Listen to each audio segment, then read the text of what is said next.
case of Jordan Worth, a sadist with an angelic face. Statistics on victims of domestic violence are not just difficult to keep, but virtually impossible because many people simply do not seek help, not wanting to make a fool of themselves, so to speak. Sometimes people endure years of abuse, beatings, and humiliation, and some facts are revealed only when the irreparable happens. Simply put, these statistics are often based on dead bodies. The case of a young English woman named Jordan Worth made headlines across the country in 2018 and was in many ways, if not unique, then at least special. First, this fragile person with an angelic appearance destroyed the stereotype that cruel tyrants and abusers in relationships are men because they are trivially stronger physically. And secondly, she became the first woman in British history to receive a real prison sentence for domestic violence and coercive control because previously on such charges, only men were imprisoned. Fortunately, tragedy was avoided in this story, but the very fact that a young woman and mother of 2 children almost tortured to death, the father of her heirs, causes at the very least bewilderment. And now let's understand how in principle such a situation could develop and why Worth's chosen one. Alex Skeel tolerated inhuman treatment for so long and did not go to the police, even when his life was in real danger. Before he met Jordan Worth, Alexander was born in 1995, August 17th, in a town called Kingston upon Hull in a fairly well-to-do, friendly, and loving family. He and his twin brother were welcome and long-awaited children, but they were born much earlier than expected, because of which doctors seriously feared for them and did not make any prognosis. Spent the first months of their lives in the hospital in special chambers for premature babies with critically low body weight. But thanks to the efforts of experienced doctors, the children soon recovered. True, Alexander's brother gained weight faster, and by the first birthday, he had practically no traces and consequences of prematurity. Alex himself turned out to be weaker. Moreover, he suffered from excessive accumulation of fluid in the brain, hydrocephalus, because of which he received a disability. Nevertheless, Alexander's health problems from birth did not affect his intellectual development, and physically, he was not much different from his peers, and even actively engaged in sports at school. Spouses Skeel adored their sons, from infancy surrounded them with love and care, as well as spared no effort and money to give them a good education and provide a better life.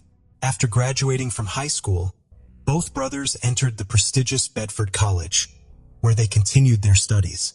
Alexander was smart enough, had an attractive appearance, tried to regularly attend the gym, and in general enjoyed success with the opposite sex, except that unlike his brother, who willingly went on dates and had affairs, he was quite shy and more focused on his studies. A love at first sight. It was in college that Alex met a young beauty named Jordan Worth. The girl was his age. She grew up in a wealthy family, and from a young age she knew almost nothing to refuse. She dressed beautifully and expensively, carefully watched her appearance, and led an active social life. Jordan was considered one of the most popular girls in college, which tried to court many guys. In addition, she, in parallel with her studies, worked as a volunteer, raising funds and organizing assistance to local shelters for homeless animals, as well as starving children in Africa. Worth was even repeatedly recognized for her efforts and for trying to make the world a better place. At first glance, this girl seemed a real angel in the flesh, kind, sympathetic, in addition, intelligent and beautiful. Alexander fell in love with her at first sight, but at first thought that bright and popular Jordan will not even pay attention to him. However, as it turned out, he also immediately appealed to her, and she herself became the initiator of their acquaintance. Worth was much more experienced in amorous affairs, but for modest skill, she was the very first love of his life. Young people in love spent a lot of time together and were practically inseparable. In college, they were called the most beautiful couple, which was very flattering to Jordan. The first 6 months of the relationship were filled with love, romance, and mutual respect. Students tried to make each other pleasant surprises, gave cute gifts on small, but already so important for them dates. In their accounts in social networks, daily appeared joint photos on which they were happy together. The pictures were accompanied by touching captions and declarations of love. From the outside, it seemed that these two were simply made for each other, and a long and happy life was ahead of them. Quite quickly, The young people decided to live together and rented an apartment. Since they were both still students, significant financial assistance was provided by their parents, who, by the way, were not against the relationship of the couple. Jordan even liked Alexander's parents because she seemed to be a serious girl, planned to become a teacher of art history, and in general made a positive impression on others. However, time passed and Worth's behavior began to change. It all started with increased control, which increased with each month of their life together. Woman demanded from her young man to report to her every step, unapologetically checked his personal correspondence in the phone, email, as well as social networks, arranged wild scenes of jealousy literally in the same place and without any reason. Alexander tried not to pay attention to this because he was in love and such behavior of his passions did not bother him too much.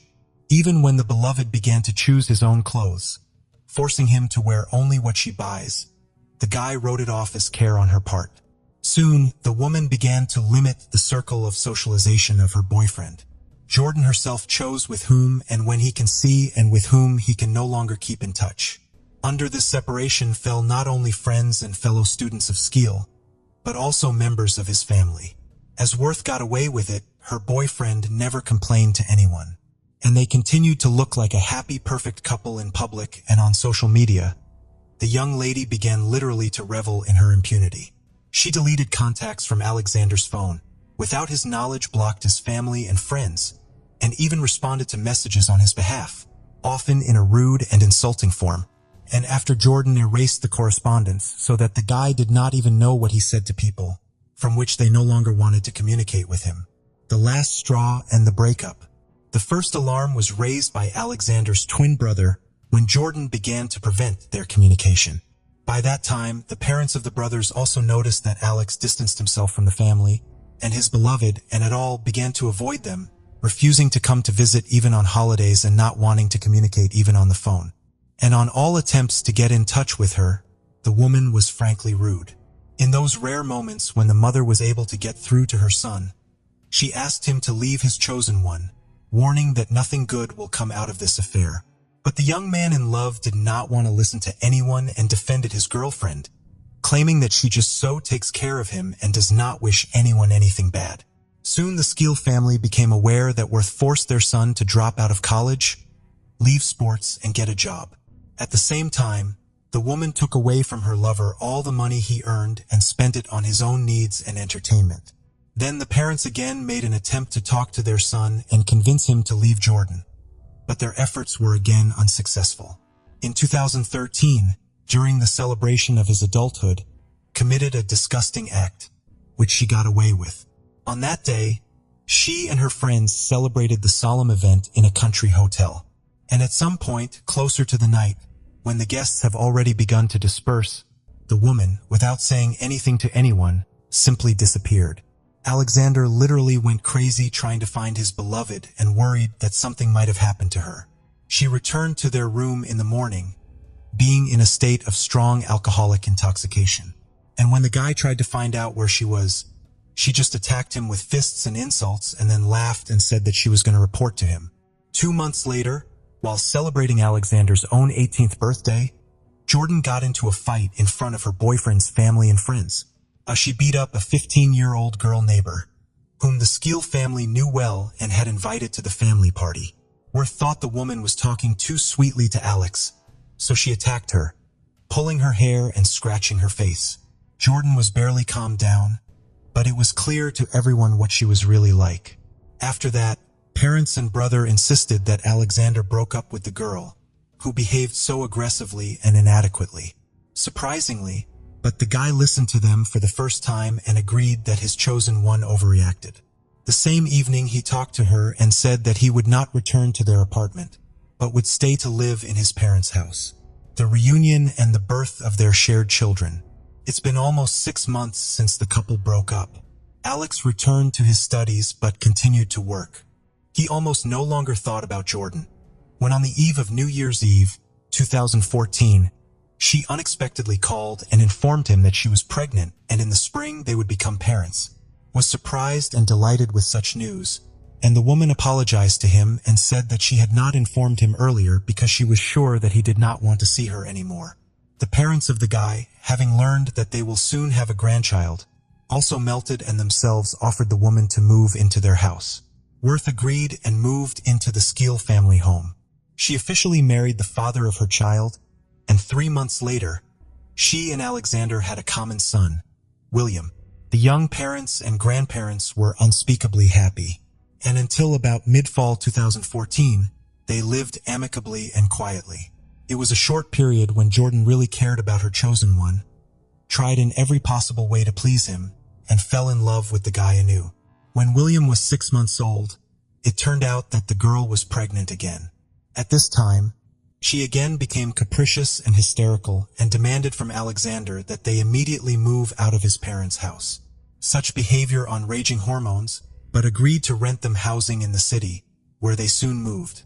In the summer of 2015, the couple had a second common child, a girl to whom they gave the name Alice. Alexander was absolutely happy and literally carried his wife and children in his arms. But Jordan, finally convinced that the chosen one will not go anywhere from her now, showed the darkest corners of her soul. The turning point. Worth again forbade her husband to communicate with his family and did not let his parents see their grandchildren. At the same time, the woman willingly accepted from them financial assistance and sometimes even made Alex himself to ask his parents for money. In just a few months, she completely subjugated his will, breaking him psychologically, and took his life under her total control. Jordan regularly humiliated and insulted her husband, and at one point, she started hitting him. At first, not violently, as if testing how he would react, how he would behave. And when the woman realized that her husband would tolerate everything, would not tell anyone, and nothing would happen to her for this, she gave free rein to her cruelty, displaying sophisticated, sadistic tendencies towards him. It all started when they started renovating their house, and the woman was constantly dissatisfied with everything Alexander did. He carelessly noted that it was simply impossible to please her, after which a hammer flew into his head, leaving a deep wound. The bewildered guy fell down and almost lost consciousness. Clasping the wound with his hand, he felt blood running down his face. Then he asked his wife to help him or call an ambulance, to which she indifferently replied, "Crawl away somewhere and die," and then just went into another room to watch TV. Alex treated the head himself, didn't go to a doctor, and didn't say anything to anyone. From that moment on, Jordan was convinced that whatever she did, she could get away with it, and her husband would never complain to anyone and certainly would not go to the hospital or the police. The next 3 years of his life turned out to be incessant moral and physical torture for Alexander. But he himself was already so depressed that he did not feel it and did not even feel the threat hanging over him. He continued to work, tried to provide his family with everything they needed, but he became increasingly irritated and discontented with his wife, who now not only beat him every day, but also invented more and more sophisticated abuse. Now the young man was forbidden to sleep on the matrimonial bed, and instead he was confined to the floor on the bedside mat without a blanket or pillow like a dog. He was also forbidden to enter the kitchen, and he could only eat what his wife and children did not finish. In fact, Alexander was starving because he could not buy anything outside the house because Jordan took away all his money. In addition, the woman deprived her husband of sleep and rest, having invented a new entertainment for herself. As soon as he fell asleep, she would beat him on the head, cut him, or pour boiling water on him. Skeel later recalled waking up each time in savage pain, bloody, or burned. After that, he would go to treat and bandage his wounds with improvised means, and his wife would go to bed quietly. Alexander perceived what was happening as something ordinary. He was finally broken morally and did not try to resist. The man completely stopped communicating with his parents and brother, and his wife on his behalf regularly asked them for money. Also financially helped them her parents so that the young woman could not deny herself anything. Skeel lost a lot of weight and weighed already less than 50 pounds. In addition, his body was constantly covered with wounds, abrasions, burns, and hematomas, which could not but cause questions from others. At work, the guy was urged to go to the hospital, so his wife forced him to quit for fear of exposure.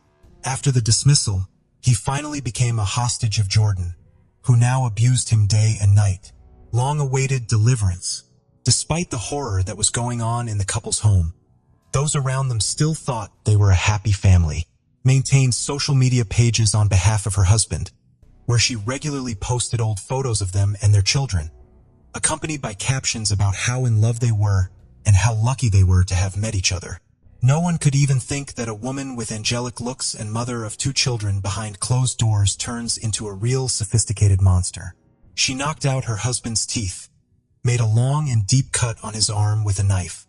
His body did not come off the burns, but at the same time, he could not go to the hospital. And at home, from improvised, means he had only food film and tape which he used to pull the wounds. Neighbors periodically heard screams coming from the house of the couple, and sometimes they were so disturbing that concerned people called the police. But Jordan each time managed to send away the law enforcers, convincing them that she and her husband were fine. However, during the next visit of the squad called by neighbors, one of the police officers noticed a man clutching a fresh wound and blood running down his arm. In addition, he looked emaciated and had bruises of varying degrees on his face. The girl tried to convince the officer that her husband was mentally unstable and sometimes self-mutilated. But this time, the police called the paramedics and Alex was sent to the hospital. The doctors were literally shocked at the condition in which the young man was admitted. There was virtually no life on him, and his arm was so badly damaged that he was in danger of amputation. Alexander's body was covered with 2nd and 3rd degree burns. He weighed only 94 pounds. The ligaments of his shoulder were damaged from blows inflicted with a screwdriver, and there was a deep cut on his forearm, not counting the knocked out teeth and numerous hematomas. At that time, Jordan burst into the hospital, demanding that her husband be handed over to her and assuring her that nothing terrible had happened to him and that he had done all the damage to himself. However, no one believed the distraught woman, and it was decided to take her to the station for questioning. Fair punishment. At first, Worth denied everything and stuck to the original version that her husband was self-harming. But when Alexander's parents arrived at the station, having visited their son in the hospital, the woman changed her face and began to describe in detail all the things she had done to her husband. She said she had trained him like a dog and he wouldn't get away from her. At the same time, Jordan insisted that her husband provoked her to be violent because he was allegedly cheating on her and pissing her off on purpose. She also continued to claim that he was mentally ill and had a tendency to self-injure. Naturally, all these testimonies categorically refuted the parents of the guy, but he himself did not immediately decide to testify against his wife.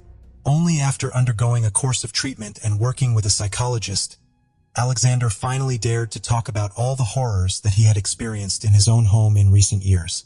However, was sure that she would face at most an administrative penalty, so she was not too worried about the upcoming trial.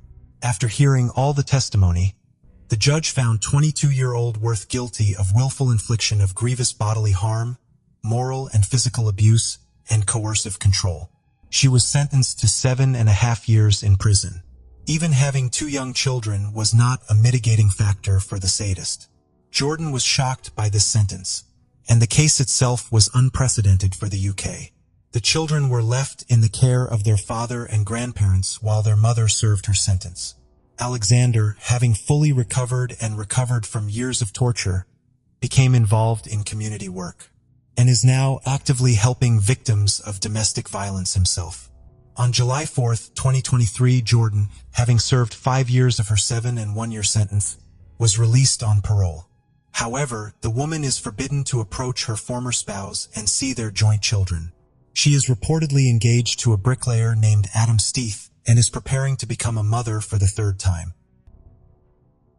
Little is known about the early life of John Parker. It is scarcely mentioned that he was born in 1970, had at least 1 sibling, and lived in Indiana, United States. He came from a middle-class family and was always an entrepreneurial young man with a desire for independence, self-improvement, and a hunger to take on the world. Therefore, it is not surprising that immediately after graduating from high school, he sought ways to earn money and, according to his brother, his first job was as a waiter's assistant in a restaurant, though he did not last long there. For reasons unknown, John became angry at work and quit. However, this did not deter his ambitions, and sooner rather than later, He found a new job that not only allowed him more independence in his tasks, but also led him to discover his true calling, sales. John began working as a door-to-door salesman for Kirby vacuum cleaners.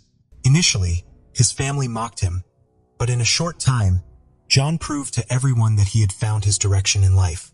In fact, by the end of his first year, he was practically the company's #1 salesman in the area and announced he would not settle for just that. Working long hours from 12 to 16 hours a day, he became not only a sales leader whose achievements were recognized at company meetings, but also a guide for other salespeople who found new ideas, inspiration, and a role model in him. It was during this time that he met 20-year-old Judy, a young woman who was born in October 1969 and lived in Texas in a low-income family of 3 children. She was very outgoing, and even though John was not looking to hire more salespeople at the time, Judy convinced him that she was the best in the sales field. Despite her young age, she was not a shy girl. In fact, she was a fully grown woman who, with her parents' consent, had married at 14 and was divorced with 2 children, Christina and Daniel Hicks, by the time she met John. John decided to give this determined applicant a chance and became her mentor in vacuum cleaner sales. Judy not only earned a place in the sales force led by John, but also won the heart of her boss. And sometime later, they embarked on a romantic relationship. John's life could not have been better. He had a well-earned reputation as an excellent salesman and trainer, and also had Judy's support in life and work. With these foundations, he decided to start his own business in Michigan, becoming a sales and service operator for Kirby vacuum cleaners. He also offered training sessions for salespeople, passing on his personal secret and the enthusiasm that had made him a star in the sector. His company was recognized as one of the top in the area, and John always highlighted that he had achieved this success thanks to Judy's support. In 1992, with his professional life resolved, the couple got married. And in the following years, they dedicated themselves to demonstrating what a good salesperson could achieve in life. The couple had 2 daughters, Tiffany and Erica, bringing the number of children in the family to 4. They moved residences several times, always to better locations, and the children began to enjoy the benefits earned through the hard work of John and Judy. Initially, he had no issues with his wife's children. Christina was a sweet little girl, and Daniel was somewhat hyperactive and mischievous. The Parkers enjoyed a good home, excellent schools for the children, high-end cars, and frequent vacations. John was amassing a significant fortune and did not want to hide it. On the contrary, he used it as an incentive for the young salespeople he trained, showing them what could be achieved through hard work. However, as time passed and Judy's children entered their teenage years, problems began. Christina's choice of friends was terrible, as she chose those with the worst behavior and engaged in drinking with them. Allegedly, according to some sources, she also used drugs. Meanwhile, 13-year-old Daniel was not on a good path either and seemed to be angry and poorly accompanied all the time. On one occasion, while with a group of friends, Daniel took John's car and drove around the neighborhood, destroying many of the mailbox posts. The next day, John went from house to house paying the owners for the damage caused to prevent them from reporting the boy to the police. Around this time, John was also called to his stepson's school to receive a complaint about the boy's bad behavior. It appears that on this occasion, John ended up hitting the young man, which of course generated tension in the relationship.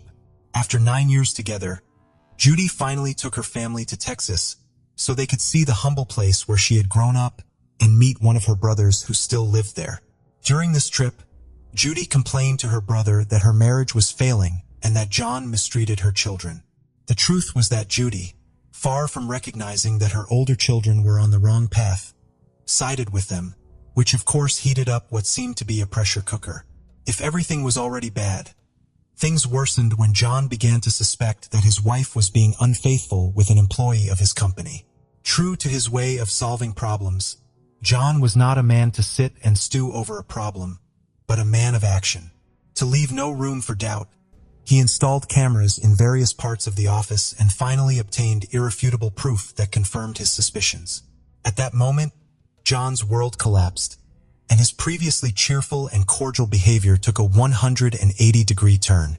He began to drink, and under the influence of alcohol, he not only had terrible arguments with Judy, but also became rough towards his children. His daughter Tiffany received a beating with a belt when her teacher informed her father that she had not brought her homework to school. When the teacher saw the marks from the beating the next day, she called social services to report the incident. Before they arrived, John made it clear to the four kids that if they wanted to continue enjoying the luxurious life they had been living up to that moment, it was better to say nothing about the beating. Indeed, Tiffany blamed her stepbrother Daniel for what had happened, and he did not deny it. However, John's bad mood did not only affect his family. His employees and even the company's clients suffered from the betrayed husband's outbursts of rage. Seeking to put distance between his wife and her lover, he decided to move the family to an exclusive area in Crown Point, Indiana. Despite still being in love with Judy and hoping that by removing her from temptation, they could have a fresh start, things did not improve. While Judy began to improve her appearance by losing weight and changing her look, John let his beard grow, started smoking, his wardrobe was reduced to jeans, and he was constantly distracted. The business suffered as a result of his state, ending up almost bankrupt and having to sell his boat to stay afloat. Rumors circulated in the office that Judy was having an affair with Jeff, John's right-hand man. Though it was unclear if the rumors were true, they undoubtedly fueled more disagreements. At a certain point, Judy informed him that she had decided to divorce, but it would not be that simple. John felt that he had given everything to his wife, pulled her out of poverty, accepted her children, showered her with luxuries, and above all, loved her to the point of idolatry. With that same passion turned into resentment, he began to cut off all his wife's sources of money. He made it clear that if she left, she would leave with nothing, and his secret weapon was the recording of her infidelity with the office employee. This was the scenario at the beginning of 2003, and of course, the tensions between the couple affected the children, whose behavior went from bad to worse. Even Tiffany spent the holidays grounded because she and a friend had started a fire on school grounds. The end of the arguments came on Thursday, April 17, 2003, when John and Judy went out to dinner alone at a restaurant, possibly trying to find a solution to their situation, or maybe just trying to tone down the confrontation. After dinner, they called home to check on the kids and announced they would return shortly. At that moment, Christina asked them to stop by the office because she had left a school notebook there. Leaving the restaurant, they headed to the company, and John took the opportunity to bring the leftover dinner to Jeff, who was supposedly working late. The couple arrived at the office in a deserted industrial area just before 10 p.m. Both entered the office while John talked to Jeff. Judy picked up her daughter's notebook and returned to the car parked outside. Minutes later, John came out of the office and opened the rear door on the driver's side to search for something in the vehicle, when suddenly two loud bangs were heard and John collapsed on the parking lot floor. Instantly, the 911 received calls from Judy and the other from Jeff. As routine in such cases, police and medical assistance units arrived at the scene within minutes. Unfortunately, John, 33 years old, had been shot in the back of the head and was declared dead on the scene. Upon interrogating Judy, who was inside the car at the time of the incident, the woman could practically contribute nothing. She stated she was sitting there when her husband came out of the office, opened the back door on the driver's side, and immediately heard two detonations. Judy recounted that her reaction to hearing the shots was to hide, protecting herself with the seat. And when she lifted her head, she only managed to glimpse what seemed to be a man in dark clothing running away from the car. John's wallet was missing, so at first glance, the incident seemed to have been a robbery. But the more the scene was analyzed, the more doubts arose in the investigators' minds. No one besides the couple knew they were going to be there, so a series of questions were formulated. Why would someone be looking to commit a random robbery in an industrial area that had no people in circulation at night? If it had been a robbery, why did they first take his life and only then stripped him of his wallet when in plain sight, John was wearing a $20,000 gold Rolex and other easily accessible jewelry? Why had the thief not searched the pockets as criminals usually do in these kinds of assaults? More questions than answers. 2 bullet casings were found at the scene of the attack. This matched Judy's account of hearing 2 detonations. One of the shots ended John's life almost immediately, And as for the other, there was no official information. With their heads full of questions, the investigators began their work. And of course, the first person they took a statement from was Judy. She claimed that sometime before, her husband had had a heated argument with an employee of his company and identified the man. Beyond this, Judy could not provide anything more of interest beyond what she had said at the scene of the incident. Jeff was also not helpful. He was inside the office, and when he came out upon hearing the detonations, everything was already over. Meanwhile, the authorities contacted the Parker residence, and the call was answered by Christina, who was informed that her stepfather had passed away. With the robbery motive almost ruled out, detectives turned their focus towards John's circle, starting with the allegedly resentful employee. The man confirmed they had a significant argument, but said it had been amicably resolved. Moreover, he had an alibi that was investigated and verified. The investigation then expanded to nearly everyone close to the young businessman, business partners, past and current employees, competitors, and even John's friends and family. The only slightly suspicious finding was the interaction between the widow and the company's general manager, but there was no substantial evidence. Judy's demeanor during her husband's funeral was very intriguing. Comments mentioned Judy appearing cheerful and socializing with friends in stark contrast to the expected mourning behavior. Her ex-husband, the father of her 2 children, was also noted to be comfortably reading a newspaper at the funeral. For days after John's murder, Daniel, 15, was brought in for questioning on suspicion of involvement. This suspicion was based on an incident 6 months prior, where police were alerted by gang members that Daniel had paid them to kill his stepfather, John. Although they said they never intended to follow through and had merely kept the money, the police deemed the story implausible, confiscating the money and filing a report without apparent further action. However, given John's eventual murder, investigators revisited Daniel's potential involvement. Under interrogation, Daniel confessed to paying individuals to harm John, intending not to kill, but to injure him, like breaking his legs.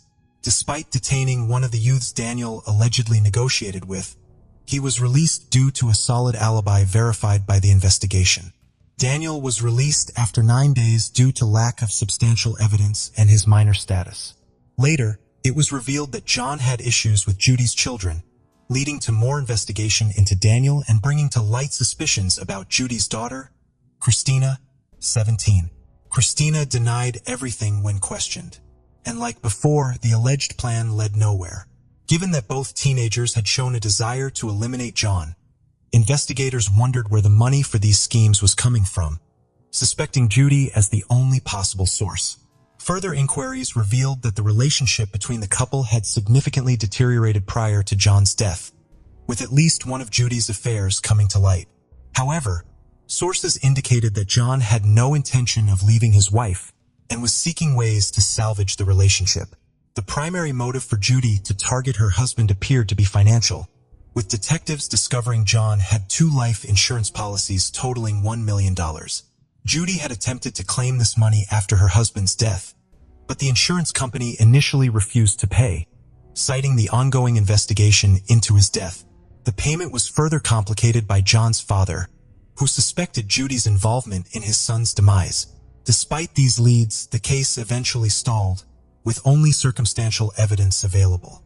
Life moved on, but significant changes occurred within the Parker family household. Judy was hardly ever home, apparently busy with her new partner, Jeff, John's trusted manager. In her absence, the older siblings took care of their younger half-sisters, Tiffany and Erica. Months later, Judy and Jeff decided to move out of state with John's younger daughters, while Daniel went to live with his biological father. Christina remained in the house, now pregnant and with a boyfriend. Though the investigation had hit a dead end, authorities kept the case open, regularly revisiting the files in hopes of finding something substantial. Their persistence paid off when, following a new lead, they interrogated some schoolmates of Christina and Daniel, who admitted to selling them a firearm. This information led detectives to investigate a piece of family-owned land used by Christina for shooting practice. Upon inspecting the area, investigators indeed found several bullet casings. These findings were analyzed in laboratories and a significant clue was discovered. The bullet casings matched those from John's crime scene. In 2007, additional information emerged through a colleague, a narcotics officer who had been tracking Christina's ex-boyfriend, involved in a drug case and arrested. Seeking leniency in his case, the ex-boyfriend disclosed a conversation with Judy in which she mentioned that it was her son Daniel who had fired the shot that ended John's life. Confronted with this information, 21-year-old Christina, linked to the weapon used in the crime, quickly began to talk. She admitted to purchasing the weapon and calling her parents on the night of the incident, asking them to stop by the office under the pretense of picking up forgotten homework. She confessed to being part of a plan to kill John, with her brother Daniel designated as the shooter. When 19-year-old Daniel was located and detained in Arizona, he was presented with the new ballistics evidence and his sister's account. He readily admitted to being the one who shot John, but claimed that Judy, their mother, was the mastermind behind the plot. Daniel disclosed that Judy had forged company checks to gather the necessary funds to hire hitmen to kill John. The amount stolen was reportedly $7,500. However, when the initial plan fell through because the hired individuals took the money without completing the job, Judy allegedly instructed them to purchase the weapon for her son to use instead. Furthermore, Daniel revealed it was Judy's idea to create the pretext for leaving the house that night by making the call about the homework.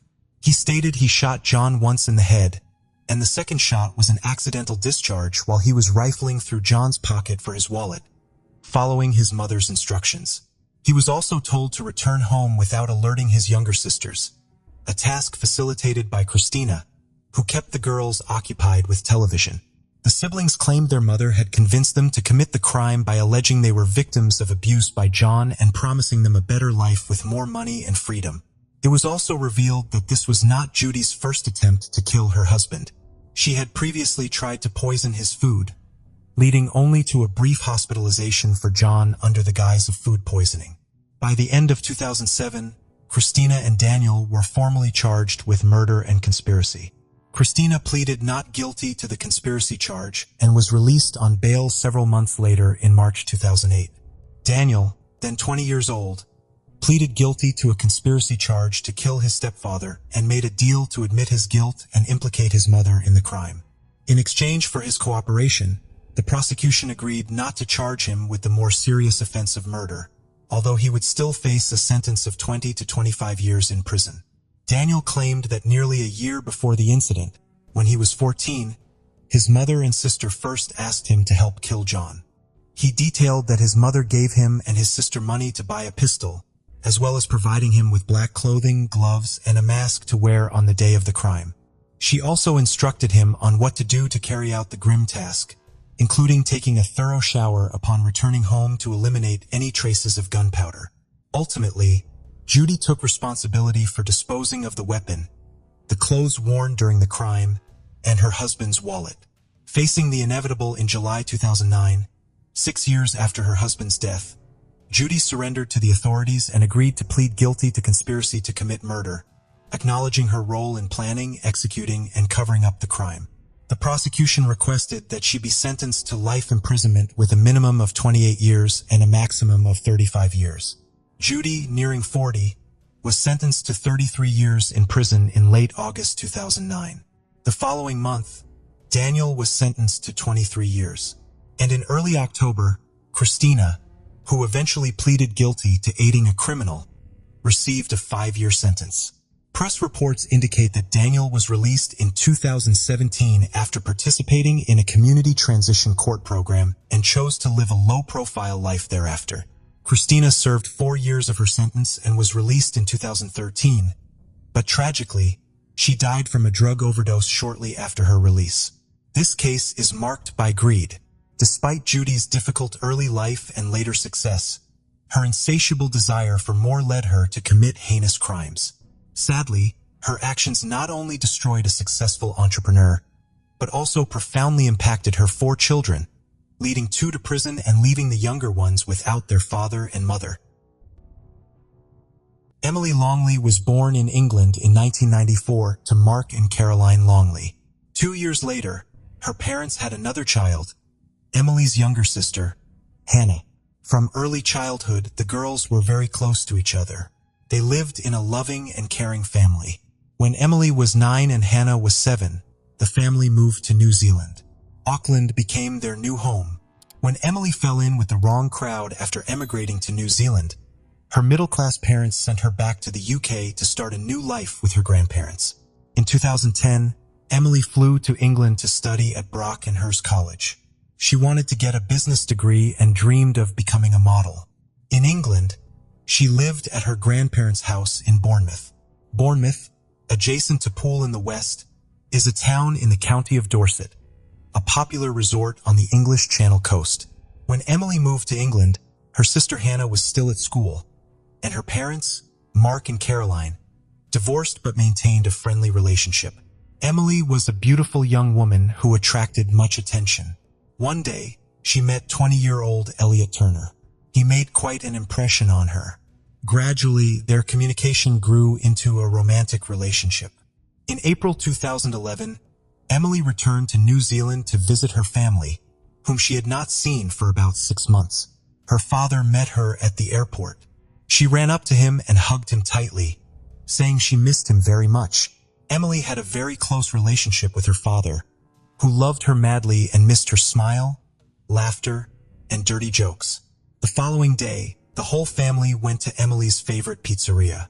She told her parents that, apart from studying in college, she was engaged in modeling and made some incredible friends.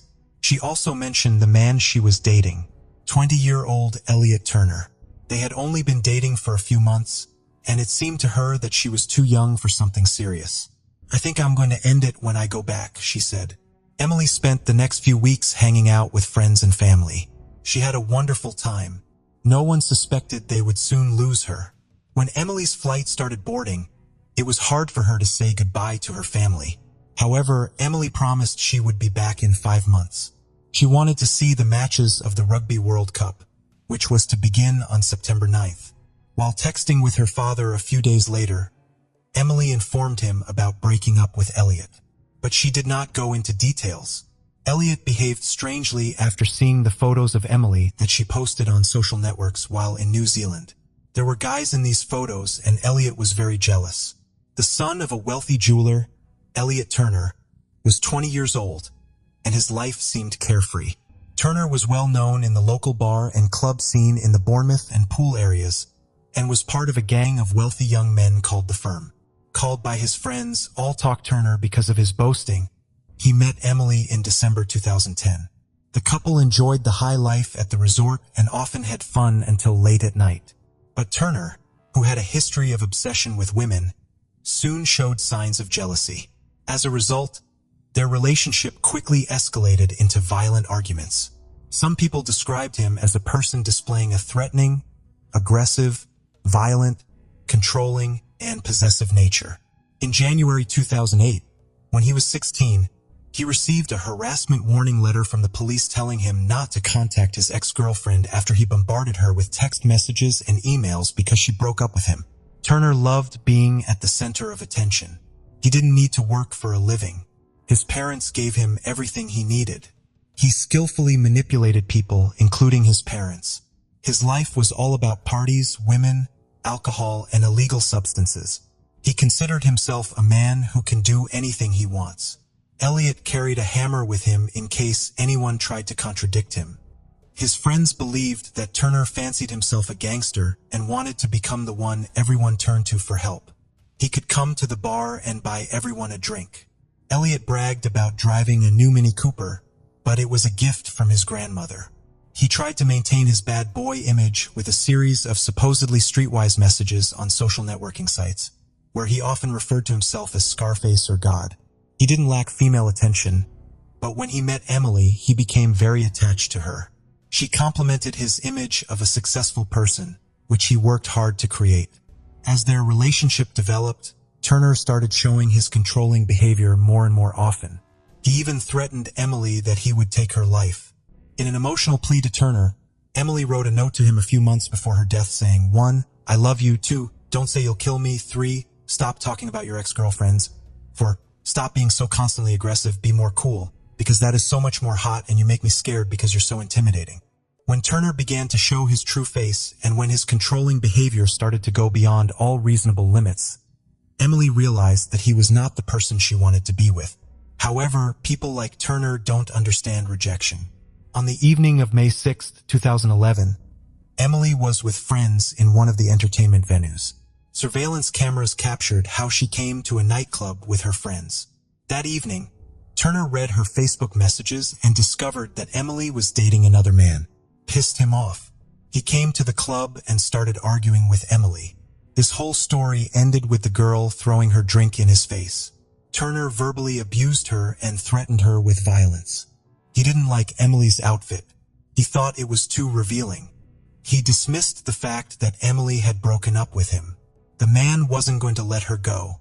Elliot ruined her evening, so she decided to leave. Yet her ex-boyfriend followed her. His friends heard him say, "I will kill her. I will go to prison for it and still be a millionaire. I would do 10 years. It wouldn't bother me." Turner caught up with Emily, somehow persuading her to go to his house. He said he wanted to talk in a more relaxed atmosphere. Elliot Turner lived with his parents. Perhaps that's why Emily went with him. Maybe she thought he would behave more calmly in the presence of his parents. Neighbors saw them go inside the house. The following morning, Anita Turner, Elliot's mother, called the emergency service, saying Emily was not waking up. It was about 9 a.m. Before the arrival of the ambulance, Anita listened to the operator's instructions on how to help Emily. Unfortunately, when the ambulance arrived, the only thing they could do was to state the death of Emily Longley. Anita was an Indonesian citizen who came to the UK to marry Lee Turner. When the couple had a son, they did not deny him anything, which was a big mistake. During her conversation with the emergency service operator, Anita's voice did not sound like the voice of a mother who had just found her son's girlfriend dead. She was too calm, as if nothing unusual had happened. Thousands of miles from England, in New Zealand, Emily's father, Mark, woke up at 2 in the morning and saw a bunch of missed calls from his ex-wife, Caroline, and younger daughter, Hannah. There was also a voice message from Hannah, but Mark could barely make out what she was saying. Then he heard Caroline scream in the background and her words, "Emily is dead." Mark refused to believe it. He called his mother in England. When she answered, his whole world fell apart. His mother was crying hysterically. Moments later, one of the police officers took her phone. "I'm sorry to tell you that your daughter Emily is dead," he said. Mark couldn't believe it. After all, Emily was sitting on his couch and smiling just a week ago, flying to the UK. The grief-stricken father still refused to believe that his daughter was dead. But unfortunately, it wasn't a dream. The loss of the eldest daughter was a heartbreaking challenge for Emily's parents. The police told them that Emily had died in her sleep. It didn't make any sense. She was young and healthy. The police collected some evidence, but it was unclear what happened to Emily. They had to wait for the autopsy results. Elliot Turner's parents, Anita and Lee, told investigators they had been home all night and had not heard anything suspicious. Elliot publicly mourned Emily by posting photos of them together on his Facebook page. The police had nothing bulletproof to refute the story of Turner and his parents that Emily mysteriously died in her sleep. During the investigation of any death, the main factor is to determine the cause of it. When investigators discover the cause of the victim's death, they understand what they are dealing with and how to conduct an investigation. While waiting for the autopsy results, the investigators found out that a few days before her death, Emily had posted something strange on her Facebook page. "I have a stalker," she added. "Someone just called me and I was like, 'Who's this?' And they were like, 'You don't know me, but I know everything about you.' And I was like, 'How did you get my number?' And he was like, 'I'll tell you when I see you,' and kept asking me out. So I hung up and they won't stop calling." Emily wrote on Thursday, May 5th. At the same time, the police managed to find out that before her death, Emily quarreled with Elliot Turner in front of other nightclub guests. After interviewing Turner's friends, investigators learned that he tried to control Emily's every move, that he found out about her meeting with another man, and most importantly, that Elliot threatened to take her life many times. But his friends did not attach any importance to this. believing that these were just words with which Turner strengthened his image of a gangster. The autopsy did not give an exact cause of Emily's death. However, experts mentioned it could be strangulation.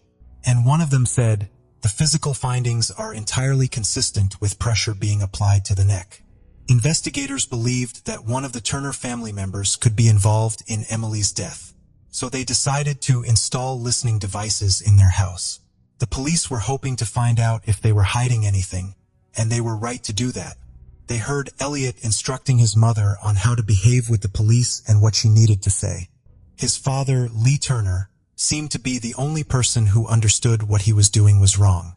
But eventually, he submitted to the will of his son and wife. While listening to the recordings, investigators also heard what happened to Emily Longley. Elliot Turner admitted that he caused her death. They arrested Elliot Turner a week after Emily's death. He, of course, denied his guilt. His lawyers tried to challenge the authenticity of those audio recordings. However, having studied all aspects of this case, the judge allowed the prosecution to use the recordings as evidence. Not knowing the police were listening, Elliot admitted that he felt angry every day and that no one had ever pissed him off as much as Emily. During the trial in May 2012, his lawyer stated that their client acted in self-defense. Elliot Turner said that the quarrel in his bedroom turned violent and he had to grab Emily by the neck. He said he didn't strangle her. He just found her dead in his bed the next morning. During the second day of the trial, Turner told the court that he was disgusted by his actions that night. Allegedly, after finding Emily dead, he wrote a letter to his mother saying how ashamed he was and that he was leaving for Spain. One can assume Elliot Turner was going to leave the country on the day of Emily's death, but changed his mind for some reason.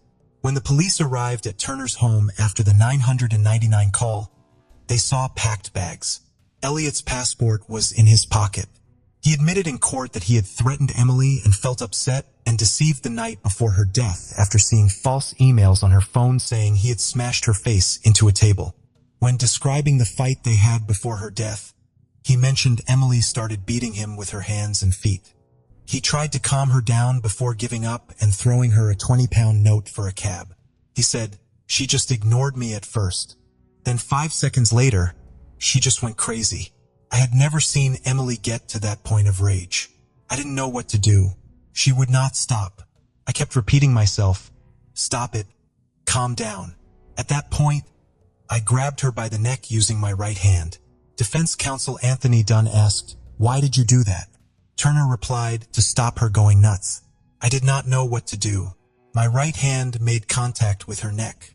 When the defense counsel asked how hard he grabbed her, Turner replied, "I would not say very hard, but it was quite hard. I grabbed her and pushed her down onto the bed. I pressed down on her neck when she was in the lying down position." He said he held her there for 5 or 6 seconds, then let go and stormed out of the room. When asked if he intended to kill Emily, Turner replied, "No." He said he thought Emily had gone to sleep. Allegedly, he realized Emily was dead only when she did not wake up the following morning. In an interview with the Herald newspaper, Emily's father, Mark, spoke about how hard it was for him to lose his daughter. "Here is the thing about death, it sucks. It doesn't matter if it is your child, your partner, or your 99-year-old grandmother. It sucks that a person is there one day and not the next. Well, it is not something we can deal with easily. All anniversaries are hard. Birthdays are hard. Christmas is hard. Easter is also tough because it was the last time I really spent time with her," Mark Longley said. He said the heaviest part was that he would never see the woman she could have become. "I miss seeing the life she was denied unfold. We had a brief glimpse of the woman she was becoming, and I was so proud of her. I am her father, and of course I'm biased, but the world really was a better place with her in it. It was certainly a lot more fun."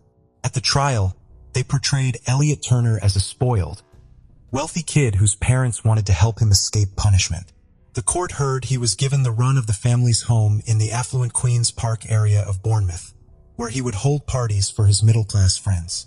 Described as wild by his father, Lee, he was given his own living space in the converted garage of his parents' house, so he could come and go without disturbing them. It was in his room, which had its own mini bar, that he strangled Emily on his bed.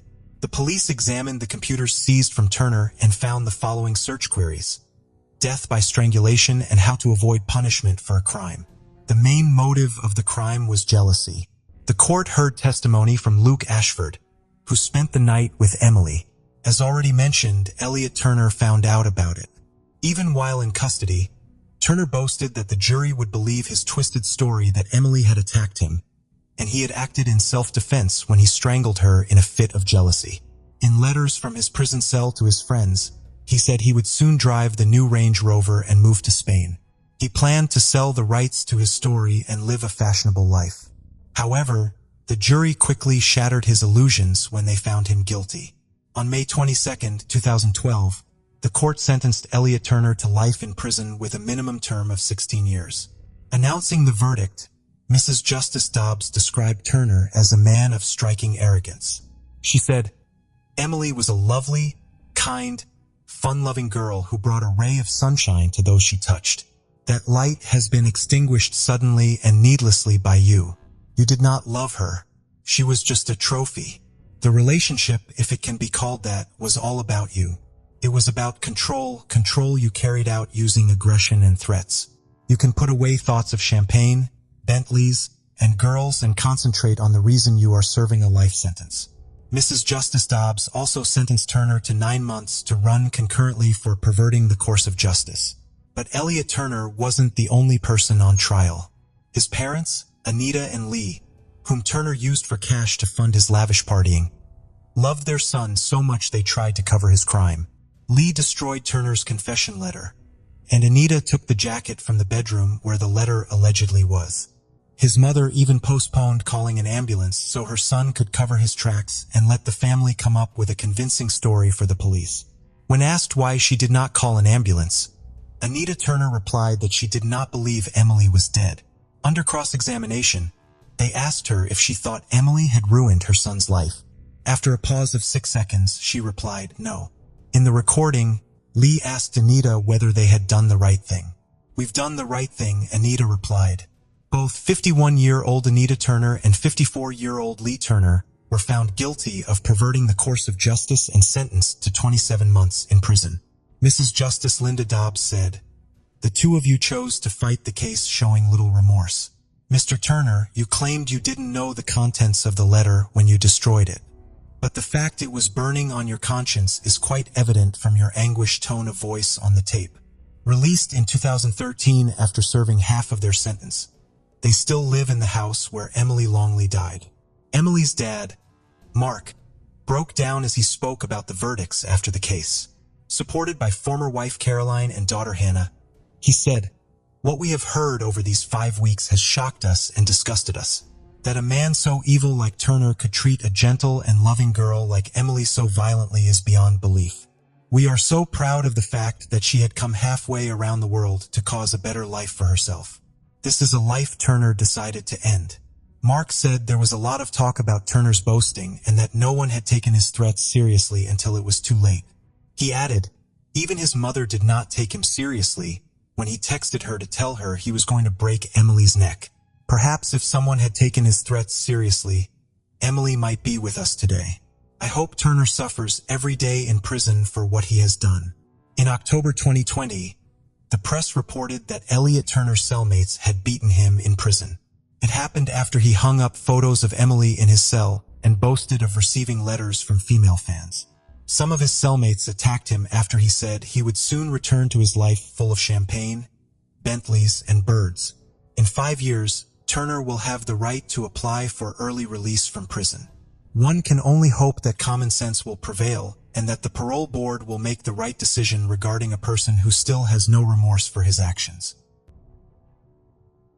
Jordan chased Zara for about half a mile with a shadow of persistence and evil. Zara, unaware of the danger, continued on her way without suspecting that evil was already approaching. Suddenly he appeared out of the darkness like a ghost, grabbed her by the neck with one hand and covered her mouth with the other so that the girl would not scream. He blocked her breathing and then dragged her into the thicket of the forest where darkness and inhumanity awaited the victim. There, a forgotten corner of the world, hell descended on Zara. He forcibly invaded her body, her soul, leaving only a scream of pain and horror that was lost in the darkness of the night. Despite her desperate attempts to resist, her cries remained unanswered in the ruthless void. This whole nightmare, this terrible aggression, lasted for 9 whole minutes, which seemed like an eternity for Zara, who felt fear and hopelessness. Then, as if nothing had happened, Jordan walked back to his house, leaving behind only traces of destruction and an absolute nightmare. But what if all this was just the beginning of an even more eerie and mysterious story? What if the hidden truth about what happened that terrible night turned out to be more confusing and dark than it seemed at first glance? Secrets hidden in the shadows of the past can destroy not only lives, but also destroy all that remains of hope and peace in this world. Only by digging deeper one can find the answers, but there are even more questions hiding behind them. In the winter of 1986, Zara Alina was born in the vast landscapes of Great Britain. She was the first of 5 children of a single mother, a young woman who mysteriously moved her life from the Pakistani slums to this corner of the UK back in 1968. Zara embodied the hopes and dreams of her parents, and her birth was an important event. She was the first granddaughter of Radha Parvin, and it brought her a special status in her community. From early childhood, Zara was surrounded by relatives who raised her to a pedestal, showering her with tenderness and care. She grew up surrounded by numerous generations, studying at a unique school of life where the rules were written in blood and betrayal. Despite their lack of finances, Zara's parents invested everything in their daughter's education, believing that she would be able to find everything she needed for a successful life. Their dreams were strong, their hopes were stronger, but in this world of dark streets and hidden ambitions, Zara's life was in danger, hanging over her like a dark cloud. From early childhood, the fire of passion and hunger for life burned in Zara's heart. She dived into the world of tap dancing, where every movement, like a note in a symphony of passion, gave birth to beauty and harmony. Swimming was another passion of her soul, allowing her to escape from the gray everyday life and feel the wave of freedom.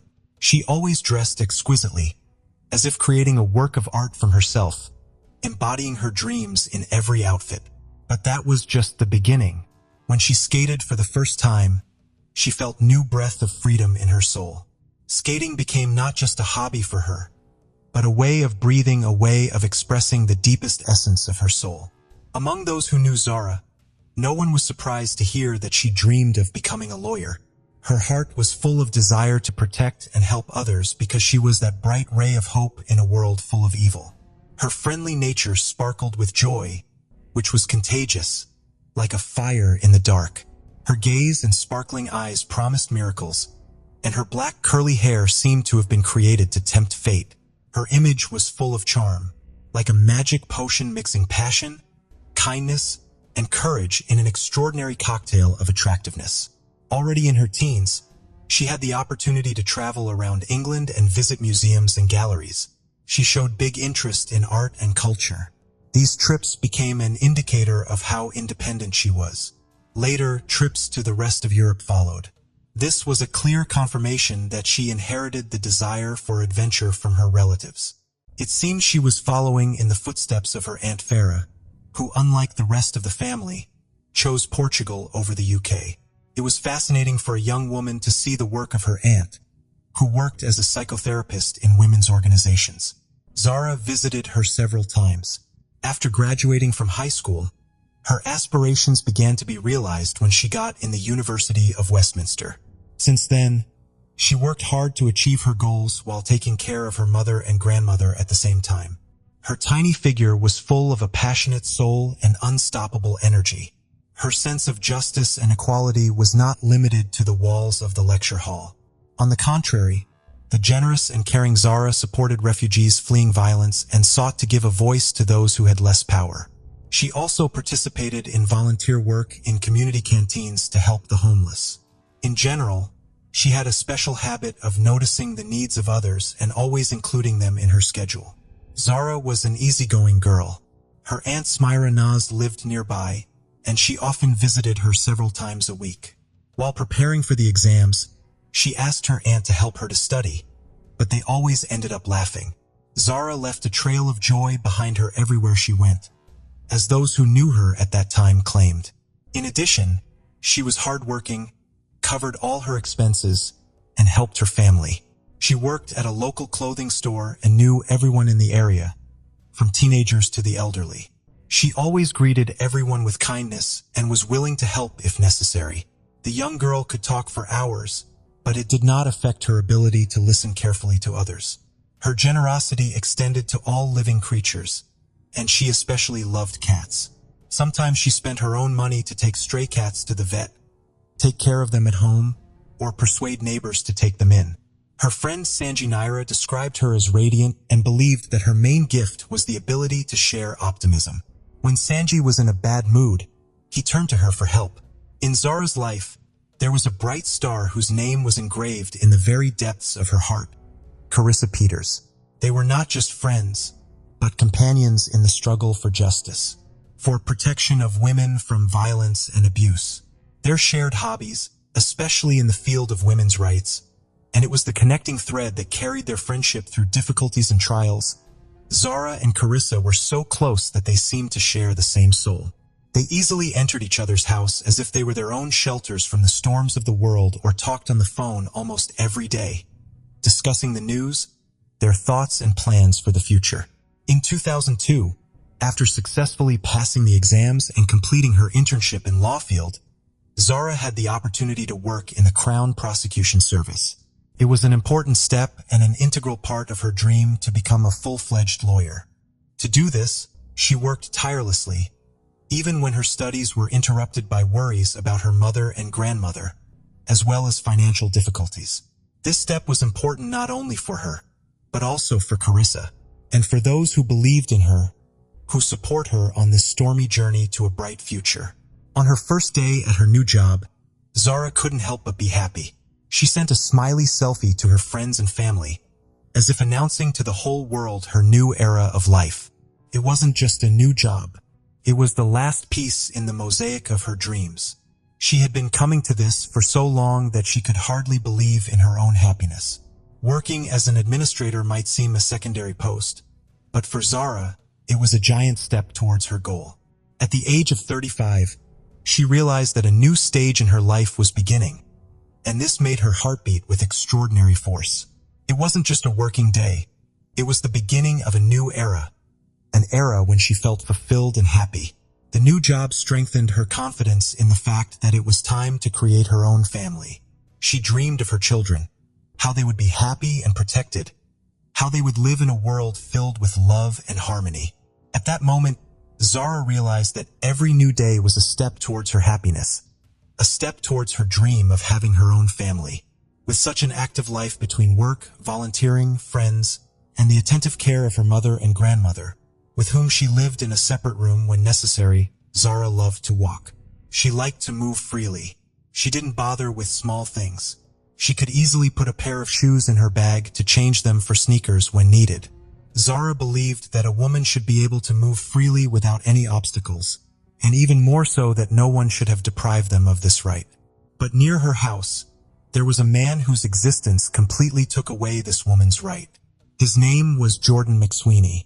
He was a few years younger than Zara, and it was unknown where he was from. One Saturday evening, when the sun had already set below the horizon, Zara was going to meet a friend. Even though she was not in the mood, she decided not to cancel the meeting. Zara's word was as strong as steel, and she always stuck to her promises, not allowing her mood to dictate her actions. Her devotion was as steady as a rock, and she was ready to walk through thick and thin for the sake of her friends. Before leaving, Zara picked up the phone to talk to Aunt Farah, but this time, there was a certain anxiety in her voice that did not go unnoticed. Her aunt asked her to be careful, and Zara realized that even if she wasn't going to go far from home, the world around her seemed strange and unpredictable that evening. But she stubbornly told herself that she knew every dark corner of the city, and her name was known to everyone who had ever looked at her. But something about this evening made her heart beat faster, and Zara decided to be more careful. At the appointed time, she met her friend at a local bar called the Ilford Big Spoon, located on the West End of London. Ilford is a lively and diverse London area, an ideal place for dinner and gatherings. So the girls visited this place that Saturday evening. Then they went to another bar, and there Zara drank a couple glasses of water. At the same time, Jordan was having one drink after another at another nearby nightclub. An idea was forming in his mind, and he refused to resist it. He intended to find a woman to attack that evening. Surveillance cameras recorded how Jordan met women at the entrance to the club, hugged them without their consent, and tried to kiss them. He was particularly persistent with one of the employees, despite her obvious reluctance. He was kicked out of the club a little after 23 o'clock, and his inappropriate behavior remained recorded on cameras. When he came out, his actions were recorded by cameras as he walked along Romford Street towards the park. Seeing the woman walking, Jordan followed her and approached her closely, although she tried to avoid him by entering the store. He was waiting for her outside. When the woman cautiously left, Jordan followed her again. Then he walked down the other side of the street, leaving her in sight. However, when the woman entered her house, Jordan had no choice but to continue on his way. According to the surveillance camera's data, at about 2 a.m. on Cranbrook Street, Jordan noticed a woman approaching him. Suddenly, he quickened his pace, approaching her. But on the video, you can see that two passing witnesses noticed Jordan's strange actions. Despite the man's suspicious behavior, the woman returned home safely, leaving Jordan surprised and annoyed. He returned to Cranbrook Street without success. At this time, Zara and her friend deciding to return home left the bar. When it was 2 a.m. a friend took a taxi, preferring convenience, while Zara, given the short distance and good weather, decided to walk. They parted, and Zara headed down the residential street of Cranbrook, which is a 10-minute walk from her house. That's when Jordan noticed her. According to the chief inspector, Dave Williams, Jordan had a clear intention. He was going to attack a woman that night, regardless of the location. Cranbrook Street remained busy even in the early morning hours. There was a constant flow of traffic. At the age of 13, Jordan had already been sentenced in Kent Juvenile Court for various offenses committed between 2006 and 2009. In August 2010, when he was 17 years old, he was found guilty of assaulting a girl, leaving her with a swollen eye, and he was given a 4-month detention and correction period. 11 years later, he attacked another woman, and he was again banned from approaching a woman, this time for 3 years. During this time, he had no right to contact her directly or indirectly. By 2010, Jordan had 28 convictions for 69 crimes, including theft, assaults on police and the public, criminal cases, theft of motor vehicles, traffic violations, committing crimes with bail, and shoplifting.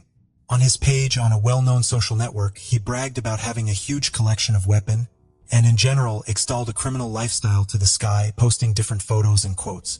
He also posted fake pictures saying that the FBI was looking for him.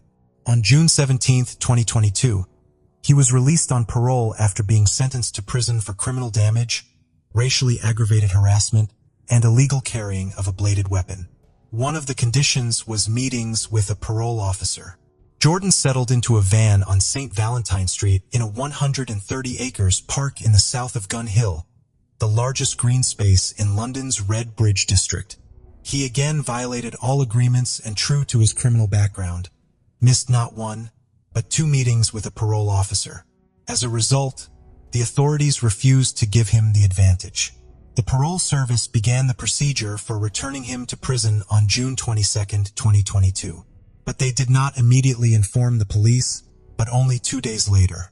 Early on Saturday morning, June 25th, police visited Jordan's mother's house to arrest him and found an unpleasant surprise. He was not there.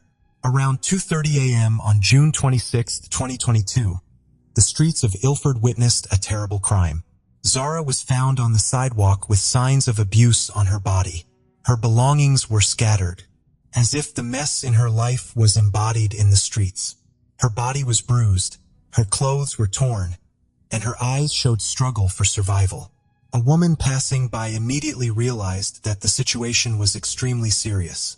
Without hesitation, she began to give Zara a closed chest massage and do CPR, trying to give her the last hope of survival.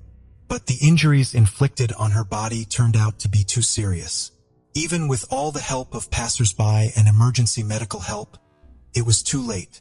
Zara fought for her life, but the severe wounds and brutality of the crime were too strong. At 9:58 a.m. on Sunday, she passed away, leaving only the painful traces of a struggle behind. At that time, at about 11 a.m. in the park, Jordan, recorded by security cameras, was getting rid of evidence, throwing out his clothes. With his indifferent and cold-blooded demeanor, it became clear that this was not a random act of violence. The police responded quickly and knocked on Zara's grandmother's door, asking her to identify her granddaughter from the bar's video footage. When she confirmed that it was her, the police finally explained to her what had happened. Zara's uncle, Casamolina, called the rest of the family, including Aunt Farah, to tell them what had happened. In Portugal, her aunt, crying, remembered the call on Saturday night. After she broke the news to her children, Farah immediately flew to London. The family was in shock, trembling with horror. It was difficult for all of them to eat, sleep, or talk. Although they hardly dared to mention Zara's death, they also could not think of anything else. Meanwhile, detectives immediately began investigating the area where Zara was found. One of the first steps was to collect video footage from surveillance cameras to track the attacker's movements. This, along with the bloody fingerprints left near the scene, allowed them to identify Jordan. They then tracked his location using a video surveillance system. After receiving images of the main suspect, Inspector Dave sent an officer to Gun Hill to check if anyone else recognized Jordan. The operation was successful, and almost immediately they found Jordan sleeping in his van. The authorities immediately arrested him. Confused and stunned, Jordan had no resistance during the arrest. Clothes and shoes stained with blood were found in his trailer, which Jordan was trying to get rid of. Despite many hours of interrogation, Jordan remained silent, refusing to reveal his name or give details of his life. At the same time, new video footage continued to appear, allowing police to reconstruct the chronology of events. The crime led parole officer Justin Russell to highlight a number of errors in the treatment of Jordan. It was noted that Jordan had been a criminal since the age of 16, both in and out of prison, which made him a high-risk criminal. He had been a high-risk criminal since the age of 16, but it turned out that he had not been treated appropriately. They should have taken more urgent measures to return him to prison after he missed scheduled supervision appointments upon release from detention. They didn't do it. On Wednesday, June 29th, through a press release read by the police, Zara's family expressed how shocking the last few days have been. Logically, for them, it was an irreparable loss. Nevertheless, they stressed that the warmth and kindness shown by people were valuable to them and served as evidence of the strength of their beloved Zara's spirit. The family had a lot to do, and they needed to find strength. Aunt Farah communicated with the media and met with the police. Despite the shock and grief, her family, especially her aunt, taking into account her own experience in this field, knew that it was necessary to control the situation and protect Zara from accusations from certain media. On July 1st, 2022, a preliminary hearing was held in the Jordan case. And on September 30th of the same year, a date was set for a hearing to prepare testimony in the trial. However, on the day of the scheduled trial, Jordan did not show up due to a positive test for COVID-19, and the hearing had to be postponed.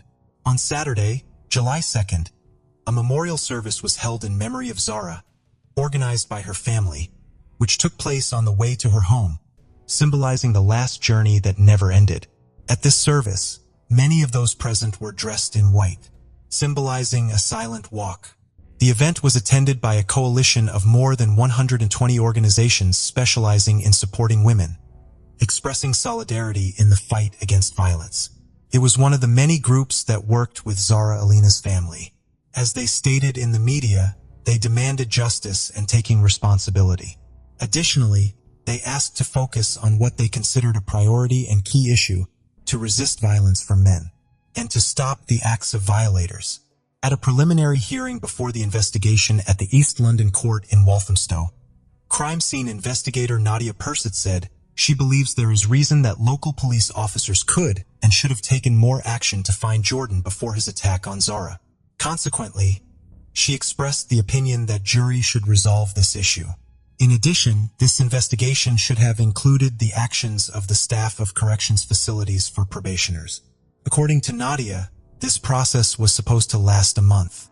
On November 16, 2022, Jordan also did not appear at the hearing despite being told that this was mandatory. Thus, the meeting was organized via video call. This time, he pleaded guilty. Prosecutor Oliver Glasgow then described him as extremely unfit candidate for bail. This opinion was also supported by Judge Chima Grove. As for the verdict, the judge postponed it until December 14th of the same year. Approaching this date, Jordan again refused to appear in court. But even this did not prevent Jordan from being sentenced to life in prison with a minimum sentence of 33 years in prison for the murder of Zara Alina. The accused and his representatives filed an appeal, and the sentence was reduced to 33 years in prison. The judge stated that the fact that Zara was unconscious, did not feel anything, and did not suffer reduced his sentence. Just 4 months later, it became known that Jordan had an intimate relationship with a woman who worked at the Belmar Correctional Service in South London, but was not a direct employee of the prison services. The Metropolitan Police later announced that a 32-year-old woman whose identity was not disclosed had been arrested, and was under investigation on suspicion of misconduct in a public office.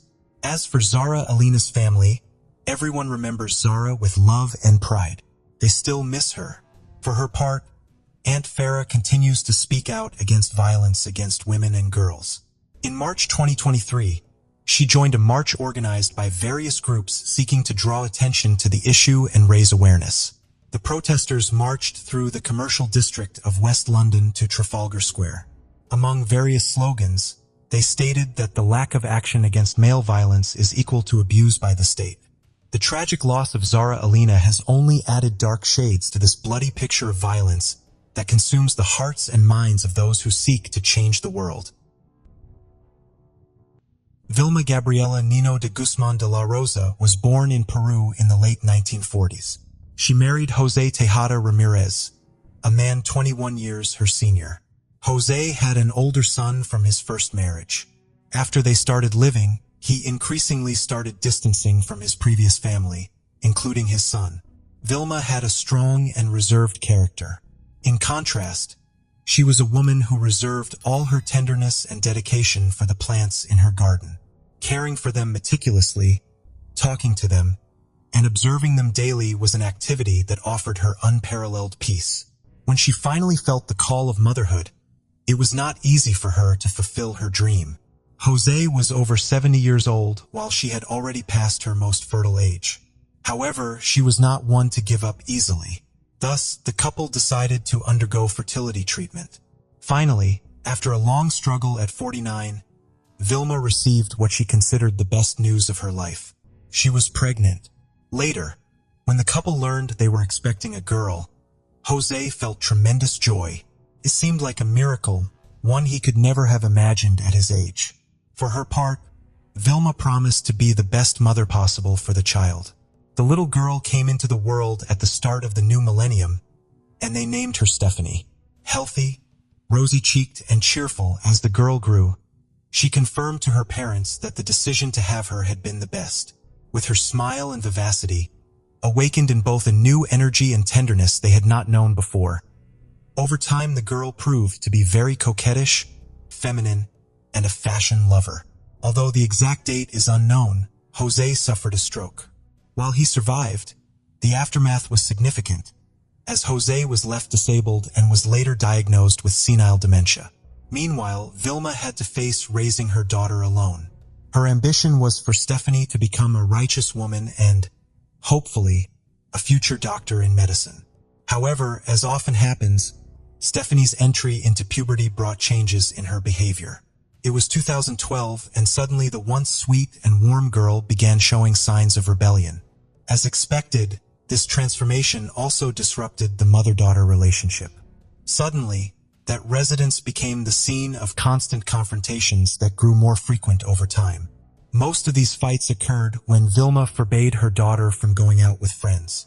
For Stephanie, being locked up at home was tormenting, even perceiving it as a prison. In April of that same year, the young girl took an interest in another student from her high school named Fernando. He was a fairly calm boy with many friends and no history of violence or rebellious behavior. When they met, it was love at first sight for him. Stephanie was not only a beautiful girl, but also confident and decisive. Thus, they quickly became a couple.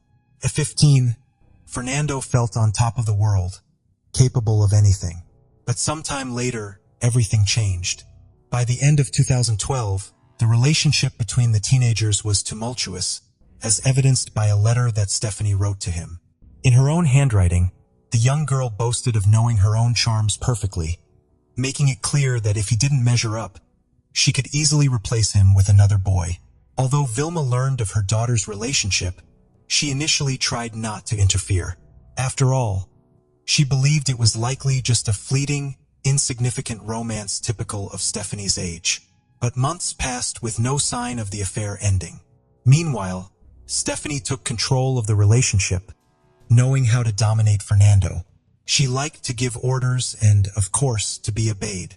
When this did not happen, she punished him, scratching him, justifying it by saying he well deserved it. Far from leaving her or at least reacting, Fernando endured the situation, hopelessly in love, to the point of even setting aside his preferences, dignity, or social life. Because by then, the relationship also distanced him from his friends. Judging by some leaked text messages, the young man felt lost and, in essence, suffered greatly after each fight with his girlfriend. An example of this is an audio message Fernando sent to Stephanie at 2 a.m. on January 6, 2013. Besides showing how insecure he was regarding her feelings, Fernando said some quite worrying things, talking about ending someone's life and seeking his girlfriend's support for these ideas. Although it was not clear to whom Fernando was referring, it was true that around that time Stephanie had started flirting with other young men. And of course, in the school environment, the news quickly spread. Upon hearing the rumors, Vilma opposed the relationship between her daughter and Fernando. This became the cause of countless fights. Refusing to obey her mother, Stephanie continued to see Fernando in secret. On Saturday, January 11, 2014, just before noon, the girl snuck her boyfriend into her house. They then went up to the second floor to her room, where they locked themselves in to watch TV and later had an intimate encounter.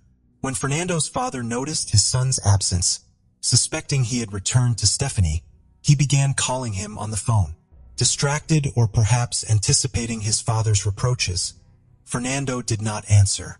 However, his father was not willing to give up, so he went to Stephanie's house to look for him. Once there, the man's shouts made Vilma come out of her room on the first floor. Although she ignored him and did not open the door, she immediately understood what was happening. Filled with anger, Vilma went upstairs and, without a word, broke into the room where her teenage daughter was with her boyfriend. It was at that moment that a fight broke out between the three, but it was an unequal struggle as Fernando soon managed to immobilize the woman. At that moment, Stephanie delivered a strong blow to her mother's head. The force was such that Vilma fell to the floor, dying. Immediately after, the teenager placed the body under her bed. Then Fernando and she went to the bathroom to clean themselves. At 90 years old and with senile dementia, Jose heard nothing and was unaware of anything. After that, Fernando went home. Later that same day, Stephanie kept in touch with dozens of people through her social media accounts. She confessed she felt that her heart was at peace and that her problems had finally ended, expressing the pleasurable feelings she was experiencing without specifying the reason.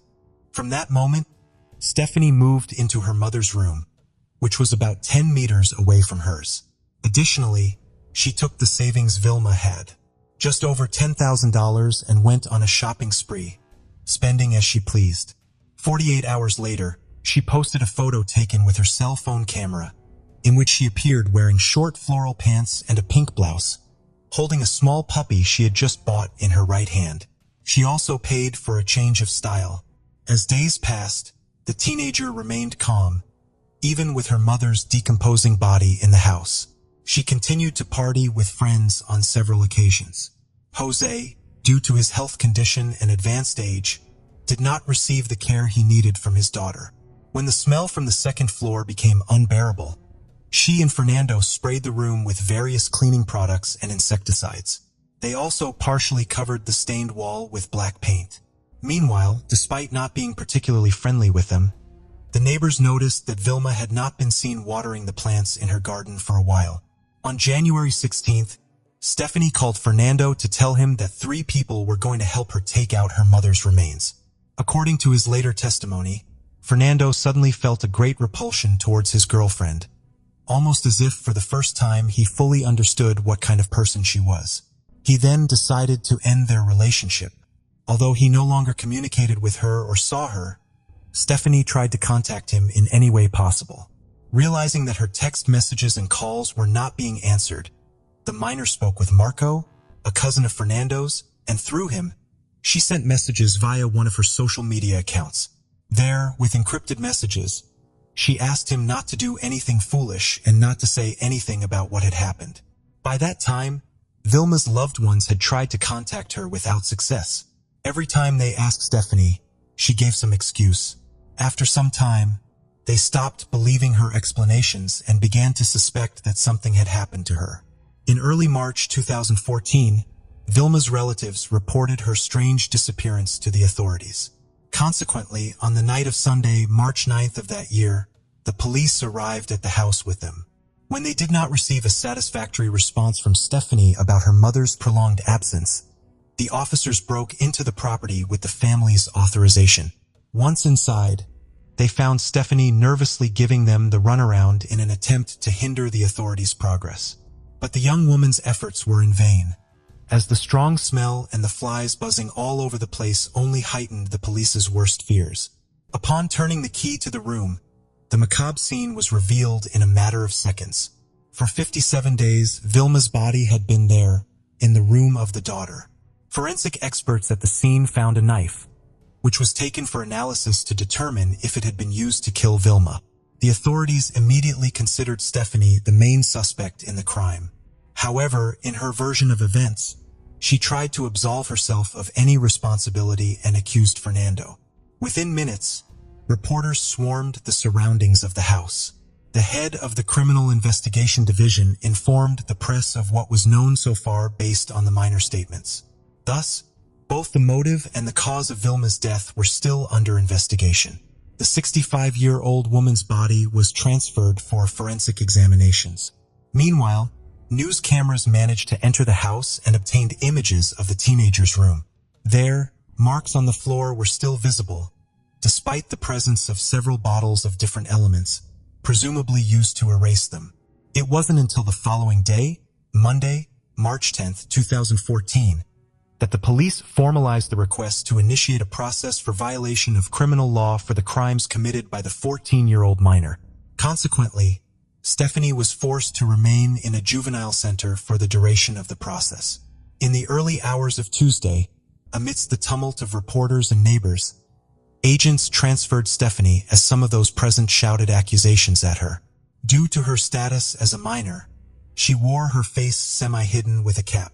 Nevertheless, she took advantage of the cameras and microphones to defend herself. During the police interrogation, Stephanie added more details to her version of events. This time, she said that her mother became enraged upon discovering her with her boyfriend and then hit her with an iron bar. At that moment, Fernando came to her defense and attacked Vilma, injuring her in the left eye. They struggled, and then he pulled out a knife.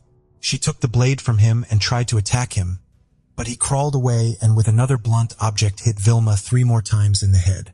The story continued with Stephanie going to the bathroom to clean the wound her own mother had inflicted on her.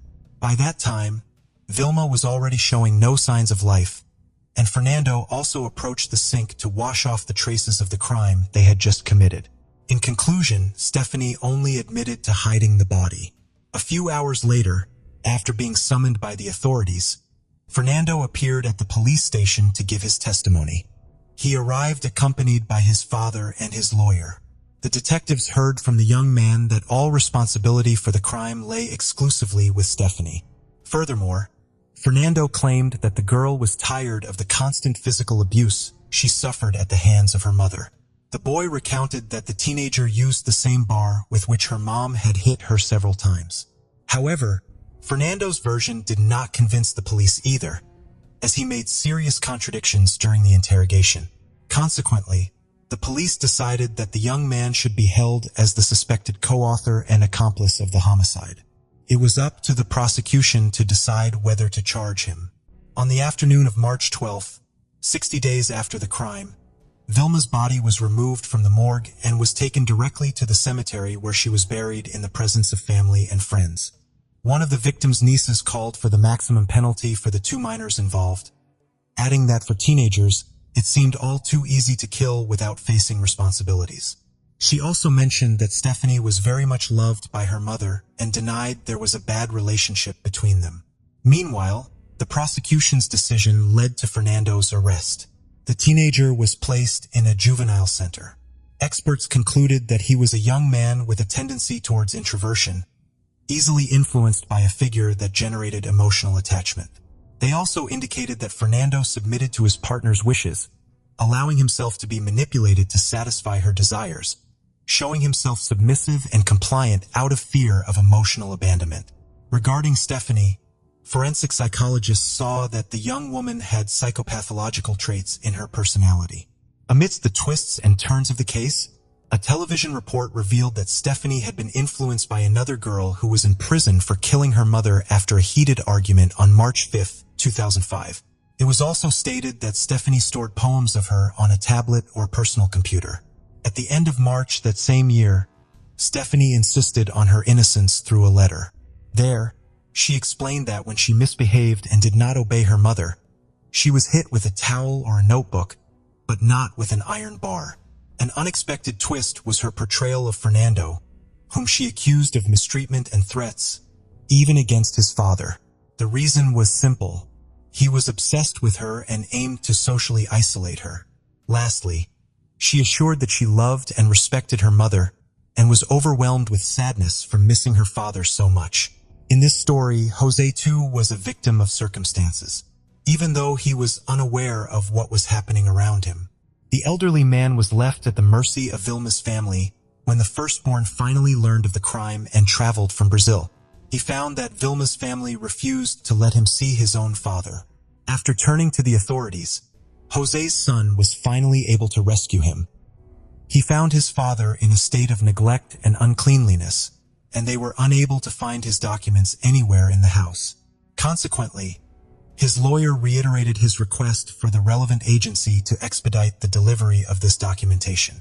Without it, neither Jose nor his son could claim his pension. The entire country remained attentive to any new detail, even those concerning the daily life of the main suspect. Once transferred to a new center, Stephanie made headlines again when it was revealed that she shared a third-year classroom with another minor accused of a similar crime, Rosalinda. Her case was also highly publicized in Peru. The young girl, who had suffered excessive abuse at the hands of her mother, retaliated against her and took her life. The director of the juvenile center told a Peruvian TV program that the 2 girls had no problems adapting to the group and also showed acceptable performance. According to her, as part of her job, it was not her place to judge them. Instead, it was necessary to do everything possible as a system to reintegrate them into society. The young women could be confined there until they turned 20. As Peruvian law only imposes a maximum of 6 years of readaptation in juvenile centers for crimes committed by minors. For adults, the country's legislation imposes up to 35 years of effective imprisonment for those responsible for these crimes. On the night of Thursday, April 10, 2014, the crime reconstruction took place. During this, the young woman smiled, made victory gestures, and showed no remorse. Fernando also participated, unlike Stephanie, chose not to speak to the press and preferred to hide his face, wearing a bulletproof vest at all times. Both arrived from their respective juvenile centers and had no contact with each other during the procedure. However, coldly and without showing regret, they attacked and accused each other. Upon leaving the scene, Stephanie began to play with her hair as the cameras from photographers and television stations focused on her. Meanwhile, Fernando's defense argued that the accusation against their client was full of contradictions. The psychological assessment of the crime scene conducted by experts found evidence of cruelty, planning, and simulation of the events, including the use of air fresheners and wall paint to hide blood traces. Days later, Jose visited his daughter for the first time. Still coming to terms with the events and remembering little, he hoped Stephanie would tell him everything. After leaving, following a 2-hour visit, he mentioned that his daughter blamed her former boyfriend for the crime, insisting to him that she was incapable of such evil. Jose carried with him a gift from his daughter, a pink heart saying she loved him.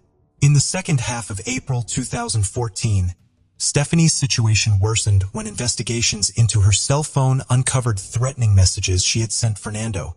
These texts were retrieved by the young man's family for use in court, aiming to prove that Stephanie had planned the crime.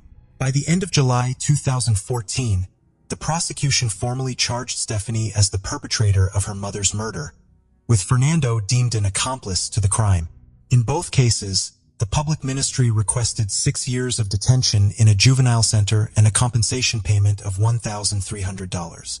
The prosecution's conclusions were based on the autopsy report, psychological assessments, and the crime scene's psychological appraisal. Exclusive footage of Fernando in court was captured by a television camera. Walter, Fernando's father, was outraged by the verdict, insisting that there was no evidence incriminating his son.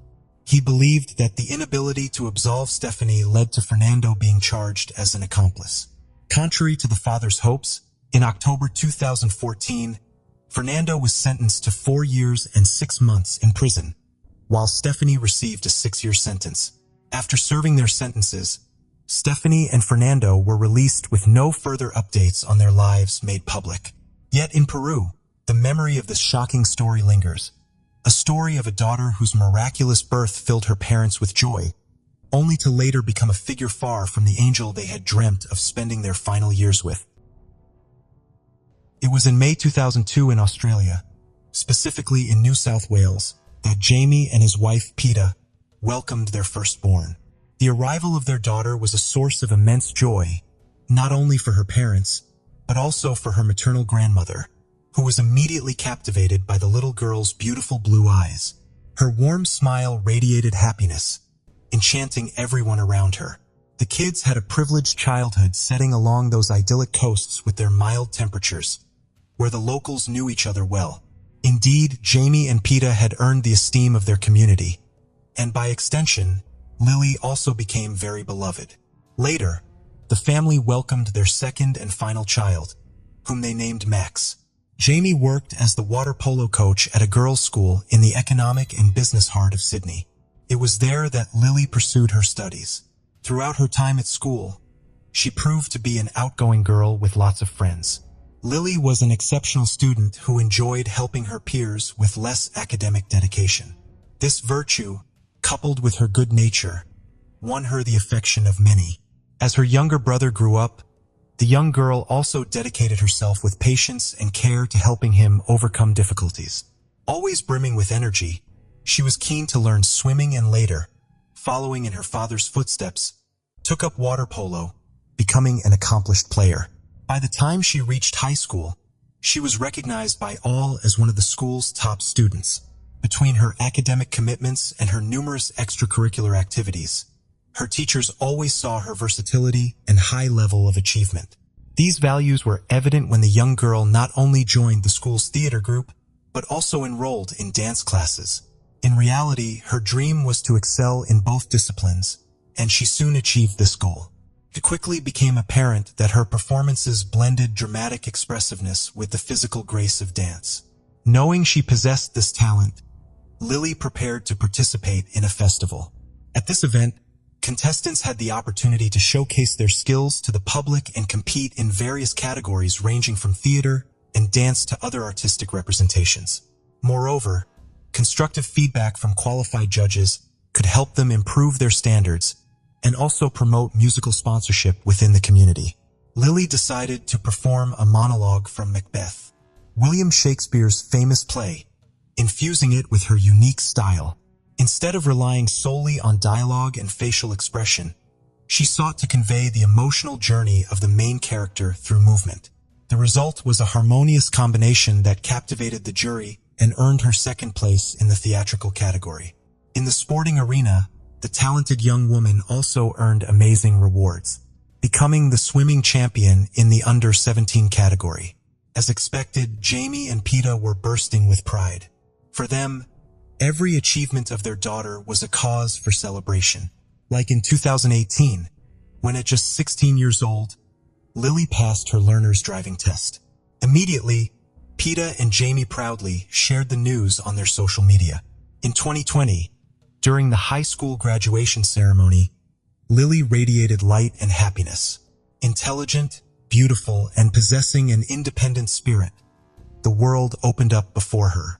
By then, she had already decided to pursue a career in the sports world and enrolled at the University of Technology, Sydney, to study for a bachelor's degree in sports business management. In early 2021, with the start of classes, she took a part-time job as a water polo coach at St. Andrew's Cathedral School. From the beginning, the work experience turned out to be much more fascinating than the young woman had anticipated. With her vibrant personality, she managed to transform the classes into a unique, fun space, winning over her students' affection. Her age also played in her favor, making her closer to the group, and everyone felt as if they had known her forever. Part of Lily's charm as a teacher was taking the time for details.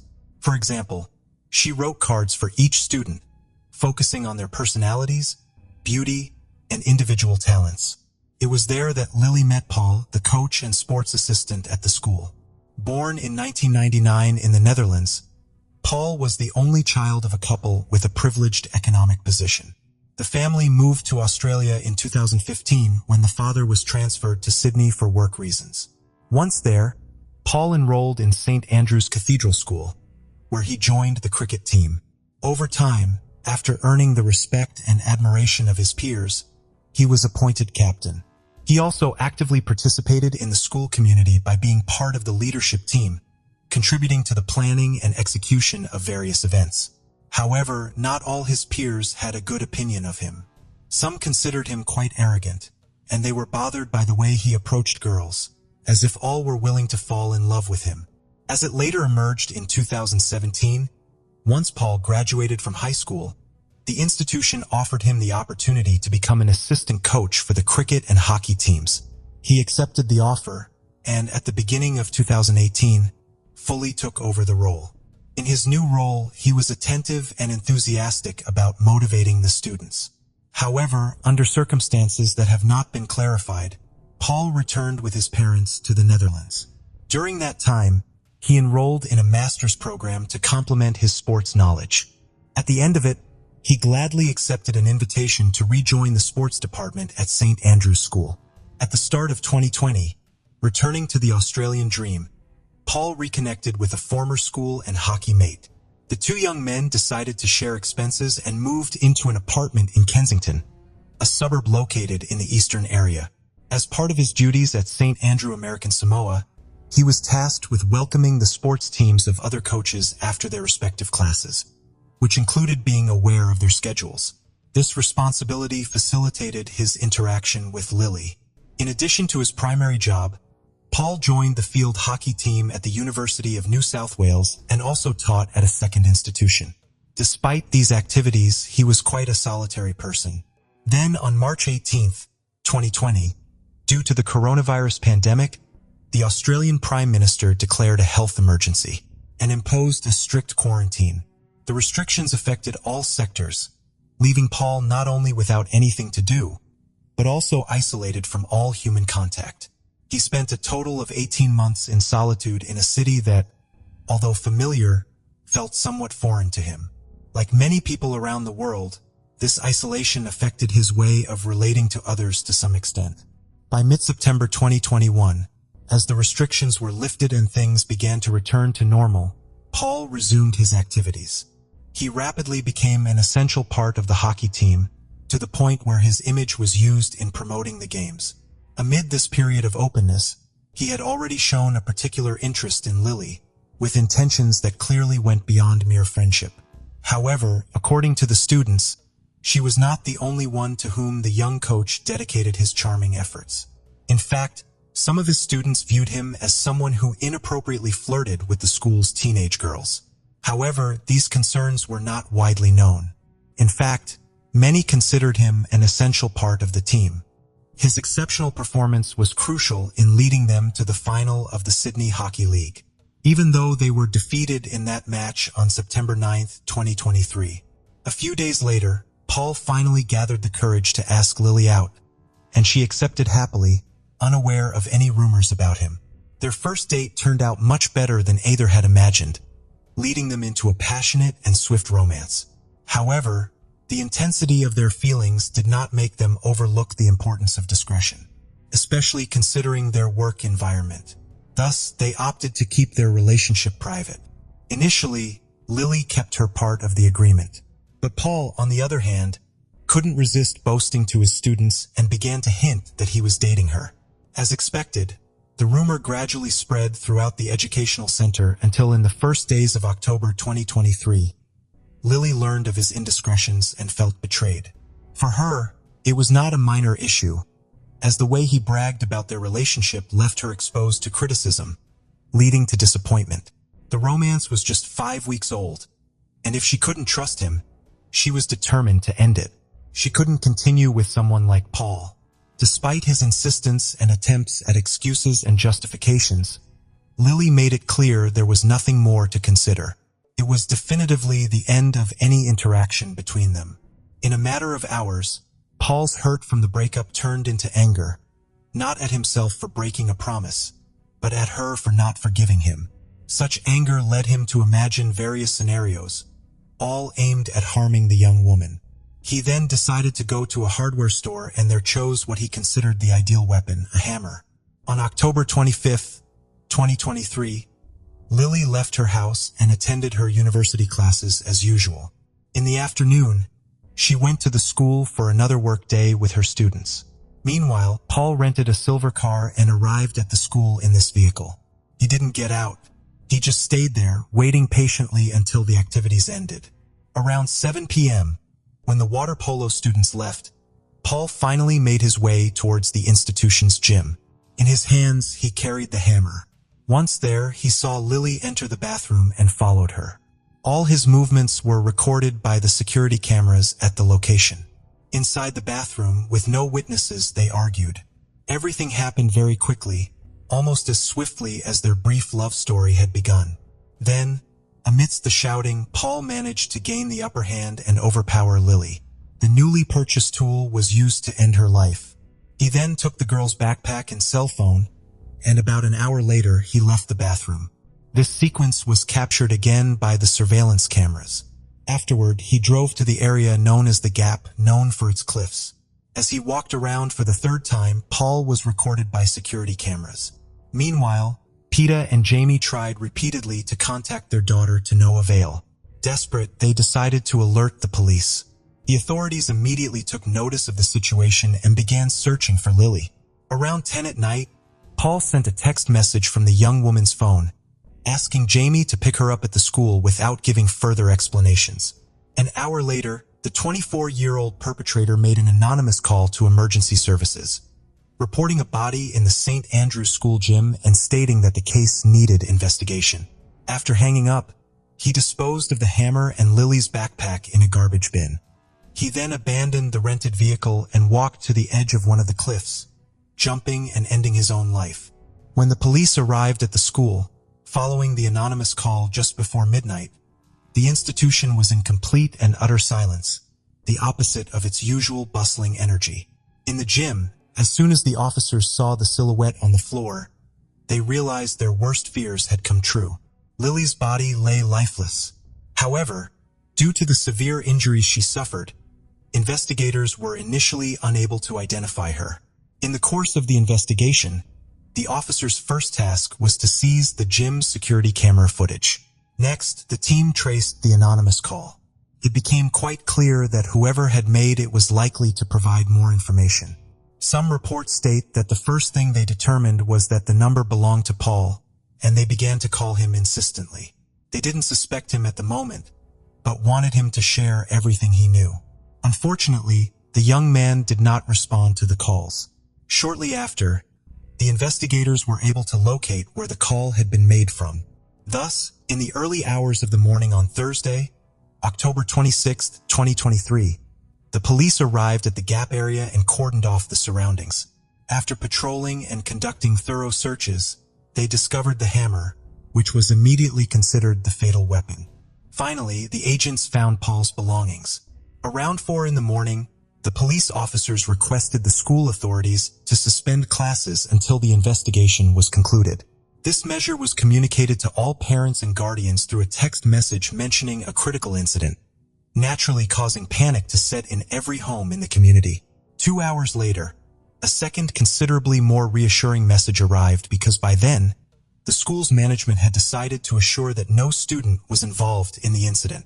However, after a sleepless night, Lily's parents received the devastating news of their daughter's cruel fate. Within minutes, the family's home was filled with neighbors and friends, all ready to offer as much support as possible in a situation no one could have ever imagined. Thanks to the gym's camera footage, the police identified Paul as the young man who had followed Lily. From there, authorities were able to outline the nature of the relationship between the main suspect and the victim, thus identifying a motive behind the crime. However, due to the lack of clues about his whereabouts, investigators began to consider the possibility that he might have taken his own life. Regardless, boats and even a helicopter were deployed along the coastline to find him. Through a statement, the police made the main suspect's name public, indicating that the nature of the injuries made it evident that Lily had been a victim of homicide. Although it was confirmed there were no previous domestic violence incidents between her and Paul. In the early hours of the next morning, Friday, October 27, 2023, a group of workers was preparing to start their day at a construction site near the top of one of the cliffs. However, they had to interrupt their work almost before it had begun when they were startled by the macabre sight of a body floating near the rocks. They immediately informed the police, who then established a new crime scene there and also organized a rescue team to recover the body. The unfavorable weather conditions made the already complicated operation even more difficult. Finally, by noon, the Marine unit achieved its goal with the assistance of a helicopter. The media was informed that the body was of an unidentified male victim, although officers had strong suspicions about his identity. Meanwhile, the remains were transported to the Forensic Medicine Service for a mandatory autopsy. The fingerprints collected were sent to the Embassy of the Netherlands for comparison with their records, leading to the identification of the man as Paul. That same afternoon, in their first public statement, Lily's family expressed the profound grief they were experiencing. Despite everything, they said, they were overwhelmed with immense gratitude for the community's support.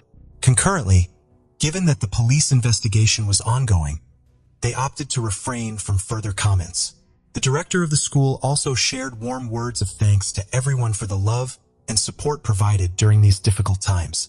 She mentioned that Lily had always displayed qualities that made her unforgettable. Beyond the pain of loss, it was hard to overlook the fact that the tragedy occurred in a space where minors should feel protected. Aware of this, the school sent a letter to parents assuring them that, in the words of the police, the crime was unforeseeable. In response to the events, access to the gym was restricted for students, while the library was transformed into a walk-in psychological counseling center for students needing specialist help to cope with the impact. Amid the case's impact, a renowned local media outlet contacted a criminal psychologist and expert in criminal cases for an interview to help the public understand the dimensions of the occurred events. When asked about his impression of the facts, he stated that the victim's actions were typical of men with fragile egos, incapable of accepting rejection. However, he viewed the young man's relationship not merely as one of anger or hurt, but as malicious. He highlighted that there was no spontaneity, but a clear intention to harm, something that, in his opinion, was evident from the cruelty with which Paul sent messages pretending to be Lily, asking to be picked up when the young woman was already deceased. Overall, for the expert, Paul's was a narcissistic profile with psychopathic tendencies. Paul's parents decided not to repatriate their son's remains to their home country. Instead, they opted to cremate him and scatter his ashes on a Sydney beach. Lily's funeral took place on November 17, 2023. The more than 500 attendees were asked to wear bright colors and bring flowers, as Lily would have liked. Perhaps the most emotional moment of the day was when Jamie spoke heartfelt words for his beloved daughter and to all those who had gathered in her name. Although it took Lily's grandmother some time to express her feelings, she eventually encapsulated her thoughts about her granddaughter magnificently. She said Lily's brief life was enough to make a difference in many lives. Case of Alicia Navarro. Alicia Navarro was born on September 20th, 2004, in Glendale, Arizona, USA. She is the eldest of 3 children. Her parents are Jessica Nunez and Rojan. Jessica immigrated to the United States in search of a better future for herself and later for her children. After settling in the U.S., Alicia was born. By that time, Jessica had already separated from Alicia's father, Rojan. Later, she began a relationship with a man named Ivan Nunez. According to Jessica, Alicia is a shy, kind, intelligent, and very thoughtful girl. She loves reading, playing video games, and spending time with her loved ones. She had very few friends and had little contact with her peers, preferring to stay at home rather than go outside. Gradually, the differences between her and other teenagers became clear. She had difficulty connecting with the world around her and was unable to recognize other people's emotions. In addition, she often experiences anxiety attacks. Physically, her height and weight are significantly lower than her friends of the same age. Add to that, Alicia has a very special habit. For example, she always wears the same clothes and shoes every day, regardless of whether they are clean or dirty or whether the weather changes. Even in the sweltering heat, she always wears her favorite sweatshirt. Jessica, Alicia's mother, mentioned that her daughter did not enjoy being around unfamiliar people. She felt most comfortable and safe in her room, which was her favorite place. Despite this, she loved visiting fast food restaurants, and for a long time, her favorite meal was chicken nuggets. After consulting specialists at the local psychological diagnostic center, Jessica learned that she had high-functioning autism. People with this disorder often have difficulty communicating with others. They also often appear clumsy and sloppy. Following her diagnosis, Alicia began therapy, which helped her lead a relatively normal life. As Alicia grew older, she spent more of her free time in her room playing Minecraft on her computer. She also used Discord, a popular messaging app among gamers, to chat with people she had never met in person. She also had accounts on popular social media sites, where she could freely communicate with friends and acquaintances without any inconvenience, unlike in real life. Initially, Jessica was not concerned about this behavior. She believed her daughter was cautious when talking to strangers and understood the risks that could occur.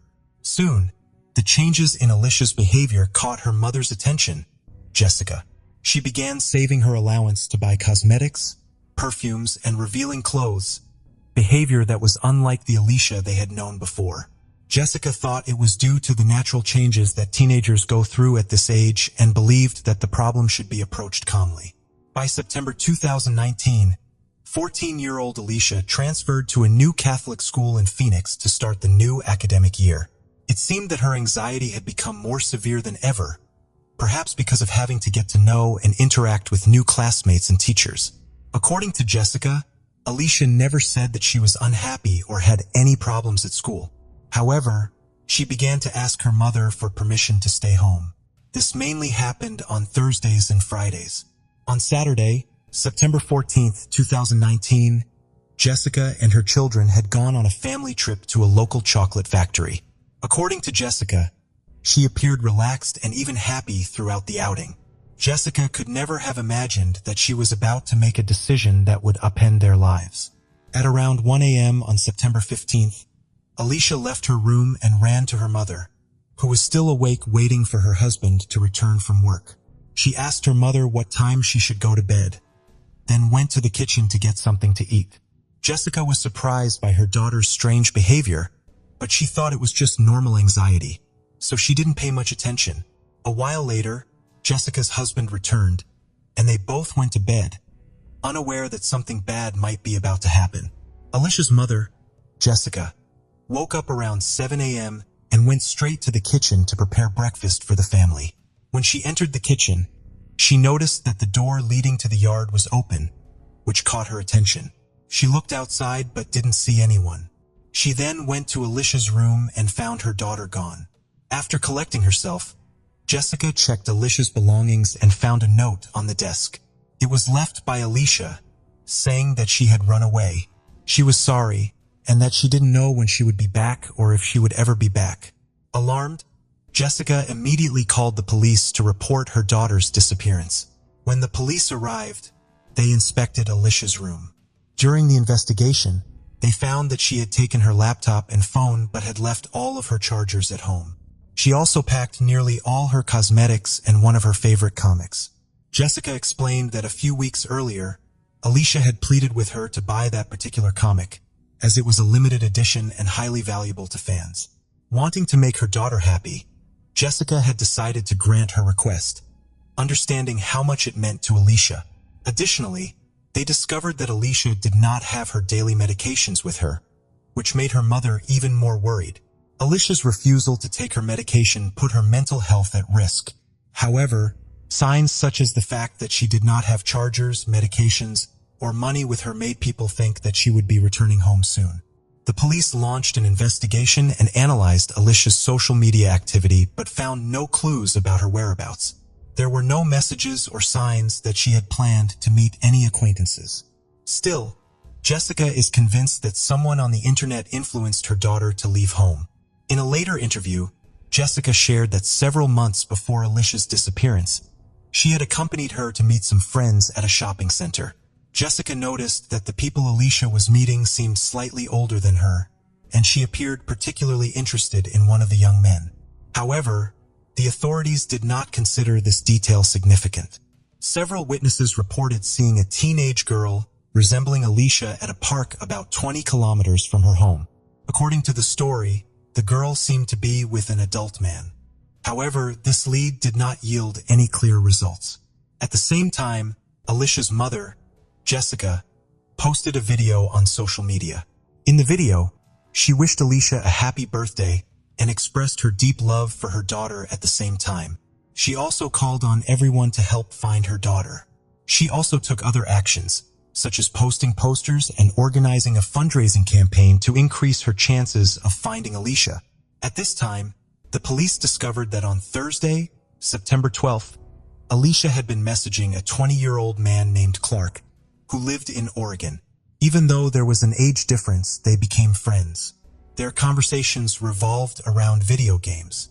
However, Clark said that Alicia had told him about a man she met on social media.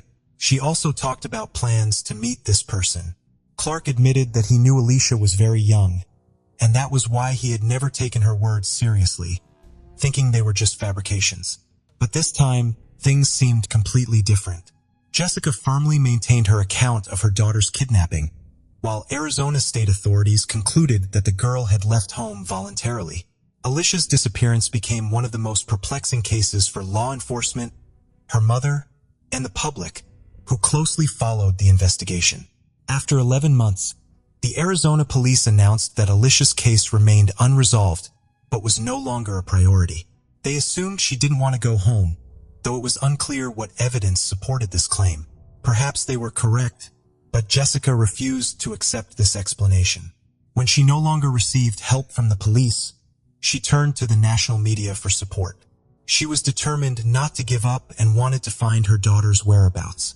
Jessica also continues fundraising activities to sustain the search for Alicia. She worked with private investigators and raised over $120,000. The money was used as a reward for anyone who could provide vital information about Alicia's whereabouts. Reports of sightings of Alicia or a girl resembling her began to appear from many places across the country. In 2021, the National Center for Missing and Exploited Children posted a new portrait of Alicia on its website. The image was created through a special program that simulated her adult appearance. When Jessica saw the portrait, she felt confused and surprised because she thought the image did not completely resemble her daughter's real appearance. Despite the time that had passed since Alicia disappeared, Jessica refused to lose hope. She feared for her daughter's safety but remained steadfast in her belief that Alicia could be found. Jessica emphasized that she missed her daughter very much and looked forward to her return. On July 26, 2023, Nearly 4 years after Alicia mysteriously disappeared, she unexpectedly resurfaced. She arrived at a police station in a small town in Montana near the Canadian border. A young girl who appeared to be a teenager walked into the station and identified herself as Alicia Navarro. She claimed to be the same girl who had vanished 4 years earlier in Arizona and requested to be removed from the missing persons list. Initially, the exact name of the town where Alicia appeared was not revealed. Local law enforcement began verifying the information she provided, and it soon became clear that the girl was indeed Alicia Navarro. Following this, news of her return was announced. In Arizona, the police confirmed that Alicia was safe, unharmed, and in a secure location. That same day, Jessica shared the news of her daughter's return. She posted a message expressing gratitude to everyone who had supported and helped in the search. Jessica likened her daughter's return to a beacon of light, bringing hope to parents whose children have gone missing or been kidnapped. She emphasized the importance of not losing hope, continuing the search, and believing in the possibility of a reunion. According to reports from Arizona police and the FBI, Alicia's case is still under investigation. Authorities are trying to clarify the circumstances that led to her leaving home. Glendale police said Alicia will not be charged because she has been fully cooperative in the investigation. Regarding her health, she showed signs of mental stress, but her physical health is stable. She also shared that she is ready to return home and reunite with her family. The following day, several videos featuring Alicia were shared publicly. In these videos, she explains that during the time she left the house, no one harmed her. She also expressed gratitude to law enforcement for their efforts in locating her and helping her return home. Montana authorities revealed that Alicia was found in Havre, a small town with a population of less than 10,000. During the investigation into her disappearance, a man named Edmund Davis was arrested. Edmund, who was 36 years old at the time, had been living with Alicia. Little is known about him, but neighbors reported that he had spent most of his life in Montana. His social media activities show that he is suffering from depression, lack of confidence, and weight issues. Regarding his employment, it was confirmed that he had been working the night shift at a local supermarket in recent months. In the photos shared on Edmund's social media, Alicia appeared calm and even happy, suggesting they seemed to enjoy their time together. However, it's important to note that when Alicia left home, she was only 14 years old while Edmund was 32. Given her existing mental health issues, she was likely easy to manipulate. Whether Edmund exploited the situation remains unclear, but the nature of their relationship initially appeared deeply troubling. FBI agents and experts working on the case believe that Alicia was the victim of a crime committed by Edmund without her even knowing it. They believe she may be experiencing a phenomenon similar to Stockholm Syndrome, also known as trauma-induced attachment. This is a special state of mind in which the victim develops a close relationship with her captor. This phenomenon can occur for a variety of reasons, such as her mental health issues. Experts believe that Alicia's refusal to take her prescribed medication may have been the reason she did not realize she had been kidnapped. Most importantly, Alicia's mysterious disappearance was closed when she was reunited with her family. After her return, it appeared that her life was no longer in danger. The main efforts in the case came not from the police, but from Alicia's mother, Jessica. She never gave up hope, even when local law enforcement stopped searching. She was always persistent, utilizing every resource she could, from media to social networks, in the hope that one day she would see her daughter return safely. Karen Slattery was born on September 18, 1969, in New York. She had an older brother and loving parents who were devout Catholics. When Karen was just a year old, the family decided to move to Florida, eventually settling in a suburban town called Boynton Beach. As she grew older, Karen started attending the local Catholic school and got involved in various activities like softball, swimming, and gymnastics. Living in a coastal town, she and her friends often spent time at the beach, soaking up the sun and enjoying the warm ocean waters. A few years after their move, Karen's younger sister was born and the two became very close. Her little sister looked up to her, mimicked all of her interests, and basically saw Karen as a role model. At 14, Karen started high school, which had a special babysitting program. The idea was simple. Parents who needed a babysitter for their kids would contact the school, and they would assign a student from the program who had attended the necessary training. For Karen, this was a great opportunity to earn her first bit of money. She loved kids and had plenty of experience looking after her younger sister, so she signed up right away. Karen quickly gained respect and trust from the local families. They loved her as well as their kids, so she always had plenty of babysitting jobs lined up. At the same time, she excelled in swimming and planned to use her athletic skills to secure a college scholarship after high school. On March 24, 1984, Karen was scheduled to babysit two girls whose parents had hired her many times before. Although Karen initially wanted to spend that weekend with her friends and even considered turning down the job, she decided against it. One of her close friends had recently moved to another state, and Karen was eager to visit her during the upcoming break. To afford the trip, she needed to save up for the plane tickets. That evening, Karen's mom drove her to the family's house where she'd be babysitting. The parents welcomed Karen, reminded her to lock all the doors, and left for the night. For the next few hours, Karen and the girls had a great time. They played games, watched cartoons, had dinner, and around 9:30 p.m., Karen tucked them into bed. She then went back to the living room and called her best friend. The two chatted about their plans for the next day. Her friend's dad had gotten them tickets to a baseball game, and they were both really excited. After that call, Karen rang up another friend who was also babysitting that night. They exchanged stories about how their evenings were going, and Karen mentioned she was heading to the kitchen to grab something to eat. She promised to call back in a few minutes, but that call never came. Since it was already late, her friend just assumed Karen had fallen asleep. Around midnight, the girls' parents arrived home and immediately noticed something odd. The porch light was off, even though they always left it on at night. Inside, the house was completely dark, and even the TV was turned off. As they approached the front door, they realized it wasn't locked. Assuming Karen might have forgotten to lock it, they entered the house and started calling her name, but there was no response. They began turning on the lights, and when they reached the kitchen, they were met with a horrifying sight. A massive pool of blood covered the kitchen floor. The phone, which hung on the wall nearby, was dangling from its cord, and a long trail of blood led from the kitchen down the hallway toward the bedrooms where the children were sleeping. Both bedroom doors were closed, but they noticed light coming from under one of them. Fearing someone might still be inside, the father told his wife to run to the neighbors and call the police.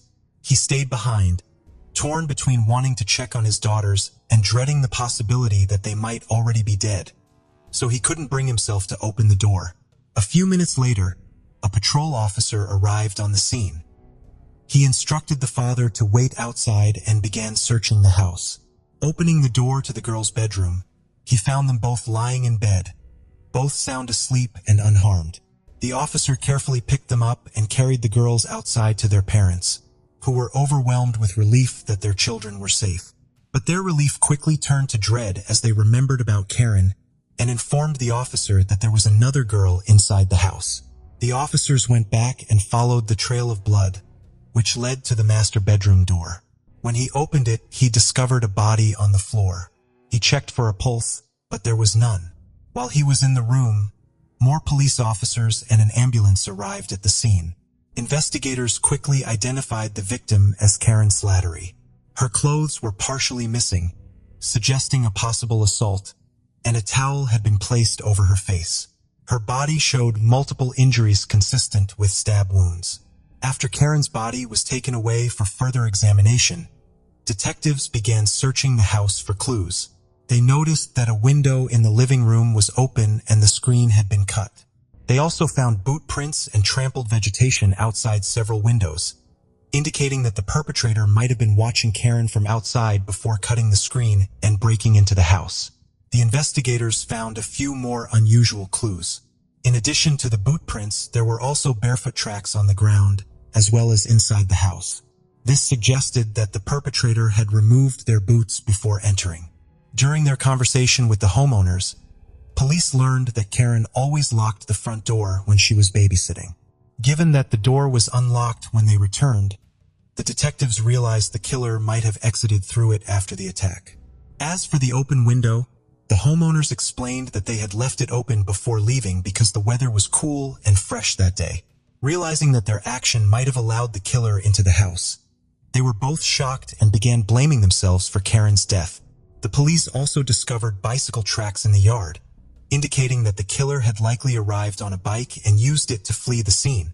They managed to follow the tire tracks to the main road along the coast, but the trail ended there. Forensic experts attempted to take casts of the barefoot prints, but they were all smeared.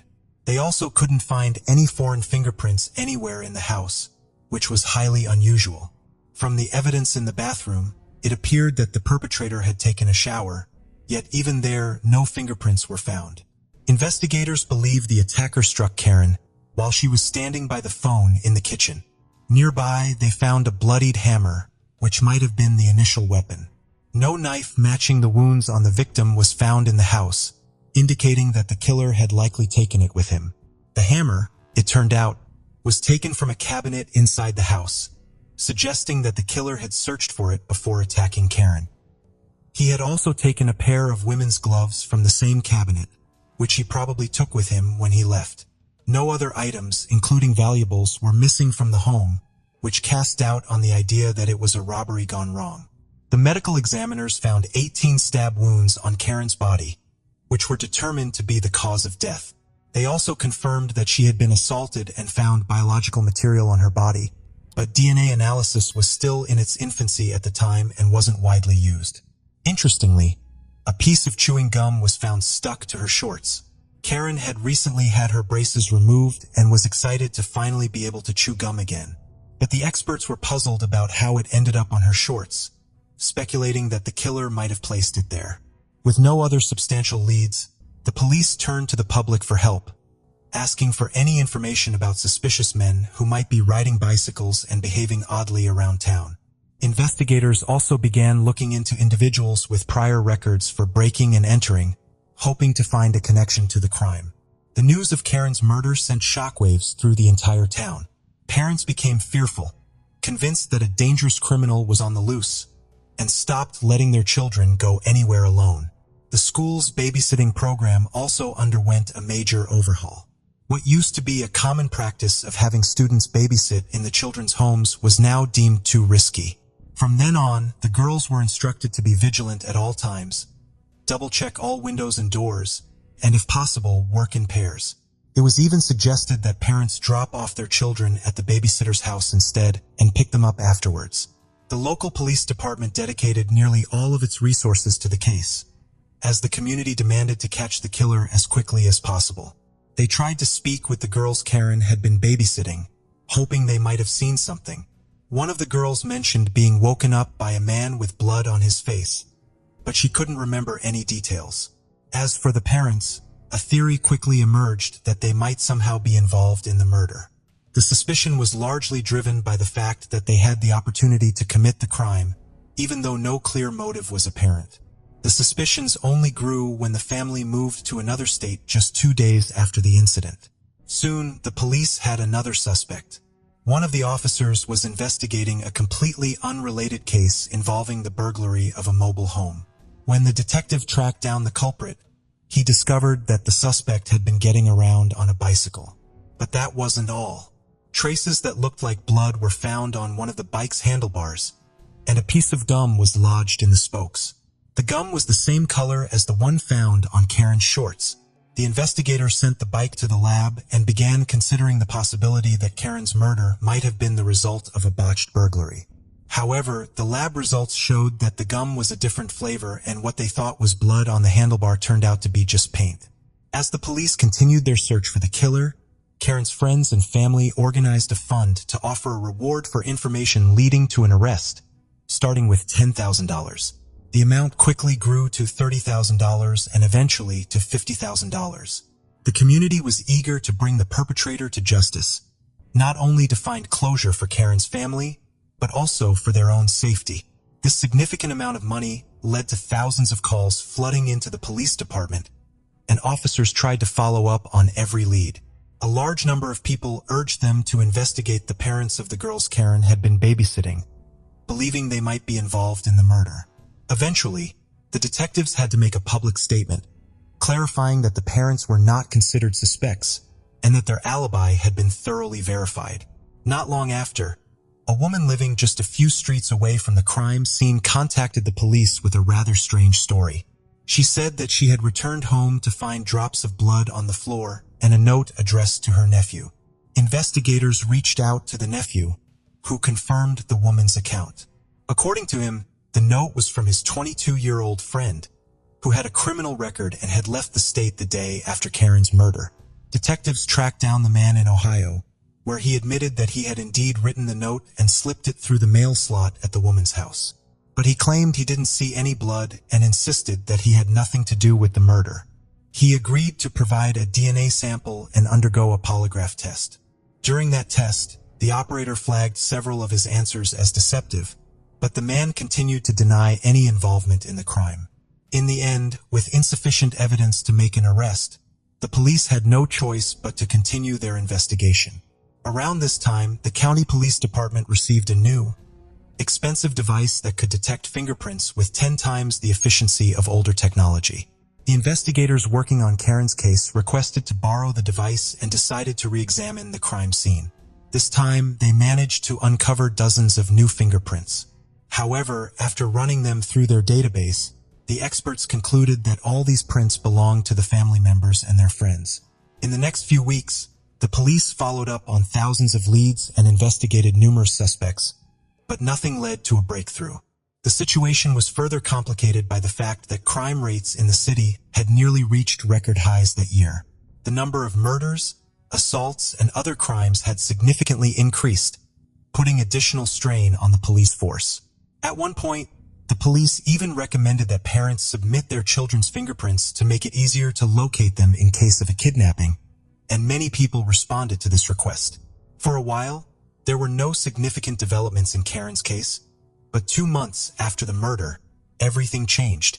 On May 29th, police discovered the body of 38-year-old Georgiana Warren in her home, just a few miles from Karen's town.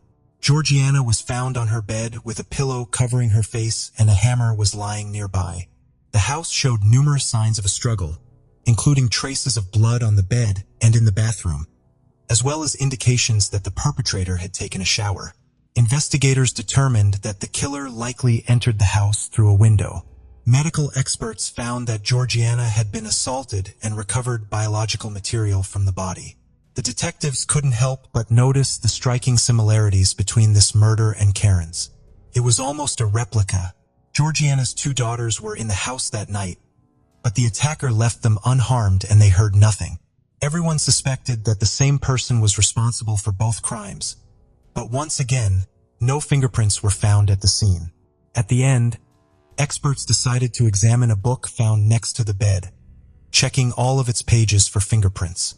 They hoped the killer might have touched it during the murder, so they used the expensive new device to analyze every page. And this effort paid off. They discovered a foreign fingerprint on page 43, which could potentially belong to the murderer.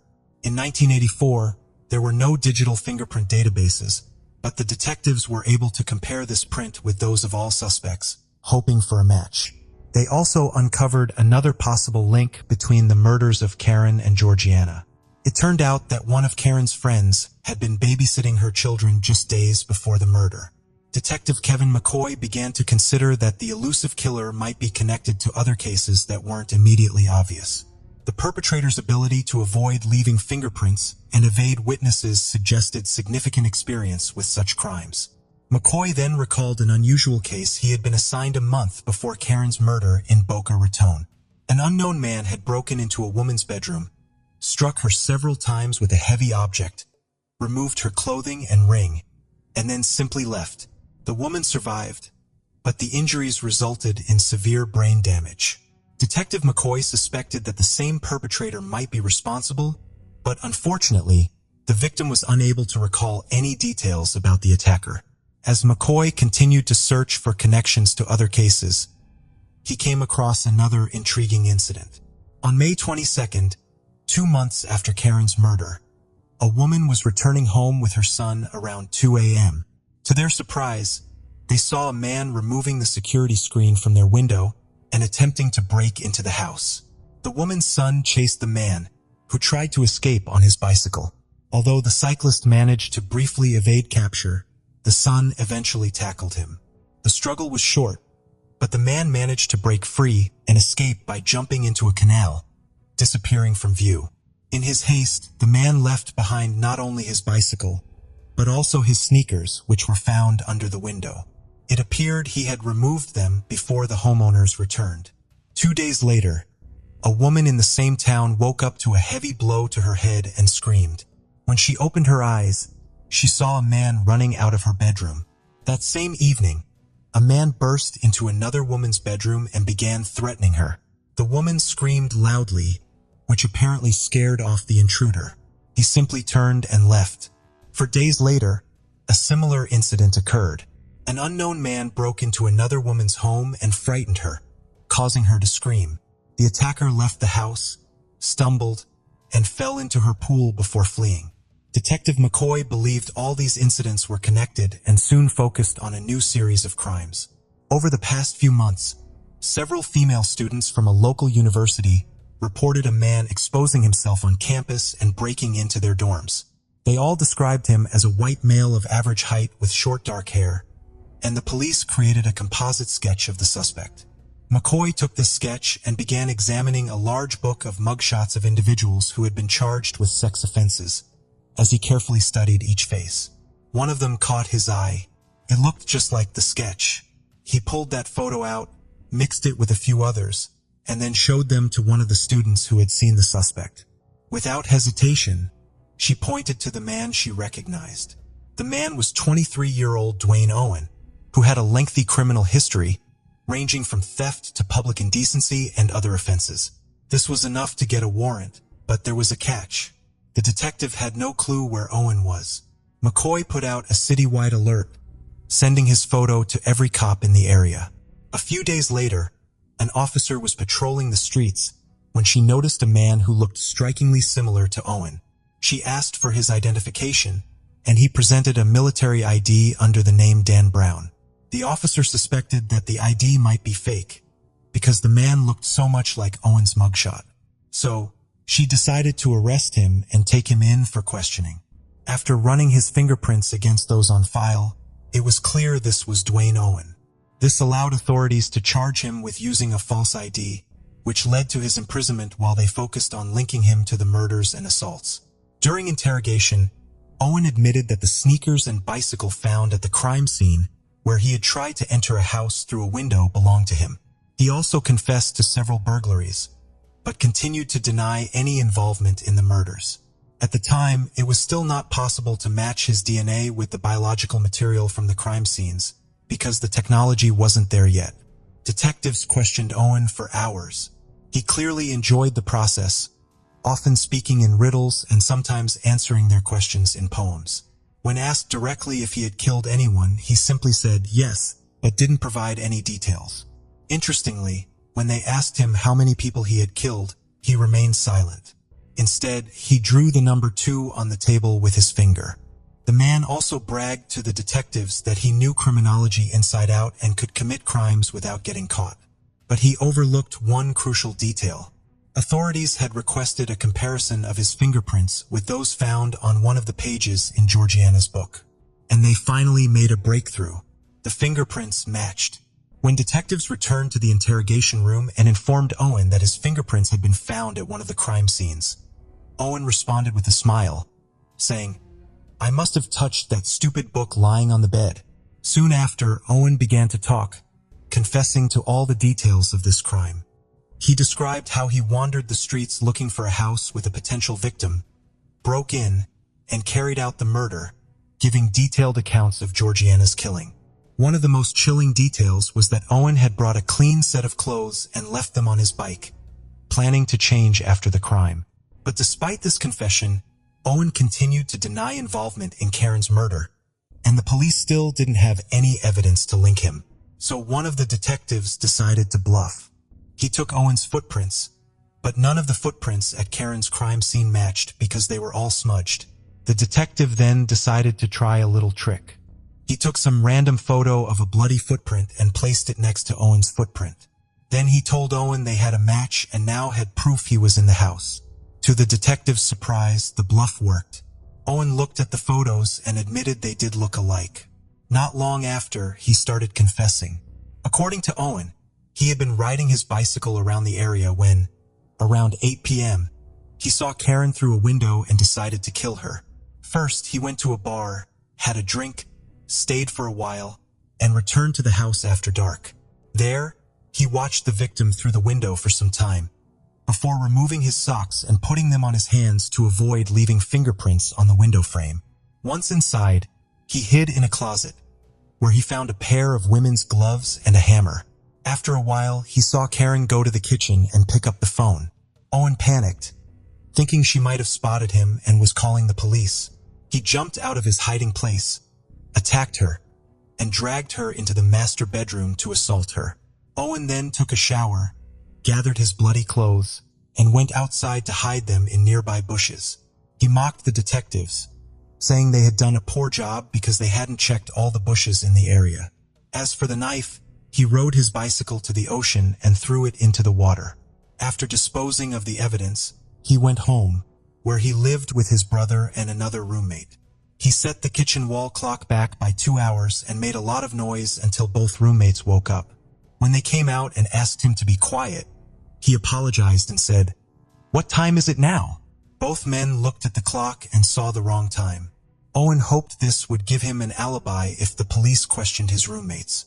After his confession, Owen was charged with the 2 murders and went to prison awaiting his trial. As investigators dug into Dwayne Owen's background, they uncovered a troubling history. He grew up in extremely troubled circumstances. His parents, who struggled with alcohol and drug abuse, died when he was a child. As a result, he and his brother were shuffled between several foster homes. When Owen grew up, he briefly served in the military and then took criminal justice classes in college. He later confessed that he had hoped to become a police officer, but a minor criminal record dashed those dreams. Frustrated by his thwarted ambitions, he chose to take a different path. After being charged with the murders, he also admitted to numerous other crimes, including assaults, indecent exposure, voyeurism, as well as breaking and entering. At the same time, he insisted that Karen and Georgiana were the only victims he had killed. While he was awaiting trial, Owen almost managed to escape from prison. He got inside a trash bin, hoping it would be loaded into a truck and taken out of the facility. Fortunately, prison guards discovered him before he could make his escape. The trial for Karen's murder began a year later. He refused to admit guilt, and his lawyers claimed that his confessions had been coerced and that his rights had been violated. But when the full confession tapes were played in court, there was no doubt about his guilt. In the end, Owen received 2 death sentences, one for Karen's murder and one for Georgiana's. In addition to the murder charges, he was also given 6 life sentences for his other crimes. Since then, Owen has been awaiting the execution of his death sentence. But his story didn't end there. Owen soon filed an appeal in Karen's case, arguing that his right to remain silent had been violated. He pointed to the fact that during interrogations, he repeatedly said, "I don't want to talk about this." But the police continued to question him. To everyone's surprise, the court accepted his appeal, and all charges in that case were dropped. The prosecution appealed this decision, and after 7 years was granted a new trial, which again resulted in a death sentence. Since then, Owen has been in prison awaiting execution. As is often the case, there was a long delay between the sentencing and the actual execution, and this case was no exception. Owen's execution was scheduled for June 15, 2023, nearly 39 years after the murders. Karen's younger sister came to witness the death of her sister's killer. She wanted to look Owen in the eyes, but he kept them closed until the very end. It's worth noting that Karen's sister chose a career in law enforcement and became a sheriff. She has said that after Karen's murder, she suffered from insomnia and decided that if she couldn't sleep, she might as well be doing something useful. The case of Estebales Carranza. Estebales was born in September 1978 in Guadalajara, Mexico. Her father is Armando, a psychologist, journalist, and author of books on esotericism. Her mother is Angela, Spanish. In 1983, at the age of 5, Estebales left Mexico with his parents and younger brother, settled in Barcelona, Spain. Estebales had a fairly normal childhood, although her father, Armando, was very strict and not easygoing. Her father's anger made her think of ways to get rid of him. Despite this, he let her study at prestigious schools and later supported her studies at the Autonomous University of Barcelona. As she grew up, she became sociable and had many friends. However, she also suffered from frequent mood swings and anger, during which she could become quite aggressive. As an adult, Estebales moved to Germany and lived in Munich for a while. She used her connections to find work, and she landed a job at an ice cream parlor in the nearby city of Nuremberg. She spoke German fluently, which helped her settle in easily, and her friendly demeanor made it easy for her to connect with the locals. While working at the ice cream parlor, she met her first husband, Holger Holtz, who sold refrigerators and was part of the Krishna religious community. He was 14 years older than she, and a few weeks after they met, he proposed to her because he was passionately in love with her. They soon married and moved to Berlin. Estebales found various jobs, but her life was not fulfilling. Right after the wedding, she and her husband Holger had a conflict. Despite his successful career, but he began to insult and physically abuse her. Nevertheless, they continued their married life, and in 2000, they relocated to Vienna, Austria. In Vienna, they had the opportunity to start their own business, opening the ice cream parlor Schlichery on the busy Oswald Gas Street. The ice cream shop quickly became famous with the locals. Nearby was the Iman hairdressing salon, and at the end of the building's lobby, a staircase led to apartments on the upper floors. There was also a basement entrance located under the stairs. Estebales and Holger made a large sum of money. However, he asked her to reimburse him for all the expenses they had spent in the first year of opening the ice cream shop.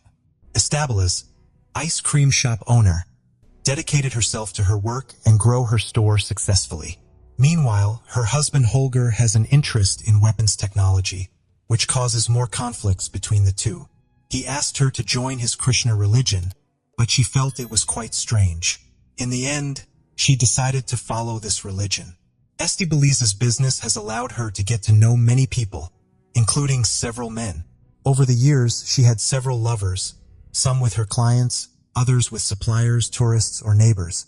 One of them was Manfred Hinterberger, 48, a representative of a company that manufactures industrial equipment, such as freezers, refrigerators, and ice cream machines.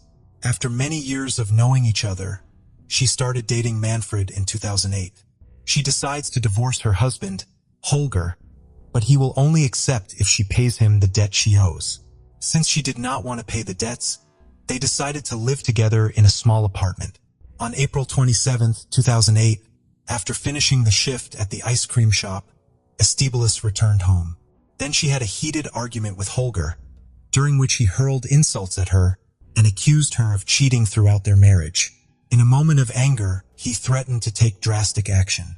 While he was seated at the computer, facing away from her, she took the weapon and attacked him. After ensuring he was dead, she moved his body to the bathroom and left it there. She was sure the gunshots would be heard by the neighbors, which meant the police would soon arrive at her house. However, nothing happened. After waiting until nightfall, Estebales moved the body to the living room sofa and went to bed. 2 days later, she attempted to dispose of the body by setting it on fire. However, the smoke escaping from her apartment attracted attention, and a neighbor called the fire department.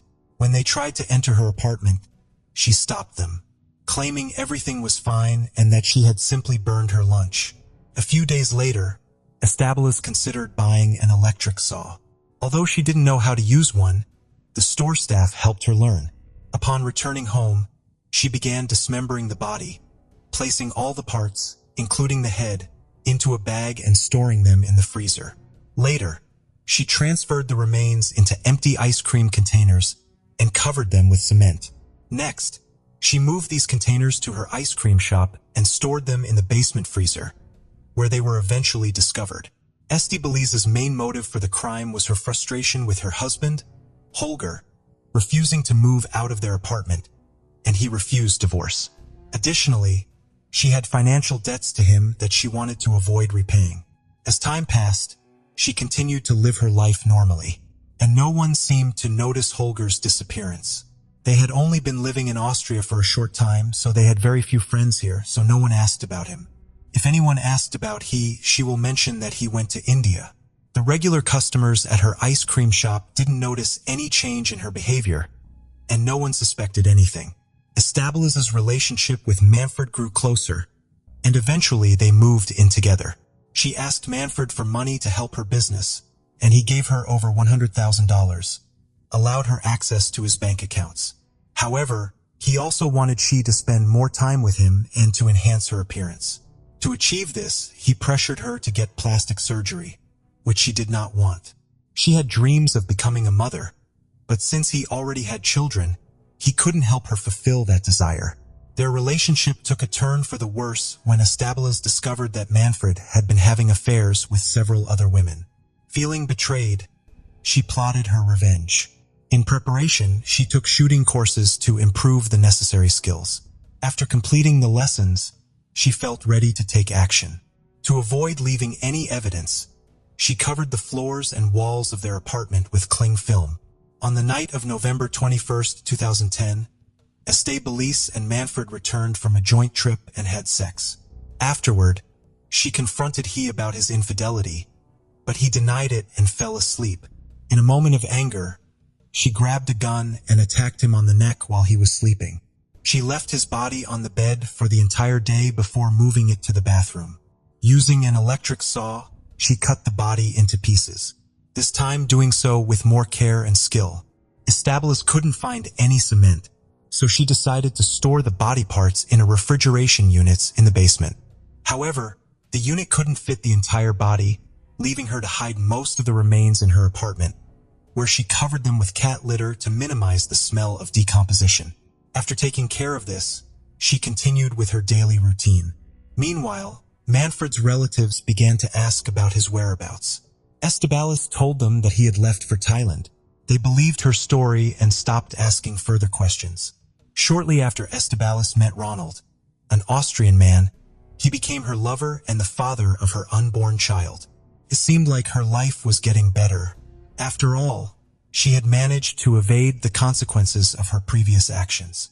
Who would suspect that this charming and friendly woman, known by everyone as kind-hearted, was capable of such deeds? One day, workers repairing the building next to the Estabiliza ice cream shop entered its basement to access the sewer and discovered a damaged pipe. The building's common drainage system is located in the storage rooms, which are separate small basements used for storage.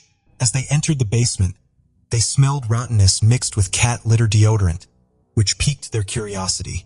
They traced the odor to two large freezers that appeared to have been abandoned for a long time.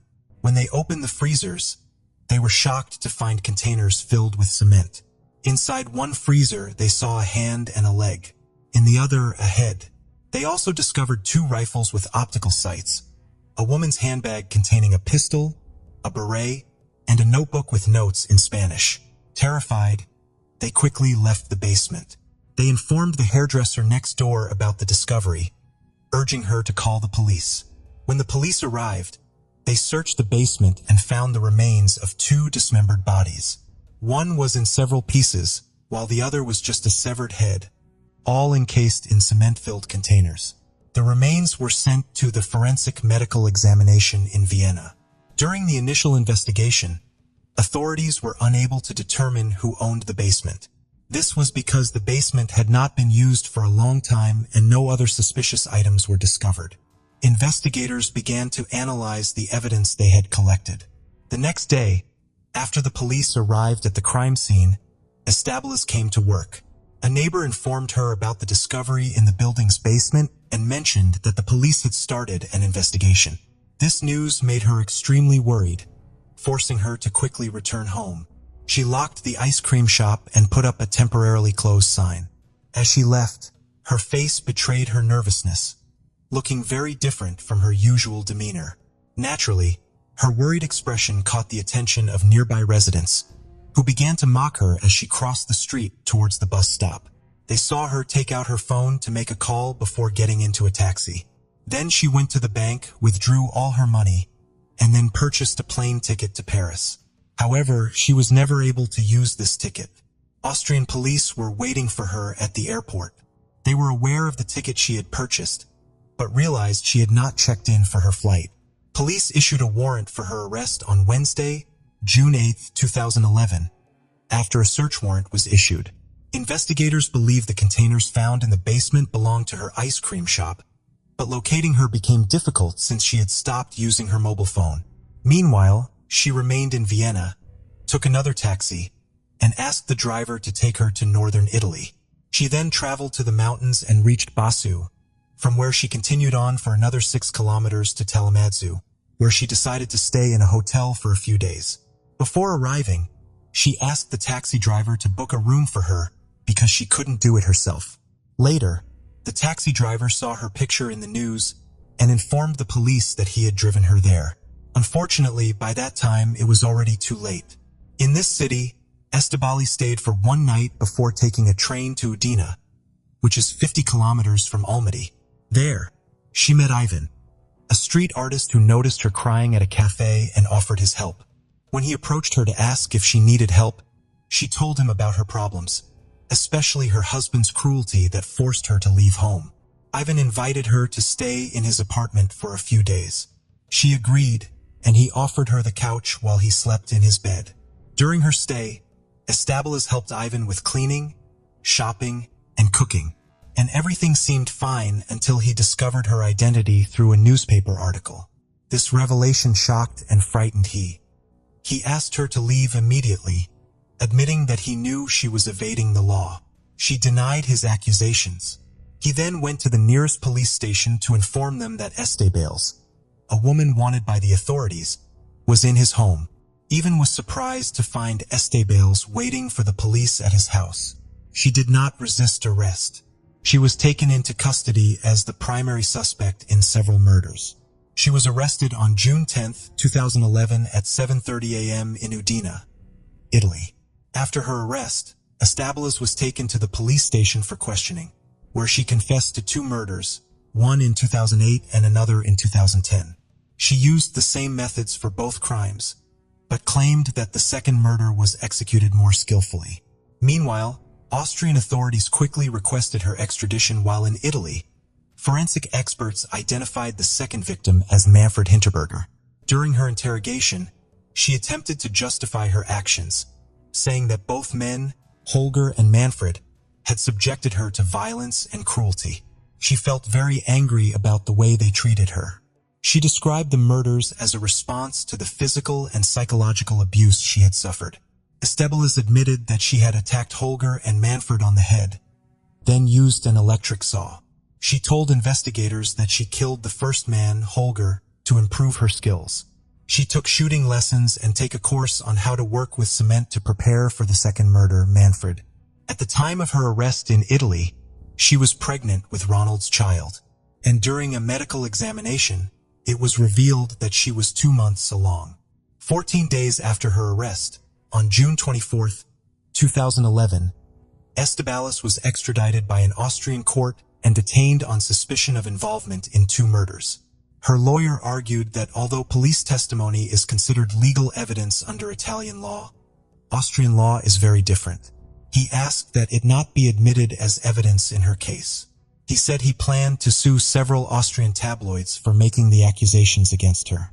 Estebelas was arrested and held in a prison in Vienna until January 11, 2012, when she was taken to the hospital to give birth.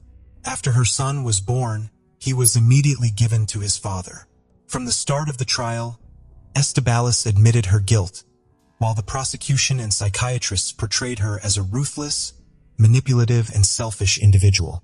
Despite being educated and fluent in 3 languages, she committed extreme acts for her own benefit. The defense argued that Estebelas was a victim of her own emotions. They claimed she was under the influence of illegal drugs and prescribed medications, stating she took 5 different drugs 3 times a day, including antidepressants and treatments for schizophrenia. However, evidence showed that her actions were intentional. She testified that Manfred pressured her to undergo numerous cosmetic surgeries, including nose jobs and Botox, and forced her to exercise constantly to maintain her figure, despite her long 12-hour shifts at the ice cream parlor. Estebal is alleged that people mocked her, which became unbearable for her and ultimately led to her decision to kill Manfred. The psychiatrist explained that she simply didn't know how to reject men who made her unhappy. She resorted to an extreme solution. She believed the easiest way to deal with men who were no longer needed was to kill them. Whenever men brought her trouble or ridiculed her, she concluded that killing them was the best option. On November 22, 2012, Estebalis Carranza was found guilty of murdering Holger Holtz in 2008 and Manfred Hinterberger in 2010. She was sentenced to life imprisonment in a facility for the criminally insane. Along with her attorneys, she appealed the decision, but the sentence was upheld by the Higher Regional Court of Vienna on March 20, 2013. In November 2017, it was announced that Estebalis would be transferred from a women's prison in Lower Austria to a prison in the market town of Upper Austria. She was diagnosed with a serious personality disorder. She exhibited abnormal behavior and had a mindset akin to a princess seeking rescue from a prince, longing for a fictional world where she was the center of attention. At the time of her crime, Estebalis was mentally stable, as she was not under the influence of drugs and was fully aware of her actions. Psychiatrists expressed concern that she might commit serious crimes again after her release. During a psychiatric evaluation, she stated, "Some part of her brain is red, and when it activates, she can't control myself." Michelle Bright was born on June 2, 1981 in a small Australian town called Goolgong. With a population of around 2,500 people, this quiet, close-knit community was far removed from big cities. Everyone knew each other, and because of its remote location, outsiders rarely passed through. Michelle lived there with her parents and two older brothers. She attended the local school where she had many friends, played basketball, and dreamed of becoming a veterinarian. Her love for animals was so strong that she even had her own horse. On top of that, wanted to have a big family of her own one day with 6 kids. By 1999, when she was 17, Michelle was focused on her studies. She aimed for top grades, hoping that it would make it easier for her to get into vet school. On February 26th, Michelle was planning to attend her friend's birthday party. The plan was to gather at her friend's house, and afterwards, intended to spend the night at another friend's place since her home was quite a distance away. That evening, Michelle's mom drove her to the party because Michelle didn't have a car of her own. Before getting out of the car, Michelle said she'd see her mom the next morning, and they said their goodbyes. The next day, when Michelle's mom woke up, she noticed that her daughter still wasn't home. At first, she assumed Michelle was sleeping in late at her friend's place, but as the hours passed, her worry began to grow. Michelle didn't have a cell phone, so around noon, her mom started calling her friends to check on her. Eventually, she learned that Michelle had left the party around 12:30 a.m. with a couple who offered to drop her off in the town center. From there, Michelle only had a short walk to her other friend's house. But to her mom's surprise, she found out that Michelle never made it there. The realization deepened her concern. Hoping that maybe Michelle had decided to stay with someone else, she continued calling her friends, but all of them said they hadn't seen Michelle that night. By the time Michelle's mom had contacted all of her daughter's friends, several hours had passed, and she still hadn't found any trace of her. With no other options left, she decided to go to the police, but she quickly ran into a problem. The local officers assumed Michelle was either out with friends or had run away from home, so they refused to start a search. Despite her best efforts to convince them that Michelle would never just run away from home like that, the officers wouldn't budge. Left with no choice, Michelle's mom, along with other family members, started searching on their own. They spoke with townspeople and walked the streets, but there were no signs of Michelle anywhere. This went on for several days, until March 2nd. That evening, a man was out walking his dog along a road leading out of town. As he passed by an old railway near a field, something odd caught his eye in the tall grass. When he got closer, he realized it was a human body and called the police. The officers immediately recognized the victim as Michelle Bright. Her clothing was partially missing and her bra had been torn off. Michelle's bag was found near her body, but there were no other clues at the scene. What stood out was how close the body was to Michelle's home, only about half a mile away. But because of the tall grass, it was nearly impossible to spot from a distance. The medical examiner found several bruises on Michelle's body and determined that she had been strangled. They also concluded that she had been assaulted, but no biological evidence from the attacker was discovered. In her hand, they found a few strands of hair, but unfortunately, they couldn't extract a DNA sample from them either. Now that the police were dealing with a murder, they finally began their investigation. Their first step was to interview everyone who had attended the party. According to experts, the time of death was likely the same night she disappeared, meaning someone at the party might have been involved or at least knew something. Everyone claimed that the party was peaceful and without any conflicts. No one saw Michelle arguing or fighting with anyone. She was in good spirits and left with a couple who had offered her a ride. The police spoke with this couple and they confirmed that they dropped Michelle off on the main street in town where she planned to walk to her friend's house. After that, they drove off and didn't see which direction she went. Her friend told investigators that Michelle never made it to her place that night. The investigators suspected that either she was attacked before she could reach her friend's house or for some reason, Michelle changed her mind and decided to head home instead. The investigators doubted that the victim could have been attacked in the middle of the street. They interviewed everyone who lived nearby, and no one heard any screams or unusual noises. Because of this, the police believe that Michelle might have known her attacker. It's possible he offered her a ride home and instead drove her to the location where her body would later be found. Michelle's family also insisted that she would never have gotten into a car with a stranger. Besides, in their small town, outsiders were rare, so she would have recognized anyone local. Over the next few weeks, the police continued questioning various people, trying to find witnesses or any leads. They also started looking at potential suspects, asking for their DNA samples. Even though the experts couldn't obtain a DNA sample from the killer, this information wasn't made public. The investigators hoped that as DNA analysis technology advanced, they might be able to extract a genetic profile of the perpetrator from the victim's belongings or another evidence. One of the first suspects was Michelle's ex-boyfriend. The police found out that she had broken up with him shortly before her death, and according to their friends, he wasn't happy about it. But there was no evidence against him, and investigators couldn't determine whether he had the opportunity to be on the street where Michelle was walking the night she was killed. Another local resident raised suspicion because he seemed overly distraught about Michelle's death, even though they barely knew each other. But like with her ex-boyfriend, there was no way to connect this man to the murderer. Interestingly, a few days after the body was found, one of Michelle's relatives visited the site. He noticed one of her earrings on the ground, which was strange because the police had already searched the entire area.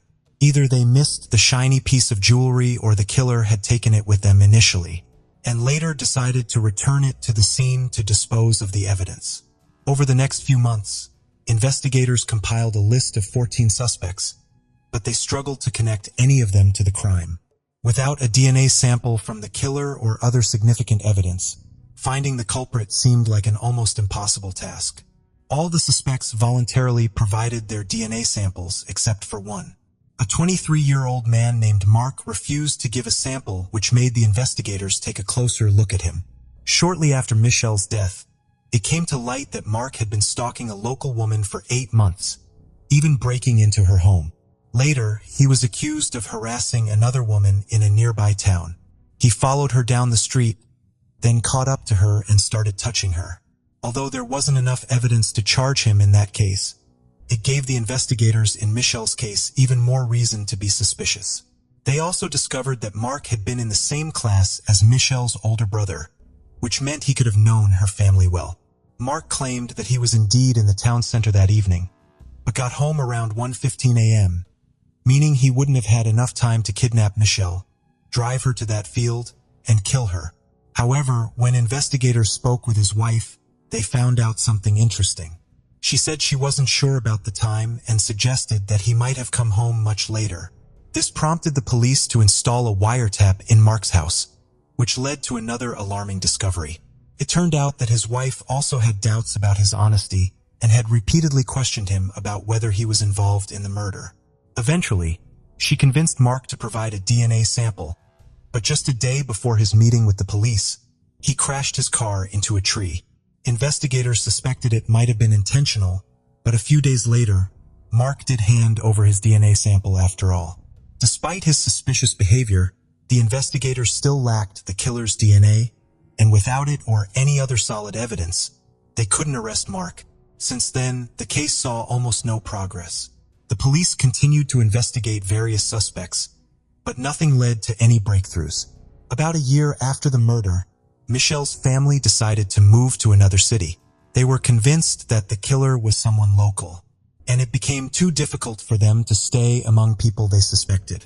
In 2000, a substantial reward of $100,000 was offered for any information leading to the capture of the culprit. This brought in several new leads, but all of them ended up going nowhere. In 2002, investigators traveled to the UK to analyze the victim's belongings and other evidence for any foreign DNA, but this too yielded no results. The case was reopened several times over the years. In 2009, the reward was increased to $500,000, setting a record for the state. This huge amount of money generated a flood of new tips and calls, but none of them brought investigators any closer to catching the killer. In 2019, 20 years after the murder, the case was reopened once again. The police still didn't have the killer's DNA, as even with modern tools, they couldn't find any foreign DNA on the victim's belongings. Given this, detectives turned their attention back to the list of suspects, which at that point had 5 names. After thoroughly re-examining each of these men, they narrowed the list down to just 2 suspects and focused their efforts on them. One of them was a 56-year-old man named Craig. He became a suspect for several reasons. At the time of Michelle's murder, he lived just 2 houses away from her. What's more, Craig moved to Sydney just 2 weeks after the crime. Craig also had a significant criminal record. He had been arrested multiple times for harassment, indecent exposure, and other similar offenses. On top of that, he was involved in various illegal activities like thefts. Moreover, Craig had been a suspect in another assault case involving a woman from Galgong just a year before Michelle's death. In that incident, the woman had returned home after a party and was sitting on her porch, waiting for her boyfriend to arrive. At some point, a man, later identified as Craig, approached her, struck her, and attempted to assault her. Fortunately, her boyfriend arrived just in time, scaring off the attacker. Although the woman initially reported the assault to the police, she ultimately decided not to press charges. The problem was that the chances of securing a conviction against Craig were low, as her testimony alone wouldn't have been enough. As a result, no charges were filed and Craig remained free. For the investigators working on Michelle's case, Craig was their prime suspect, but they needed a confession from him. So the detectives decided to take a bold and risky step. They planned a large-scale undercover operation. Given Craig's criminal history, the investigators decided to set up a sting operation. They created a fake criminal group and approached Craig, presenting themselves as an organization with serious connections, including ties to the police. They also claimed that they were looking to make a lot of money and needed one more member. Craig was intrigued by the offer and joined the gang. Over the next few months, the undercover operatives focused on gaining his trust. They kept telling him that their group was like family, and if he couldn't be fully trusted, he wouldn't be involved in the major operations. During this period, the group committed a series of crimes, but the police didn't reveal any specific details. It's possible that these crimes were staged or involved minor thefts, with the detectives willing to go to such lengths to solve the murder case. This continued for almost a year, and the investigators decided it was time to move to the next phase. The gang members told Craig that the police were interested in him because of some old murder, which threatened their entire operation. They didn't provide any details, but implied that investigators were getting closer. During one of these conversations said, "I hope they won't question me about the murder of Michelle Bright." He then added that she was like a sister to him and that he had known her since she was a baby. Sometime later, another undercover officer posing as a corrupt detective working for the gang met with Craig. He told him that investigators from a small town were actively digging into him regarding the old murder and that they were closing in. Eventually, the detectives moved to the third step. They held a press conference announcing a record-breaking reward of $1 million for information about Michelle's murder. This was done to ensure the case made headlines across Australia and to increase Craig's anxiety. Interestingly, on the same day, Craig left a comment on the police department's social media post saying, "It's so sad that they haven't caught our killer. Michelle was like a sister to me. I feel sorry for the family." The next day was set up to meet with the gang leader, whom he had never seen in person. The role of the gang leader was played by one of the investigators. The fake boss told Craig that the police were interested in him for 2 separate cases, putting the entire gang at risk. He asked Craig to be completely honest and confess if he was involved. In return, he promised to help Craig resolve the situation. But despite this, Craig continued to deny any involvement in the murder. During the conversation, the fake boss showed him a folder with police materials on Michelle's case, including a photo of Craig's old car. In 1999, shortly after Craig's move to Sydney, the police had contacted him by phone regarding the investigation, and the next day, his car was found burned. The boss claimed they had some evidence and that Craig could be arrested very soon. The police material seemed to have had their effect, and Craig finally began to confess. He recounted that on the night of the murder, he had arrived in Galgong, visited a friend, and then headed to the town center, where he stopped by a bar and talked to its owner. He said he thought he left his car there and walked away, but he couldn't remember much beyond that because he had drunk a lot of alcohol. However, Craig admitted that he did indeed kill Michelle. He recalled taking her life. Realizing that such a vague confession wouldn't be enough, the fake boss proposed that Craig go to the crime scene with other gang members to refresh his memory. After that, his accomplices would take him to the airport and help him leave the country. Craig agreed, and once at the crime scene, he told how he dragged Michelle away from the road into some grass to hide her body. He added that he couldn't remember if he had assaulted her, but he detailed how he removed part of her clothing. He noted that the clasp on her bra was broken, an undisclosed detail that only the killer would have known. After that, Craig also confessed to attempting to assault another woman a year before Michelle's murder, but was interrupted by the victim's boyfriend. He described the incident in detail, providing information that confirmed the truthfulness of his account. After receiving the confession, the gang members did take Craig to the airport, but reinforcements were already waiting for him there. 20 years after the murder, Craig was arrested for Michelle's killing and was placed in jail awaiting trial. The trial began in 2023, with Craig facing charges for both Michelle's murder and the attempted assault on the other woman. He pleaded not guilty, and his lawyer argued that the confession had been obtained under pressure. The defense highlighted that Craig initially claimed his innocence to the undercover officers, and only made a false confession out of fear for his safety. The prosecution, however, argued that Craig had always had a choice. He could have left the gang and remained silent about his involvement in the murder. Additionally, Craig had provided specific details, such as the manner of the killing and the broken clasp on Michelle's bra, which an innocent person would not have known. The prosecution's theory was that Craig had spotted Michelle on one of the central streets and either offered her a ride or walked her home. Given that she lived just yards away from Craig and knew him well, she might have agreed. Once they reached the outskirts of town, Craig could have attacked her and dragged her away from the road towards the railroad tracks where her body was eventually discovered. The trial lasted for 7 weeks, and Craig was ultimately found guilty of Michelle's murder and the assault on the other woman.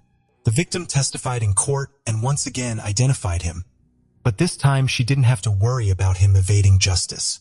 The judge sentenced Craig to 32 years in prison, with the possibility of parole after 24 years. This means he could be released when he is 77 or older.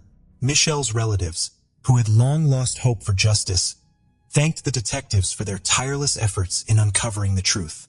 The tragedy had forever changed their family.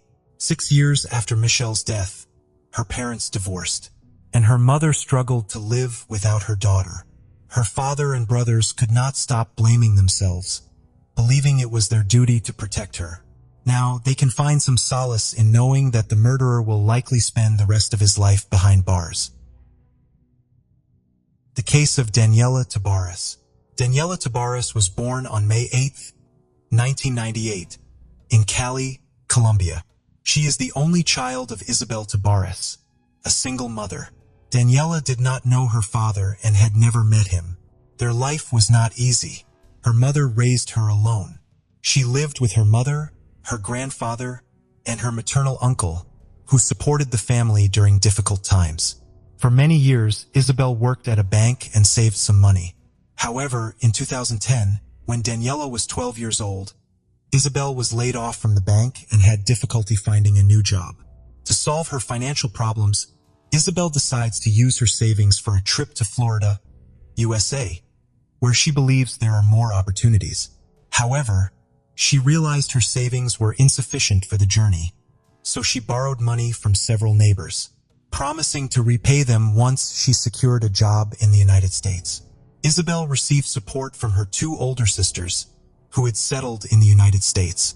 They invited her to live with them and share the rent, helping her not to worry about housing. While Daniela attended school, Isabel began working as a cleaner. She was very determined and hardworking, with the desire to create a better life for herself and her daughter. Her sisters also helped her by sharing advice on how to succeed in America. Isabel realized that in order to become independent, she needed to be self-sufficient and start her own business. Within a year, she saved enough money to obtain a license and start her own business. Although she had to work hard, she always prioritized her daughter, Daniela, whom she loved the most. At the same time, Daniela attended Coral Springs High School in Florida. As a sociable girl, she easily made friends with many people. Initially, she was close to fellow students who were also immigrants, as they had much in common. After that, she made friends with many others. It seemed that everything was going well. Isabel quickly paid off her debt to her neighbors. She even started considering renting her own apartment to avoid burdening her sisters. She took her time to save more money and regain her stability. She successfully carried out her plans.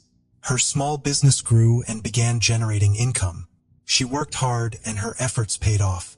During this time, she met Shu, a Colombian with 2 children. They quickly understood each other because they had both gone through hardships after moving to the United States. Besides, Isabel also learned about the culture of a new country, expanded her business, and increased her knowledge. Isabel and Daniela often did everything together and supported each other. Isabel credits their close relationship as one of the key factors in her success. Daniela is a sociable, kind girl and makes friends easily, which helps her have no trouble living in the United States. However, she was concerned about gaining weight during her teenage years. Instead of giving up, she was determined to overcome her problems. She started exercising and living a healthy lifestyle, avoiding fast food. These daily habits helped her achieve her ideal figure. Daniela's achievements inspired Isabel, and she decided to join a sports club near their home in Coral Springs. By that time, Daniela had been attending the club for a while. Seeing her daughter's perfect figure, Isabel also wanted to take better care of herself. However, she was very busy with her business, which took a lot of energy. After a few months, she was so tired that she refused to go to the gym. She plans to return to the gym later, but for now, she decided to prioritize her business. Daniela, on the other hand, decided to continue training. She was very happy with the changes in her body and figure that she had achieved. Even though her mother didn't go to practice with her, she had enough friends in the club to train with during most sessions.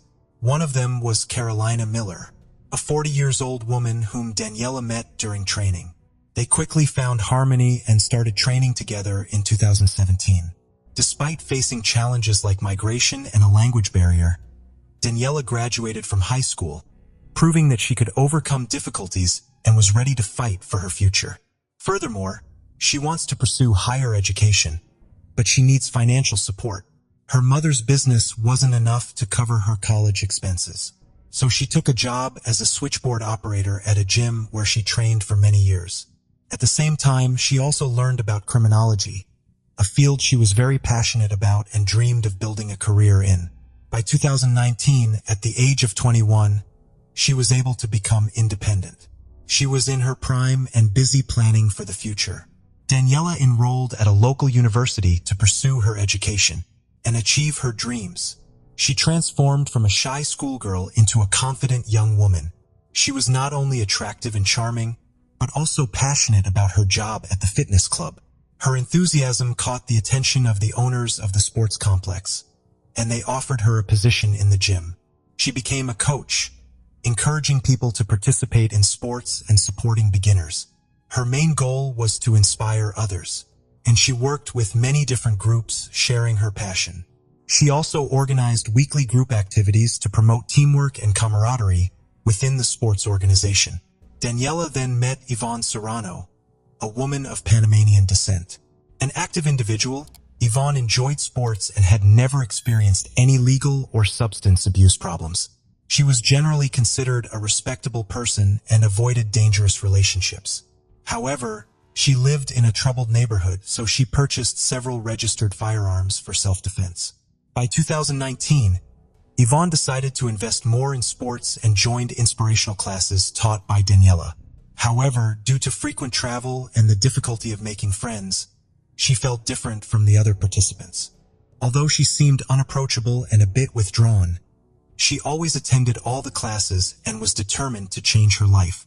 On the evening of November 22nd, 2019, Daniela and her group planned to go to the movies and then return home. However, they decided to change their plans and go to a local bar called World of Bear in Coconut Creek after the screening. Since Daniela had worked to finish the next day, she did not want to stay at the bar for long. During the night, she called her mother, Isabel, several times. Isabel was worried about her daughter going to the bar because she thought it was unsafe. Daniela reassured her mother that she would not be drinking and would only stay for a short time, planning to return home around 1 a.m. The group eventually met at the bar in hopes of having a fun evening. After some time, Daniela's friend Carolina approached Yvonne and advised her that she had had too much to drink. Yvonne was sitting outside, holding hands with some strange young men. Carolina suggested that Yvonne join the group inside the bar, but this made her uncomfortable, and she became angry and shouted. When she returned inside, her behavior became more aggressive, and it was obvious she was intoxicated. Despite this, the evening was still going well, and Daniela lost track of time. Later that night, Daniela's mother, Isabel, sent her daughter a text message, expressing her concerns about potential dangers. Daniela replied that she would be home early. As the team leader, Daniela needs to oversee everything and make sure everyone gets home safely. Sensing that something was off, Isabel decided to wait for her daughter. She lay in bed, unable to sleep, waiting for Daniela to return. By 2 a.m., Daniela still had not come back from the bar, and Isabel's worry grew. Each time she saw car headlights outside, she got up to check, hoping to see Daniela in the driveway, but the cars just drove by. She texted her daughter again, but received no reply. Realizing it was too late to call Daniela's friends, she tried to reassure herself that her daughter was likely with a friend. She thought about the possible reasons why the girl was quiet. The phone was out of battery or the signal was bad, and finally convinced herself that everything was fine, then went to sleep. At 5:55 a.m., County Emergency Services received a distressing call. A woman reported seeing a lifeless girl in a parked car near her home. Several police officers quickly arrived at the scene and cordoned off the area.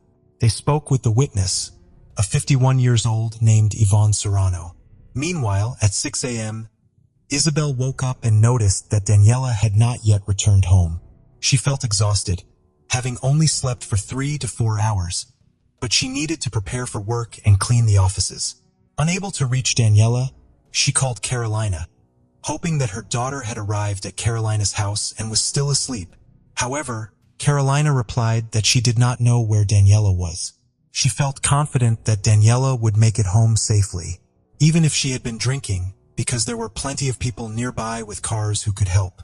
However, Carolina can't stop thinking about the incident with Yvonne at the bar, and wonders if it has anything to do with the current situation. To find out more about what happened after she left, she called her friends from the gym. She was shocked to learn that her group of friends had returned home and that no one knew anything about Daniela. Feeling guilty for leaving Daniela, Carolina decided to go to the police to report her missing. The officer on duty informed her that Daniela had already been found. At that moment, several police officers were at Isabel's house delivering the devastating news of her daughter's death. They spoke with Isabel to gather important details for the investigation. It was difficult to calm Isabel when she heard the news. She began to cry loudly and asked what had happened. Daniela was her only daughter, and in that moment, her world fell apart. Police then carefully inspected the girl's car that Yvonne reported, which was found near Isabel's house. Inside the vehicle, they discovered an ID card and a bag containing personal items. By checking the license plates, they identified the car's owner as 20-year-old Daniela Tabarez, who was found deceased inside the car. During her initial meeting with the police, Yvonne claimed she was on her way to the gym early that morning when she stumbled upon the car. She stated that she did not know Daniela. The officers then inquired about Yvonne's whereabouts the previous evening. She admitted that she had attended a party and had drunk excessively, even losing consciousness at the bar. She said that she had only woken up in the morning, lying in bed with no memory of the night, including how she had gotten home. Afterward, the police continued to analyze the evidence found in the car, but soon realized they needed more details. It was clear that Yvonne knew Daniela, prompting detectives to return to her for additional information. Unexpectedly, Yvonne's story changed. She now claimed that at 5:50 a.m., she woke up in the passenger seat of the car next to Daniela and saw her lifeless body in the driver's seat. Shocked by the discovery, Yvonne immediately called the police, admitting that she had previously lied for fear of being considered a suspect. The situation was devastating for everyone who knew Daniela, particularly her mother, Isabel. The Latin American community rallied together to raise funds for Isabel, and many local residents joined in to support her.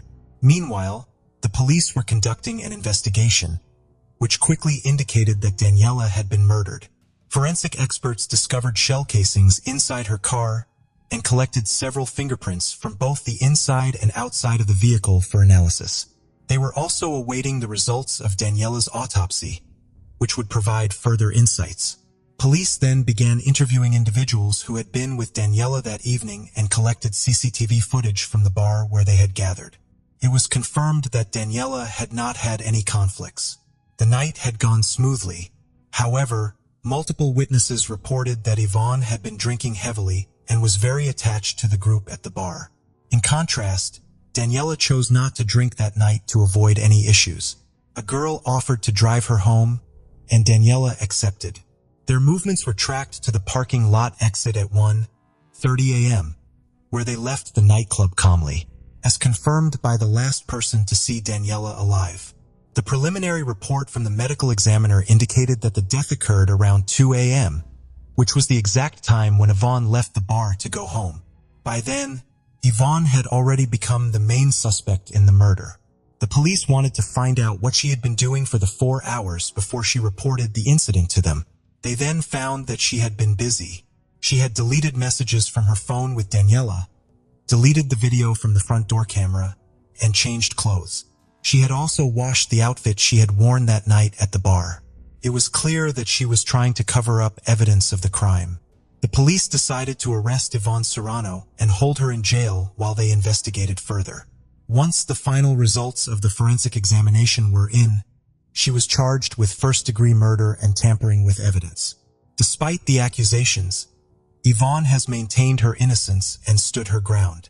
On November 27, 2019, Daniela Tabarez's funeral took place, attended by many people, including club members, friends, and family. All were deeply saddened by this tragedy. She was cremated in December. A few weeks after the crime, the district attorney's office decided to pursue lesser charges against Yvonne. It was believed that proving premeditation would be challenging, so the charge was classified as unintentional murder, which could result in a maximum of 30 years in prison. She could potentially receive bail before the hearing and be released by the Supreme Court. which upset Daniela's mother. Following these developments, progress on the case stalled for unclear reasons. By March 2020, Daniela's family became aware that the case was not receiving adequate investigation. There was limited evidence, and Yvonne might avoid punishment altogether. Friends and family organized social media campaigns and protests to raise public and media awareness of Daniela's death. They want Yvonne to be held accountable for her actions. One such protest occurred on March 4th, when Daniela's colleagues left the gym and marched to the court where the preliminary hearing was being held. They argued that Yvonne should not be granted bail during these proceedings. The prosecutor's office believes that she has a high possibility of absconding, so she is not allowed to go free while waiting for the next hearing. The lawyer requested that the judge set a low bail amount, no more than $1.40000, arguing that if Yvonne wore an ankle monitor, she would not be able to flee, and claimed that the prosecution had exaggerated the situation. Additionally, Yvonne would participate in a rehabilitation program and undergo a mental health assessment. Ultimately, the judge decided on a bail amount of $100,000, which was higher than the initial request before the trial took place. Yvonne must remain at a specialized rehabilitation center and is only allowed to leave to meet with her legal team. Yvonne later underwent a ballistics test, which confirmed that the bullet came from her weapon. Additionally, authorities gathered credible evidence showing attempts to destroy evidence after the crime, and she was captured on CCTV by neighbors. This information prompted the prosecutor's office to pursue charges of premeditated assault and murder. It was believed that an argument broke out between Yvonne and Daniela while they were in the car, leading to Yvonne's aggressive behavior. The prosecution successfully persuaded the jury, and on August 12, 2024, 56-year-old Yvonne Serrano was found guilty of premeditated murder. She received a life sentence with the possibility of parole in 25 years. Isabel had a tattoo inked on her shoulder in memory of her daughter, Daniela, as a reminder of her fight for justice. Unfortunately, the exact incident between Yvonne and Daniela in the car that night remain unclear. She is not admitted to the crime and has not explained her reasons for her actions. Lauren Astley was born on April 1, 1993 in the small town of Wayland, Massachusetts. She grew up in a loving family and was an only child. When she was 6, her parents decided to get a divorce, but her father stayed in the same town and remained very involved in her life. Once, Lauren and her dad traveled to New Orleans to help those affected by Hurricane Katrina. Even though she was quite young, Lauren pitched in alongside her father, working to clean up the mess left by the disaster. Since elementary school, Lauren was very active in sports. She started with soccer, but later discovered a passion for tennis, where she achieved some notable results. But her true love was singing. She joined the school's music group and began performing at various events with them. During high school, Lauren got a part-time job at a clothing store in a local mall. After graduation, she planned to attend college in North Carolina and wanted to save up some money before heading off. Lauren graduated from high school in the summer of 2011 at 18 years old.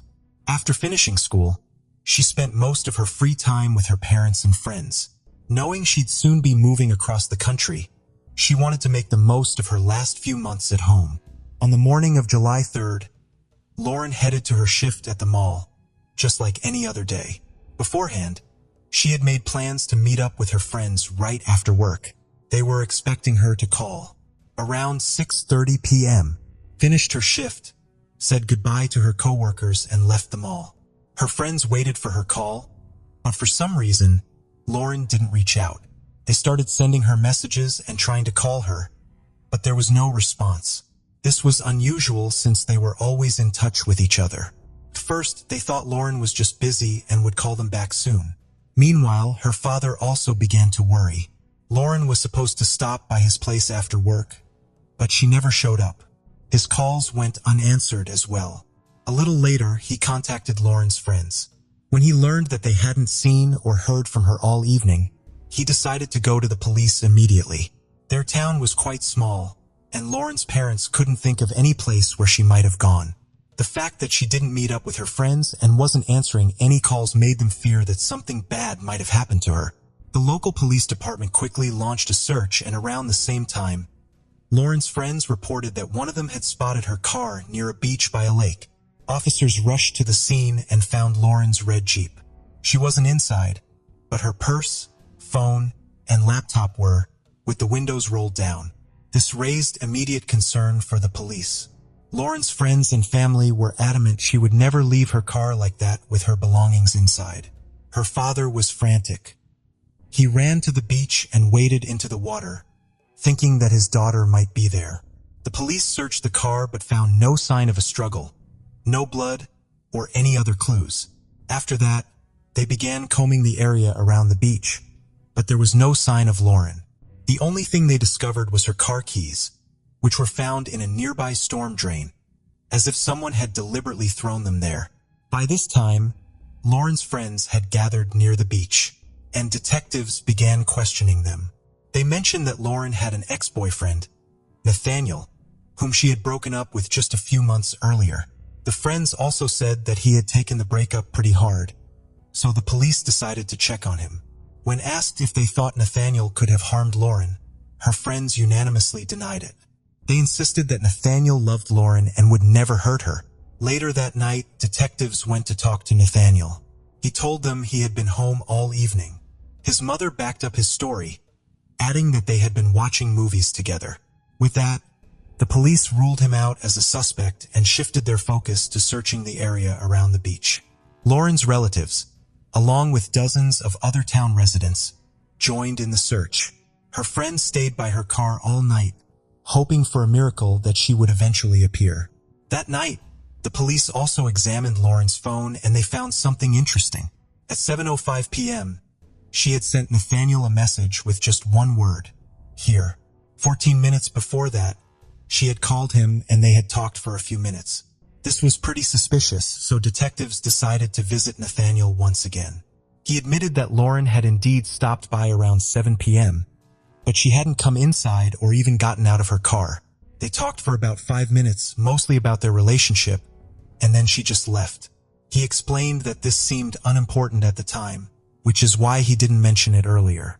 Nathaniel appeared completely calm, and nothing about his behavior raised any red flags, so the police continued to investigate other potential leads. The search continued throughout the night until an early morning call came in to the police. A woman had gone for a bike ride along the road by the river. As she passed a small marsh, something strange caught her eye, and she stopped.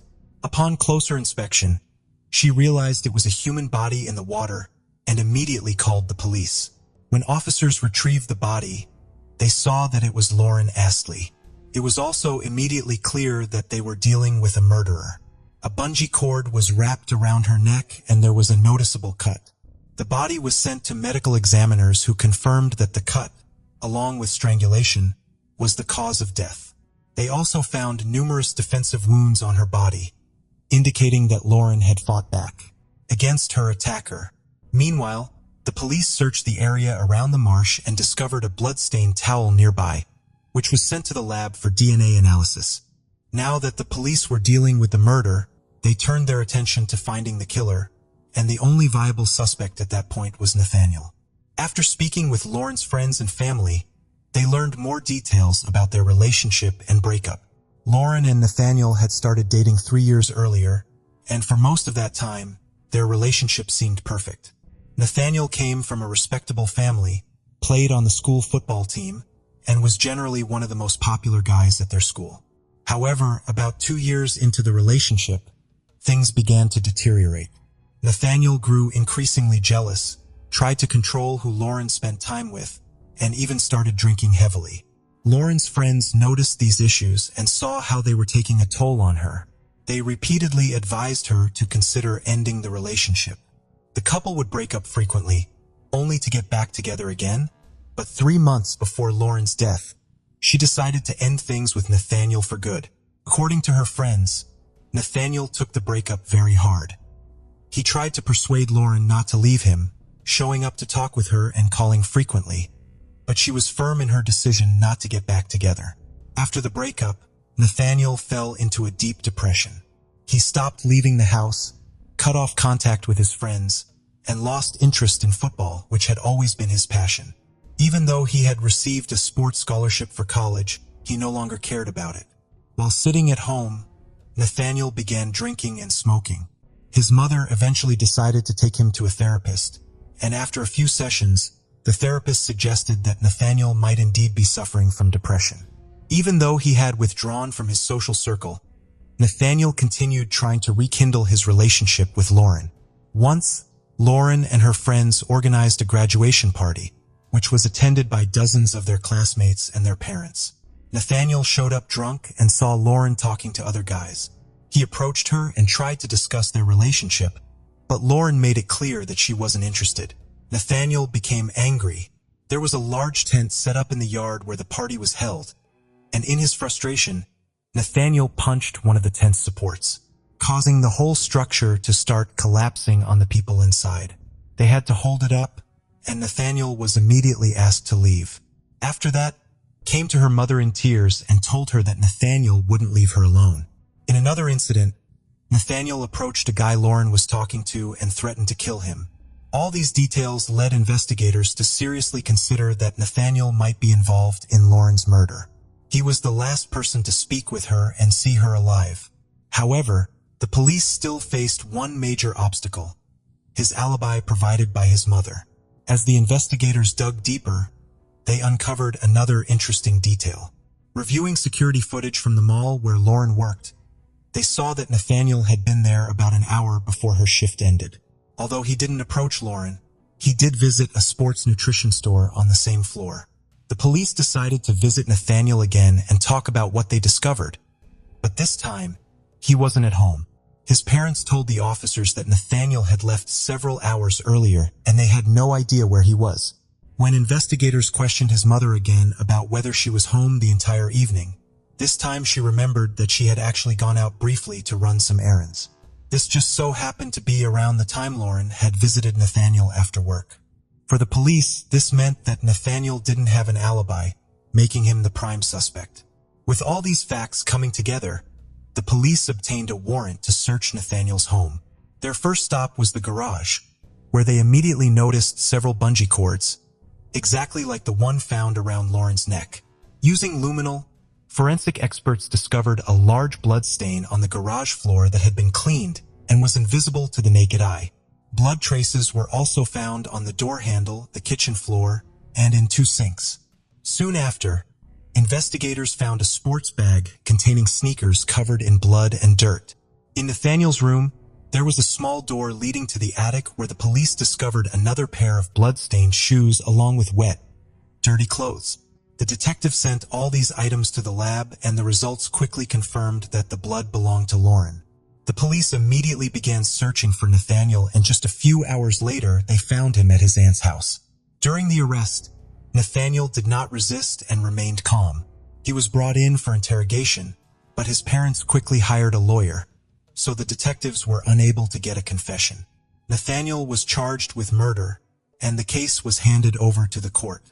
While preparing for the trial, investigators uncovered even more troubling details. Nathaniel's cousin, with whom he was staying at the time of his arrest, revealed that on the night of Lauren's murder, Nathaniel had called her, asking to hang out to clear his head. Although she was busy, they met the next day, around the same time news of the body being found had spread through the town. When his cousin asked if he had any connection to the murder, Nathaniel's response was chilling. He said, "They'll never find the murder weapon if that's what you mean." He then admitted to driving Lauren's car to the beach. Another disturbing discovery was that Lauren had agreed to meet with Nathaniel that evening, only because his mother had come to her workplace asking her to talk to him. She was worried about her son and hoped that a conversation with Lauren might help him deal with the breakup, never imagining the tragic outcome that would follow. While Nathaniel was in jail without bail, his lawyer announced plans to seek a not guilty verdict. Although he did not deny that his client committed the murder, he argued that Nathaniel was in a state of mental breakdown at the time and should not be held accountable for his actions. If the court accepted the lawyer's argument, Nathaniel could face several years of mandatory treatment, after which he might be released. The trial began on February 13th, 2013, a year and a half after the murder. The prosecution presented their case, arguing that Nathaniel not only understood the severity of his actions but had premeditated the murder. According to their version, Nathaniel had arranged to meet Lauren after her shift when his parents would be away. Detectives also found that he instructed Lauren not to park at his house, but to leave her car on a nearby street. Once Lauren arrived at his home, he led her to the garage, where he stabbed her multiple times and strangled her. He then drove her Jeep to the beach, discarded the keys in a storm drain, and returned home on foot. Nathaniel then loaded Lauren's body into the trunk of his car and drove it to the swamp, where he dumped the body in the water. Afterward, he went home to clean up the bloodstains. Notably, police found a witness who had seen Nathaniel that evening. Based on the timing, the witness saw him returning home from the swamp. He was shirtless and loud music was playing from his car. Nathaniel's lawyer did not deny that he had killed Lauren. However, the defense argued that the murder resulted from a temporary psychotic episode, claiming that Nathaniel was unable to control his actions. Several experts testified that Nathaniel had a family history of schizophrenia, which might have contributed to his condition. They also noted his involvement in football, where he had regularly received strikes to the head. They also argued that Nathaniel suffered from depression, which impaired his ability to understand his actions. Nathaniel himself told psychologists that during the murder, it felt as though he was not in his own body and couldn't control anything. The prosecution, however, insisted that these theories did not align with the evidence. They argued that Nathaniel lured Lauren to his home, killed her over a period of several minutes, then disposed of her car, transported her body, cleaned up the blood, and hid his clothing. The sequence of actions suggested a well-planned crime rather than a sudden, short-lived episode. Ultimately, the jury found Nathaniel guilty of the murder, and the judge sentenced him to life in prison without the possibility of parole. After the verdict was announced, Lauren's father did something unexpected. He approached Nathaniel's parents and hugged them. He later explained that, on that day, they too had lost their child. Following the trial, Lauren's father established a foundation in her memory aimed at preventing similar tragedies. The foundation focuses on promoting educational initiatives to raise awareness among teenagers about the dangers of unhealthy relationships and the unacceptable nature of violence in any form. One more thing worth mentioning is that in 2021, the Supreme Court ruled that individuals under 20 cannot be sentenced to life imprisonment without the possibility of parole. Since Nathaniel was exactly 20 at the time of his sentencing, he might theoretically be able to apply for parole in the future, though there have been no developments in that direction yet. Lauren's parents took this decision very badly. Her mother stated that since Nathaniel took their daughter's life, he should not have the right to live his own and should remain behind bars for the rest of his life. The case of Maria Kidabe. In 2003, Dr. Paul Jarrett was 82 years old. Despite his age, he remained strong and healthy. He was a respected psychiatry professor well known in the area. From a young age, he aspired to succeed in this field. He pursued education, secured a job at a clinic, and eventually, after gaining experience, opened his own practice. His successful career allowed him to buy his dream house and enjoy a comfortable life for many years. Paul lived there with his wife and their 4 children, Paul Jr., Greg, Aletta, and Mark. Together, they built a happy life into their later years. In 2002, the family faced a tragedy when his beloved wife passed away. It was a significant loss for Paul, but he persevered. He planned to continue working at his clinic as long as he was able. His calm and balanced personality drew people to him. By 2003, Paul was still running his private practice and had a close relationship with his youngest son, Greg. Greg visits and takes care of him often. They go fishing and run marathons together. Greg followed in his father's footsteps and became a doctor. He was working at a hospital in Miami while also pursuing further medical education. Before he moved to live with his father, Greg married his assistant at the clinic and they had a child together. However, his marriage did not last. A few years after their child's birth, he divorced his wife and returned to care for his father, who required support and attention. Although Greg's father was cheerful and desired an active life, he needed assistance in his old age, and Greg was willing to help him. On July 16, 2003, Greg did not show up for work. He was expected at the hospital by 7 a.m. to work until 3:30 p.m. But even by 7:30 a.m., he still hadn't arrived. This concerned his colleagues since he was known for his punctuality and responsibility. They attempted to contact him by phone, but he did not answer. At that time, Greg was dating a nurse named Monica. His colleagues reached out to her to find out about Greg's whereabouts, but she informed them that she had not seen him since the previous evening when he left to go home and take care of his father. They attempted to call Paul, the father of the missing doctor, but he didn't answer his phone. Next, they contacted the Paul workplace, where his assistant informed them that Paul hadn't shown up there either. She didn't know his whereabouts and mentioned that her calls to him were also unanswered. This situation was increasingly worrying. Concerned, Monica decided to visit Paul's home to investigate further, fearing that, given his age, he might have had an accident and could require assistance. When she got to the house, she immediately saw that Paul's car was gone from the driveway. There were no other signs of alarm. She knocked on the door, but it was locked. Monica walked inside. The house was messy and quiet. Feeling uneasy and afraid that there might be a robber inside, she did not dare to go any further. She called 911 to report Paul missing. The dispatcher found the situation suspicious, suspecting that a crime might be committed. Monica agreed and decided to wait for the police to arrive. When the officers arrived, they made a horrifying discovery.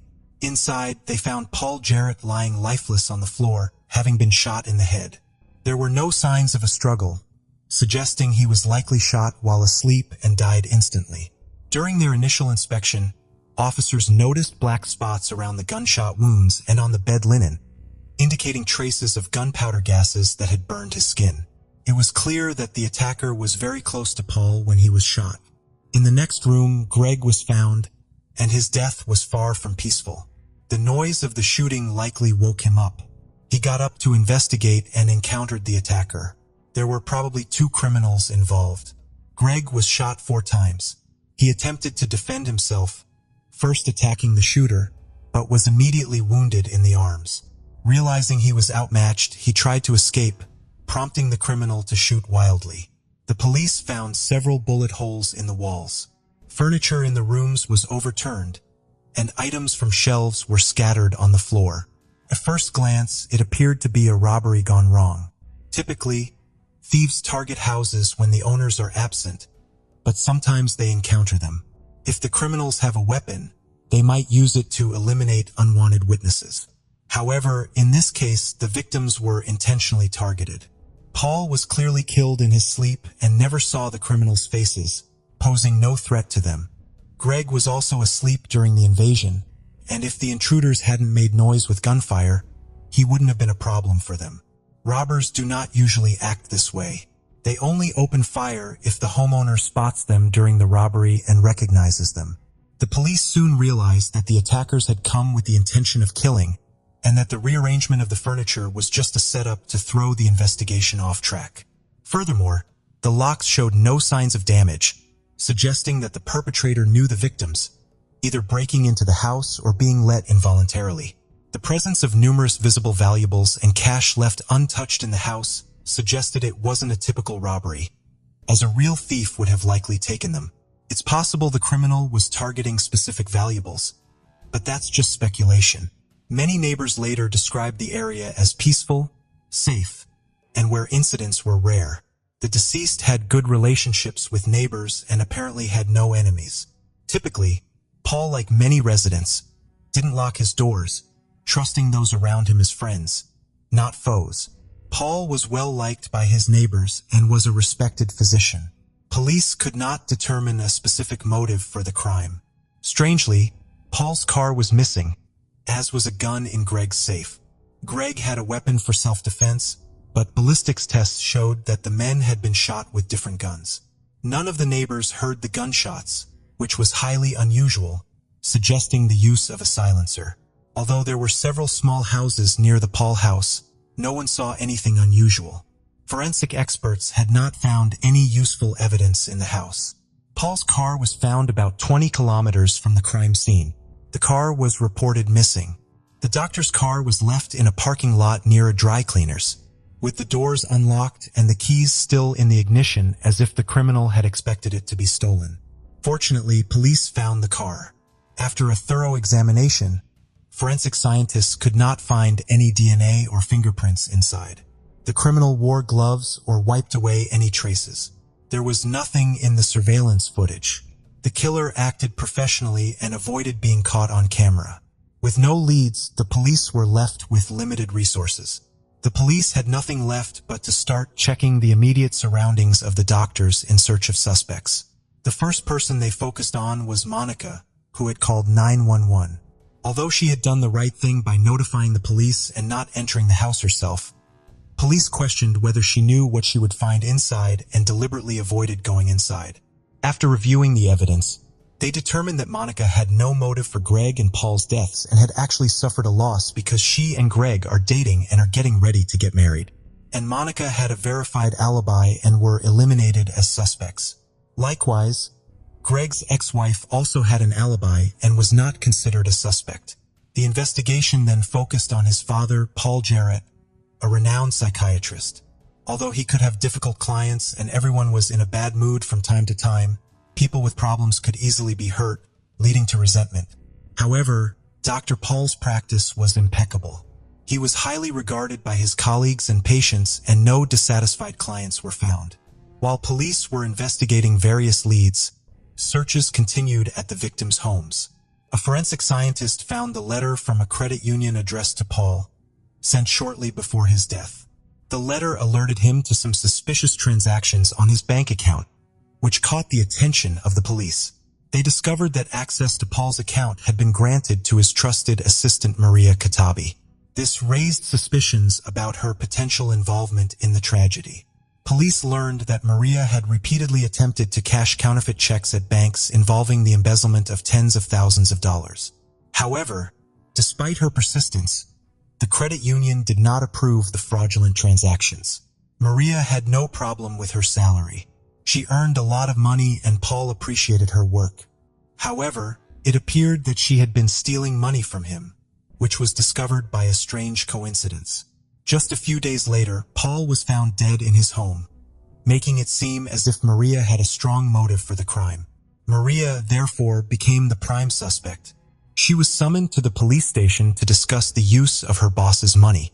Maria denied any involvement in the murder, claiming that there was no reason to kill Paul, as they had long since settled all their financial issues. A reliable employee reported that Paul caught Maria writing several counterfeit checks. She was struggling financially and had informed her boss about these issues.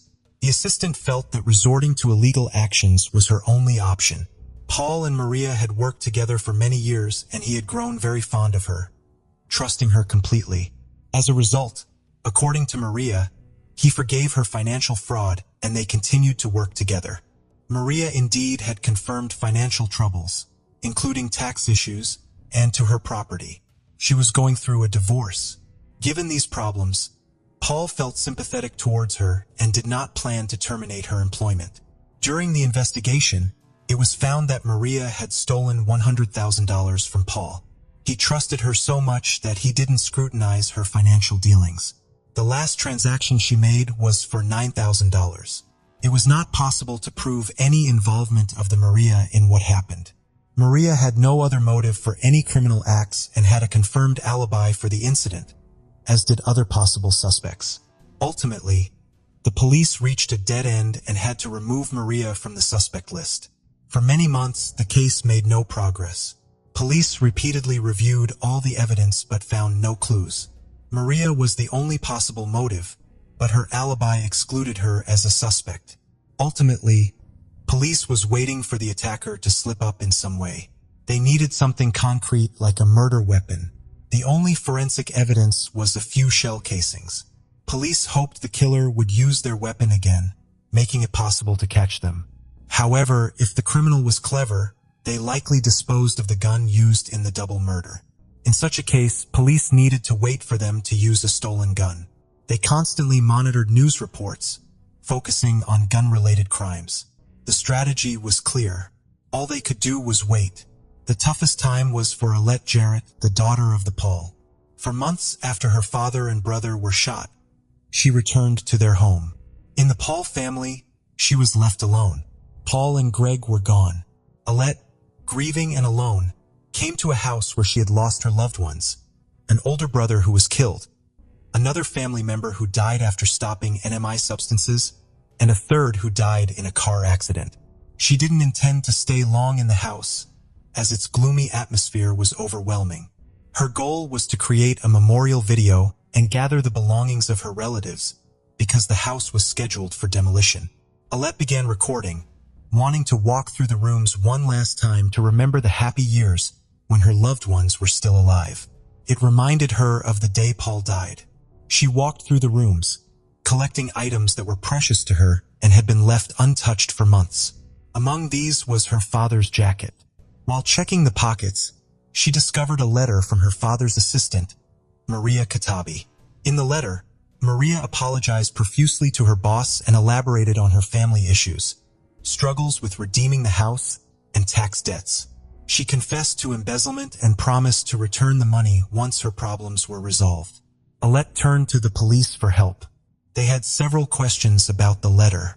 They wondered why Maria wrote an apology letter if she claimed she and Paul were involved. It was clear she was lying about the boss knowing about her financial fraud. During the first interrogation, Maria didn't mention the letter, so the police asked her to come to the station again to explain. Maria, a trusted employee, admitted she had forgotten about the note. She explained that she was initially afraid to admit the embezzlement, fearing the boss would fire her. So she decided to write a confession letter first and then speak to him in person. Maria left the note on her boss's desk at the end of the workday when he was gone, but planned to retrieve it the next morning as she had changed her mind and wanted to discuss the matter face to face. Unfortunately, the note was no longer on the desk the following morning, indicating that Paul had already taken it. In any case, she spoke with her boss, and they came to an agreement on repaying the debt. Maria's story seemed unconvincing, especially since the police had already caught her lying, which made them suspect her involvement in the case once more. However, there was no concrete evidence proving her guilt. 8 months after the murder, there was a real breakthrough in the investigation. A man was arrested for an unrelated crime. The most interesting thing is that he used similar firearms, a .22 caliber pistol. After checking, it turned out that his shells were identical to those found in the house of the Paul Jarrett. Meanwhile, a confidential informant tipped off the police about a planned armored car robbery. The criminals intended to recruit someone among the security guards to carry out their plan, which involved killing the other guards and stealing the cash transport. However, the security guard approached by the criminals decided to outsmart them. He informed the police of their plan, which led to the successful capture of the suspects. The individuals were identified as Jose Barca and Ruben Fernandez. Notably, one of them possessed the same pistol used in the shootings of Paul and Greg. Furthermore, a pistol stolen from the Paul residence was also found in their possession, eliminating any possibility of coincidence. This evidence confirmed their involvement in the double murder. The reason why no neighbors heard gunshots during the attack became apparent. The perpetrators had used silencers on their guns. During the interrogation, the police discovered that they had another accomplice, Juan Carlos Fernandez.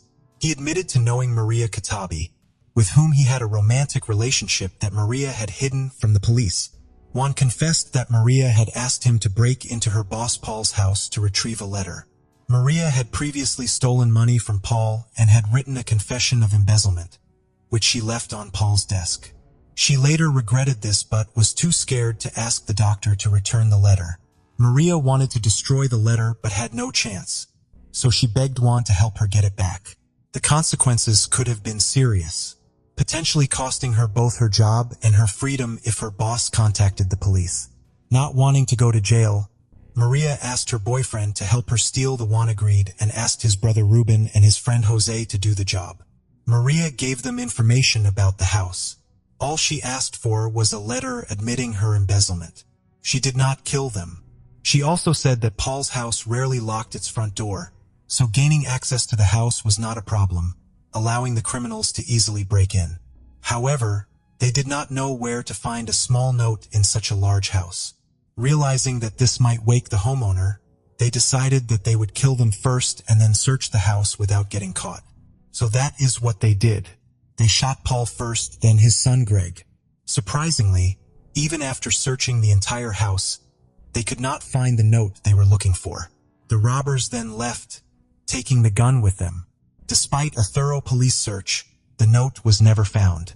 Paul's attentive daughter accidentally discovered this crucial piece of evidence. All three accomplices involved in Greg's shooting were arrested. They attempted to prove their innocence in the murders of the doctors. Jose Barca was found guilty of 2 counts of first-degree murder and was sentenced to life imprisonment without the possibility of parole. Juan Carlos' trial took much longer than those of the other defendants. He underwent mental evaluations and claimed he was not aware of the true nature of events. He had been struggling with significant mental health issues for many years, casting doubt on his ability to perceive reality accurately.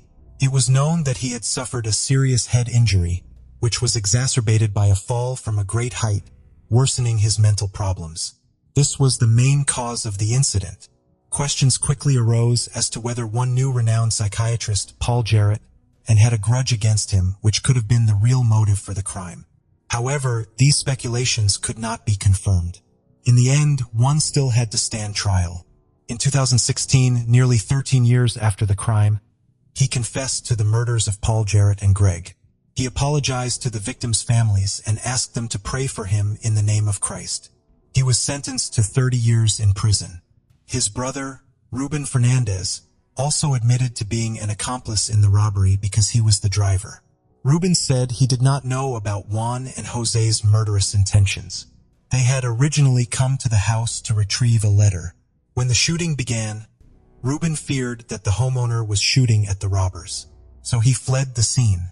As a result, he was sentenced to 7 years of probation. This light sentence was due to a lack of evidence linking him to the murders. Maria Cadabe was arrested and had to stand trial. She had a troubled past, but things seemed to improve when she got a job at Floor Drop. She was desperate to find the letter, as losing it could endanger her life and job security. Maria had no previous convictions, so her lawyer was optimistic about securing a suspended sentence. Maria Cadabe went to trial. The prosecution insisted on a harsh sentence for the double murder, arguing that she had orchestrated the crime by directing the perpetrators to Paul's home. If Maria had not tried to find the letter she had written and given to Paul, it is possible that both victims would still be alive. The prosecutor's office needed evidence. In the meantime, Maria was in jail and talking to another inmate. During one conversation, Maria made a surprising confession to the inmate.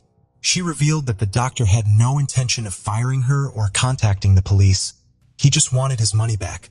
However, Maria was broke and in danger of losing her home due to mounting debt. She had no intention of returning the stolen money. As a trusted employee, she knew the doctor well and knew about the valuables in his home, which she saw as an opportunity to make more money. Maria staged the robbery and implicated her boyfriend to avoid incriminating herself and reduce her sentence. The lawyer insisted that Maria could not be charged with double murder. She didn't shoot the victims, didn't plan the murders, and never even entered their house. The defense argued that Maria's primary target was the note, which could be crucial to serious legal charges, not murder. It was reasonable for her to get rid of such potentially damaging evidence. In her statement, Maria repeated her testimony. She gave the doctor the note with the plan to retrieve it the next day and discuss it directly with her boss. However, when she returned, the note was gone from the table. The woman admitted that she had lured her boyfriend and his friends into the robbery, not knowing that they were dangerous and potentially violent. During the trial, tearfully shared tragic episodes in her life. She testified that she had been raped when she was 18 and had suffered abuse from her abusive father. She was regularly beaten by her husband after that. She hoped to escape this vicious cycle of abuse with her boss's money, but that plan failed. The jury found Maria Cadabe not guilty of double murder, but guilty of armed robbery and sentenced her to 30 years in prison. During the trial, Alette stated that she had let go of her anger and hostility toward the defendants. Instead, she chose to focus on the good memories of her loved ones and seek justice. Alette now plans to honor Juan Carlos' request by praying for him. The case of Peyton Lutner Morgan Geyser is seen as different at school because of her passion for horror stories. She spent her time on special websites and wrote creepy tales in her diary, which left her without friends. Other kids didn't want to befriend her, and she didn't make an effort to connect with them. In 4th grade, she befriended a kind girl named Anissa, and that was her first best friend. Initially, Anissa wasn't interested in being friends with Morgan. However, Morgan was thrilled to finally have a friend, and they started spending a lot of time together. In October 2013, they met another girl named Peyton, and the three of them became friends at school. Anissa was a typical student who did well academically and was favored by teachers, leading many classmates to seek her help with homework. Despite their friendship, Peyton and Morgan often clashed. Morgan found Peyton aggressive and unpleasant, while Peyton felt similarly about Morgan. Then Morgan and Anissa grew very close due to their shared love of horror stories. However, Peyton didn't like that. She mentioned her concerns to her parents, and they advised her to stay away from friends who were obsessed with horror stories. They believed that Morgan and Anissa were a bad influence on Peyton. Despite her parents' warnings, Peyton chose to stay in touch with Morgan and Anissa, unaware of the danger that was about to unfold. On May 31, 2014, Morgan, Anissa, and Peyton went to the park for a picnic to celebrate Morgan's 12th birthday. Later, a cyclist found Peyton bleeding and called 911. An ambulance rushed her to the hospital and doctors worked hard to save her life. Peyton had suffered 19 stab wounds to her arms, legs, and torso.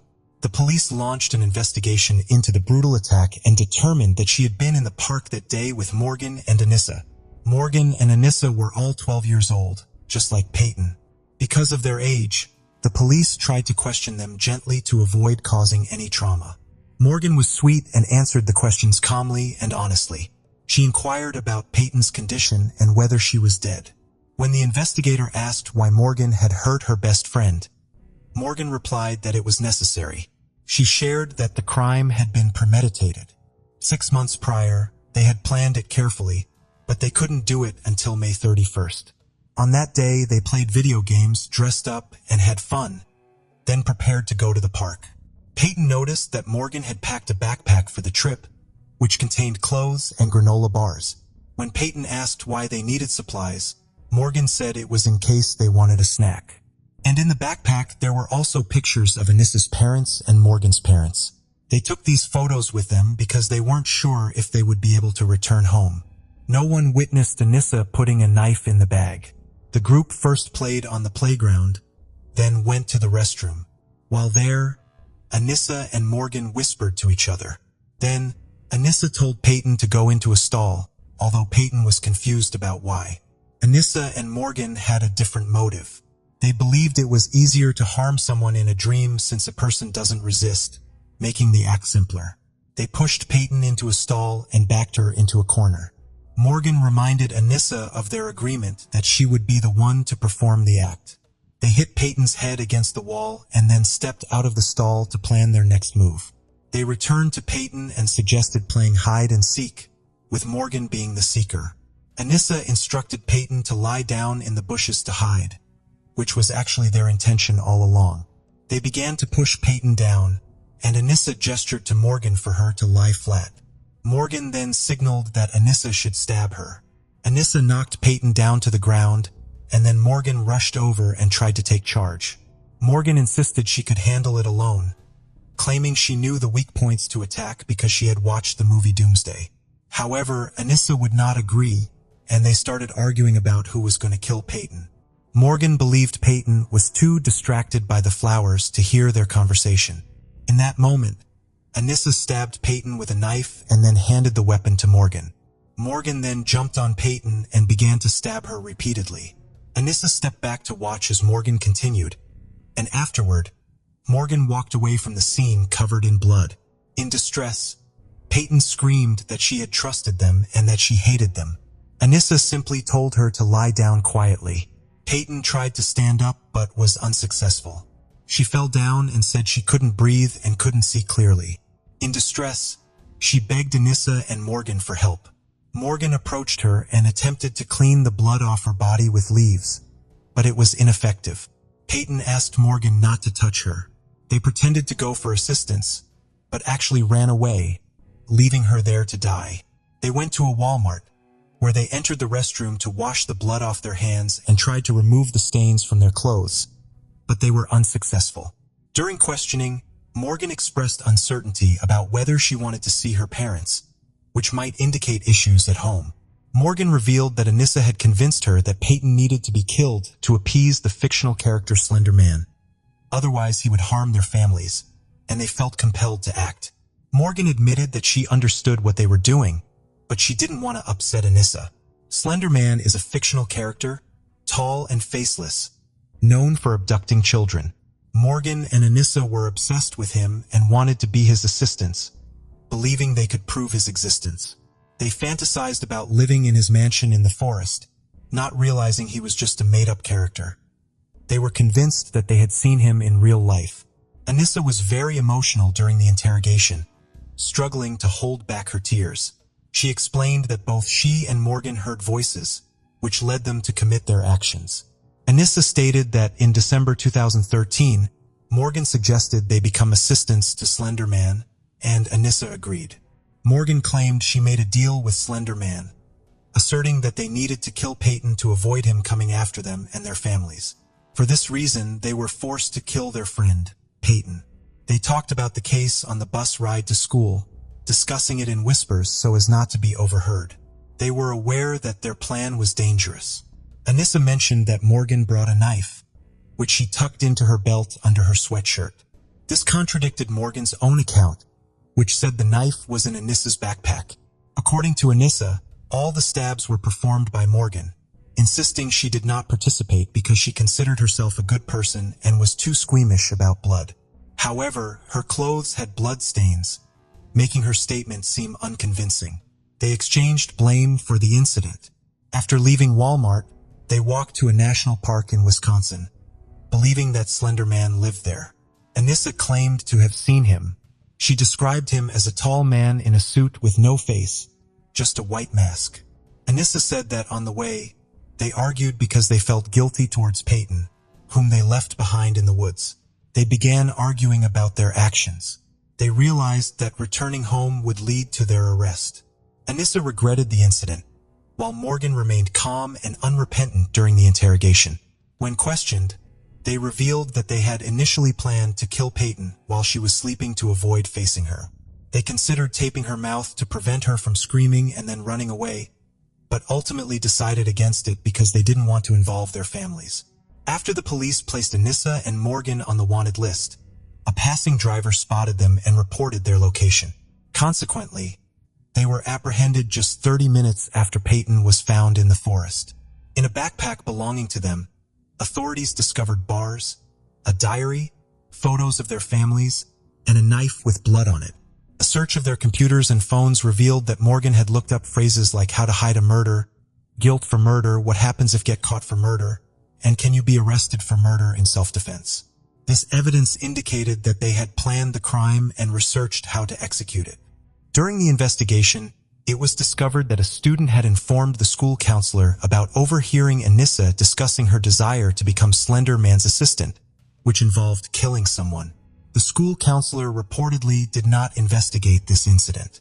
The police located the counselor, and she denied these allegations. Several classmates told the police that Anissa had invited them to join her plan and suggested killing a friend. However, at the time, they did not pay attention and did not report this. They now felt guilty for not reporting her to the authorities sooner. On Anissa's phone, a breakup message was saved in the archive, with a dispatch date of May 28th. The message said that her final wish for those who cared about her was not to be saddened by her absence. She expressed that she loved them and would not harm them. She wished for all her belongings to go to her parents and sent her best wishes to everyone who knew her. In school lockers, drawings depicting bloody characters, knives, and Slender Man were discovered. After realizing Anissa and Morgan had abandoned her and no one was coming to help, Peyton didn't give up. She used all her strength to crawl out onto the road to seek help, and eventually, a cyclist discovered her. Due to the intense pain, She could not speak and could only nod. She was nearly unconscious. She suffered life-threatening injuries, including one just a few millimeters from her heart. Then she was taken to intensive care and doctors managed to save her life. Once she regained consciousness, she underwent a long recovery process, both mentally and physically. She often has nightmares about her friends and is always in a state of anxiety. She recalled that before stabbing her, Morgan expressed regret, stating that this was the only way to save her from Slender Man, who was supposedly stalking her. Morgan's parents and Anissa's parents were aware that their daughters were interested in Slender Man and other horror-themed characters, but they did not see any issues with this interest. However, they were unaware of the deep fear their daughters had about Slender Man, so they took no action.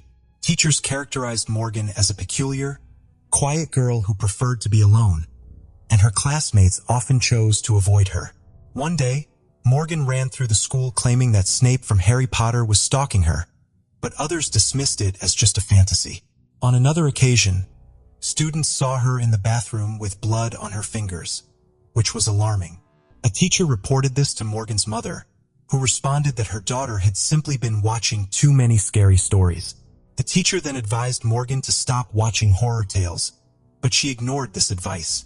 Later, she brought a hammer to school, which was noticed when it fell out of her locker. When she was called to the principal's office, Morgan claimed she needed the hammer.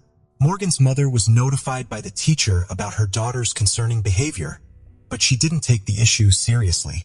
Morgan's classmates noticed that she carried a diary in which she wrote her thoughts, including unsettling content about death, that frightened them.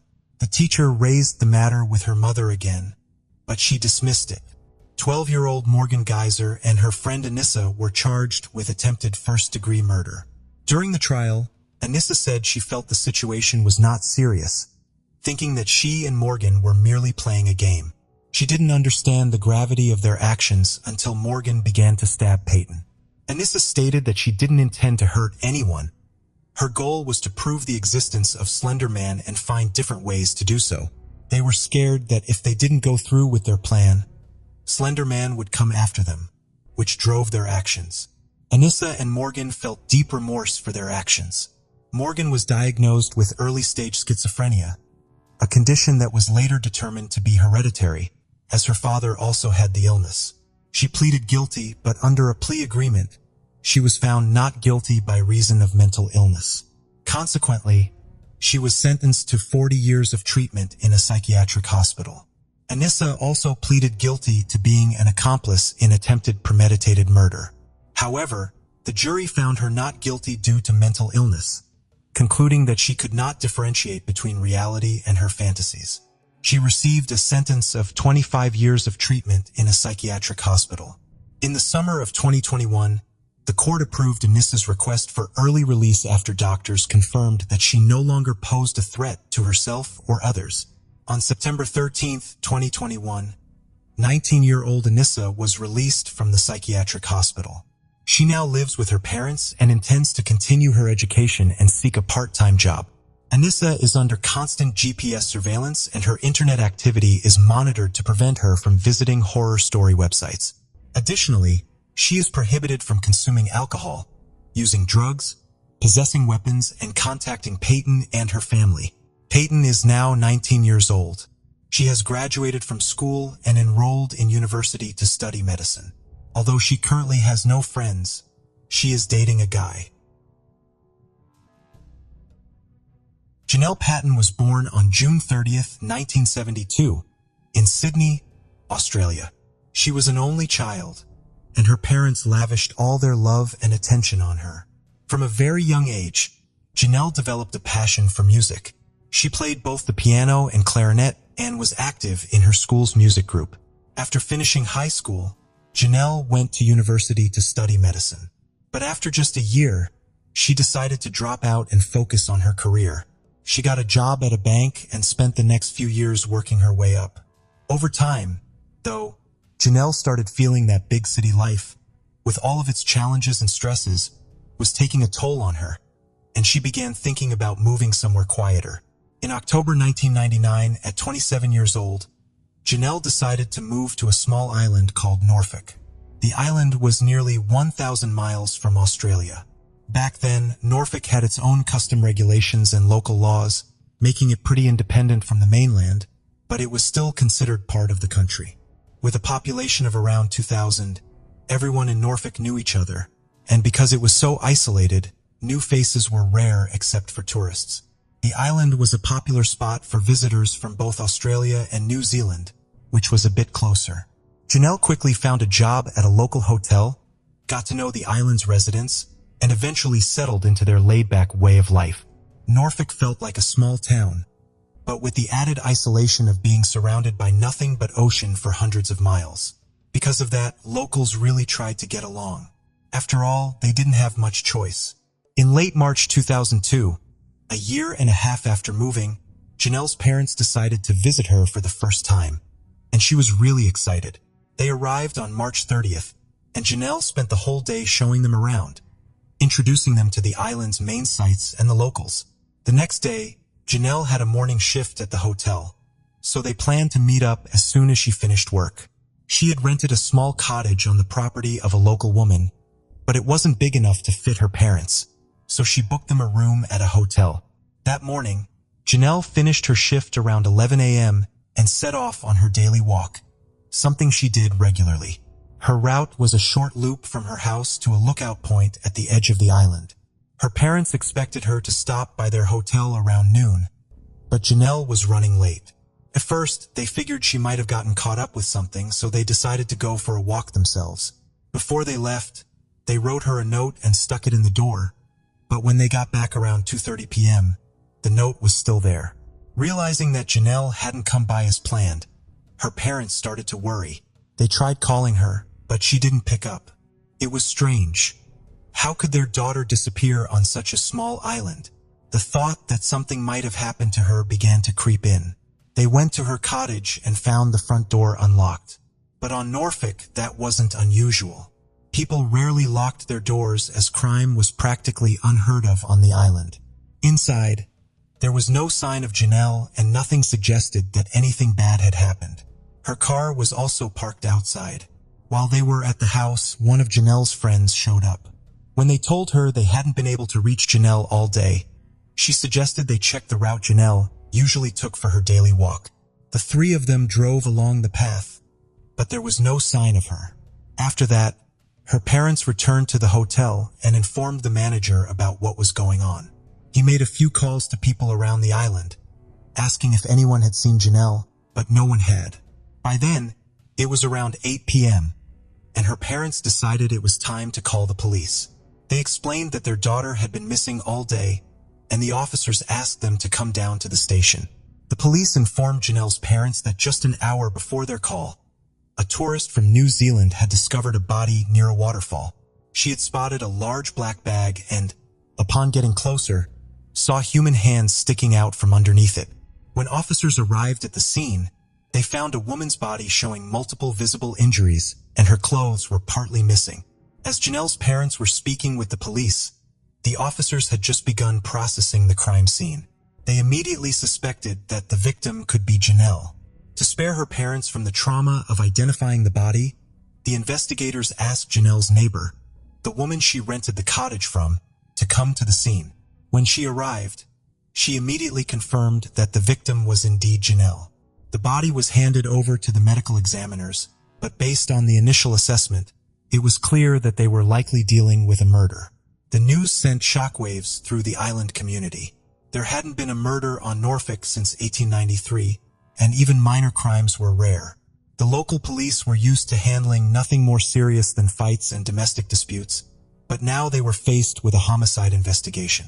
Because of this, they decided to request assistance from Australian investigators, who immediately flew to the island. The medical examiners found 64 injuries on Janelle's body, including bruises and cuts likely caused by a sharp object, possibly broken glass. Supporting this theory, they found glass shards in her hair, which they believed came from a broken bottle. In addition to the cuts, there were bruises on her wrists, suggesting someone had held her down while she was being attacked. This led the investigators to consider that there may have been more than one person involved in the murder. Alongside the cuts from the glass, there were also stab wounds, indicating a knife had been used in the attack as well. Forensic experts found microscopic traces of green and white paint on Janelle's body. These particles were also present on her clothing and in her hair. The experts believed that the paint might have come from the perpetrator or their vehicle, possibly during the disposal of her body. Although part of Janelle's clothing was missing, which initially pointed to a possible sexual motive, the forensic team found no signs of sexual assault. However, they did recover a foreign DNA sample from her body, but it belonged to an unidentified female. The investigation was further complicated by the fact that around 3:30 p.m. on the day of the murder, a brief but intense rainstorm swept across the island. This downpour may have washed away crucial evidence, such as footprints, blood, or other biological samples. However, the rain did help establish a timeline. There were puddles in the black plastic sheet covering Janelle's body, indicating that it had been left there before the rain started. This meant that Janelle had likely been dead and lying there for at least 3 hours before she was discovered.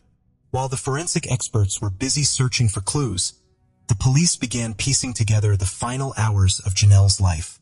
They discovered that after finishing her shift, Janelle stopped by a store before heading home. Around the same time, her landlord arrived and saw Janelle leaving for her usual walk. About 10 minutes later, another local resident drove past Janelle on the road. The next person to see her lived near the end of that route and spotted Janelle standing next to a white car talking to the driver. According to the witness, she thought there were 2 men in the car, but admitted it was possible there could have been only one. 5 minutes later, 2 more witnesses who lived close to the road reported hearing what sounded like a child crying in the distance. Another man said he heard a scream, but by the time he went outside to check, the noise had stopped.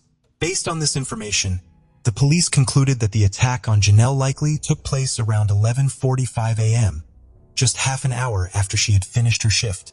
With no strong leads, the police sent the black plastic sheet that Janelle's body had been wrapped in to the mainland for more advanced testing. Sometime later, the results came back. Forensic experts had found 10 different fingerprints on the sheet, but all of them were partially smeared. Despite this, the detectives decided to try matching the prints. They compiled a list of everyone who had been on the island the day of the murder, which amounted to more than 2,700 names, including both locals and tourists. The police asked all individuals between the ages of 15 and 70 to voluntarily provide fingerprints and DNA samples, but only half complied. Out of 1,300 sets of fingerprints, the experts couldn't find a single match. With no results from the prints, the investigators decided to shift their focus to potential suspects among Janelle's acquaintances. Her diary proved to be a key source of information. It contained detailed entries about life on the island and her relationships with its residents. From the diary, police learned that Janelle had a strained relationship with one of her friends. When Janelle first moved to the island, this woman helped her find a temporary place to live at her friend's house. However, Janelle didn't stay there long, apparently due to some disagreements. But even after Janelle moved out, this man continued to act suspiciously. Several witnesses reported that he had once threatened Janelle in the middle of the street. Police also discovered that after her body was found, he asked a friend to provide him with an alibi and say that they spent the day together, even though it wasn't true. The reason behind his behavior remained unclear, but the police uncovered an interesting detail. It appeared that he was in a secret relationship with Janelle's friend, the one who had helped her with housing, despite the fact that the woman was married with children. Janelle had written about their affair in her diary, and it was possible that the couple wasn't happy she knew about their secret. Despite this, both the man and the woman provided their fingerprints, and neither matched those found on the plastic sheet. The police also searched their homes and cars, but found no incriminating evidence. The next suspect the police looked into was a man Janelle had been dating for 9 months. He was investigated for possible involvement, but once again, the police couldn't find any evidence linking him to the crime.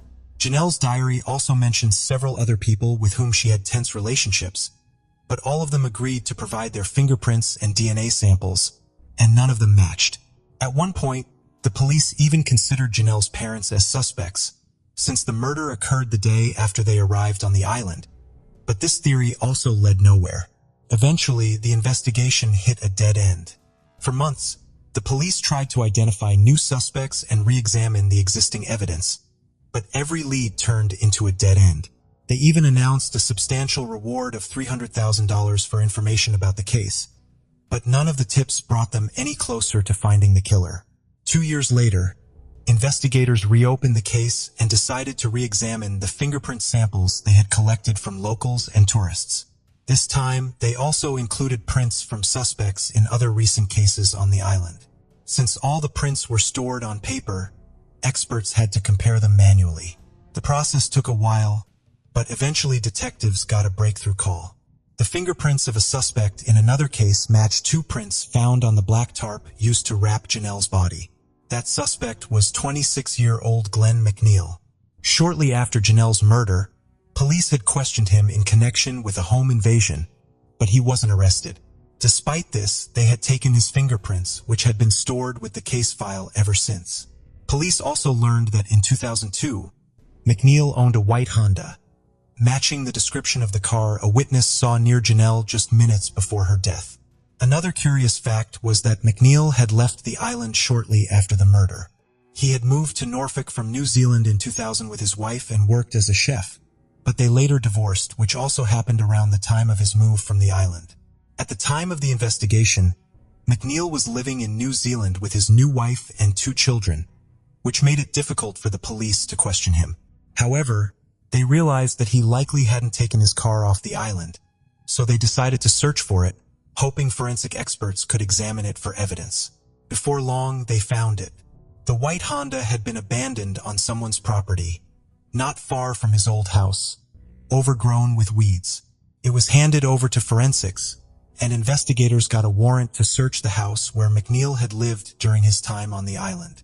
When the experts thoroughly examined the car, they discovered traces of white and green paint that matched the paint particles found on Janelle's body. There were also a few glass shards, and similar fragments were found in his former home. An expert was called in to analyze the samples, and he confirmed that the glass shards from the car, the house, and the ones found on Janelle's clothes and body not only matched but were produced at the same time for a specific type of product.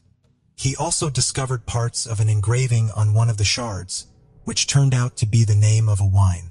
This confirmed that all 3 sets of glass shards came from the same wine bottle. In the backyard of McNeil's former house, the police found a black tarp exactly like the one used to wrap Janelle's body. They also discovered several human hairs and some biological traces in the trunk of his car. But unfortunately, both pieces of evidence had deteriorated over time, so the experts couldn't extract any DNA. Not giving up, detectives sent the hairs to a lab in the US, which had the most advanced technology at the time. But the process dragged on for a year. The first lab was overloaded and couldn't get to it right away. In the end, one of the detectives had to fly to the US to hand the samples to a different lab. Finally, in early 2006, the police got the result they were looking for.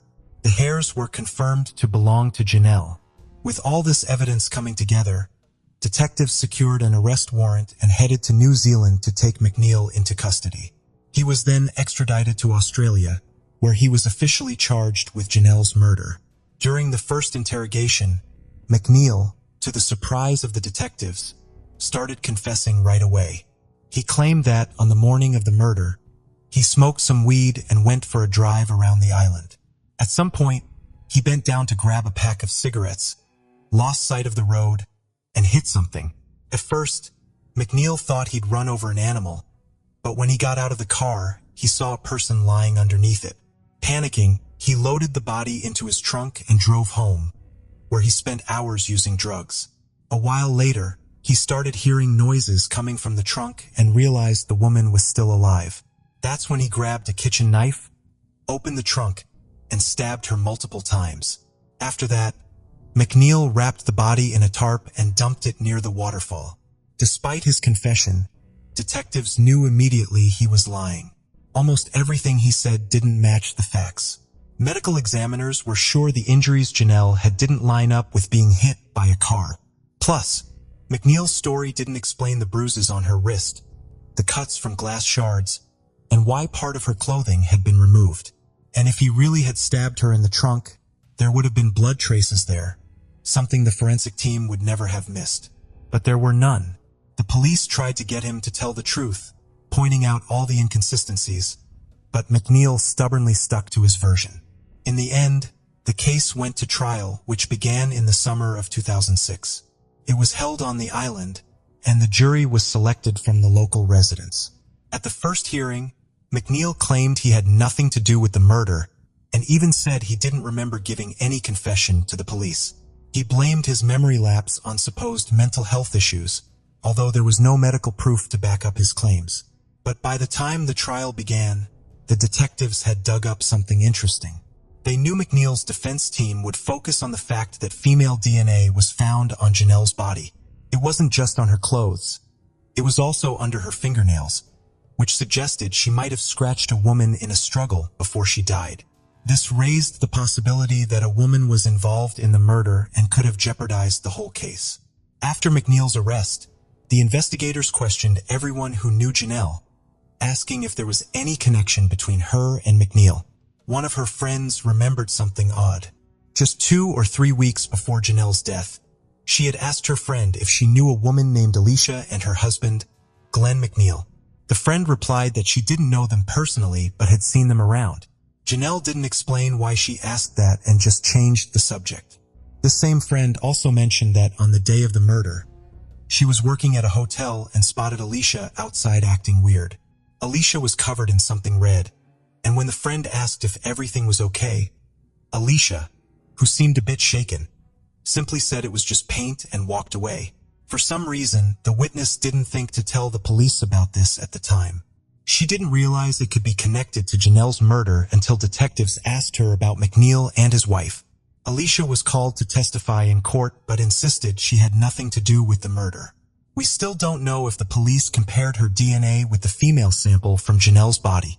Interestingly, later on, Janelle's friend changed her testimony and claimed that a religious cult of 6 people was behind her murder. This revelation shocked investigators, casting doubt on all of her previous statements. As for McNeil, he continued to deny any involvement in the murder, still insisting he didn't remember confessing. But despite his claims, with all the evidence presented, the jury found him guilty. On March 9, 2007, he was sentenced to 24 years in prison.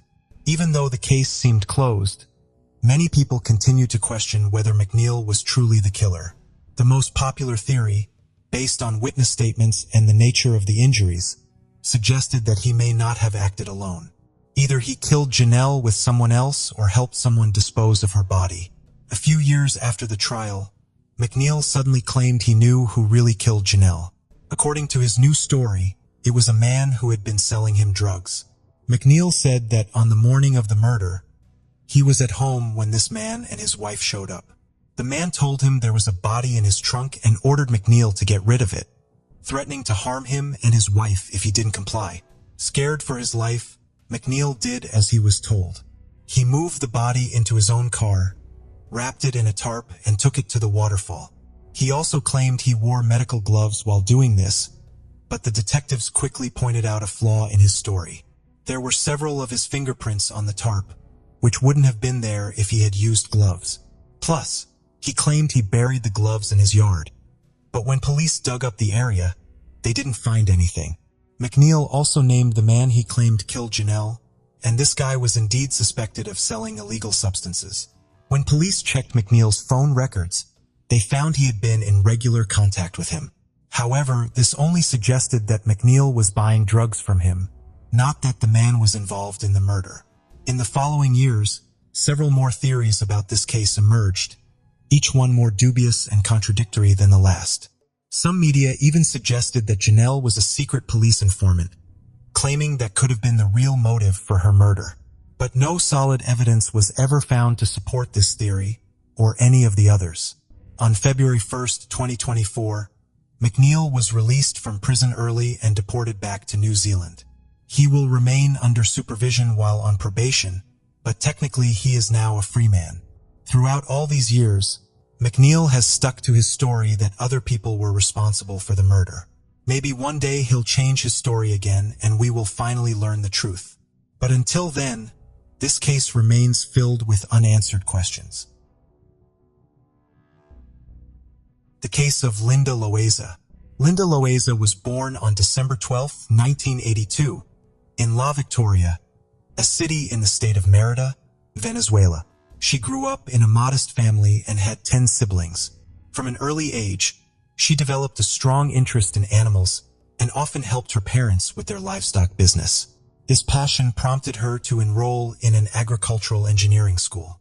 On February 27, 2001, she moved to Caracas, the capital of Venezuela, to pursue a degree in veterinary medicine. However, no one, including Linda and her family, could have predicted the unexpected turn her life would take. On the morning of March 27, 2001, she was kidnapped by Luis Carrera Almoina. Luis's family was one of the most prominent intellectual and political families in Venezuela.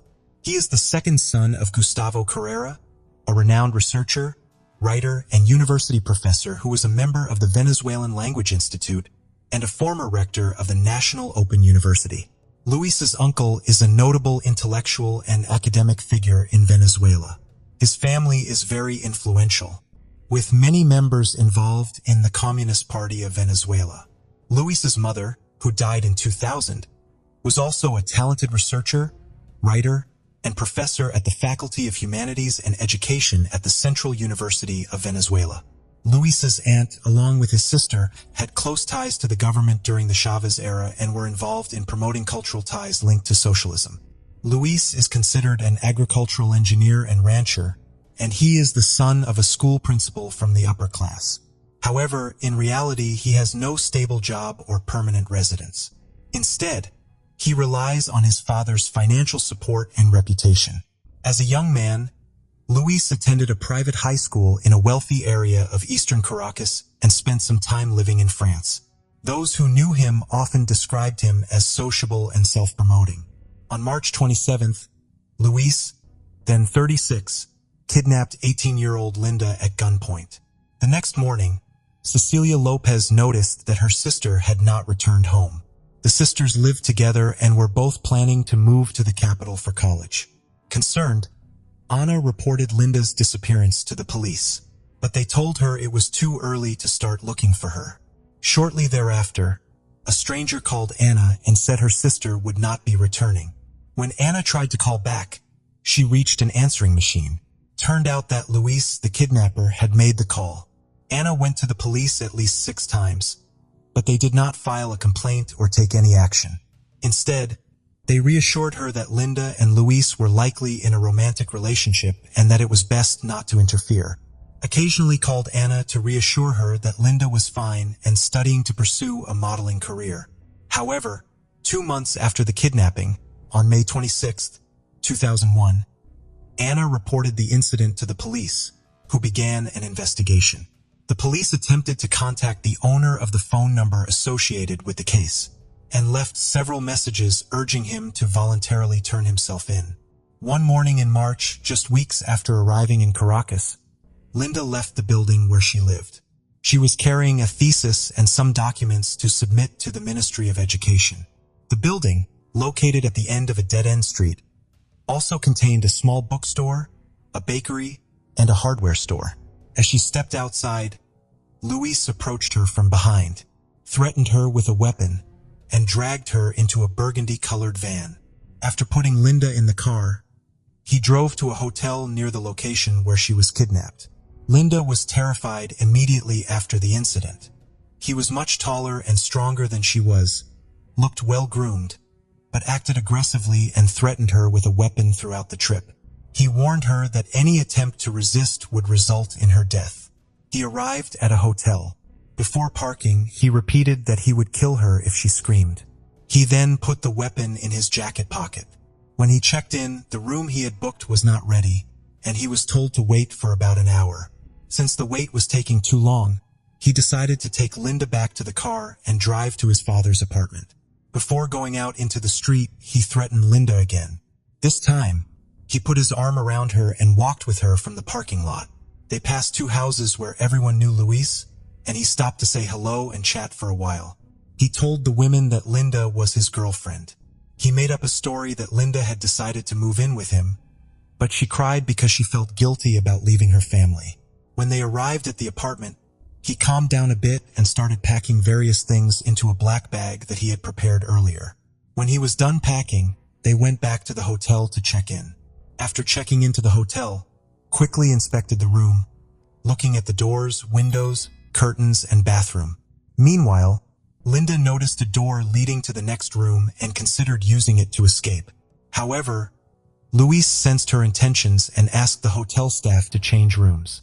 They were quickly moved to another room. Luis meticulously planned his actions. Inside the room, he made sure the security chains were fastened. The locks were secure. The TV was blaring loudly to drown out Linda's screams. The curtains were drawn tight, and he kept a weapon ready to intimidate her into submission.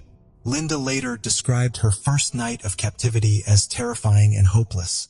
For 112 days, Linda endured severe psychological, verbal, and physical abuse. The ordeal began in a hotel and continued in an apartment in eastern Caracas. Every day, Luis treated Linda like a slave, subjecting her to relentless abuse. On July 19, 2001, Luis left the apartment and forgot to handcuff Linda. She managed to use her remaining strength to reach the window and scream for help. Firefighters finally arrived and climbed onto the balcony to rescue her. When they entered the apartment, they witnessed a heartbreaking scene. The place was covered in trash, and Linda weighed only 32 kg. Although she was rescued, the memory of that moment still makes her extremely sad. Linda was severely injured, with bruises and broken bones in many places on her body. Her face and mouth were disfigured due to the abuse. Luis forced her to take drugs, gave her very little food, and kept her in poor living conditions. On the day of her rescue, there was a 5-hour delay between the arrival of the fire department and the time she was taken to the doctor. Linda's health was so critical that she could have died at any moment. During her captivity, her life was constantly in danger. After her rescue, she underwent 15 complex surgeries and was hospitalized for more than a year. Shocking photos of her condition appeared on the front pages of newspapers, highlighting the brutality of her situation. The community saw Luis as a monstrous figure and the embodiment of evil. However, Linda's real struggle was only just beginning. After enduring the abuse, she now faced another challenge: Luis's punishment. In an interview, Linda expressed that although her body bore many scars, the deepest pain was in her heart. This trauma is not only hers, but also symbolizes the pain of all women who have suffered abuse from men who have gone unpunished. Linda was probably not Luis's first or last victim. Although she escaped, his life remained unchanged as the police did not take action against him. Determined to seek justice, Linda chose to pursue a career in law. She earned a law degree and a master's degree in human rights.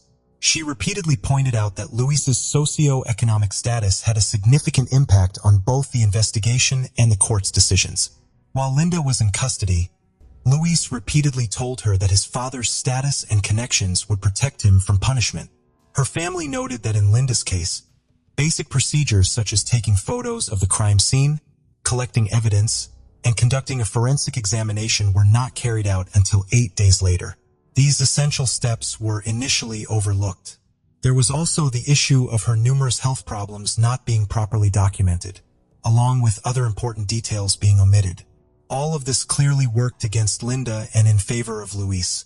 During a trial, Luis underwent a test to determine if he had any psychological or emotional disorders that could explain his behavior and actions.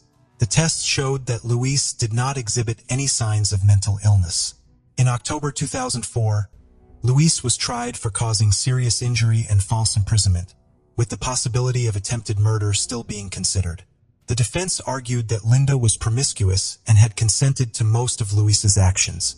The judge then dismissed all charges against Luis Carrera Almoina. Linda felt she had no choice but to appeal to international judges. As a result, her case was heard by over 90 judges and dozens of prosecutors, but justice was still not served. In 2007, Linda appealed to the United States Commission on Human Rights. In the following years, the commission held approximately 3 hearings related to her case. In 2015, the commission's chairman allowed Linda to speak for 10 minutes. In her testimony, Linda recounted the horrors she endured at the hands of Luis and how she tried to call for help from those nearby. She also described the moment she was rescued and reflected on her long struggle for justice. Linda's representative urged the United States Commission on Human Rights to thoroughly evaluate the case, highlighting the flaws in the investigation. The commission recommended that Venezuela conduct a comprehensive and timely investigation into the violence involving Linda, in accordance with the procedures outlined by the Inter-American Court of Human Rights. Furthermore, the commission recommended that the state take appropriate disciplinary and criminal action against public officials whose actions or inactions resulted in a failure to deliver justice. The final recommendation was to examine the systems in Venezuela that could prevent a recurrence of past events, focusing on measures to ensure that women victims have access to justice. A national policy to prevent violence against women began to take shape with effective monitoring and control mechanisms. In 2018, the Inter-American Court of Human Rights condemned the Venezuelan government for numerous human rights violations against Linda and her family. The state has not complied with the U.S. court ruling. Linda has been persistent in her efforts to ensure that regulations protecting women, girls, and adolescents are enforced. She has vowed to continue fighting until the state meets her demands. Linda was kidnapped for 112 days by Luis, a member of a prominent Venezuelan family who remains at large and unidentified. Linda often emphasizes her age at the time of her kidnapping, as if trying to stress that she was too young to have endured such trauma. Even after more than 20 years, she remains committed to her fight. Linda seeks justice not only for herself, but for all women who have suffered violence. Through her activism, she aims to ensure that no one else has to endure the nightmare she experienced.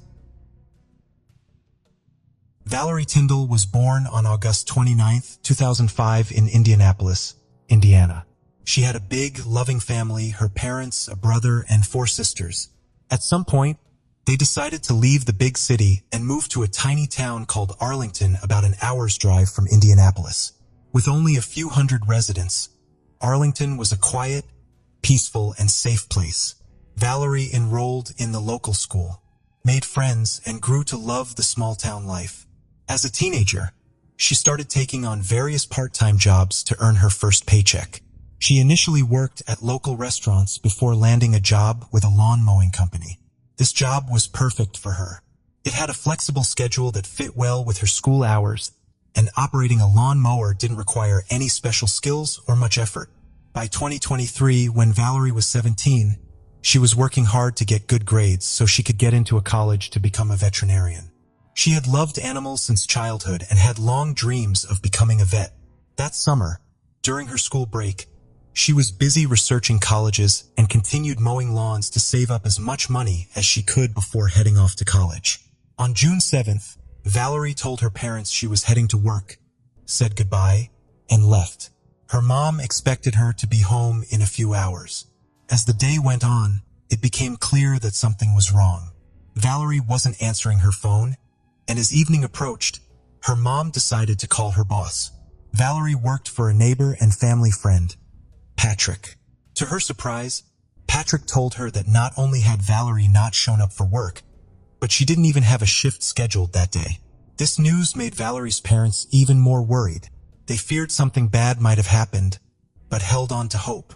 Her mom considered the possibility that Valerie might have lied about going to work and instead spent the day with friends, even though she'd never done anything like that before.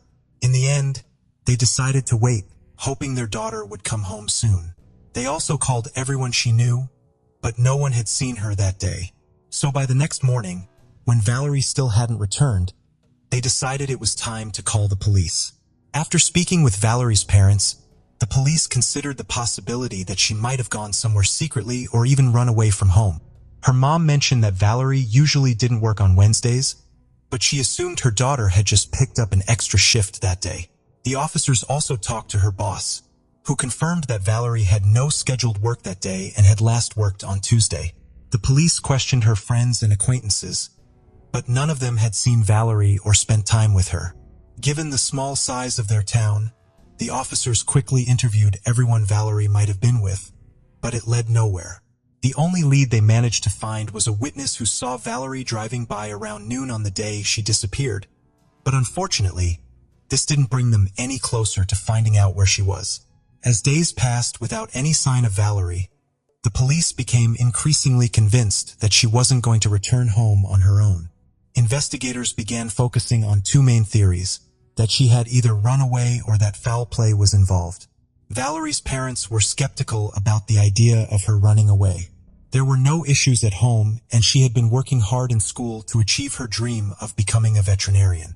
However, the thought of her running away still gave them a glimmer of hope that she was alive and safe, because the alternative was far worse. For several weeks, the police, along with Valerie's family and volunteers, searched tirelessly around their town. Authorities also asked local residents to help locate Valerie's car. The fact that no one had spotted her vehicle in the small town suggested that Valerie had driven it out of Arlington herself, or someone had hidden it. Nearly 3 weeks later, on June 26th, the police finally found Valerie's car parked at an apartment complex in Shelbyville, about 20 miles from Arlington. The license plates were missing and the doors were locked. There were no signs of a struggle or any useful clues inside the car. But detectives quickly uncovered an interesting detail. The apartment complex where the car was found was a client of the lawn mowing company where Valerie worked. Despite this, Valerie's boss, Patrick, had insisted she wasn't scheduled to work that day. The investigators began to suspect that he might be hiding something and started looking more closely at him. After interviewing residents in the area around the apartment complex, they found another witness who had seen Valerie on the day she disappeared. But she wasn't alone. Her boss, Patrick, was in the car with her. Hearing this, the detectives went to question Patrick. He stuck to his story, claiming he hadn't seen Valerie that day. But when the police informed him that a witness had placed him with Valerie and that her car had been found, his story suddenly changed. Patrick admitted that he had indeed seen Valerie that day. According to his new version of events, they met up in Shelbyville and Valerie asked him to drive her to a small town called Homer a few miles from Arlington. She claimed she was planning to run away from home and that someone would be waiting for her there. Once they arrived, Valerie got out of his car and into another vehicle driven by an unknown man, and they drove off together. Patrick added that the next day, he picked up Valerie's car and left it in the parking lot of the apartment complex where the police later found it. He insisted that he was only trying to help her, but investigators quickly spotted inconsistencies in his story. They had already checked the location data from Valerie's phone, which showed that it had last been active in Arlington, not in any other town. This suggested that something might have happened to her in Arlington, and they confronted Patrick with this information. To their surprise, Patrick changed his story again. This time, he claimed that they met near the apartment complex in Shelbyville, after which Valerie got into his car and they drove to his house. He then left Valerie at his home alone when he went to work, and when he returned, she was gone. Naturally, the detectives found this version even less credible than his previous ones. They asked Patrick to hand over his phone, and he agreed. The detectives found text messages exchanged with Valerie on the day she disappeared. At 11:23 a.m., Valerie had sent him a message saying, "I'll be there soon," and a few hours later had replied, "Where are you?" He sent the same message again a little later, but there was no response. All of this raised serious suspicions, and the detectives were highly doubtful of Patrick's truthfulness. They decided to speak with Valerie's parents to ask if they had noticed anything unusual about Patrick's behavior. Valerie's mom shared that Patrick did sometimes act strangely. He had built a close friendship with Valerie, spending time with her outside of work, giving her gifts, and even taking her shopping. Sometimes, the 59-year-old man seemed to behave more like a jealous boyfriend than a boss. However, Valerie's mom didn't take these concerns too seriously. Patrick was a close family friend, and Valerie was friends with his daughter, so her mother assumed he was just being supportive. Yet, one particular incident stood out to her as especially suspicious. Patrick once invited Valerie to visit an aquarium in another city. Her parents allowed her to go, thinking that Patrick was taking his entire family, but they later found out that he went alone with Valerie, which her parents found quite odd. Valerie's mom also mentioned that on the night of June 7th, Patrick and his wife came over to visit their house, where he suggested that Valerie might have run away and might never come back. She also brought up one curious detail that caught the detective's attention. Patrick had been tracking Valerie's phone location through a special app. He claimed this was for work purposes, but the detectives immediately noticed something strange.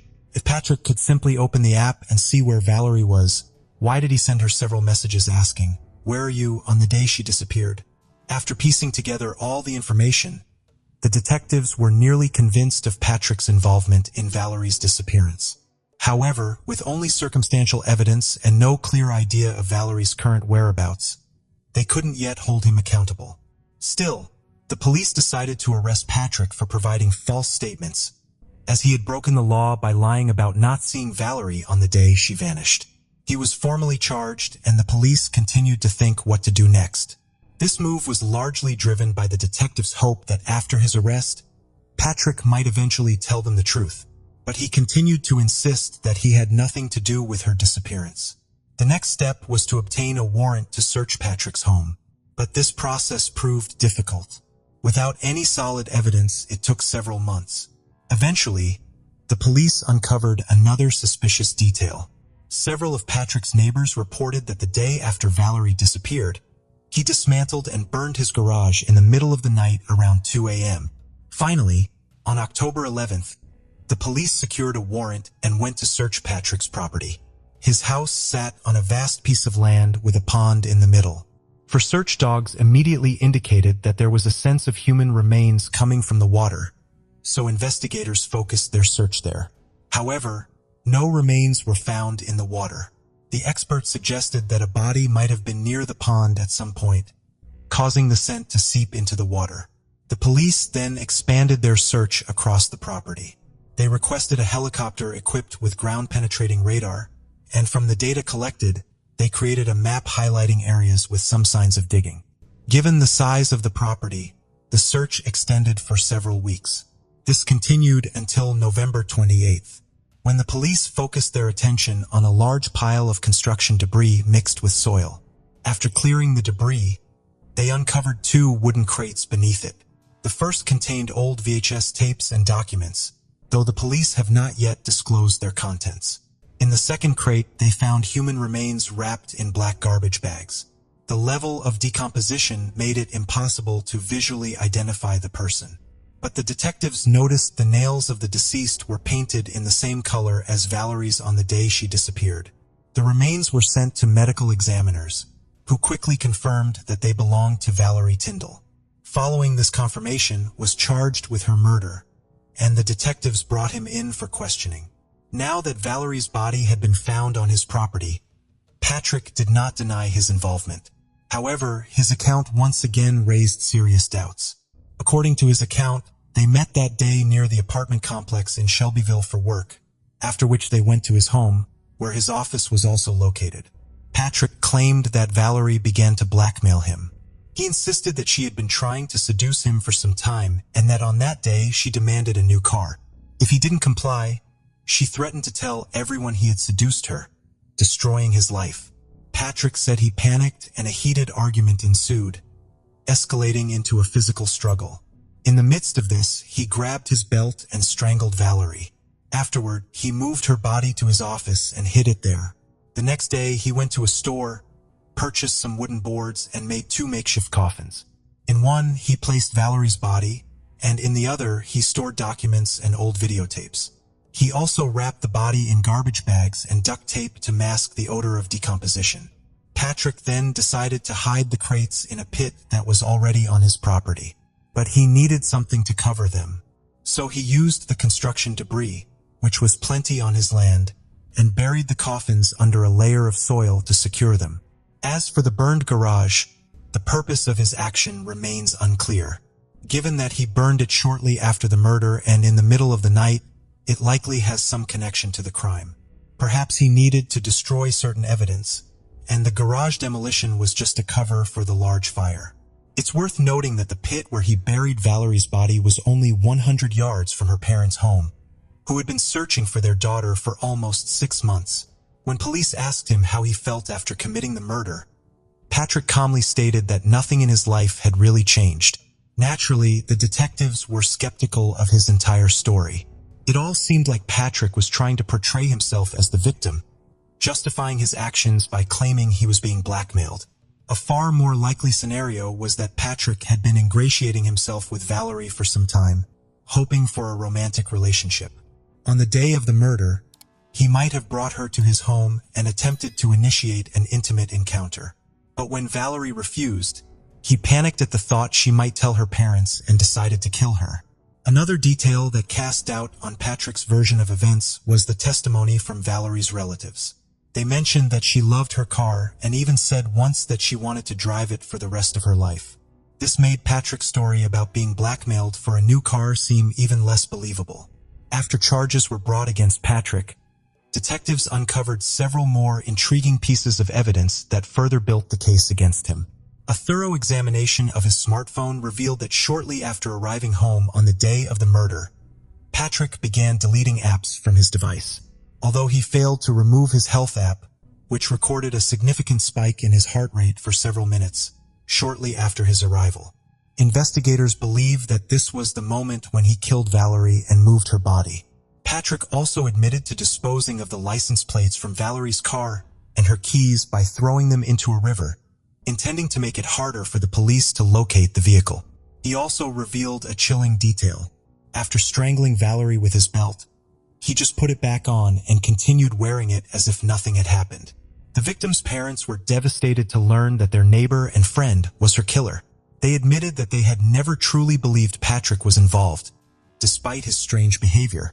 It's important to note that detectives had kept most of the information from the parents to avoid compromising the investigation. So many details only came to light after Patrick's arrest. When Patrick was placed in jail awaiting trial and was appointed a lawyer, he didn't attempt to retract his confession, as is often the case. Instead, he and his lawyer negotiated a plea deal.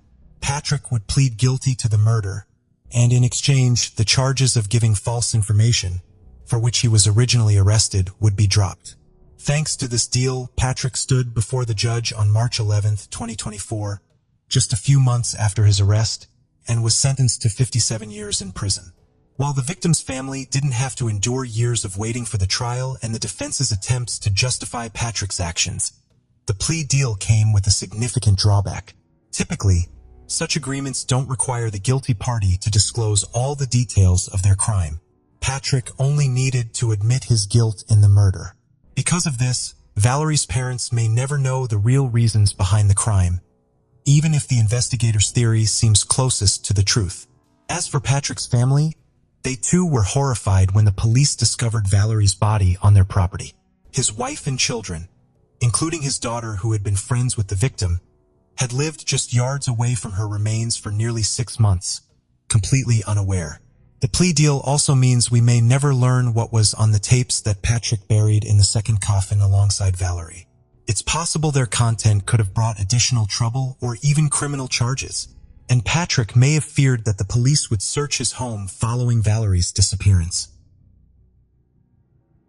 The case of Bonnie Craig. Bonnie Craig was born in Calgary, Canada, on March 30th, 1976. Her biological father played a small role in her upbringing, as Bonnie and her older brother Jason were lovingly raised by their stepfather, Gary Campbell. Gary treated Bonnie and Jason as his own children. When Bonnie was 5 years old, Gary and her mother Karen had a son named Adam. 2 years later, a younger sister named Samantha was born, and she quickly became Bonnie's close companion. Bonnie loved to dress Samantha in fairy tale costumes and teach her everything Bonnie had learned. Gary, the head of the family, worked in the oil industry, which required him to move frequently to different locations. As a result, Bonnie was used to changing schools, having attended 6 elementary schools and 2 high schools, which taught her to adapt to new environments and make friends easily. During her childhood, Bonnie lived in a variety of climates, from sunny California with its outdoor pool to snowy Anchorage, West Texas, and finally back to the beautiful landscapes of Alaska. However, Karen and Gary's sudden divorce marked a significant change for the children. Samantha and Adam began alternating between their parents' homes. Bonnie focused on her studies and various extracurricular activities, including swimming, diving, horseback riding, writing poetry, and playing the violin and viola in the school orchestra. However, life continued to present her with unforeseen challenges. While she was trying to come to terms with her parents' divorce, tragedy struck when her best friend died in a drunk driving accident, a tragedy that profoundly changed Bonnie's outlook on life. She pledged to abstain from drinking and driving, and she was so concerned about the risks of driving that she decided not to get a driver's license for fear of getting into an accident. Instead, she chose to walk or take public transportation to raise awareness about the dangers of drunk driving. After graduating from high school, Bonnie moved to Anchorage to study psychology at the University of Alaska. At the same time, her boyfriend, Cameron Miyazaki, was studying architecture at the University of California at Berkeley. Despite the physical distance, they kept in touch by phone and exchanged emails regularly. Bonnie's home life became crowded as her mother began a new relationship with Jim Foster, who brought her 3 children with him. In search of more independence, Bonnie decided to move in with her stepfather. The move was strategic, as it put her only a 15-minute drive from college. Keeping her vow, she took public transportation to class 3 times a week, enjoying brisk walks to the bus stop under the clear blue Alaskan sky. She also balanced her studies with a part-time job at Sam's Club. Her life was filled with purpose, ideals, and passion. On the morning of September 28, 1994, Bonnie left her stepfather's house and headed to the bus stop to attend college classes. That day, a student at the University of Anchorage was taking scenic photos on a hiking trail in Chugach State Park, about 15 miles from Bonnie's house. The park was especially beautiful at this time of year due to Alaska's mild temperatures, long daylight hours, and beautiful scenery. As the student adjusted her camera lens, she noticed something unusual in the water near the cliff's edge, a striking blue object. Upon closer inspection, she discovered a heartbreaking sight, a woman floating face down in shallow water. She immediately called the police to report the incident. The McHugh Creek section is difficult to access except from the cliff top or along the stream for miles, suggesting a tragic accident. Initially, police believed the victim may have slipped and fallen from the cliff top, resulting in her death. This accidental theory was the first conclusion investigators reached. It is believed that the victim, attracted by the peaceful atmosphere of the park, may have lost her balance and fallen tragically. The body was then transferred to the medical examiner's office, where an autopsy was performed to determine the cause of injuries and assist in identifying the victim. The autopsy revealed that the young woman died from drowning and severe head trauma, likely caused by a fall from the cliff. A unique class ring, often worn by graduating students, helped police identify the victim as Bonnie Craig. To confirm their findings, police contacted Bonnie's family. Karen, Bonnie's mother, is on a short trip to a coastal town to attend a relative's wedding with her husband, Jim, who spent his childhood there. The trip is significant because Karen will meet Jim's parents for the first time. Karen is having a wonderful time with her future in-laws, laughing and sharing stories. But she has no idea that tragedy has struck her beloved daughter, Bonnie. A knock on the cruise ship's door at 3 a.m. shatters the peaceful atmosphere. When faced with the heartbreaking news, Karen initially refuses to believe it, thinking it's a cruel joke. It's unthinkable that her responsible daughter would be alone in the park instead of attending college classes. The news of Bonnie's death from the police has left Karen devastated. Karen has spent the past 3 years working undercover for the Anchorage Police Department. After graduating from the police academy, she specialized in drug trafficking cases. Her colleagues deeply respected her problem-solving skills, which she had developed over years of dedication to her job. However, Karen's dedication extended beyond her work to her family. Her undercover work often required a difficult balance between her 2 roles. Karen instinctively questioned the initial ruling that Bonnie's death was an accident, and her priority was to turn the investigation over to her own department. Believing that there was more to her daughter's tragic death, she asked the police for detailed information about the circumstances surrounding the incident, including whether Bonnie had shown any signs of sexual violence. However, the police noted that Bonnie had been found fully clothed. Karen knew that a more thorough investigation was needed. Her daughter, Bonnie, was responsible and trustworthy, always kept her promises, and she didn't even have a driver's license. So it was difficult to understand why she was alone and miles away from home during school hours. What further confused Karen was that Bonnie's personal belongings were not at the scene, which made her suspect that the police force might be inclined to rush to classify the incident as an unfortunate accident. Karen was determined to continue her search for the truth. Karen returned to Alaska on the earliest flight possible to formally identify the body, holding out hope that the deceased might not be her daughter, Bonnie. Entering the morgue, she hesitantly approached the ambulance where the body was covered with a white sheet. When she pulled the sheet away and saw the face, her worst fears came true. It was indeed her daughter, Bonnie, resting in eternal peace. Karen's instincts as a grieving mother and a law enforcement officer told her that her daughter's death was more than just an accident. As she held her daughter's hand, she saw bruises and swelling on her knuckles, which she assumed were defensive wounds. Karen wanted the police to record this evidence, believing it could be crucial in finding clues before her daughter was buried. The police were skeptical, thinking the injuries could have been caused by a fall. Despite the police's skepticism, Karen decided to take a different approach in her quest for justice. Karen reached out to her media contact. The shocking news of a young college student's death in a creek quickly garnered widespread attention from the local media. Attempted to contact her superiors, hoping for assistance as precious time was running out, but was told the matter was beyond their scope. The next day, Karen, Jim, Gary, Jason, Adam, and Samantha gathered at the funeral home to say their final goodbyes to Bonnie. It was difficult for her siblings to see her lying motionless, knowing how full of life she had once been. As they prepared for the funeral, they had to choose a casket.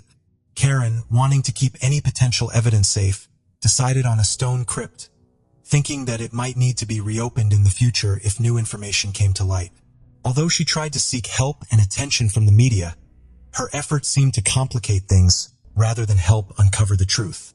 Karen was summoned to the police station and asked not to publicly call the incident a crime so as not to affect the ongoing investigation. The police were carefully reviewing all possible leads and were considering Gary Campbell, Bonnie's stepfather, as a potential suspect. They suspect him because his alibi doesn't quite add up and there are reports of conflict between him and Bonnie.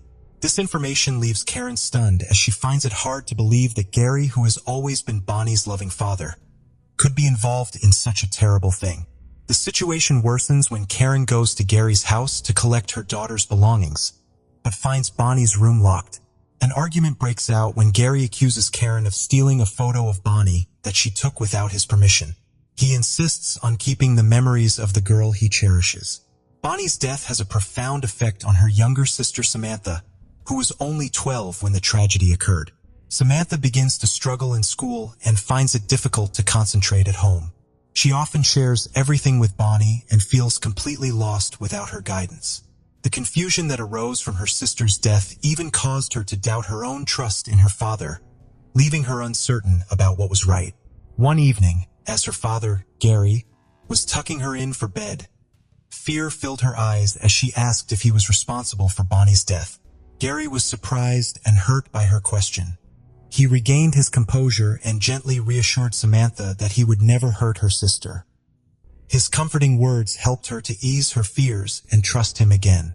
After Bonnie's death, the police spoke to Adam and Samantha, both of whom confirmed that their father, Gary, had been home the day Bonnie died, only leaving for work after Bonnie had left the house.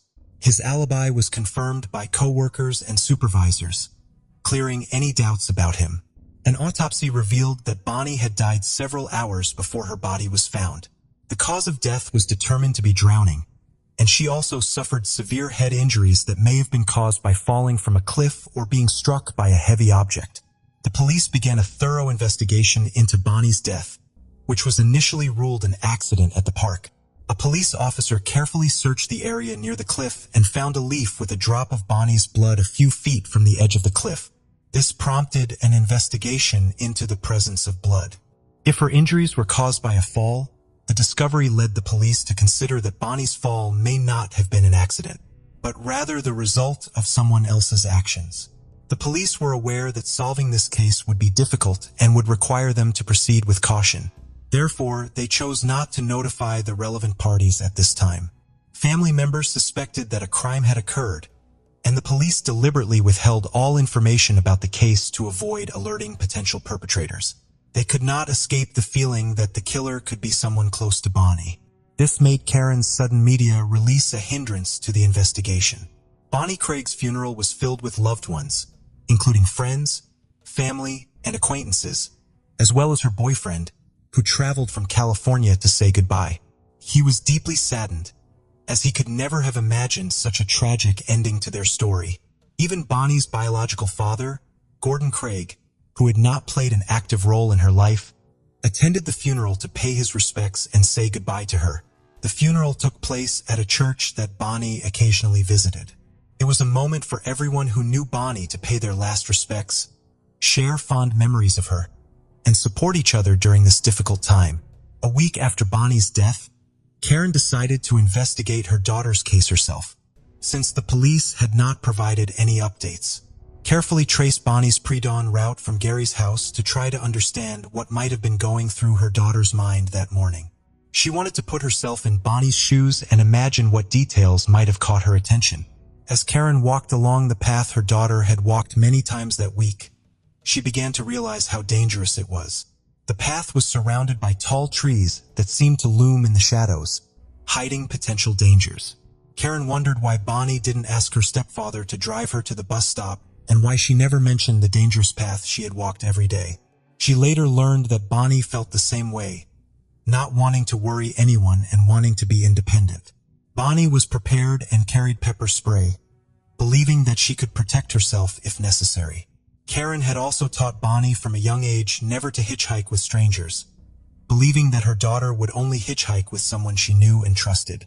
When the walk yielded no clues, Karen drove around the area, looking for any of Bonnie's belongings that might provide clues to the investigation. Unfortunately, she found nothing. In January 1995, Karen contacted the sergeant in charge of Bonnie's case directly to ask if her daughter had been sexually assaulted. The sergeant was forced to tell her the truth. Karen was allowed to see the results of Bonnie's autopsy on the condition that they remained strictly confidential. The autopsy revealed that Bonnie's body was fully clothed, but she had injuries to her genitals and male DNA was recovered from a swab. This information must be kept confidential because the source of the DNA is still unknown. During the investigation, all the men associated with Bonnie were questioned and their DNA samples were collected. However, no matches were found at that time. Although several witnesses saw Bonnie walking to the bus stop that morning, none of them saw her actually get on the bus. The question of how Bonnie ended up in Chugach Park, more than 10 miles from her home, remains unanswered. Investigators speculate that she may have been attacked while walking alone in the dark. A few months after Bonnie's death, Jim's family invited Jim and Karen on a week-long cruise, hoping that a change of scenery would help them heal. Karen was hesitant at first, as the cruise reminded her of her daughter's tragic death. However, she realized that the trip could be a chance to temporarily escape her grief. For the past year, Karen had been consumed by grief, the investigation, and waiting for news of her daughter. She saw the trip as a chance to temporarily escape her worries.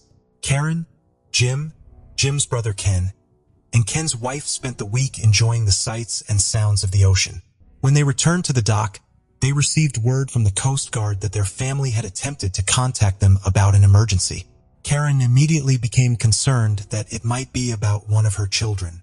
However, this time the bad news was about Jim and Ken's father, who had suddenly died of a heart attack. The news was especially shocking because the family had just celebrated their father's 63rd birthday when he had seemed healthy and happy.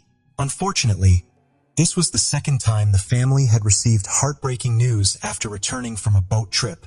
Karen's remaining children had a hard time coping with the loss of their sister Bonnie and the impact of their mother's relentless pursuit of justice. As the investigation into Bonnie's death became the focus, the children often felt neglected and deprived of the care they needed. Karen struggled with the moral dilemma of balancing her love for her children with her commitment to seeking justice for Bonnie's death. despite the possibility that the case would never be solved. Over time, Karen's children grew up and started families of their own, bringing her immense joy as a grandmother. Amidst these life changes, her youngest son Adam underwent a cornea transplant to improve his increasingly poor eyesight, which unfortunately resulted in blindness in one eye. Karen's personal life went through many changes. She married Jim, but unfortunately their marriage ended in divorce after 3 years. The family faced more difficult times, including the loss of Karen's brother and mother, who battled cancer.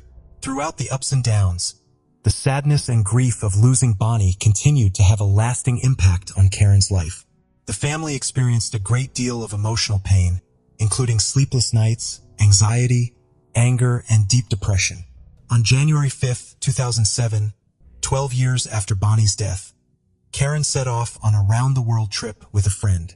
While staying on an island in the Philippines, Karen received an unexpected email from an unknown sender with the subject line Bonnie. The sudden message made her heart pound as the case, which had been unsolved for years, had recently gained new momentum. A new team of investigators using an advanced database retested the DNA evidence found on Bonnie. Their efforts led to a breakthrough. They matched the DNA to a man serving a sentence in New Hampshire for a series of armed robberies. Kenneth Dion was born in 1969. He was 25 years old when Bonnie died. He only became a suspect in the case after his DNA was added to the system in late 2006. With a martial arts background and a track record of competition, Kenneth served in the United States Army. However, his time in the U.S. Army was cut short due to his drug use. Kenneth had a particular habit of carrying unusual items in his car, including a 3-pronged stick and nunchucks. Kenneth Dion had only recently been released from prison after a brief period of freedom in May 2007. Kenneth was charged with assault and murder in connection with Bonnie's death. According to the indictment, Kenneth attacked Bonnie as she walked to the bus stop using weapons and martial arts to sexually assault her. And then, to conceal evidence of his crimes, he dumped her body off a cliff in the park. As more information became available about Kenneth, it was discovered that he had a lengthy criminal record with 18 convictions, including 10 misdemeanors and 8 felonies. Had Kenneth's DNA been in the database sooner, the case might have been solved more quickly. Kenneth Dion was sentenced to 124 years in prison on October 31, 2011, 17 years after the incident. He received 99 years for murder and 25 years for assault. He is eligible for parole at age 80. Melissa Brannon was born on April 12, 1984 in Texas. Not long after, her parents divorced and her mom decided to move to a small town called Lorton, Virginia. It was a quiet, peaceful place popular among families with kids. Melissa's mom, Tammy, got a job as an accountant at a local company and rented an apartment in a residential complex on the outskirts of town. The complex was made up of small apartment buildings. And one of the best things about it was all the regular events and activities organized for the residents and their kids. These events happen every Friday and on holidays, giving everyone a chance to get to know each other, creating a close-knit, friendly community. Melissa liked the place. She was 5 years old when they moved, and she spent most of her time playing outside with the other kids. She also loved taking part in the events because there were always plenty of fun and delicious food. On December 3rd, Complex held a Christmas event in a separate building with several halls. About 200 residents attended, enjoying dinner in small groups while their kids ran around having fun. Around 10 p.m., decided it was time to go home. She called for Melissa and asked her to grab their jackets while she said goodbye to some friends. Melissa also asked if she could take some chips home, and her mom agreed. A few minutes later, when Tammy had finished her goodbyes, she noticed Melissa still hadn't returned. She began checking every hall and even peeked into the hallway, but there was no sign of her daughter. Worried, she started asking the other guests if they'd seen Melissa, but no one had. With each passing minute, Tammy's concern grew, and soon word spread among the neighbors that Melissa had gone missing. Many people began helping Tammy search. They looked through the building, checked outside, but Melissa was nowhere to be found. Finally, Tammy decided to call the police. Within minutes, officers arrived at the complex. They immediately joined the search, combing through the entire area. By that time, even more neighbors had heard about Melissa's disappearance, and over 300 volunteers were now helping look for her. The police initially thought that Melissa might have wandered outside and gotten lost, but as the search went on, this theory seemed less and less likely. It was cold and dark outside, making it unlikely that a young girl could have gone far. Plus, Melissa was familiar with the complex, even at her age, so the officers doubted she would have wandered off in a completely different direction. What made the situation even more difficult was the fact that there was a large forest right behind the complex, so it was possible that Melissa had somehow ended up there and gotten lost. The search of the building where the Christmas event was held didn't yield many results. Melissa's jacket was missing, but there were no other clues to explain her disappearance. The only thing that stood out to the police was an open window in the boiler room. They considered the possibility that she might have climbed out through it, but even that didn't seem very likely. After failing to find Melissa, the police began interviewing everyone who had attended the event. None of the neighbors recalled seeing her leave the building or anyone taking her outside. Melissa's mom didn't notice anything strange that evening either. The officers also asked if she'd had any issues with anyone in the complex or noticed anything odd. But Tammy assured them that she got along well with everyone, and there had never been any signs of trouble. The police considered the possibility that Melissa's father could have taken her, as this is a common scenario in such cases, but they were able to confirm that he was in Texas and couldn't have been in another state at the time. With no other leads, the police decided to expand their search. Some officers headed into the forest behind the complex, while others continued checking the remaining buildings. Even though it was late into the night, hundreds of residents stayed out to help the police search for the missing girl. Unfortunately, the search led to nothing. There were no signs of Melissa in the forest or any of the numerous buildings in the complex. At that point, the police sent the volunteers home and decided to go door to door, speaking to every resident. Around 400 people lived there, and that night, officers talked to each one of them. No one had any idea where Melissa could have gone, so investigators asked them to think back on anything strange or suspicious that had happened around the complex, even if it didn't seem related to her disappearance. That's when they got their first interesting lead. Several women mentioned that Caleb Hughes, one of the complex's maintenance workers, had been acting inappropriately that night. He tried to flirt with them and made some very lewd comments, even though most of them were with their husbands. Hughes, who was 23 at the time, had also raised red flags with parents. Many of them noticed that he seemed to be paying an unusual amount of attention to their children during the evening. Hearing all these complaints, the police went back to Tammy and asked if she had noticed anything odd about Hughes. Tammy recalled that during the event, he had approached her several times to strike up a conversation about her daughter. At one point, he even offered to take Melissa to the restroom so Tammy wouldn't have to leave the party. All of this seemed suspicious to the investigators, so they decided to talk to Hughes. However, he was nowhere to be found, so the officers headed to his home.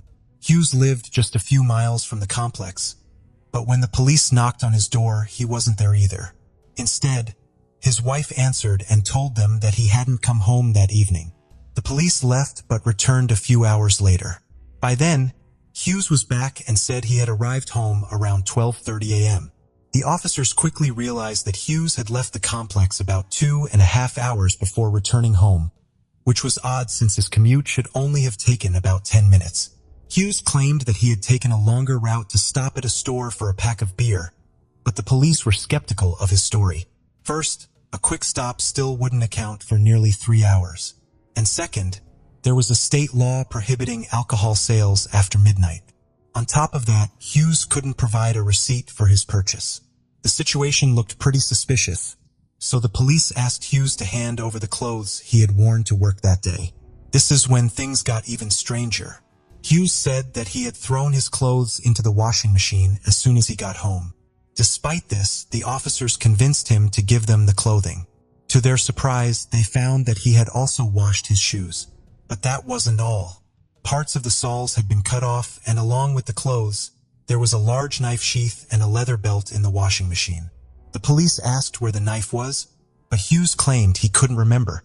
With all of this suspicious behavior, the investigators began to seriously suspect Hugh's involvement in Melissa's disappearance. They took his clothes and brought them to the lab. When forensic experts applied luminol to his shoes, the chemical revealed traces of blood on them. But because he had already washed it, there wasn't enough left for a proper DNA sample, making it impossible to analyze. Detectives returned to Hugh's home and brought him in for questioning. During the long hours of interrogation, Hughes stuck to his story despite all the inconsistencies and suspicious evidence. He also claimed that he had no idea who Melissa was, what she looked like, or what had happened to her. The police knew he was lying since multiple witnesses, including Tammy, had seen him playing with Melissa and other children that evening. But when the detectives confronted him with that and said, "We know you're lying," Hughes calmly responded, "Prove it." Despite the detectives' suspicions, they didn't have enough solid evidence to arrest him, so Hughes was released. The next day, investigators ramped up the search operation, hoping to find either Melissa or more clues. That morning, they also decided to speak with Hughes' wife without him present, and she shared an interesting observation. Apparently, their relationship had been troubled, and she didn't trust him. Before Hughes left for the Christmas event, she checked the mileage on his car and remembered the reading. After he returned, she checked it again and noticed that he had driven 12 miles. This information was crucial for the police for two reasons. First, it didn't align with his story about a trip to the store that supposedly took 2.5 hours. Second, they could now estimate the general area where Hughes might have taken Melissa. By subtracting the distance from his home to the complex, could map out a search area based on the remaining mileage.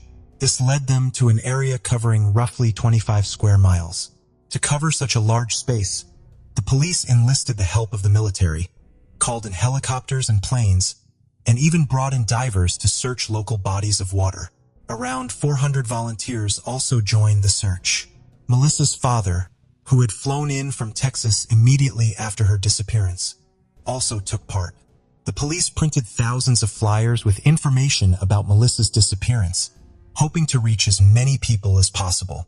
It's worth noting that just 5 months before Melissa went missing, another young girl had disappeared from the same town.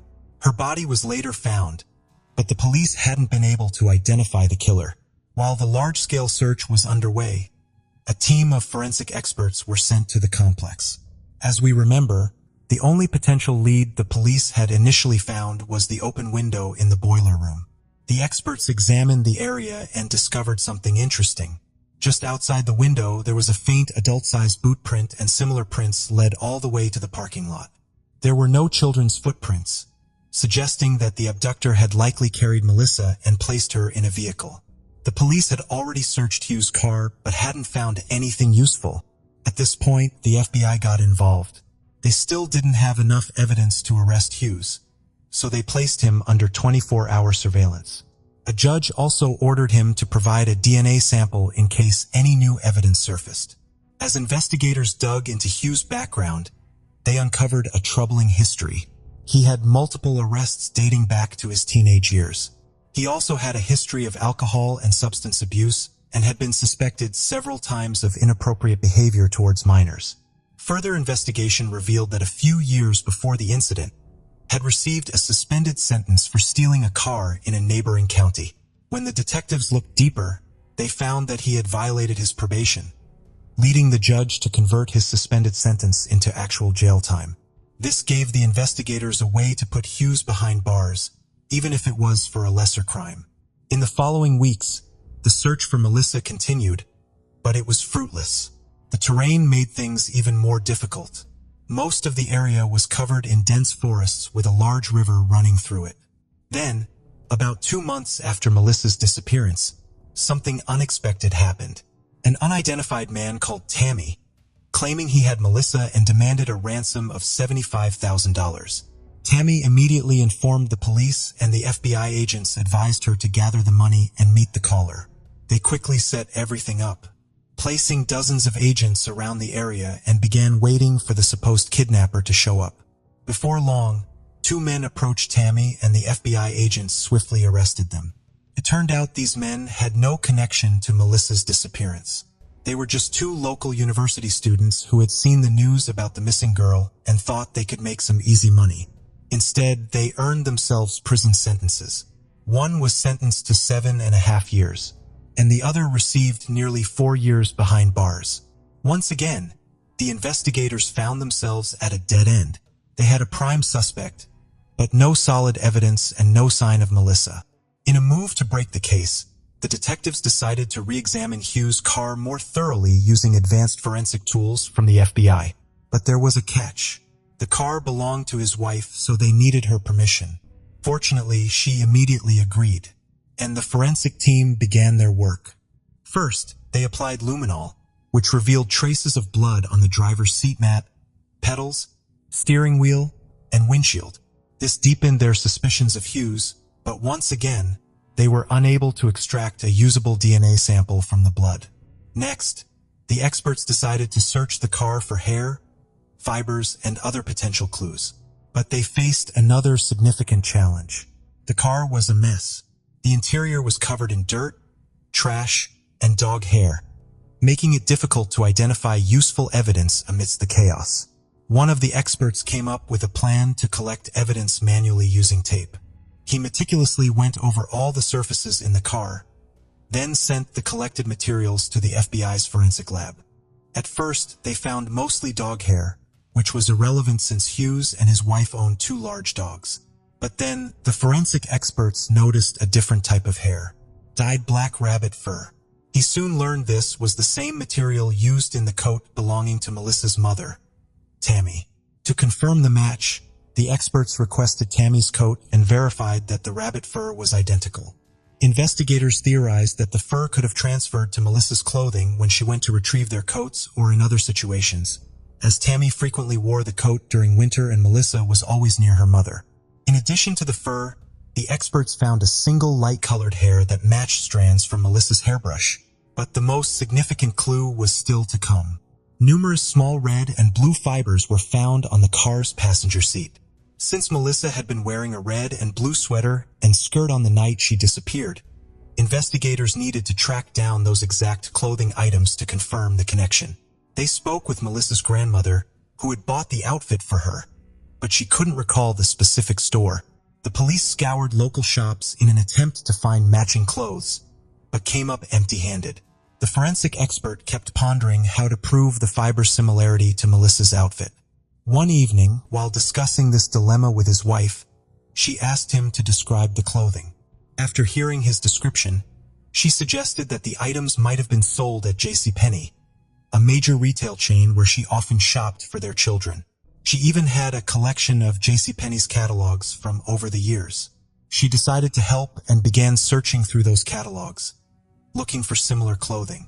A while later, as she flipped through a Christmas catalog from the previous year, she found what they were looking for. On page 11 was an outfit identical to the one Melissa had been wearing when she disappeared. The breakthrough allowed the investigators to establish a stronger link between Hughes' car and Melissa, as the fibers matched the clothes in the catalog. The FBI immediately contacted the company. They faced another setback. The outfit in question had completely sold out. However, the company offered a potential solution. Since the outfit was sold exclusively through catalogs and only 7,000 sets had been produced, they suggested providing the investigators with a list of all the buyers so the police could track down one of the outfits. The investigators began combing through the list, a task that took quite some time. Eventually, they caught a break. They found a man in Kentucky who had purchased the outfit for his granddaughter but had gotten the size wrong. As a result, the clothes had remained untouched in their original packaging for an entire year. For the investigators, this was the perfect option. The man agreed to send the outfit to the FBI and the forensic team got to work. This particular model had a unique feature.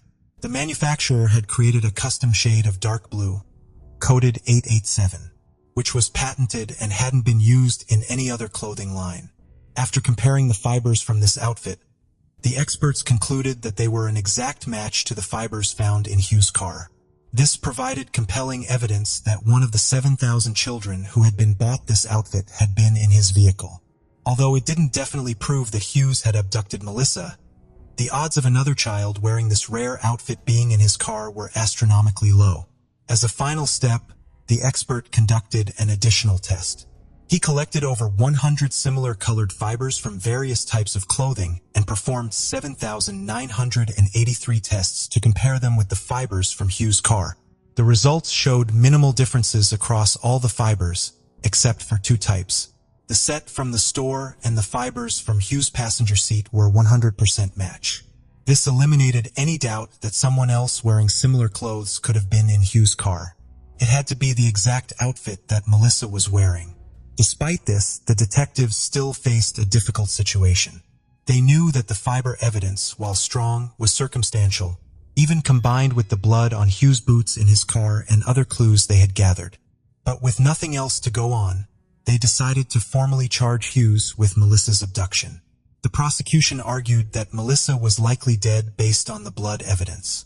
The fibers from her clothing found on the passenger seat of Hughes' car suggested that he might have forced her to remove her jacket, pointing to a possible motive. According to their theory, Hughes approached Melissa when she went to get the jackets at her mother's request. He then lured her into the boiler room under some pretext, carried her out through the window, and took her to his vehicle.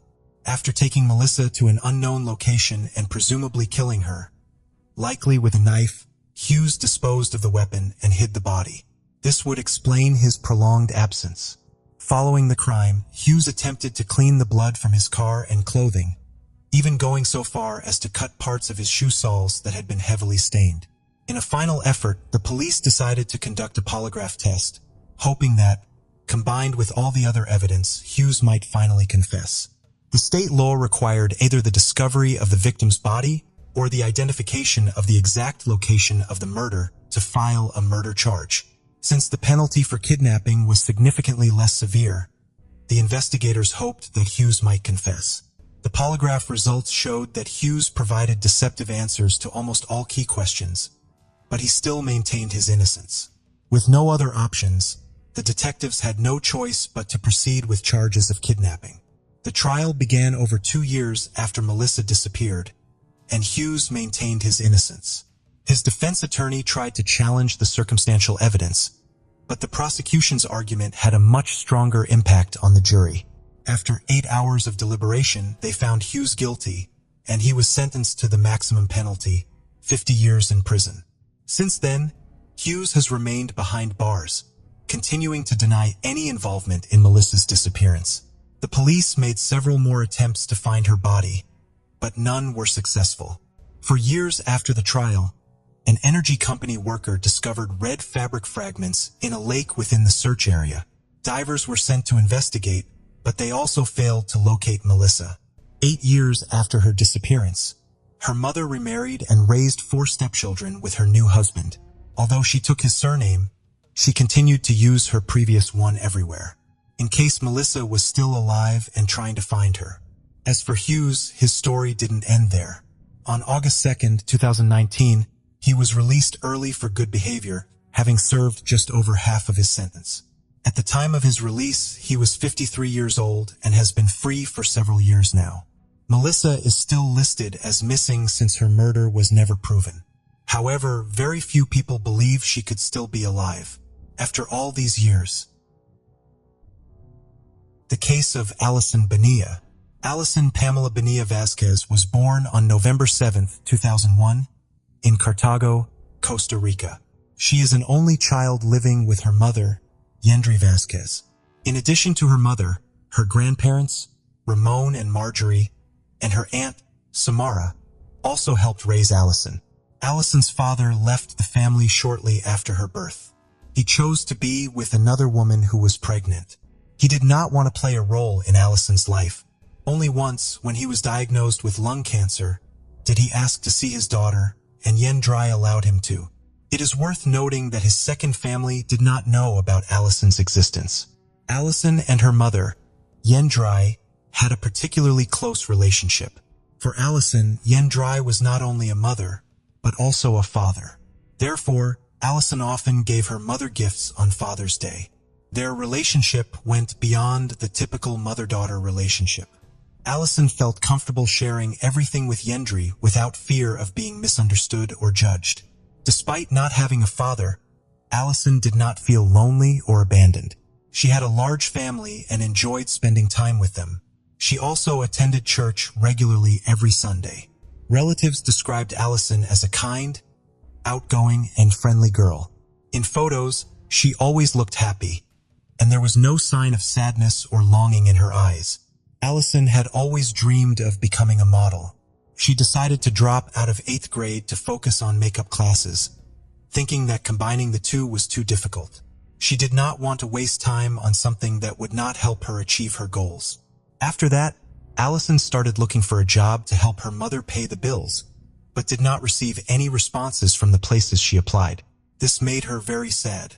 Her mother, Yendri, realized that her daughter would have difficulty finding a job due to her limited education, so she encouraged Allison to take evening classes. At age 18, Allison enrolled in Liceo Enrique Geyer, a few miles from home. During this time, she completed a pastry course and began practicing. Allison made delicious cakes and desserts that were loved by everyone in the neighborhood. This helped her find a way to make money from her baking talent. Allison had a boyfriend named Harold Surisolano who lived in Cochi, a district in the province of Cartago, Costa Rica. Usually, Allison stayed home with her mother in the morning, then met Harold, and then went to evening school at 6 o'clock. She often returned home late by bus. The route from the bus stop to her house was dangerous, dark, and deserted. Therefore, Allison always informed her mother of her location, and sometimes her mother picked her up at the bus stop or halfway. On March 4th, 2020, Allison went to her mother's nail salon, then visited her classmate pal for about 15 minutes. They arrived at school at 6 p.m. and separated because they had different classes. Allison arrived at school and waited in an empty classroom for about 15 minutes before realizing that her classes had been canceled for the day.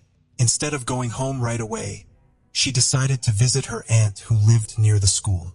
However, her aunt was not home. Allison then decided to go to her boyfriend Harold's house. When she arrived, she learned that Harold was at work but would be back soon. Harold's mother invited Allison inside to wait. When Harold returned, the family had dinner together, talking about a variety of topics and discussing future plans. After dinner, Harold excused himself for a moment, saying that he had urgent business to attend to but would be back soon. At 8:15 p.m., Allison left Harold's house without waiting for him to return. This set off a chain of events that would become nationally known. Harold returned home about 5 minutes later and, seeing that Allison had left, texted her to ask where she was and offered to give her a ride home on his bike. Allison replied immediately that she had already arrived at the bus stop. While waiting for the bus, she texted her friend, Pa, to ask if Pa's cousin could give her a ride home on his bike. However, Pa's cousin refused because his bike was a special type and not suitable for 2 people. It is unclear why Allison did not ask her boyfriend for help. She may have been angry with him or did not want to bother him. Allison got off the bus at 8:43 p.m.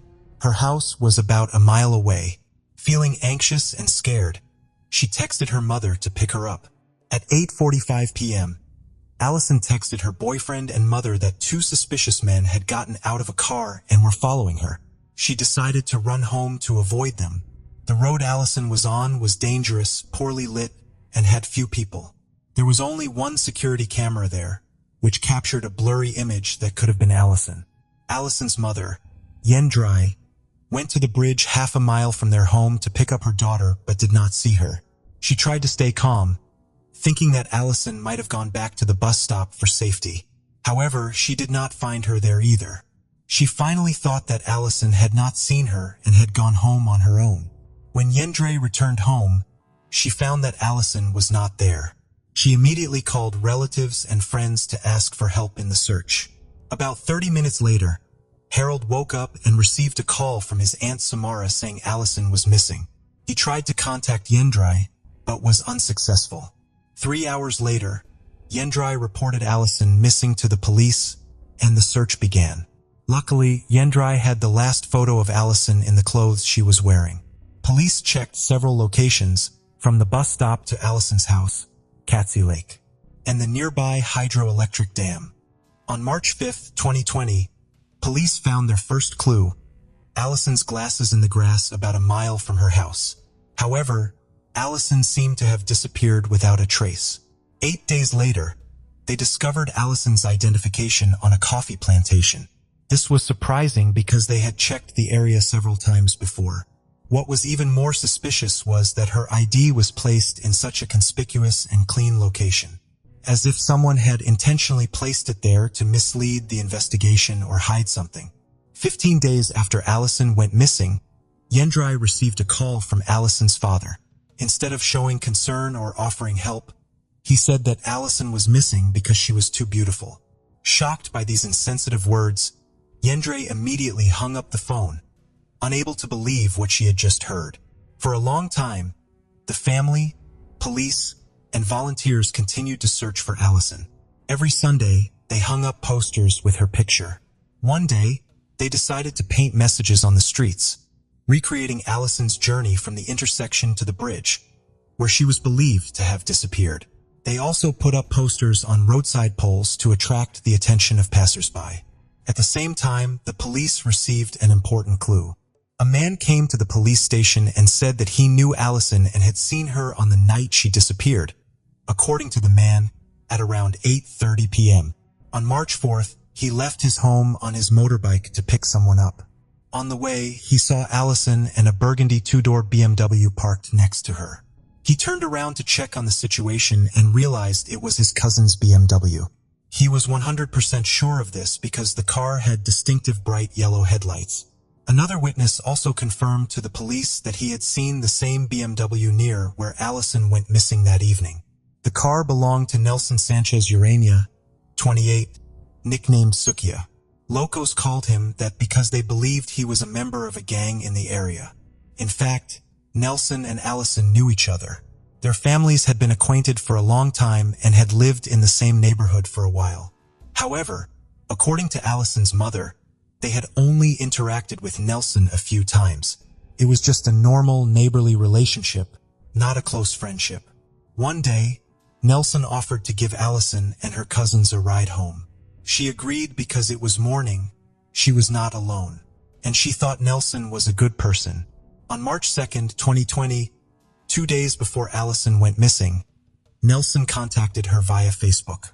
He sent a message asking Allison to answer some questions. On her cousin's advice, Allison agreed to answer them. Next, Nelson asked Allison about her feelings for him. Specifically, he wanted to know if Allison liked him. Allison was confused by Nelson's sudden question, as they were not close and barely knew each other. When Allison asked why, Nelson explained that he did not have a negative opinion of her, but wanted to know if she thought badly of him. Allison reassured Nelson that she did not hate him and that everything was normal between them. Nelson thanked her and said goodbye. Police searched Nelson's home and seized his car, cell phone, and computer. Investigators found shocking images of women being abused on his phone. When they inspected the car, they found that it had been thoroughly cleaned with car polish. However, the front driver's seat carpet and trunk carpet had been removed. Police found hair and blood on the trunk lid and sent samples to a lab for analysis. After examining the exterior of the car, police used a police dog to search for traces. The dog detected possible blood on the 2 front seats and in the trunk. To confirm, the police used a luminol test, a chemical that reacts with hemoglobin in the blood.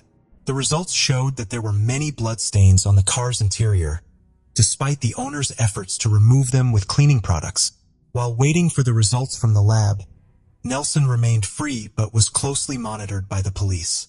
They monitored his every move to prevent him from leaving the city or the country.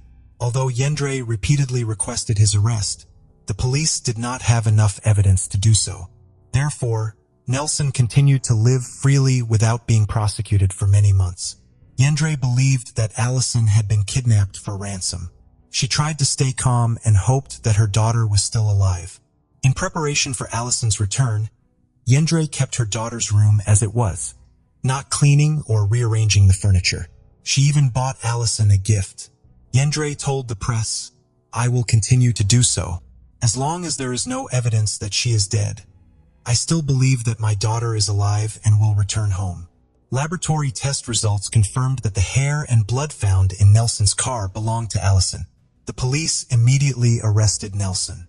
Later, his ex-girlfriend told the police that Nelson had never physically abused her, but had put a lot of mental pressure on their relationship. Specifically, he forbade her from contacting her friends and using the internet. According to her, Nelson only wanted to have a sexual relationship with her. His previous boss revealed that he was very irresponsible at work and even stole about $11,000. Additionally, his landlord said an ex-girlfriend had broken up with him because she was tired of paying his debts. She described him as a very spoiled man. After that, Nelson confessed to his crimes against Allison. He said that on the night of Allison's disappearance, he found her walking alone on a deserted road. Taking advantage of the late hour and their acquaintance, Nelson offered to give Allison a ride. She agreed and got into the car without suspicion.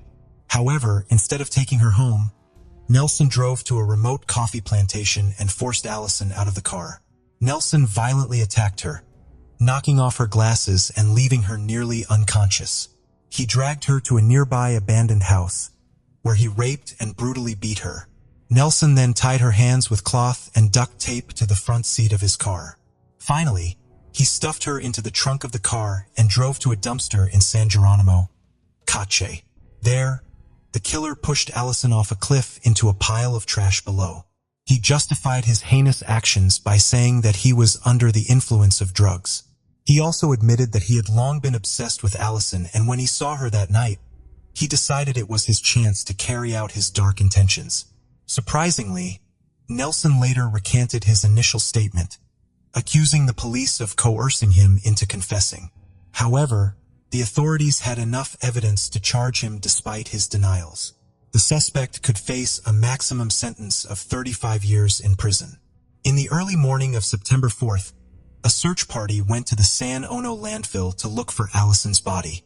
However, because the area was large and difficult to access, finding Allison's remains was an extremely difficult task. Moreover, it had been 6 months since Allison went missing. Just 25 days after Allison confessed, the police discovered a number of important pieces of evidence. They found human bone fragments, including a spine, ribs, part of the pelvis, and a femur. They also found pieces of clothing that Allison was wearing on the day she disappeared, along with a pair of sneakers with studs inside. All of these clues were sent for testing and thorough analysis by the police. Jose Francisco Herrera, the suspect's defense attorney, questioned the authenticity of the evidence because it was found by volunteers, not professional police. He also said that the discovery of the remains coincided with the time his client declared his innocence, which was suspicious. Rodrigo Era, the attorney representing Allison's family, on the other hand, criticized the suspect's change of testimony, saying that it undermined the credibility of the official investigation. On October 5, 2020, experts confirmed that the remains found belonged to Allison. Because only a partial body was found, they were unable to determine the exact cause of death. However, examination of the remains revealed multiple fractures that appeared after death, suggesting she may have fallen from a great height. Her clothes were torn and her sneakers had bite marks, suggesting a possible animal attack. This would explain why the remains were found scattered in different areas of the landfill. Allison's mother, Yendrai, is furious with the police for not listening and acting promptly. She believes that if they had arrested Nelson sooner, he would have confessed and Allison's body would have been found in better condition. This is an irreparable loss for the family. Despite the terrible pain she is enduring, Yendri finds some solace in saying, "My daughter is in a better place now, where no one can hurt her anymore." The trial of Nelson took place on July 19th. Harold, Allison's boyfriend, was a key witness in the case. According to Harold's testimony, on the afternoon of March 4th, 2020, at approximately 6:30 p.m., he returned home and found Allison there with her mother. Harold then left for approximately 5 to 10 minutes. When he returned, he discovered that Allison had left without saying anything. While Allison was on her way home, Harold texted her repeatedly. As soon as she got off the bus, Allison texted Harold to say that 2 men were following her. Concerned for her safety, Harold suggested that she take a taxi and promise to pay for it. However, Allison refused twice and said that she would run home. Harold did not receive any further response from Allison after that text message. According to his explanation, he only informed his mother of the situation. He did not contact Allison's mother, Yen Dry, because his phone battery died. He then fell asleep for about 30 minutes. It was Allison's aunt who called him to inform him that his girlfriend was missing. Since then, he said he has been worried and tried to call Allison several times, but all the calls went to voicemail. He also could not be reached via WhatsApp messages. Harold said he joined the search party for a few days, but then had to stop because he felt unwell and had to go to work. He really wished things had gone differently. If he could go back in time, he would have taken Allison home that night. However, unfortunately, what happened cannot be changed. On August 18, 2021, the court sentenced Nelson to 18 years in prison for taking the life of Allison. He could have received twice the sentence, but the judge pointed out that there was no evidence to confirm that Nelson knew the route and time Allison would return home and that he planned to attack her. Furthermore, due to the condition of Allison's remains, there was no evidence that Nelson forced her to have sex. The story does not end there. Allison's family was not satisfied with the original sentence, arguing that it was not commensurate with the crime. In 2022, they successfully appealed, and the court decided to retry the case. As a result, on September 28, 2023, Nelson was sentenced to 35 years in prison. Allison's family's lawyer emphasized that Nelson acted in a cruel and inhumane manner and took advantage of the trust of the victim and her relatives. The court ruled that Nelson's actions were intentional. Nelson used his long-standing relationship with Allison to commit the crime. The criminal court also took into account Nelson's lack of remorse for his actions. Although still hurt and angry, the victim's family was relieved by the new verdict. The decision ended a painful chapter in their lives that lasted more than 3 years and put an end to this nightmare. Allison's family created a memorial at the spot where her body was found. They placed a cross, flowers, and a small altar with a photo of Allison and a statue of the Virgin Mary. Allison's case has caused a stir in Costa Rican media and social media. It has also led to many marches in memory of Allison and other women who have been victims of similar violence. The case of Gabby Doolin was born on December 26, 2007, in Scottsville, Kentucky, to her father, Brian Doolin, and mother, Amy Doolin. Scottsville is a small farming community where many people know each other. The town does not have many options for entertainment, so school sports are a big part of the locals' lives, especially soccer. Schools host regular games and tournaments, and for the locals, participating in sports is a tradition. Gabby's family is no exception. She has 2 older brothers, and her parents encourage their children to participate in sports. When Gabby turned 7 in November 2015, Furtown prepared for the biggest football game of the year. Her school's football team would be playing against a team from another county. Gabby's older brother was on the football team and she was on the cheerleading squad. The whole town was looking forward to the game. Gabby's family was going to the game, and Gabby convinced Brian and Amy to let her go with them. They initially planned to leave Gabby at home, but eventually agreed to take her. When they got to the stadium, Gabby was excited to see her friends and asked her mom if she could hang out with them. Amy agreed but asked her to stay on campus and play with the other kids.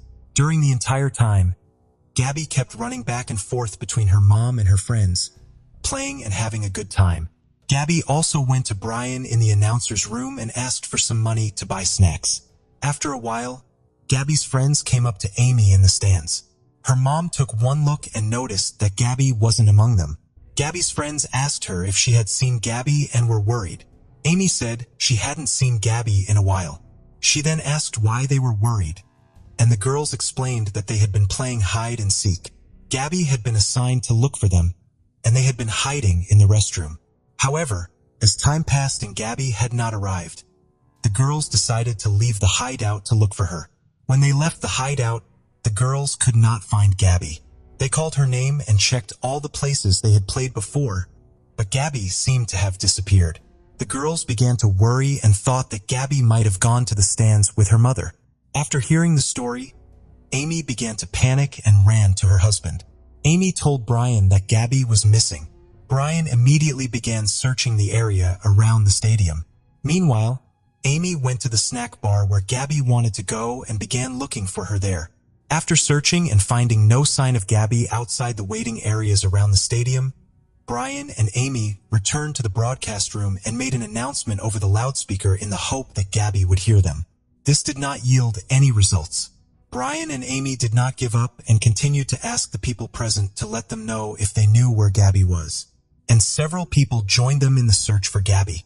They then continued to search the area around the stadium and asked the workers to light up the stadium areas with large lights. They also went deep into the surrounding areas of the baseball field, especially the small woods behind it. Despite their efforts, they still did not find her. It had been about a quarter of an hour since Gabby had gone missing, and Brian and Amy decided to call the police. The police arrived shortly after, heard what Gabby's parents and friends had to say, and immediately began an urgent search. While there had been previous missing persons cases, none had involved children. As such, they were rare in small towns, and the police were immediately faced with the worst-case scenario, especially when there were signs of crimes involving children, such as kidnappings and assaults. In that context, they were immediately faced with another difficult problem: the perpetrator could be at the stadium. This fact made the police alert and accelerated the investigation. The police realized that they did not have much time and that everyone would be going home soon. Therefore, they decided to stop the game and lock down the stadium, keeping everyone inside.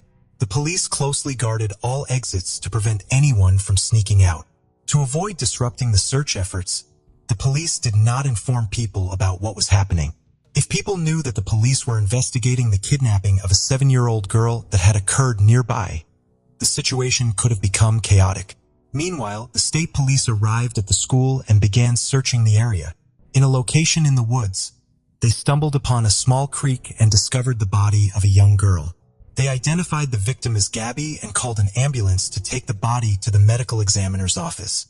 After a preliminary examination, the police determined that the girl's cause of death was asphyxiation, as there were obvious marks on her neck. Furthermore, part of the girl's clothing was missing, leading the police to suspect that Gabby had been sexually assaulted. Amy saw an ambulance near the woods and thought that the police had found her daughter, so she rushed there but was stopped by the police. They did not want her to see the horrific scene. The police were investigating the murder and decided to move everyone from the stadium to the school gym. They suspected that the killer might be among them and needed to find a way to identify him. The detective spoke to Brian and Amy, telling them about what might have happened to Gabby. The detectives also asked Brian and Amy if they had any suspicions about who might have committed this heinous act. They wanted to know if they had noticed anyone suspicious or if anyone had threatened their family. However, Brian and Amy insisted that they had no idea who might have done this.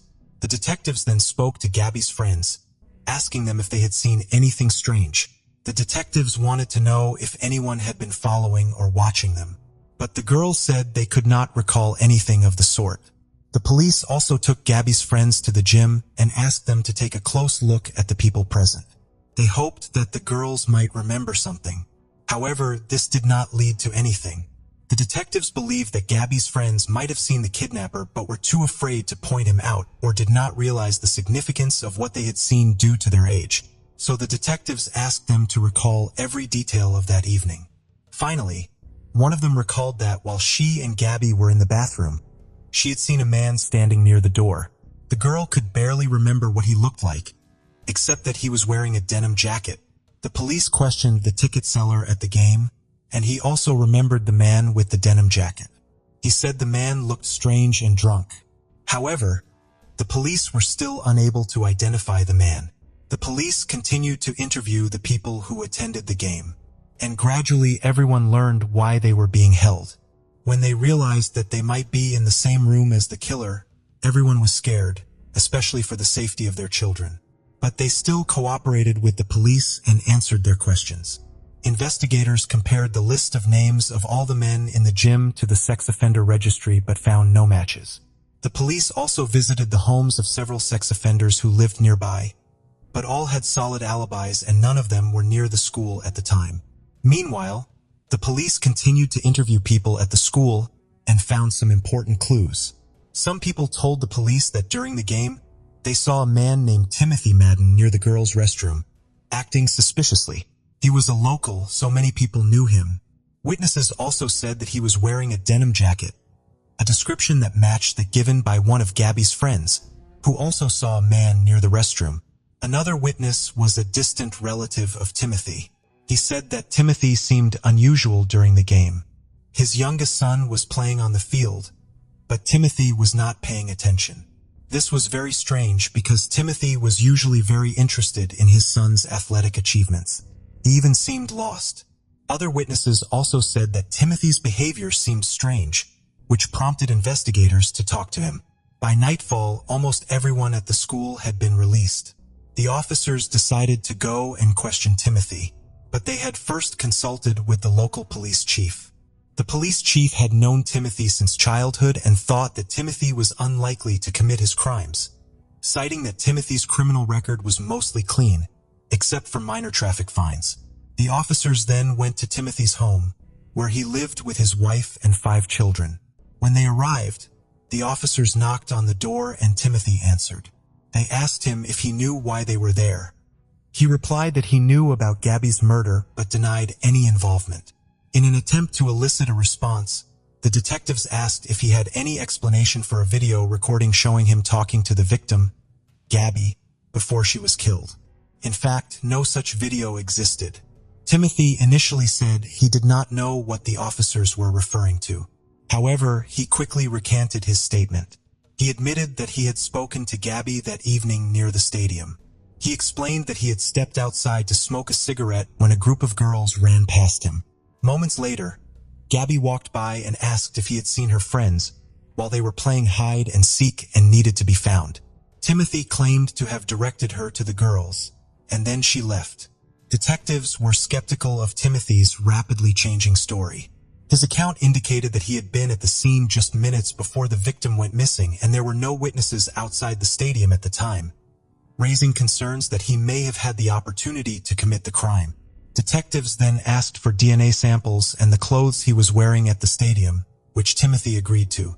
However, when examining the clothing, police discovered what appeared to be bloodstains on his pants, denim jacket, and underwear. When asked about the stains, Timothy claimed that they were just stains and that the police had made a mistake. Detectives were skeptical, but they needed to wait for the results of DNA analysis before making an arrest. Although the case was a priority for the lab, the analysis took several days to complete. The medical examiner completed an autopsy and confirmed that Gabby's cause of death was indeed strangulation. They then took a biological sample from Timothy, which was sent to the lab for analysis. Police received an unexpected lead in the form of an anonymous letter reporting a suspicious man at the game. The letter included specific details, such as the make and model of the person's car and the license plate number. This allowed investigators to quickly identify the owner of the car. The owner of the car, a student who lived about half an hour's drive from Scottsville, was quickly questioned by police. However, he denied attending the game and claimed not to have heard of the murder. He also provided an alibi, saying he was at work that evening. Police checked his alibi and found it credible, eliminating him as a suspect. However, the anonymous letter writer was never identified, leaving questions about the letter writer's motives. It is possible that someone was trying to frame the innocent student or play a prank on him. Police received another lead after several people reported suspicious behavior by a local 16-year-old boy. He initially claimed to have attended the game, but later denied having done so. He also mentioned witnessing girls playing hide and seek. Upon further investigation, detectives discovered that the boy was Timothy Madden's son. Furthermore, they discovered that just 2 weeks before the murder, the boy had gotten into a heated argument with his father, even holding a knife to his father's neck and threatening to kill him. When the police learned of this information, they went to the boy to investigate. However, they needed the boy's parents to be present to conduct the investigation. The boy's mother refused to provide a DNA sample, preventing the police from conducting further investigation. Rumors about this investigation spread quickly in Scottsville. people began to talk about the police investigating the Madden family in connection with Gabby's murder. Various theories were put forward, with some people thinking that one of Madden's older sons might be the culprit. Others suspected Madden himself or thought that he might be covering for his sons. Gabby's parents also heard about these rumors and were shocked. Gabby's father had known Timothy since 3rd grade and knew the family well. Their sons had played football together, and their daughters had cheered together. The two families were very close, even sitting next to each other at games. So Gabby's parents found it hard to believe that anyone in the Madden family could be involved in the murder. After rumors spread throughout the town, the Madden's eldest son, then 20, began exchanging information with local officers on social media using profanity and threats, asking them to keep their distance from his family. Due to the content of his threats, the police were forced to arrest him immediately and discovered that he had an outstanding warrant for his arrest in another town. Specifically, he was suspected of assaulting a teenage girl. After being brought in for questioning, he insisted that he was not the perpetrator of the murder, and that he was simply upset about the accusations against his family. Importantly, he said he had been at his cousin's house in a nearby town on the night of the murder. He also agreed to provide a DNA sample to assist in the investigation. Gabby's funeral took place on November 20th, 6 days after the murder, and was attended by hundreds of people from Scottsville and the surrounding areas. They raised a significant amount of money to help Gabby's parents cover funeral expenses. Meanwhile, the DNA analysis of Timothy and his son had been completed at the lab, and the samples had been compared to the blood and semen samples collected. The results of the analysis showed that the DNA evidence was a perfect match. The semen found on Gabby's body belonged to Timothy Madden, and the blood on Timothy's clothing belonged to Gabby. As soon as this information was available, detectives notified Brian and Amy of the discovery of the killer. At the same time, the police also went to Timothy's house and arrested him. When Timothy was taken to the police station, he shouted to reporters that he was innocent. He later explained that the blood on his clothes was from scratching himself while passing through a fence. This contradicted his initial statement to the police that it was not blood but mud. With the DNA evidence matching, the investigators took the case to court, and the prosecution announced that they would seek the death penalty. During the preparation for trial, Timothy's lawyer asserted that his client was innocent and that the source of the evidence was questionable. The lawyer argued that Timothy was at the stadium at the time of the murder to film the game. However, Timothy himself told the police that he had seen Gabby at the same time. The attorney also pointed out that although Gabby's body was found in a creek, Timothy's clothes were dry when he returned to the stadium, raising questions about the accuracy of the evidence. Timothy's mother claimed that her son returned home in clean clothes, did not appear to be upset, and behaved as usual. However, the prosecution argued that the suspect's semen found on the victim's body disproved all of these arguments. The of semen could not be explained otherwise, and therefore Timothy's involvement in the case could not be denied. The police believed that Timothy's account of that evening contained some truth.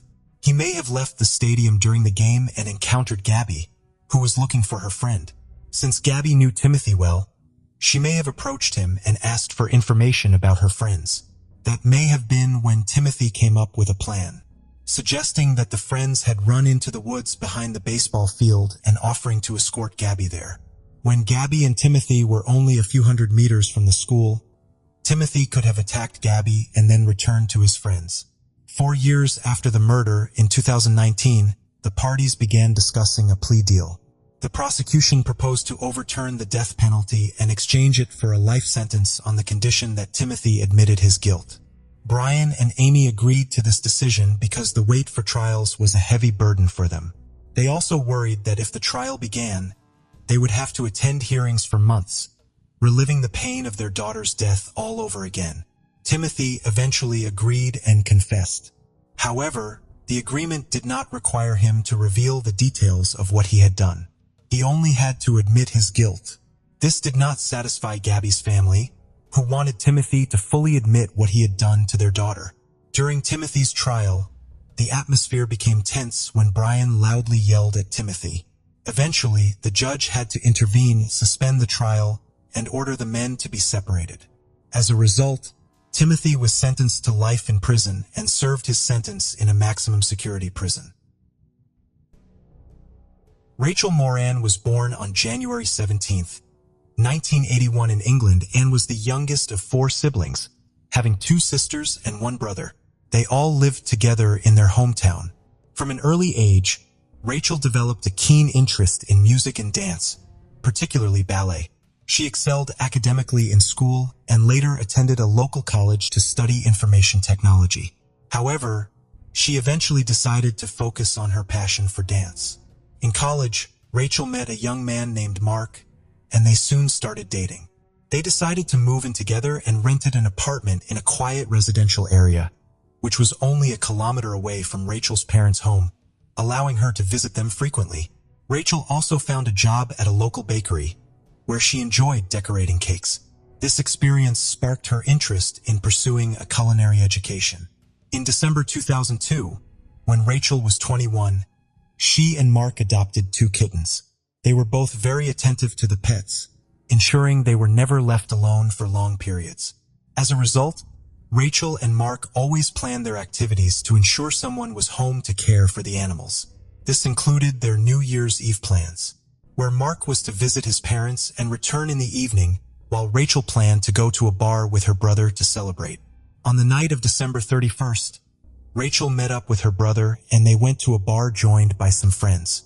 After midnight, Rachel and her brother left the bar and arrived at their parents' house around 1:20 a.m. Before going to bed, Rachel decided to call Mark to check on him but found he was not home. She reached him on his mobile phone and he informed her that he was at a party with friends. Disappointed that Mark had left the house and the kittens alone, Rachel decided to go back to their apartment instead of staying at her parents' house. Her mother tried to dissuade her from leaving due to the late hour and concerns for her safety, even though the apartment was only a kilometer away. After a long discussion, Rachel left for home, promising to call her mother upon arrival. However, after waiting for about an hour and a half without receiving a call, Rachel's mother tried to reach her both on her mobile phone and at the apartment but got no response. Rachel Moran's mother grew increasingly worried when she could not reach her daughter, suspecting that Rachel might have gone to the party where her boyfriend was and hence was not answering the calls. After trying to contact her until 4:30 a.m., the mother decided to go to sleep. She woke up around 10 a.m. and found her husband on the phone, hoping he was talking to Rachel. However, it was their eldest daughter on the line who had been unable to reach Rachel all morning and was very worried. Realizing that Rachel had not returned home, the family began to panic. They tried calling her again, and after some time, Mark answered.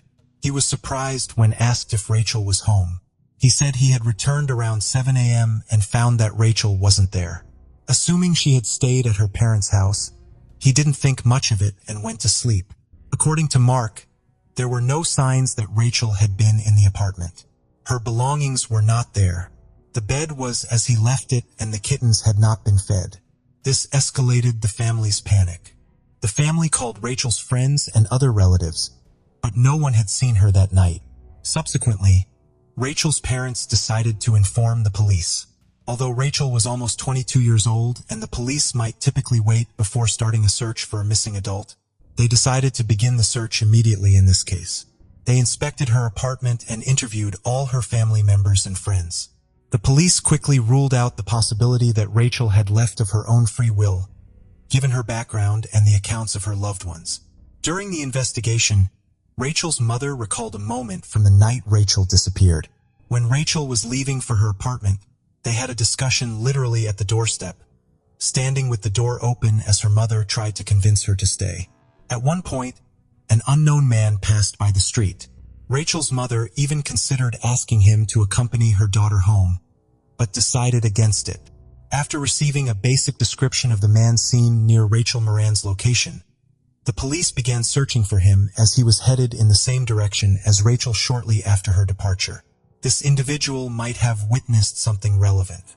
Police units were alerted while the search for other clues continued. Investigators started scrutinizing Mark, Rachel's boyfriend. First, it was discovered that there had been an argument between them that night when Rachel found out he had gone to a party.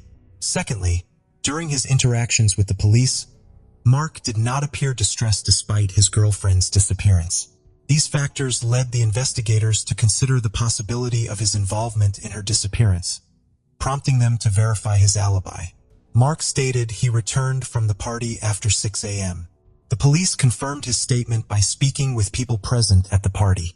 Rachel's relatives also insisted that Mark would never harm her. Investigators requested Rachel's mobile operator and bank data and found that she had not used her phone or bank card since her disappearance. At that time, mobile phone geolocation tracking and cellular tower data were not sophisticated enough to be useful, especially over short distances. The police decided to obtain all surveillance camera recordings within a 10-kilometer radius of her route. Patrols were dispatched to each store, and residents in these areas were interviewed, hoping someone might have security cameras installed. Soon, they spotted Rachel on one of the cameras, just a few hundred meters from her residential complex, confirming she was heading home and not elsewhere. The search was intensified in this area, involving search dogs, helicopters, and dozens of officers combing streets, fields, and bodies of water. Streams and artificial channels were drained in the search, but these efforts yielded no results.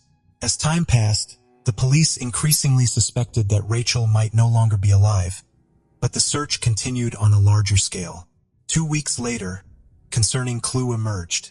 One of the channels near Rachel's apartment was drained, and her shoe, which she had worn when leaving her mother's house, was found. The following day, a trash bag was discovered in the same channel, containing a woman's purse with cosmetics, a mobile phone, and other items, including Rachel Moran's passport. These findings led Rachel's family and the investigators to believe she was probably deceased, and the police continued scouring the channels. There was a possibility that an unknown perpetrator had disposed of Rachel's body there, but further searches led to no additional discoveries. In the subsequent days, detectives dedicated even more effort to the case, deciding to resort to a popular tactic in England. The police found a woman who resembled Rachel Moran and dressed her in clothes similar to those Rachel wore on the night of her disappearance. They asked her to follow the same route Rachel took, and this reenactment was recorded and broadcast on local television channels. The purpose of this experiment was to find witnesses who might have seen Rachel on the night she disappeared, but didn't think much of it, or had simply forgotten. The visual recreation of the scene was successful in jogging memories, and several people contacted the police with their observations after the broadcast. While these testimonies were ultimately not very helpful to the case, the detectives did gain some significant leads. In addition to witnesses, owners of surveillance cameras in the area also approached the police. Initially, the police had received most of these recordings, but some had been overlooked and proved to be fruitful. The administration of a school located about 150 meters from Rachel's apartment provided footage from the night in question. The quality was poor, but the police saw a woman heading towards the apartment complex and seconds later someone following her. They suspected this individual might be the unknown offender who could have attacked Rachel. However, the poor quality of the footage prevented identification of any distinguishing features. The police theorized that if the person responsible for Rachel's disappearance was this individual, they couldn't have transported her body too far without a car. They assumed the perpetrator lived in the area and decided to attempt to search every house within a 2-kilometer radius. This required residents' permission and considerable time, so over 100 officers were involved knocking on doors and requesting to inspect properties. The search began on January 28th with officers divided into groups, each accompanied by a specialist in property inspection. Hours into the search, one of the teams encountered something alarming at the last unit. The police were allowed inside by a man who answered the door, but initially found nothing suspicious. Before leaving, an officer noticed a small closet used for storing garbage, which was locked. The man couldn't recall where the key was, but eventually found it. When the officers opened the closet, they discovered numerous trash bags, empty boxes, and other objects. As they cleared the clutter, an officer noticed a human foot in one of the bags. Upon further inspection, they realized they had found the body of Rachel Moran, wrapped in a blanket and tightly squeezed into the closet, which was very low. The officers were astounded at how the criminal managed to fit a human body in there. They immediately arrested the apartment owner, 23-year-old Michael Little, and his friend who was present during the visit. Little reacted calmly to his arrest, while his friend was shocked and confused about why they were being detained. After the arrest, the officers called the chief detective and waited for his arrival. They took Little's friend to the station while Little remained in the apartment with an officer, waiting for the next team. The officer decided to engage Little in conversation, and to his surprise, Little almost immediately began confessing in detail. Little expressed relief at being found, saying he had long wanted to tell someone. He narrated the sequence of events leading to the girl's death, but the officer found his version dubious. According to Little, on New Year's Eve, he saw Rachel on the street, approached her and talked to her, offering to go to his apartment. Rachel agreed, and they went to his place where they drank a bit. Then they argued over something unspecified. Little claimed he went to another room. Upon returning to the kitchen, found Rachel with her back to him, holding a knife. When she turned towards him and cut his hand, he panicked, grabbed a kitchen knife and struck her, causing her death. The officer doubted the truthfulness of this story, as it seemed quite illogical. Nevertheless, he recorded Little's confession, and Little was soon taken to the station. During the interrogation, Little maintained his claim of self-defense. When asked why he didn't call the police, Little said he was scared and thought no one would believe him, so he decided to hide the body in his closet. Further investigation into Little's background revealed a significant criminal history. From a young age, he was caught stealing and committing other minor offenses. He was expelled from school several times, failing to obtain even a basic education. Little barely worked, stayed at home, and consumed alcohol and drugs. His acquaintances mentioned that Little often fantasized about meeting different women. He once even claimed he was dating a very tall and beautiful blonde girl. Although Little's friends knew he was not actually in any relationship, this detail caught the detective's attention. Rachel matched the description of the type of woman Little often fantasized about, approximately the same height and blonde hair. The detectives hypothesized that Little might have chosen Rachel as his victim based on these characteristics. They also established that Rachel did not know Little despite living on nearby streets. The investigators reconstructed the timeline of that night and found that Little had been with his friends on the evening of December 31st, preparing to celebrate the new year. However, Little left their company in a rage because the girl he was trying to flirt with had left with his friend. He then headed to another party and left shortly after midnight, following a route that intersected with Rachel's path. Upon reviewing all available facts, the detectives came to an alarming conclusion. They recalled the stranger who passed by Rachel and her mother while the latter was pleading with her daughter not to walk home alone. The police suspected that this man was Little, a theory indirectly confirmed by surveillance camera footage. The recording showed a man resembling Little passing by shortly before Rachel, and in a subsequent recording, an unknown man was seen walking behind her. If this man was Little, he must have stopped somewhere to wait for Rachel to pass and then began following her. This scenario contradicted Little's own story. Further contradictions emerged after medical experts presented their report.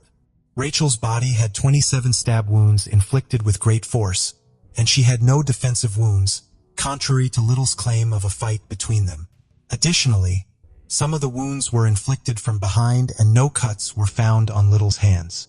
These facts unequivocally indicated that his story did not match reality. Based on all the available data, the detectives formulated a more plausible version of events.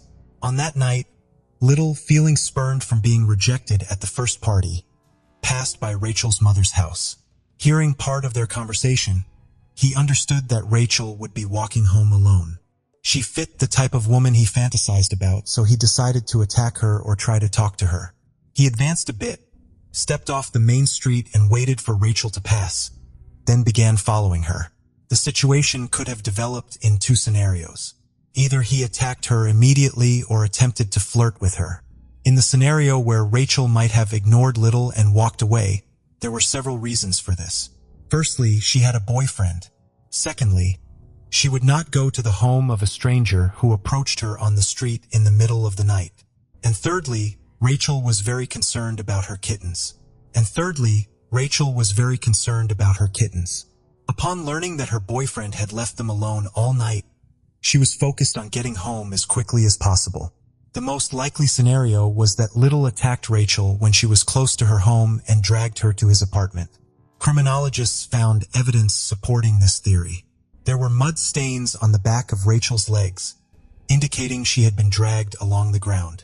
They also determined that the murder did not occur in the kitchen, but in the hallway, where most of the bloodstains were found and which the criminal tried to clean. Despite all this, forensic experts determined that Rachel had been sexually assaulted and Little's DNA was found on her body. This indicated that Rachel could have been dead by the time these events occurred. Based on all this evidence, murder charges were filed against Little on January 31st. However, he had hired a lawyer by then and retracted his initial statements, claiming he had not killed anyone. Eventually, the case went to trial in October, where Little's lawyers presented a new version of events. Little now claimed that his friend was the actual murderer. This was the same friend who was arrested with him on the day Rachel's body was discovered, but was later released due to a lack of evidence linking him to the case. According to Little, he returned home early in the morning and found his friend and Rachel there. He claimed his friend had met Rachel and decided to go to his apartment because he had the keys. The three of them drank together, and then Rachel and Little went to the bedroom and had sexual relations. Shortly after, his friend burst into the room, angry, feeling sympathy for the girl, and enraged upon discovering their relationship. He grabbed a knife and stabbed Rachel multiple times, then threatened Little. Little demanded that his friend help him clean up the blood and never speak of what happened. Otherwise, he threatened to kill not only Little, but also his loved ones. As one might expect, no one believed this story. It contradicted the evidence and common sense. All indications pointed to Little as the real murderer, with no evidence implicating his friend. The trial concluded fairly quickly since the defense could not present any evidence to refute their client's guilt. As a result, Little was found guilty of murder and sentenced to life imprisonment with the possibility of parole after 25 years. If his parole application is approved, he could be released at the age of 58. Rachel's murder was a devastating blow to all her family members, but her older sister, who suffered from diabetes, was particularly affected. The stress of the situation severely impacted her health. After a long struggle, she passed away in 2010, and her family blames Little for her death as well. Thus, the actions of this criminal led to two tragic losses.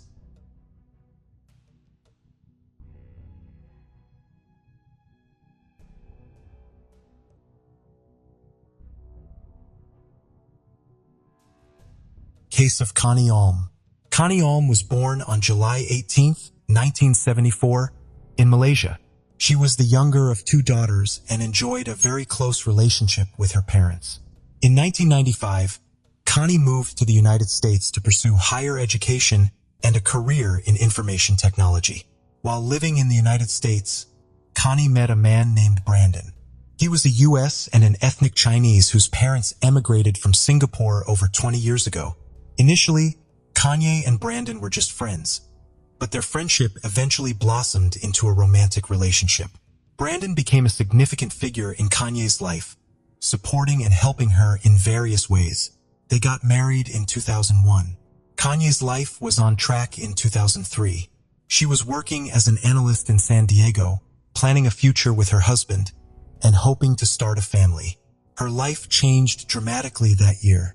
The trouble began when Connie's father, Ong Bayong, was diagnosed with cancer. Connie decided to fly to Malaysia to support her family during this difficult time. On June 1, 2003, Connie and her husband, Brandon, arrived in Malaysia. However, Brandon returned to the USA after a few days, leaving Connie to care for her father in Kuala Lumpur. Despite the distance, Connie and Brandon stayed close through daily phone calls. They would talk for hours, sharing stories about their daily lives, including their two pets. Connie's father underwent surgery to remove a kidney, but fortunately, his health began to recover. As he improved, Connie planned her return to the USA, scheduling a flight for June 14, 2003.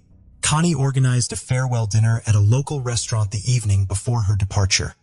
and she invited her mother, sister, and closest friends to join her. That evening, June 13th, 2003, Connie and her mother arrived at the designated meeting spot later than the others. They had trouble finding a parking spot in front of the mall, so Connie parked in the underground lot. However, her mother was concerned about the poor lighting in the lot rather than the parking fee. Once they arrived at the second-floor restaurant, Connie was excited to reunite with her childhood friends whom she hadn't seen in a long time. They spent a few hours catching up, but Connie soon noticed that her mother, Pearlie, was starting to look tired. When Connie asked if her mother wanted to head home, Pearlie said she had a lot to do that day, was okay with leaving early, and promised her friends she would be back soon. Connie, her mother, and her sister Elsie got up from the table to pay for their parking. They went to the payment terminal, which was located on the first floor, a floor above the underground parking lot. As they waited in line for the terminal, Connie realized she had left the parking ticket in their car. She asked her sister and mother to stay in line while she went back down to retrieve the ticket. Elsie and Polly waited for 10 more minutes, but Connie still hadn't returned. Then her sister started calling her. The first call went unanswered, and the second one was sent to voicemail. This was unusual, and Elsie and Polly immediately sensed that something was wrong. They quickly went to the parking lot, where they were shocked to find that Kenny's car was no longer there. They searched the parking lot several times to make sure, and after confirming that the car was indeed gone, they realized that Kanye must have disappeared along with it. Polly was certain that something had happened to her daughter, as Kanye would never leave without saying anything. Although the parking lot was poorly lit, it had surveillance cameras that might provide some clues about what had happened. The mall security initially refused to show Kanye's relatives the footage, but relented after her mother begged for their help. At midnight, Prilly and Elsie sat in front of a monitor and watched the shocking footage, which confirmed their worst fears. The footage revealed Kenny's car speeding out of the underground parking lot, crashing through the barrier. Although the footage quality was poor, it was evident that a man was driving with Kenny in the passenger seat. Her body was positioned as if she was trying to distance herself from the driver, leaning against the door. Upon seeing the footage, Prilly immediately filed the disappearance and kidnapping report at a police station. The police launched an investigation, while Kanye's family and friends drove around Kuala Lumpur desperately searching for her purple proton tiara. Meanwhile, Brandon, Kanye's husband, began to feel a sense of unease. He tried calling his wife multiple times, but she didn't answer. He then contacted her mother, who informed him about the events that had transpired. The news of Kanye's disappearance left Brandon in shock. Prilly could hear him sobbing over the phone. As dawn broke, Kanye's friends and family reluctantly returned home, their search efforts having yielded no results. The police disseminated information about the disappearance and conducted their own search, but unfortunately, it didn't lead to any breakthroughs. Even the footage from the mall's parking lot, where Kanye was kidnapped, failed to provide any leads on identifying the driver of the car. More than 72 hours have passed since Kanye's loved ones last saw her. Authorities believe that if she was kidnapped, it wasn't for ransom. If money was the motive, the kidnapper would have demanded it by now.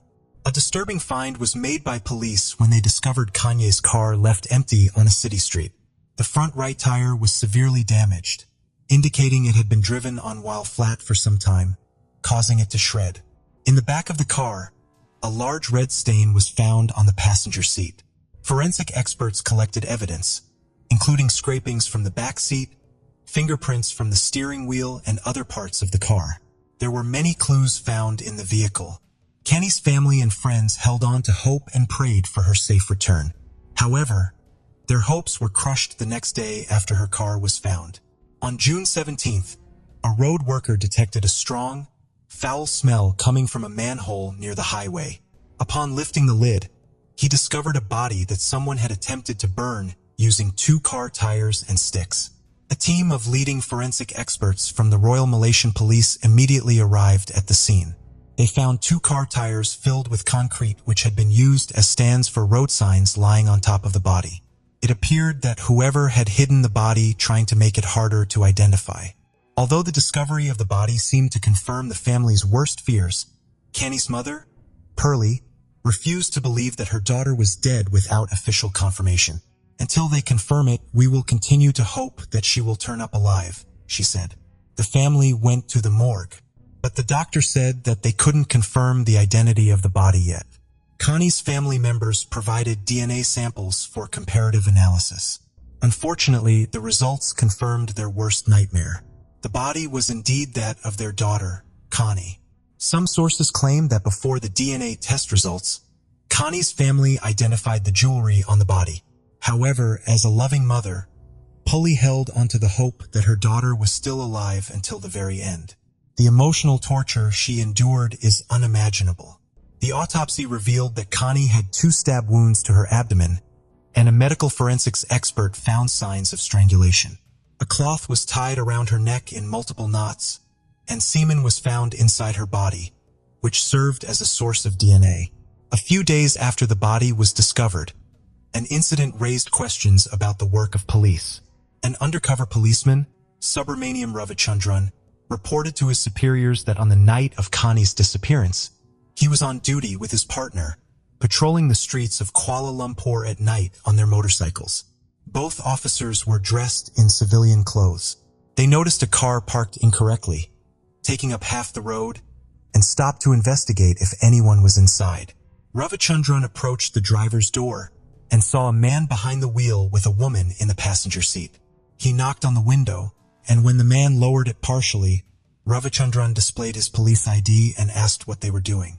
The driver replied they were just chatting and not doing anything illegal. Ravichandran then requested to see their IDs. As the driver handed over the documents, she in the passenger seat made unusual hand gestures seemingly asking for help, but stopped whenever her assumed boyfriend looked at her. Noticing this, Ravichandran asked the driver to step out of the car. However, the driver responded aggressively, claiming Ravichandran was not a police officer but a thief. He then raised the window and reached for the ignition. Realizing the car might drive off, Ravichandran drew his pistol and shot the right front wheel. Despite this, the car sped away. Ravichandran and his partner pursued on a motorcycle but were unable to catch up, which is puzzling given the car had a flat tire. At the time, the Malaysian police department was in a state of disarray, which might explain why the officer didn't call for backup or report the incident. The car with a flat tire was a purple Proton Tiara, driven by 27-year-old Ahmad Najib bin Aris, accompanied by a woman named Connie Alm. Although the police chase did not result in an immediate arrest, the officers managed to obtain documents from the driver. Tragically, Connie Alm was later found dead. It is possible that if the officer had acted differently during the encounter, the outcome might have been different. Unfortunately, Ravichandran only informed his superiors about the incident after Connie's body was discovered. The only positive outcome of that night was that the police had obtained documents that could help identify the suspect. Besides Kenny's family, many Malaysians attended her farewell ceremony. Her death was a devastating loss for her husband, Brandon. Meanwhile, the police launched a search for Ahmad Najib. They discovered that he didn't live at the address listed in his documents, but his name was genuine, providing multiple leads to track him down. The police searched for Ahmad Najib's name in the Registry of Documented Marriages and the National Agency of Social Support. They found a match, revealing that Ahmad Najib bin Aris was born and raised in Muar, Malaysia. He was the second of 4 siblings and had dropped out of school to work and support his family. In 1998, he moved from Muar to Kuala Lumpur, where he got married and had 2 children. Since 2000, he had worked as a cabin cleaner for Malaysia Airlines. Knowing the name of Ahmad Najib's wife and her workplace, the police began surveillance. She worked at a metropolitan bank, and after her shift ended, undercover police officers followed her to determine her home address. Now that they knew where Ahmad Najib lived, the police had to ensure he was inside the house without alerting him. For 3 days, they monitored the house, but Ahmad Najib didn't appear. At one point, investigators doubted whether Ahmad Najib still lived with his family, but this was a hasty conclusion. On the 4th day of surveillance, at around 4 a.m., a cab pulled up to the house and Ahmad Najib stepped out. Within a minute, he was handcuffed and taken to the police station for questioning. News of the arrest and the suspect's identity quickly reached the press. Many people who knew Ahmad Najib were shocked to learn that he was suspected of kidnapping and killing Connie O.M. Those who knew him described Ahmad Najib as a devoted husband, a caring father of two, and an overall good person. However, investigators soon discovered that he may have been hiding a darker side. During the initial interrogation, Ahmad Najib remained calm and requested to speak only with the head of the Criminal Investigation Division. It wasn't until he was presented with evidence linking him to Connie Ong that Ahmad Najib began to deny any wrongdoing. His confidence seemed to wane as the evidence mounted. Investigators showed him 2 IDs that he had given to an officer on the night of Connie Ong's kidnapping. They also revealed that they had found bloodstains on his jacket and jeans, which DNA analysis would likely confirm to be Connie Ong's blood. After realizing the officers had solid evidence and were not bluffing, Ahmad Najib confessed to kidnapping and killing Connie O.M. Within 10 days of the kidnapping, on June 23, 2003, he was taken to court, where he repeated his confession. The police then conducted an investigative experiment where Ahmad Najib showed them all the locations he had been with Connie O.M. He provided a detailed account of how he forced her to be intimate with him multiple times, how he took her life, and how he attempted to dispose of her body. Evidence supporting his statements was found at all the locations he led the police to. The investigation began at the underground parking lot, where cameras captured footage of Ahmad Najib. According to his statement, he was waiting for his former boss, who had fired him and whom he sought revenge against. However, the claim about the former boss was never verified. Hiding in the darkness, he observed Connie Ong searching for something in her car and seized the opportunity to take advantage of the situation. He forcefully pushed her into the car, issuing threats that if she attempted to escape or seek help, she would face dire consequences. Overwhelmed, Connie Ong became disoriented and obediently followed his instructions. Next, he took the driver's seat and sped out of the parking lot.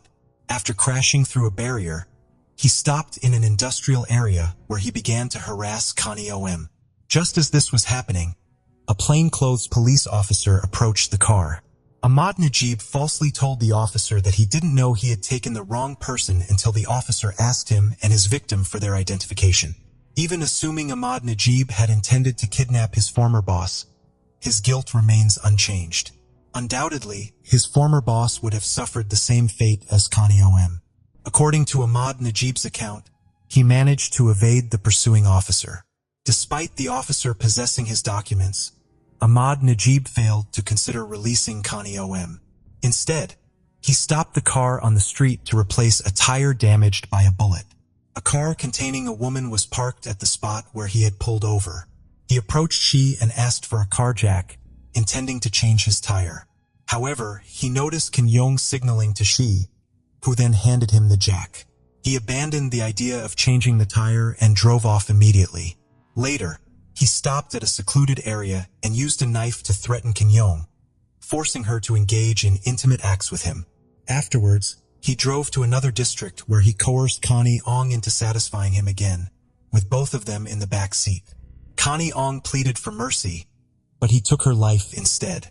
He then disposed of her body in a manhole near a highway, moved the car to another location, and left it there. 16 hours later, he returned to the scene with a gasoline canister in an attempt to conceal evidence of the crime. DNA analysis confirmed that the semen found in Connie Ong's body belonged to Ahmad Najib Benares. His DNA was also discovered in the car, along with his fingerprints, providing further irrefutable proof of his guilt. Additionally, the analysis revealed that the blood on his jacket and jeans belonged to Connie Ong. The trial began on September 15, 2003, 3 months after Connie Ong's death. This high-profile case drew widespread attention from the Malaysian media and public. The trial attracted not only ordinary Malaysians and journalists, but also individuals seeking to boost their reputation, including numerous attorneys representing Ahmad Najib. Despite admitting guilt during the investigation, overwhelming evidence, including DNA proof, Ahmad Najib changed his stance after consulting 6 attorneys. At his first trial, he claimed his confession was made under police pressure. However, The judge before whom Ahmad Najib confessed immediately after his arrest testified that there were no signs of physical abuse and Ahmad Najib appeared calm and relaxed. The attorneys then shifted their strategy, arguing that Connie OM was in the car with Ahmad Najib voluntarily. They suggested that Connie OM, a black belt in Taekwondo, should have attempted to escape if she were being held against her will. However, this attempt to blame Connie Ong was rejected, as people respond differently to critical situations. However, another claim surfaced, stating that Connie Ong had consensual intimacy with Ahmad Najib and that Connie Ong's death was caused by strangulation used to heighten the experience. Forensic experts disagreed with and rejected this account of what happened. The cloth around Connie's neck was tied in multiple knots, suggesting that Connie Ong had no intention of loosening it. Indeed, the cloth was so tight that the skin beneath was the only area on the body not affected by the fire. Furthermore, the cloth was a type used for cleaning plane windows, and given the defendant's job as a cabin cleaner, this linked him more closely to the crime. Additionally, the lawyers struggled to explain the stab wounds on Connie's body. At this point, Ahmad Najib's attorneys advised him to remain silent and not testify. Many questioned why Connie didn't escape the car when she had at least 2 chances to do so. On February 23, 2005, Ahmad Najib bin Aris was convicted of all charges connected to the crime committed against Connie Oms. The evidence pointed to him as the sole perpetrator. Ahmad Najib received the maximum sentence under Malaysian law, 20 years imprisonment and 10 strokes of the cane for violating Connie Ong's sexual integrity, plus the death penalty for causing her death. In Malaysia, the death penalty is carried out by hanging, a method that differs significantly from the lethal injection used in some other countries such as the USA. Ahmad Najib's lawyers attempted to appeal the sentence twice but were unsuccessful both times. In 2010, Ahmad Najib petitioned the head of state to commute his death sentence to life imprisonment, maintaining his innocence. However, his plea for clemency was rejected.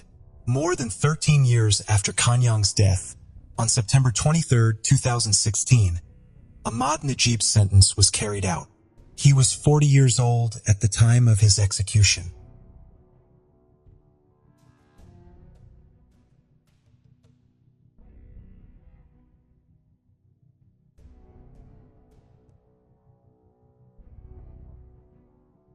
Roger Blumel was born on January 17, 1965 into a household bustling with many members, including his parents and 7 children, 6 boys and a girl.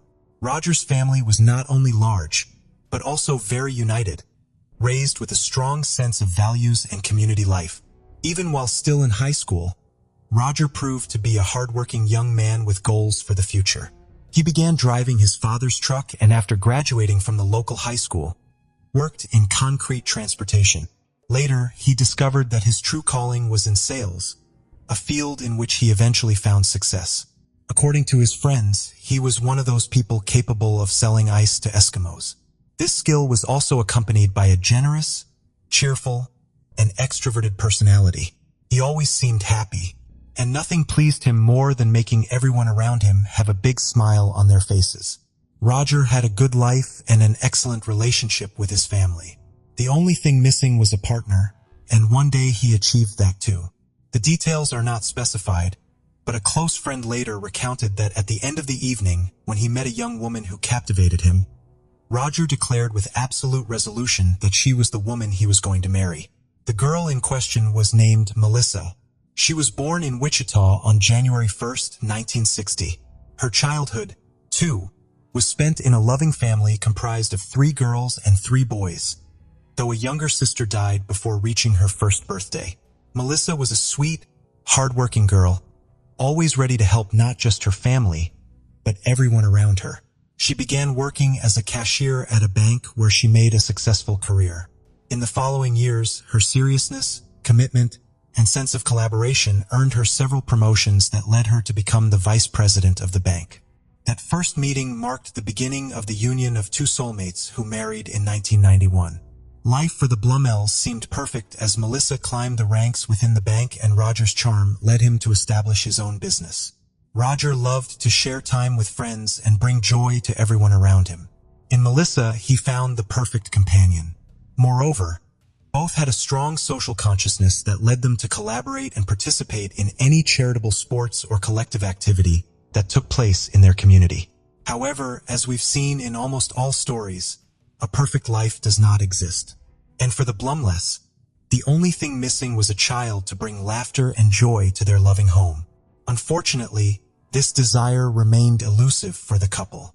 And after years of unsuccessfully trying to conceive, Roger and Melissa began to consider the idea of adopting a child. With this intention, they contacted a local social worker. Their wishes were heard, and doubly so, as a woman named Keisha Schaberg had put up her 2 sons for adoption. Anthony, 7 years old, whom everyone called Tony, and Christopher, 4 years old, known as Chris. Keisha's idea was to place them in an open adoption so she could maintain contact with her sons and the family raising them. However, the Blumels did not consider this the best option, as they wanted to raise the children as their own and completely remove them from what had been a tough start in life. In the end, Roger and Melissa's approach prevailed, and from that moment, Tony and Chris formally became part of the Blumel family, starting to enjoy a life they never knew existed. In fact, it was later known that Tony was amazed he was allowed to have dinner every day. The children quickly adapted and began to enjoy their new life. They attended elementary school and successfully completed that stage as good students. In high school, they were also successful, had no problems with their peers, were fully integrated and made a wide group of friends, and excelled in sports, particularly in wrestling and football. Tony made rapid progress in wrestling, securing second place in a competition in his division. At that time, everything seemed to promise a bright future for the boys and a happy life for the whole family. But the Blumels' world began to turn upside down when Tony reached his senior year of high school. The young man began to change what had, until then, been exemplary behavior. He turned into someone who was constantly in conflict with his parents, accusing them of always favoring his younger brother Chris. From then on, he engaged in alcohol consumption, disregarded curfews, and even smoked marijuana. Things in the Blumel household became chaotic, and soon it seemed that the last hope for the young man to correct his path was lost. For a long time, Tony had expressed a fervent desire to join the United States Air Force after finishing high school. But this dream dissipated due to his own behavior when in 2013, he was arrested for an unspecified act of aggression and shortly after graduating, again for driving under the influence of alcohol. With these records, he could say goodbye to a future in military aviation. These events did not lead Tony to reflect. On the contrary, it plunged him into a downward spiral. Once he graduated from high school, his life had no direction. He did not want to continue studying, nor did he want to work. In fact, he wanted to do nothing more than sleep late and spend the rest of his day immersed in a cloud of cannabis smoke.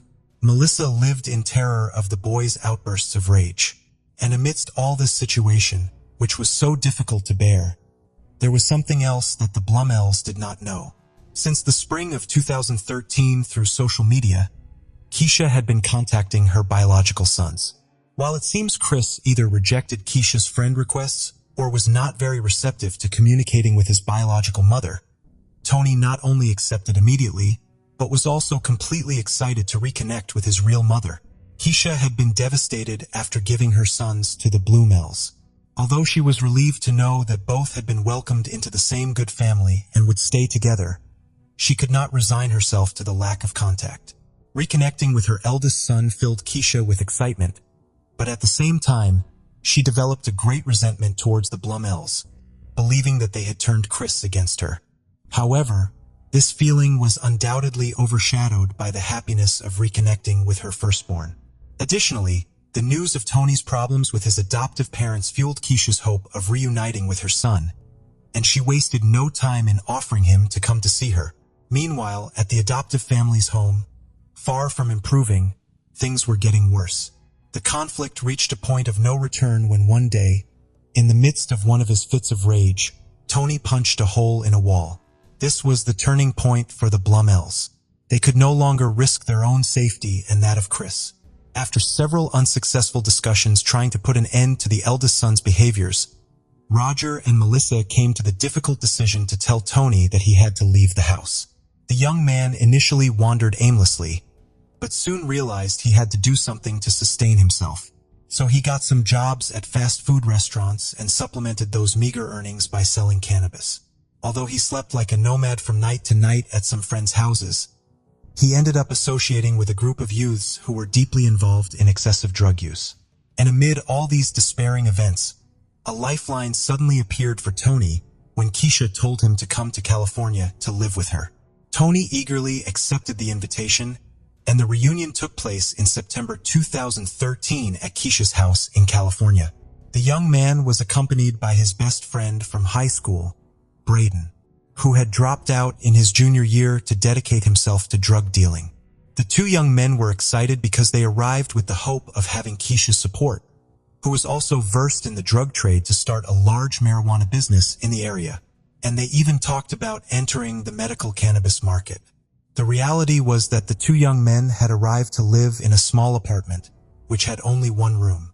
It is not hard to imagine that the situation in the place began to be tense, particularly because Sean, Keisha's partner, had two jobs and was the only one bringing in money to cover the expenses for 5 people.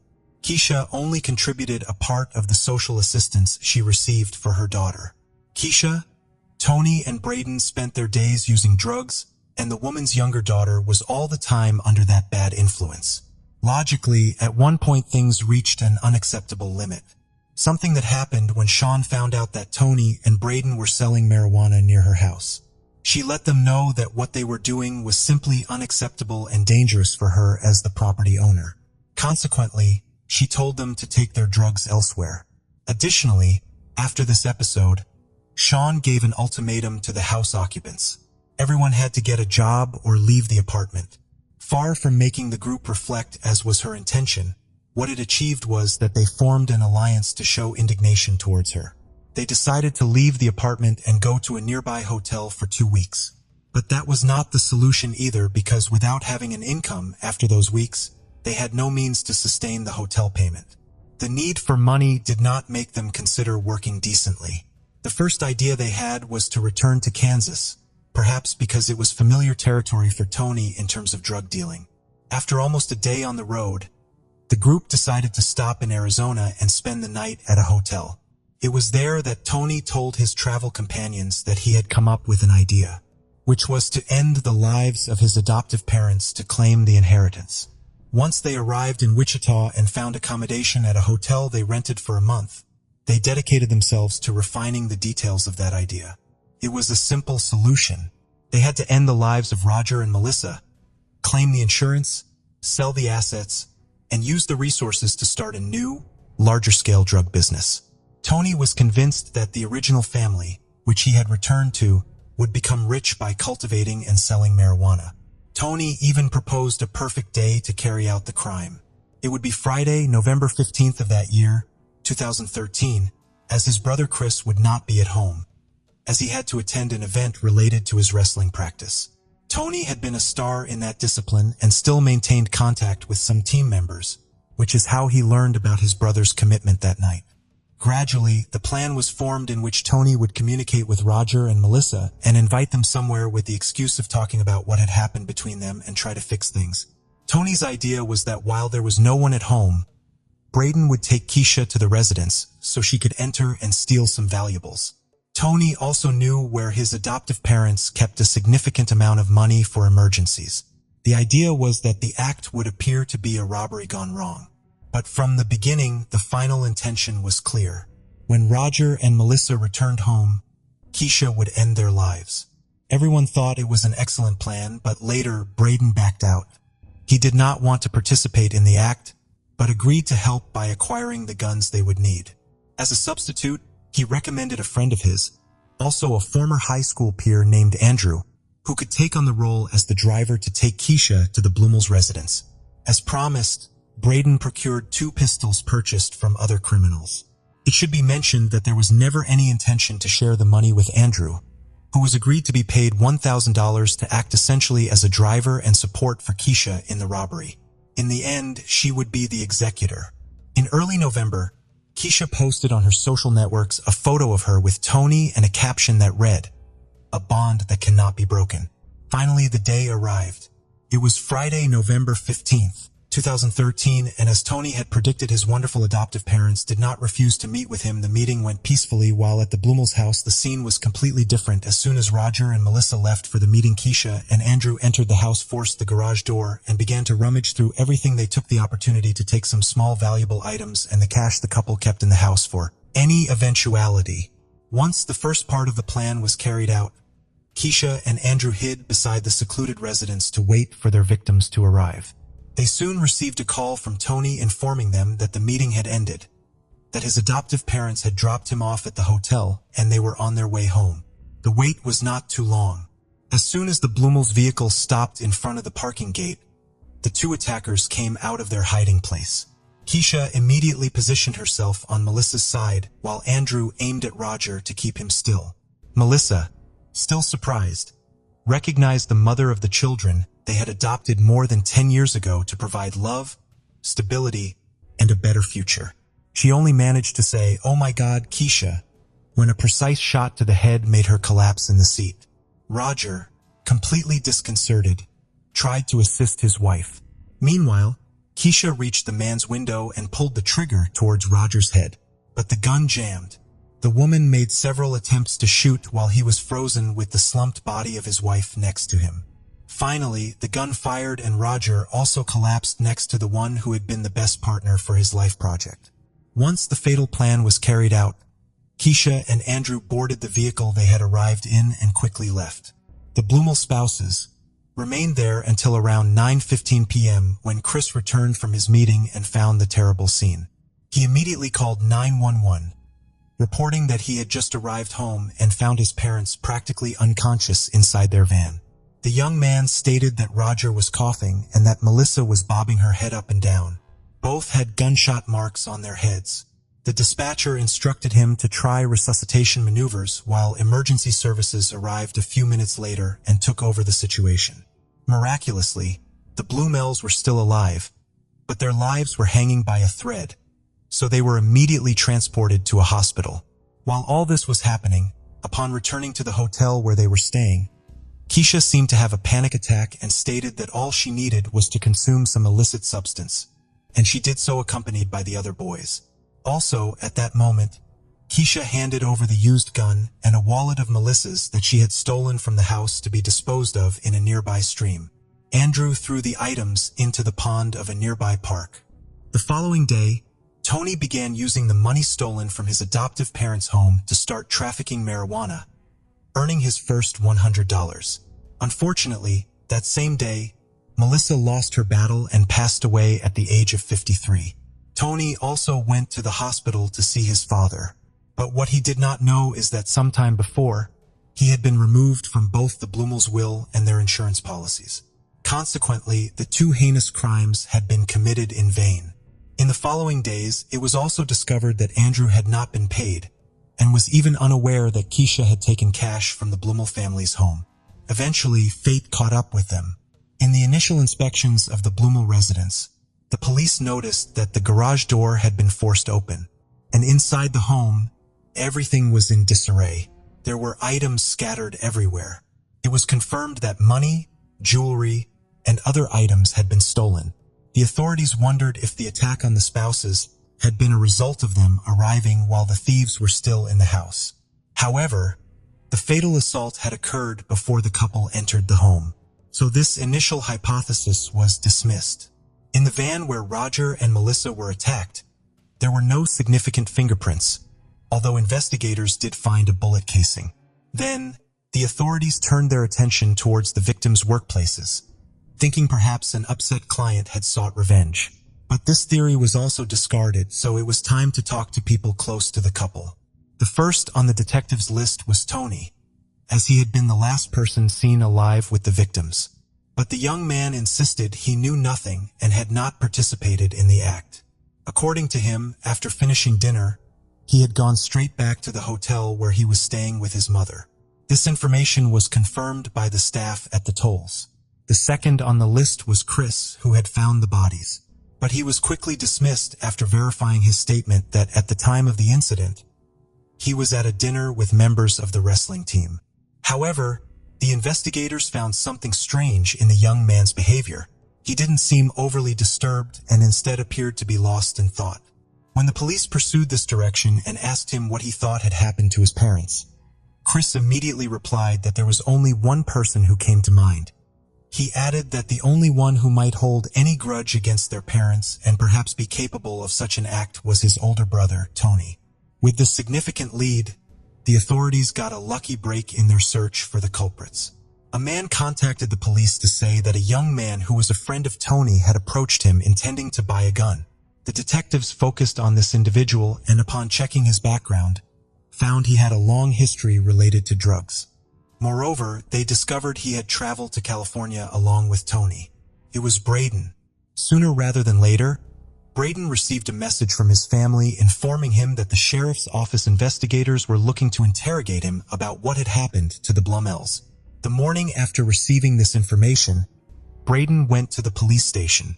A press report states that on his way to the police station, he stopped by a pond to throw away something, apparently the guns used in the crime, which had not been disposed of as planned. According to this account, was already under surveillance. And when the police searched the water, they found in the bag he threw a pistol that had not been fired in the attack. Braden interrogation lasted for 3 days. At first, the young man maintained he had nothing to do with the incident, but he couldn't withstand the pressure from the authorities and ended up confessing everything he knew, stating that the idea for the attack had been Tony's. Tony Blumel, 18 years old, and his biological mother, Keisha, 35, were arrested on November 19th at the hotel where they were staying. Additionally, Andrew, then 18 years old, was arrested. And finally, Braden, also 18, was put behind bars on November 20th of that same year, 2013. At that time, Keisha did not admit her participation in the robbery and other crimes, although the 3 young men confessed what had happened. On November 25, 2013, the accused made their first appearance before the court via video conference. On that occasion, they were all charged with the same offenses: first-degree murder, attempted first-degree murder, 2 counts of aggravated robbery, burglary, and theft. The 3 young men were set a bail of $500,000. And for Keisha, the bail was set at $1 million.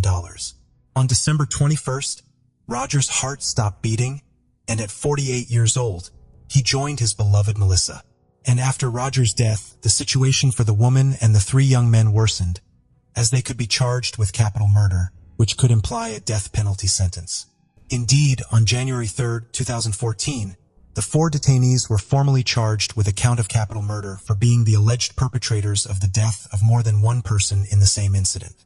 Additionally, Kesha was charged with 2 counts of aggravated robbery, 1 count of burglary, and 1 count of theft. The preliminary hearing took place on July 17th of that same year. By that time, Braden had negotiated with the authorities, and in exchange for a benefit in his sentence, he ended up becoming the prosecution's star witness. After a year of negotiations, not only did Braden reach an agreement, but 2 other individuals involved in the crime also negotiated with the prosecution. According to the agreements reached, the accused would not dispute the charges against them and would waive their right to appeal their sentences. In exchange, the prosecution agreed not to seek the death penalty and to drop some charges. Starting in mid-2015, in separate hearings, each confirmed their decision to plead guilty. The judge sentenced Keisha to life imprisonment without the possibility of parole for the capital murder charge, and additionally to 122 months in prison for 2 counts of aggravated robbery. The sentences would be served consecutively. In her opportunity to speak, she stated she deeply regretted what had happened and lamented everything the Blumel family had to go through. The rest of her statement was controversial, as she claimed she had nothing to do with the incident, having no anger towards the Blumels. On the contrary, she had the utmost respect for them, as they had given Tony and Chris a wonderful life, and she would always be grateful for that. According to official records to this day, Keisha remains detained in a high-security level correctional facility. The second to face his fate was her son, Anthony Blumel, known to everyone as Tony, who received the same sentence as his mother. During the sentencing hearing, Tony, who declined to speak when given the opportunity, heard the victim impact statement made by his aunt, Christina Blumel, who thanked the authorities for administering justice and referred to all the love that Roger and Melissa had given the boy. In complete silence, Tony listened to Christina's heartfelt words, and at one moment, tears almost sprang from the young criminal's eyes. In the end, the woman told Tony that he had chosen his path without anyone forcing him to make those decisions. She added that perhaps one day he might understand his choices, or perhaps he never would. Tony has been since then in a correctional facility. His record up to this moment listed a significant number of prison infractions related to smuggling, fights, unauthorized phone use, explicit sex, theft, and disobedience, among others. A week after these sentences, it was Andrew's turn, the only one who did not agree to acknowledge his responsibility and was found guilty of first and second-degree murder. He was sentenced to life imprisonment, plus 155 months. Finally, Braden, the last of the participants in the incident and who from the beginning had reached an agreement with the prosecution, was found guilty of second-degree murder and sentenced to 24.5 years in prison. According to his official record, his first opportunity for release will be on May 28, 2035. However, his prison record shows that far from reforming, Braden had received 71 disciplinary reports for disobedience, threats to others, stimulant use, intoxication, possession of tobacco contraband, theft, and dangerous smuggling, among other causes. In the end, the district attorney expressed satisfaction with the outcome of this case. It's worth noting that even though she had waived that right, Keisha attempted to appeal her sentences unsuccessfully. At the end of this story, only one thing remains undisputed. The lives of two wonderful people, Roger and Melissa Blumel, were cut short with a terrible and unnecessary ending. The bitterness or perhaps the guilt of a woman who led a life of excess for which she gave up her children for adoption was the genesis of the tragedy. She couldn't bear that one of her descendants wanted nothing more to do with her, which apparently led her to direct her anger at the people who gave all their love and well-being to her children. For his part, Tony repaid all the love and care received from that couple with resentment, envy, and violence, resorting to an unjustifiable path of substance abuse, and finally, a double crime. Keisha's younger daughter ended up being sent to a foster home. As for Chris Blumel, he managed to overcome what happened and has led a good life with the support of the family.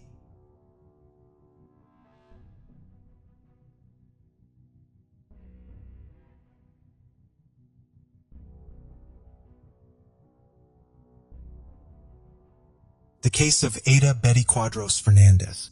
Ada Quadros was born on September 13, 1977, in the coastal town of Chimote, Peru, to Victor Quadros, a veterinarian, and El Fernandez, a teacher. As the eldest of 4 siblings, Ada consistently excelled academically, winning knowledge contests and enjoying a happy childhood. Growing up, Ada spent a lot of time with one of her sisters on their grandparents' farm, developing a strong connection with nature and animals. This period was one of the happiest times of her life. Ada's family was middle class, not poor, but not wealthy either. During her teenage years, she sought ways to contribute financially, forming an entertainment group with her sister and a friend to perform at children's parties. After high school, Ada enrolled in a private university to study law. But unfortunately, her family's financial situation made it impossible for her to continue, and she was forced to drop out. Despite this setback, was determined to succeed and support her family. With the goal of building a better life in mind, Ada applied for a U.S. visa through the lottery program. Like many young people from Peru and Latin American countries, Ada viewed the United States as a land of unlimited opportunities. She was determined to migrate, work hard, earn a better income, and create a brighter future for herself and her family. Her family was overjoyed for her and sold some of their belongings to gather enough money for her journey. Her initial destination was Texas, where she planned to stay with some relatives. In early 2004, Ada started working as a waitress at a restaurant. Later, she found employment with a company that placed nannies in households, which is how she met the Lazarkikic family. The family consisted of Michael, commonly known as Mike, his wife Renee, and their 3 children, Elisa, and twin boys Ryan and Kyle. Little is known about the family's background, except that Mike and Renee got married in 2000, and shortly after, Renee became pregnant with their first child, Elisa. For months after Elisa's birth, Renee was expecting again, this time with twins Kyle and Ryan. The Lazarkikic couple was searching for a reliable nanny to care for their twins when Renee returned to work. Since Alyssa was already settled in a daycare where she attended daily and had made friends, they decided to keep her there. After interviewing several candidates, they found Ada to be the most suitable. At 27, Ada was young yet mature, appearing healthy, strong, well-mannered, and cheerful. Renee wanted Ada to start right away, so she could spend a few weeks showing her the household routines, explaining where everything was and outlining her expectations. This would also give Renee the opportunity to observe how Ada interacted with the young twins, who were just over a year old. The family had one non-negotiable condition. They required a commitment from Ada to stay with them for at least 18 months, which she agreed to. Initially, the agreement was that Ada would only spend her days at the Lazarkikic household, but later on they asked her to move in full-time and she accepted. As a result, she only went back to her uncle's house on weekends. Everything seemed to be going well, and the Lazarkikic family was more than satisfied with Ada's work and had grown to trust her completely. They had many happy memories, captured in photos, of Ada smiling and caring for the twins. However, the Lazarkikic family's situation took a dramatic turn in the summer of 2005. Ada broke the news to them that her uncles were returning to Peru and then moving to Germany, and she intended to go with them, having already bought her plane ticket for October 29th. This was a blow to the couple, as it was not what they had originally agreed upon. Eventually, they came to terms with it, and only asked Ada to stay on until they could find a suitable replacement. They even asked for her help in finding and selecting her successor, and Ada agreed to assist them. After Ada stopped sleeping over at the Lazarkikics, she would go back to her uncle's house every night and return early the next morning. With her departure approaching, the Lazarkikics arranged to meet several potential nannies on Wednesday, October 12th. During the day, Renee asked Ada to prepare macaroni and cheese for the children, which Ada did. After feeding the kids, Ada waited for Renee's return. When Renee got back home, she greeted her children, making sure they were doing fine. After conducting some interviews, she spent over an hour with her kids before putting them to bed. Everything appeared normal. However, at exactly 5 a.m. on Thursday, October 13th, Kyle woke up crying, which was unusual since the twins were heavy sleepers who never woke up on their own. Renee got up, went to their room, comforted Kyle until he fell asleep again, and then returned to bed. At 7:30, 2 hours later, Mike entered the children's room, roused them from sleep, gave them a hug and a kiss, and left them in Ada's care before departing for work. Just before 9:30, Renee awoke, spent time with the twins, changed Ryan's diaper, bid farewell to both Ryan and Kyle, and then headed to work. Throughout this period, the children were doing fine, with the only unusual occurrence being Kyle's early awakening that day. Eliza, their older sister, went to daycare as usual, but around 1 p.m., Ada's 911 call marked a dramatic turn of events. In a highly agitated state, Ada reported that Kyle, one of the children, had stopped breathing and was turning blue. After providing the address, the operator guided Ada through performing CPR on Kyle, while paramedics rushed to the scene. Minutes later, paramedics arrived and took charge of Kyle's care. They questioned Ada, who was very distressed about what had happened. Ada explained that after lunch, she had put Kyle to bed in his crib and left to fetch his brother Ryan. When she returned with Ryan, Kyle suddenly began vomiting and stopped breathing. While paramedics treated Kyle, Ada phoned Renee to update her on the situation, providing a modified account of what had happened. According to Ada, after feeding the children, she had removed Kyle from his high chair and placed him on the playroom floor, as was her usual practice, before going to fetch his brother. However, when she returned, she found Kyle vomiting. She went to the kitchen to grab a bowl to contain the vomit, and upon her return, she discovered that Kyle had fallen. Ada claimed she picked him up, took him to the sink, and performed the breathing rescue technique Renee had taught her, but it didn't work. She also attempted CPR. Following initial treatment, the paramedics rushed Kyle to the nearest hospital. By the time Renee arrived at the house, The ambulance carrying her son had already departed, but the police remained on the scene. Renee took Ryan, the other twin, and asked Ada to accompany them. They followed the police, who escorted them to the hospital. During the drive, Renee called her husband and they met at the medical center. Shortly after, the doctors decided to airlift Kyle to the Dallas Children's Hospital via helicopter.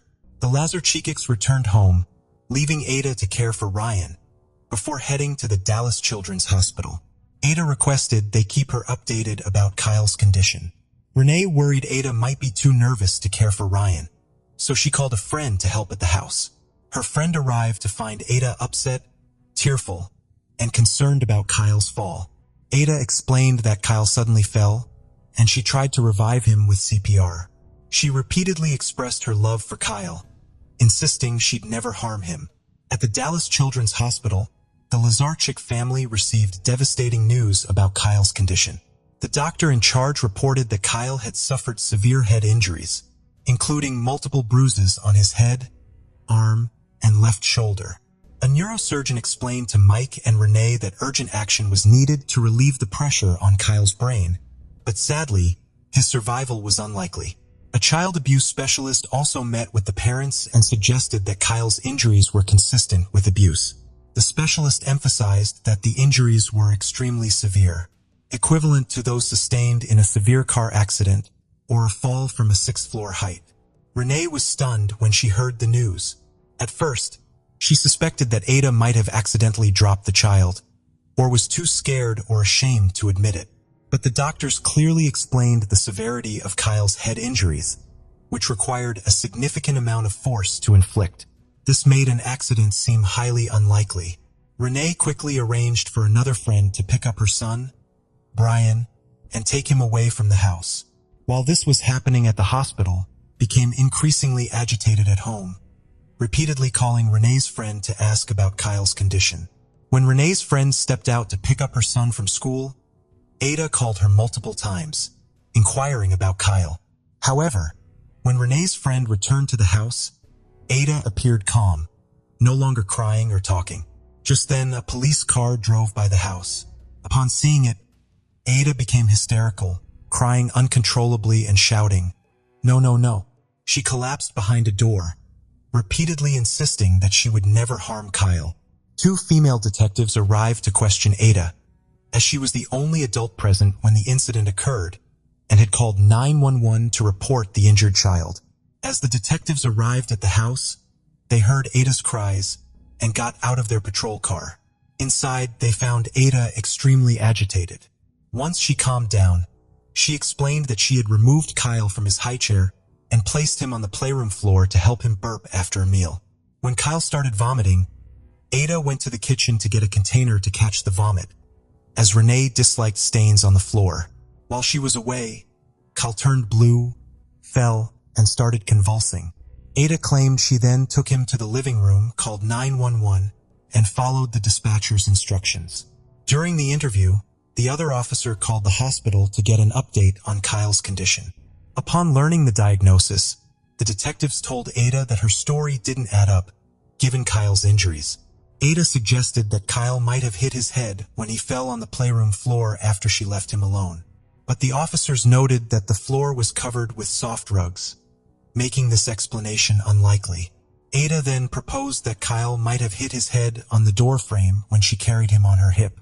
At the officer's request, Ada demonstrated how this could have happened, adding that Mike and Renee often bumped Kyle's head without any issues. The officer checked the spot where Ada claimed Kyle hit his head, but found no signs of a strong impact.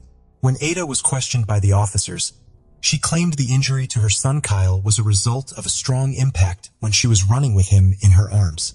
She denied ever shaking or hitting him or his twin. However, the officers remained skeptical as the injury seemed inconsistent with Ada's story. They urged her to come clean, explaining that the truth could be crucial in saving Kyle's life. Despite their pleas, Ada refused to provide any further explanation. The officers reported the situation to their command and took Ada into custody for further questioning. Meanwhile, crime scene investigators arrived to process the house. After completing their work, they gave Renee's friend, who was staying at the house, the all clear to clean and organize the property in preparation for the family's return. As Rene's friend and several others cleaned the house, they stumbled upon a piece of adhesive tape sticking out from a cabinet door under the kitchen island. When they opened the door, they noticed it was broken and held together by tape, causing it to become misaligned. They simply resecured it with the tape, but found it odd, as Rene was always meticulous about fixing broken items to prevent her children from getting hurt. Their curiosity piqued. They decided to report the discovery to the police. Shortly after, investigators returned to the scene to collect potential evidence. Later, when questioned about the cabinet door, stated that she frequently used that door and had never seen it being held shut with adhesive tape before. By Friday, October 14th, all of Mike and Rene's hopes had been dashed. The doctors informed them that Kyle was clinically brain dead and had no chance of recovery. Amidst overwhelming grief and indescribable pain, the couple made the difficult decision to authorize the removal of life support, after which Kyle sadly passed away 3 days later on October 17th. The detectives questioned Ada, who was imprisoned on suspicion of premeditated assault on a minor. Ada claimed that on the day before the incident, she was preparing macaroni and cheese at Rene's request. According to Ada, Kyle was sitting on the kitchen counter, fell off, and hit his head hard on the kitchen floor. She picked him up, checked for injuries, and found only redness on his ear and the right side of his head. Ada applied cold compressors and gave him a pain reliever. When asked why she hadn't shared this with the other officers, Ada said she thought they wouldn't believe her. She didn't tell Rene because Rene had a severe headache when she got home from work and requested the lights be turned off and the house be kept quiet, due to her migraines. The detectives asked if Ada had fallen with the child, which she strongly denied. During the interrogation, Ada discovered that Kyle had died and broke down in tears for the rest of the interview. The judge charged Ada with aggravated homicide and set bail at $715, an amount neither Ada nor her family could afford. So she remained in custody until the trial. Police hinted that they might charge her with premeditated actions, which could carry the death penalty. The 2005 trial of Kyle's death case heard testimony from the doctor who examined Kyle at Dallas Children's Hospital. The doctor reported that when Kyle arrived, he was already unconscious. Multiple bruises were found on the right side of his head, as well as on the left side of his head, shoulder, and both arms. 2 small hemorrhages forming hematomas were also discovered on the right temple. The doctor identified 3 main areas of hematomas on Kyle's head, indicating 3 separate impacts. The bruises were relatively recent, with one possibly 12 to 16 hours old. Internally, Kyle suffered from brain and retinal bleeding, consistent with severe trauma. And despite no broken bones, his brain tissue was significantly swollen, with an increased head pressure of 90 millimeters of mercury, far exceeding the normal 20 millimeters. Based on these findings, the doctor concluded that Kyle's injuries were consistent with severe blunt force trauma, likely caused by hitting his head against a hard object. The doctor suggested that such injuries could result from violently shaking and swinging a young child's head against a solid object, such as a kitchen cabinet door. A forensic expert from Dallas County testified about the autopsy results, which revealed multiple overlapping small bruises on Kyle's scalp, as well as a couple of small scrapes on his right temple, spaced over a centimeter apart. The autopsy also showed 4 or 5 pairs of similar injuries on his head. The brain had suffered significant bleeding and swelling, with bleeding in the retinas of both eyes, indicating that a substantial amount of force was required to cause such injuries. The expert concluded that Kyle's death was a result of severe head injuries caused by blunt force trauma, and agreed that it was possible that Kyle's head had been struck multiple times against the wooden door of the kitchen cabinet. The expert discounted the possibility that Kyle's injuries were caused by simply bumping into a door frame or falling from the kitchen counter. The forensic analyst provided crucial testimony, measuring the distance between the fasteners on the broken kitchen cabinet door and finding it consistent with the punctate abrasions on Kyle's head. This expert also examined the adhesive tape used to repair the cabinet door, uncovering 2 DNA traces. One of these traces had a significantly higher contribution and matched A's DNA, while the lesser trace remained unidentified. Next, Mike took the stand to testify. He recalled that Kyle was unharmed on the night of October 12th and the morning of October 13th, displaying no bruises. Mike explained that he had prepared breakfast that morning, opening and closing the kitchen cabinet doors to retrieve utensils and food, and verified that all doors were in perfect condition at the time, including the one that was later mysteriously repaired with tape. The parents shared that they had breakfast with the children and engaged in playful activities with the twins, who were crawling around a playhouse. Based on all the evidence, it's clear that Ada was the only adult in the house when the events leading to Kyle's death occurred. While the exact circumstances may never be known for certain, the prosecutor presented a possible scenario at trial. Kyle might have refused to eat his lunch, prompting Ada, who was distracted by watching a soap opera, to remove him from his high chair without noticing the open cabinet door. The prosecutor suggested that Ada's frustration or anger may have led her to attack Kyle's head with the cabinet door, which ultimately broke, leaving screw marks on the child. After all the testimonies and closing arguments, the jury went to deliberate. Upon returning, they found a Quadrouche guilty of capital murder of a child under 6 years old. As the verdict was read, Ada's mother, El Fernandez, who had traveled from Peru when her daughter was arrested, stood up and shouted that she would free because she was innocent. She proclaimed that there was no evidence to convict her daughter and vowed to start over an appeal. Kyle's parents shared photos and videos of their 14-month-old son recounting his life from birth to days before his death. Family members spoke, while others cried.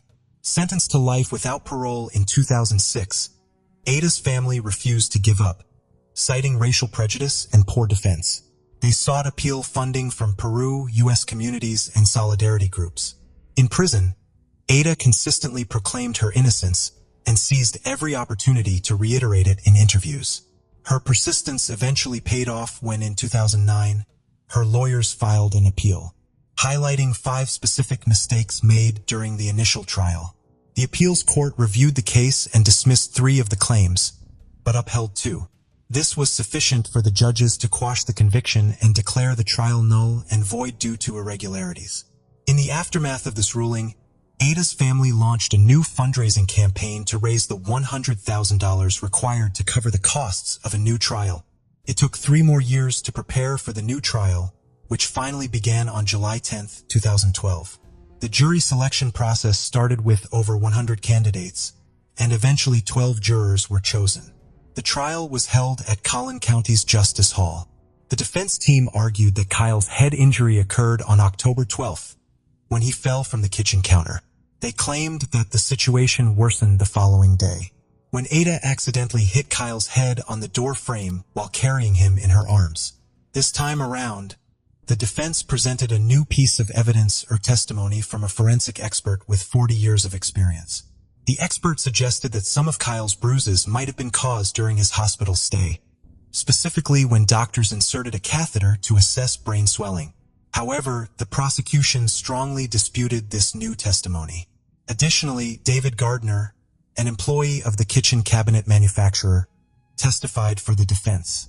He proposed alternative explanations for the broken cabinet door, although he didn't entirely rule out the possibility that Kyle's head could have been struck against it. A pivotal moment in the trial came when Mike took the stand, recounting the heartbreaking final 2 days of Kyle's life. Mike described how Kyle was hooked up to multiple tubes and machines, and ultimately being removed from life support with his parents by his side as he passed away. The defense team insisted that there wasn't sufficient evidence to convict Ada, but the prosecution countered by emphasizing the medical findings and the numerous inconsistencies in Ada's story. Following the conclusion of the trial, the jury deliberated for 5 hours, even requesting to review the 911 call recordings once more. In the end, they delivered a verdict. Ada Quadrouche, age 33 at the time, was guilty of capital murder, and she was sentenced to life in prison without the possibility of parole. In prison, Ada occupied herself by joining the volleyball team, learning Braille, and entering an art competition in which she won with a portrait of the Virgin Mary. She sold her winning artwork to raise money for a new appeal.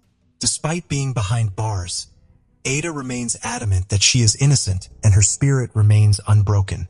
From her cell, she and her family persist in their efforts to secure an appeal, hoping to prove what they believe to be the truth.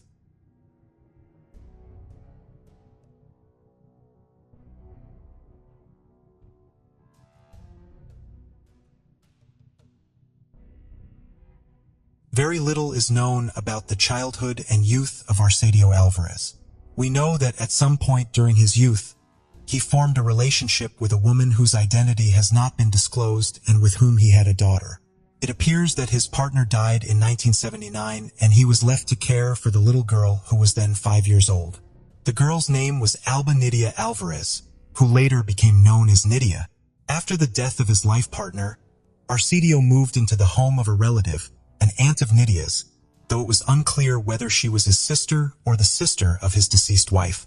However, a few years later, Arcadio began to encounter problems in that house, which is unsurprising, as the man started to abuse his daughter.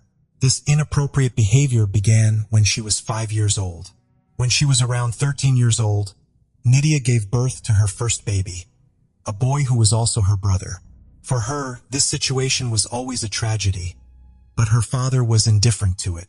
They eventually settled with his family in a small village very far from everything in the south of Colombia, where only the most basic services were available. There were barely 200 families living in the area. Arcadio was a farmer with very few resources. As a result of his precarious economic situation upon arriving at the place, he settled his family in a fragile and unstable wooden house with a zinc roof and dirt floors. It is noteworthy that by the time Arcadio arrived in that area, the family had 4 children. For the people of the region initially, nothing seemed too strange. They simply saw the newcomers as good people, even though they were not very sociable or communicative.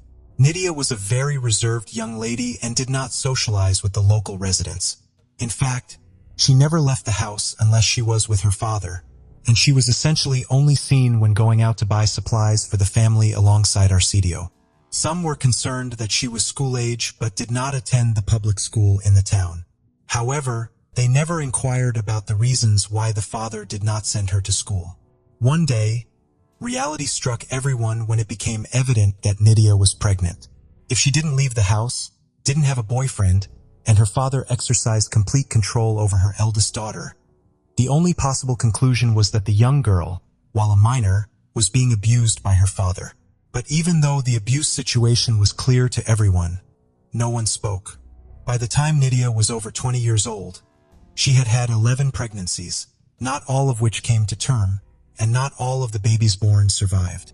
Nydia never gave birth in a hospital. It was often up to someone else to help her bring into the world the children fathered by Arcadio. In the small town, everyone gossiped about this.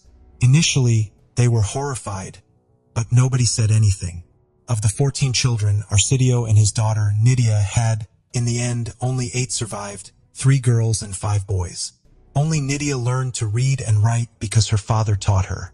The rest had all their rights violated, starting with the right to an identity, since they were never legally registered.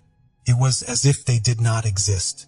Without an essential document like the birth certificate, they could never enroll in the small local school that around 80 children attended, nor were they vaccinated or treated at the local clinic. Local inhabitants later reported that they saw the irregular couple when they went out shopping and never noticed any affectionate relationship between them. Some neighbors claimed they had the chance to talk with Nydia, but instead of offering help or some kind of support to get out of the situation in which she was the victim, they blamed her. They told her that having intimacy in children with her father was not right. Her response was always to remain silent. No one ever dared to confront Arcadio or reproach his misconduct. Later, some neighbors claimed that while he seemed like a decent man, he was extremely serious, and the people feared he might do something to them. Over time, the forbidden carnal relationship between relatives became something everyone started to accept as normal in the locality. Apparently, on a few occasions, the Alvarez's home was visited by personnel from the local Secretary of Education and the Colombian Institute of Family Welfare, as well as representatives of the Catholic and evangelical churches. The goal of all was to motivate the parents to send the kids to school, but this never had any effect. To make matters worse, these organizations also failed to pay attention to the fact that the children were not legally registered. It seemed that at that moment, the wind was blowing in Arcadio's favor. However, Arcadio pushed the limits too far, and that was the beginning of the end of his sinister plan of subjugation and abuse to the detriment of his entire family. As Nydia later recounted, her father began to show interest in perpetuating his deviant behavior with at least one of his granddaughters, who was around 11 years old. And as if his immoral behavior wasn't enough, he began to insinuate to his older male children that they could do the same. This undoubtedly set off alarms for Nydia, and it could be said that a divine intervention paved the way to the end. Around that time, Orlando, pastor from the Pentecostal church, spoke to those present at one of his sermons, including Arcidio, who wanted to appear as a correct and faithful man, about the topic of incest and what it meant, labeling it as a terrible sin. This was a turning point in Nydia's life, who, at the end of the meeting, approached the pastor to ask him to pray for her. But the stars were aligning, as around that time, the world learned about the terrible case of Elisabeth Fritzl in Austria, whose father, Joseph Fritzl, kept her captive in the basement of his own house for 24 years, fathering 7 children with her. The case of Elizabeth was so shocking that it seemed people around the world were willing to prevent such situations from being repeated. It was this story that propelled Nydia to make a definitive decision. Also, religious conviction that her father was forcing her to commit a sin, and the fear that one of her daughters could become a victim of the same man added to the need to protect her descendants from the father's brutal assaults. The man, who always had a hellish temperament, beat one of his 6-year-old sons for waking him from his nap by fighting with one of his sisters. That apparently was the last straw. At that moment, Nydia confronted her father who, as he always had, reacted by hitting her. This was the strategy the man had used for years to ensure obedience through fear. But this time was different. Fueled by rage and courage, Nydia fought back, something that surprised Arcidio. Nydia knew she had no other option but to leave that house. For that, she not only gathered courage, but also had the full support of her older daughters. Trusting in God's will and with the strength gained from her conversations with the pastor at the first opportunity, Nydia took her 6 youngest children and fled the humble house that had been her prison. The 2 oldest male children, 18 and 16 years old at that time, chose to stay with their father. The group left and headed to a nearby town, where Nydia took some time to settle her family before formally filing a complaint against her father with the authorities. Initially, she only dared to accuse him of having beaten her young son, but later she expanded the complaint to detail the years of abuse she herself had been a victim of. Clearly, before taking any action, the authorities had to conduct an investigation to corroborate the serious accusations Nydia had made. Meanwhile, her 6 children depended solely on her, and they were in a different town where rent had to be paid. But if there was something Nydia was an expert at, it was working hard, so it didn't take too long before she found a job at a local restaurant. She worked exhausting shifts, starting at 5 in the morning and finishing at 8 at night. She devoted 15 hours of her life daily, from Sunday to Sunday, to the demanding job that barely earned her 7,000 pesos, less than $4 at that time. In the meantime, her eldest daughter, 16 years old, took care of her siblings and became the most important support for the suffering mother. However, the authorities who heard Nydia did not make much effort to investigate what happened, and valuable time was lost for the woman and her children, in terms of receiving the support they were justly entitled to from the Colombian state. The first to take real action on the complaint was a family commissioner who, seeing that the case was not being properly addressed, decided to send the information to Hugo Parra, a close collaborator of a counselor. Months had passed after the first complaint was made when Hugo, representing the counselor, arrived at the house occupied by Nydia and her children to learn firsthand what had happened. The man was completely shocked. As Hugo later told the media that covered the story, Nydia and her children were living in extreme poverty. The house they inhabited was in terrible condition, lacking clean water. The smell was almost unbearable, and of Nydia, only her shadow remained as the 35-year-old woman looked almost 70. At that moment, it was decided to make the case public knowledge and to start a strict follow-up of the progress of the complaint. The following months were dedicated to gathering testimonies that would attest to the truthfulness of Nydia's accusations. Finally, in January 2009, it was considered that there were sufficient elements to present the case to the General Attorney of the nation. Immediately, the highest authority of the public ministry ordered a group of detectives to start investigating the facts officially and in depth. The impunity that Arcadio had enjoyed came to an end on March 27th, 2009. That day, agents of the investigation team, known by its initials as CTI, initiated an operation to capture the alleged perpetrator. They had to travel 2 hours through intricate paths to reach the sugarcane plantation where Arcidio was known to be. Finally, the 58-year-old man was detained. In his initial statement to the authorities after being arrested, Arcidio maintained that he had never forced Nydia to engage in inappropriate sexual relations and also asserted that she was not his biological daughter but had been adopted. Needless to say, he also denied having intentions of abusing his daughters, much less having instigated his older sons to do so. Upon hearing her father's statements, Nydia affirmed that he used the same argument of her supposed adoption to abuse her. She added that her father subjected her to the most terrible treatments, besides having her practically imprisoned since she lived locked up and could not go anywhere unless it was with him. Among everything, perhaps the most surprising was when she claimed that he would always be her father and as such she had to respect him. She then detailed that she always maintained in her conversations with Arcidio when trying to reason with him that she loved him as a father and never saw him as a man. On March 28, 2009, the trial against Arcidio Alvarez took place. There, the abuser maintained his version that Nydia was not his biological daughter, but an adopted one, and stated that the two had agreed to love each other. What he could not explain was how he could have made such an agreement with a girl of 5 years old, which was the age she was when he violated her for the first time.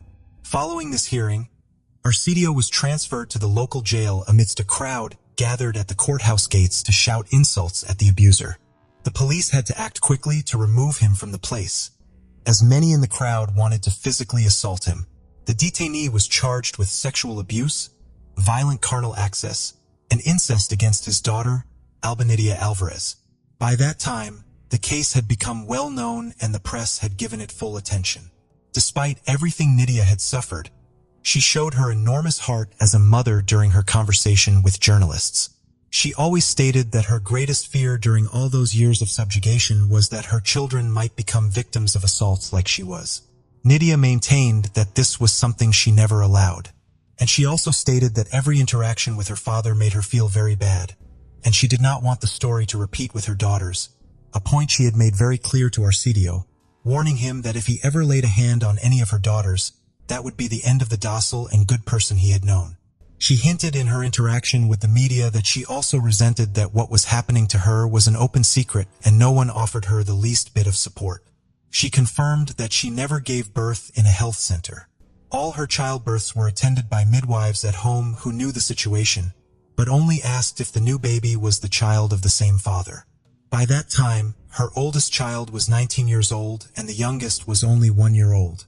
In 2009, the trial against Arcidio ended with no further details found, except of course that in response to the accused claims that Nydia was not his biological daughter, comparative DNA tests were ordered. The Colombian Institute of Forensic Sciences confirmed that the man was lying as the tests proved she was indeed his daughter. It was also revealed that the prosecution originally tried to add an additional charge for sexual acts against a minor under 14 years of age for an alleged abuse against one of his daughters. But the fact could never be proven, and in the end, the prosecution dropped this charge. The media reported that in the initial session, Arcidio pleaded innocent, but after 12 hours of hearing Nydia's valuable testimony and the DNA evidence, the accused ended up accepting the charges against him and even apologized to his daughter and his grandchildren. With his admission of guilt in October 2009, the presiding judge sentenced Arcidio Alvarez to 15 years and 7 months in prison, a sentence that undoubtedly seemed almost an offense to the victims and did not take into account the number of people whose lives were severely affected. And there was yet another incomprehensible detail. Although the reasons were not found, the sentence was later reduced to 11 years, 7 months, and some days. After the trial and under the protection of the Colombian Institute of Family Welfare, Nydia and her 6 younger children were relocated and placed in a house in good condition in Bogotá, the country's capital, with the aim of starting a new life away from the place where everyone knew them and would constantly remind them of what had happened. This is the last information that could be found about this family. And talking about Arcidio, the insufficient sentence was not even fully served. As in 2011, the authorities of that institution reported that Arcidio had died. According to a press release issued by the prison authorities 2 weeks before, the individual had been hospitalized for surgery due to gallstones. But the day after being discharged and returned to prison, the guards found him dead in his cell. The report stated that the death occurred due to natural causes. At the end of this case, the lesson of Nydia's courage and her struggle to provide for her surviving children remained. But the undeniable pain of so many years and the deaths of 6 little ones, either because their pregnancies did not come to term or due to being born under inadequate conditions, was undoubtedly very difficult to overcome. At the time of the events, the director of the Colombian Institute of Family Welfare stated that he had never known a case of this magnitude in Colombia and expressed concern that a situation of so many years had not been denounced by anyone. The official was not only referring to a complaint from the victim, who was the most fragile and had the least opportunity to do so, but also to the community members who knew about the situation, but chose to remain silent. In a conversation with the press, one of the sons who stayed with the father tried to make sense of the events from his humble point of view. But the truth is that nothing justifies what happened in this case. Nydia lived for about 30 years dreaming for freedom, but without the courage to obtain it, as the abuse started at such a young age that it left her unable to defend herself. Inside, she was a terrified child, even at the age of 30. After finally being freed from her abusive father, the woman stated that all that went through her mind was the hope that her children could have a better future, that they would study to progress in life, form their homes, and feel at peace.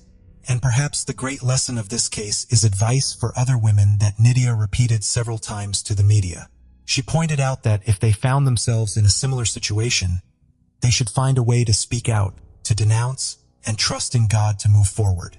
For Nydia, silence was her father's perfect accomplice, not just her own silence, but that of all those who, knowing the situation, preferred to look the other way.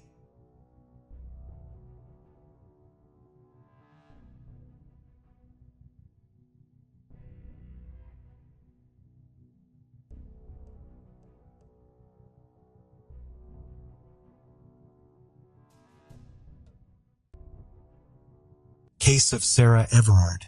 Sarah Everard was born in June 1987 to Jeremy Everard and Susan Everard. Her father worked as a professor of electronics at the University of York, England, United Kingdom, and her mother worked in charity.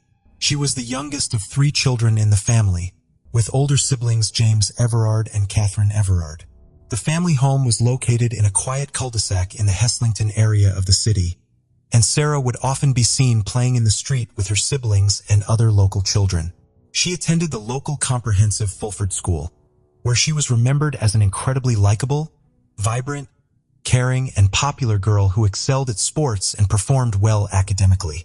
After completing her A-levels, she left Fulford School in 2005 after securing a place at Durham University, where she studied for a degree in human geography and graduated in 2008. Sarah started her career as an account executive at Proximity London in July 2008, where she worked for 4 months. After that, she joined Rapier as a senior account manager in September 2009. She worked there for 3 years and 6 months before leaving to work at a travel agency. From February 2021, Sarah had been working as a digital account director at McCormick & Morrison, as well as a freelance client lead at Flipside Group, a freelance company. On the evening of March 3, 2021, Sarah was walking home to Brixton Hill from a friend's house near Clapham Common. Unfortunately, something terrible happened.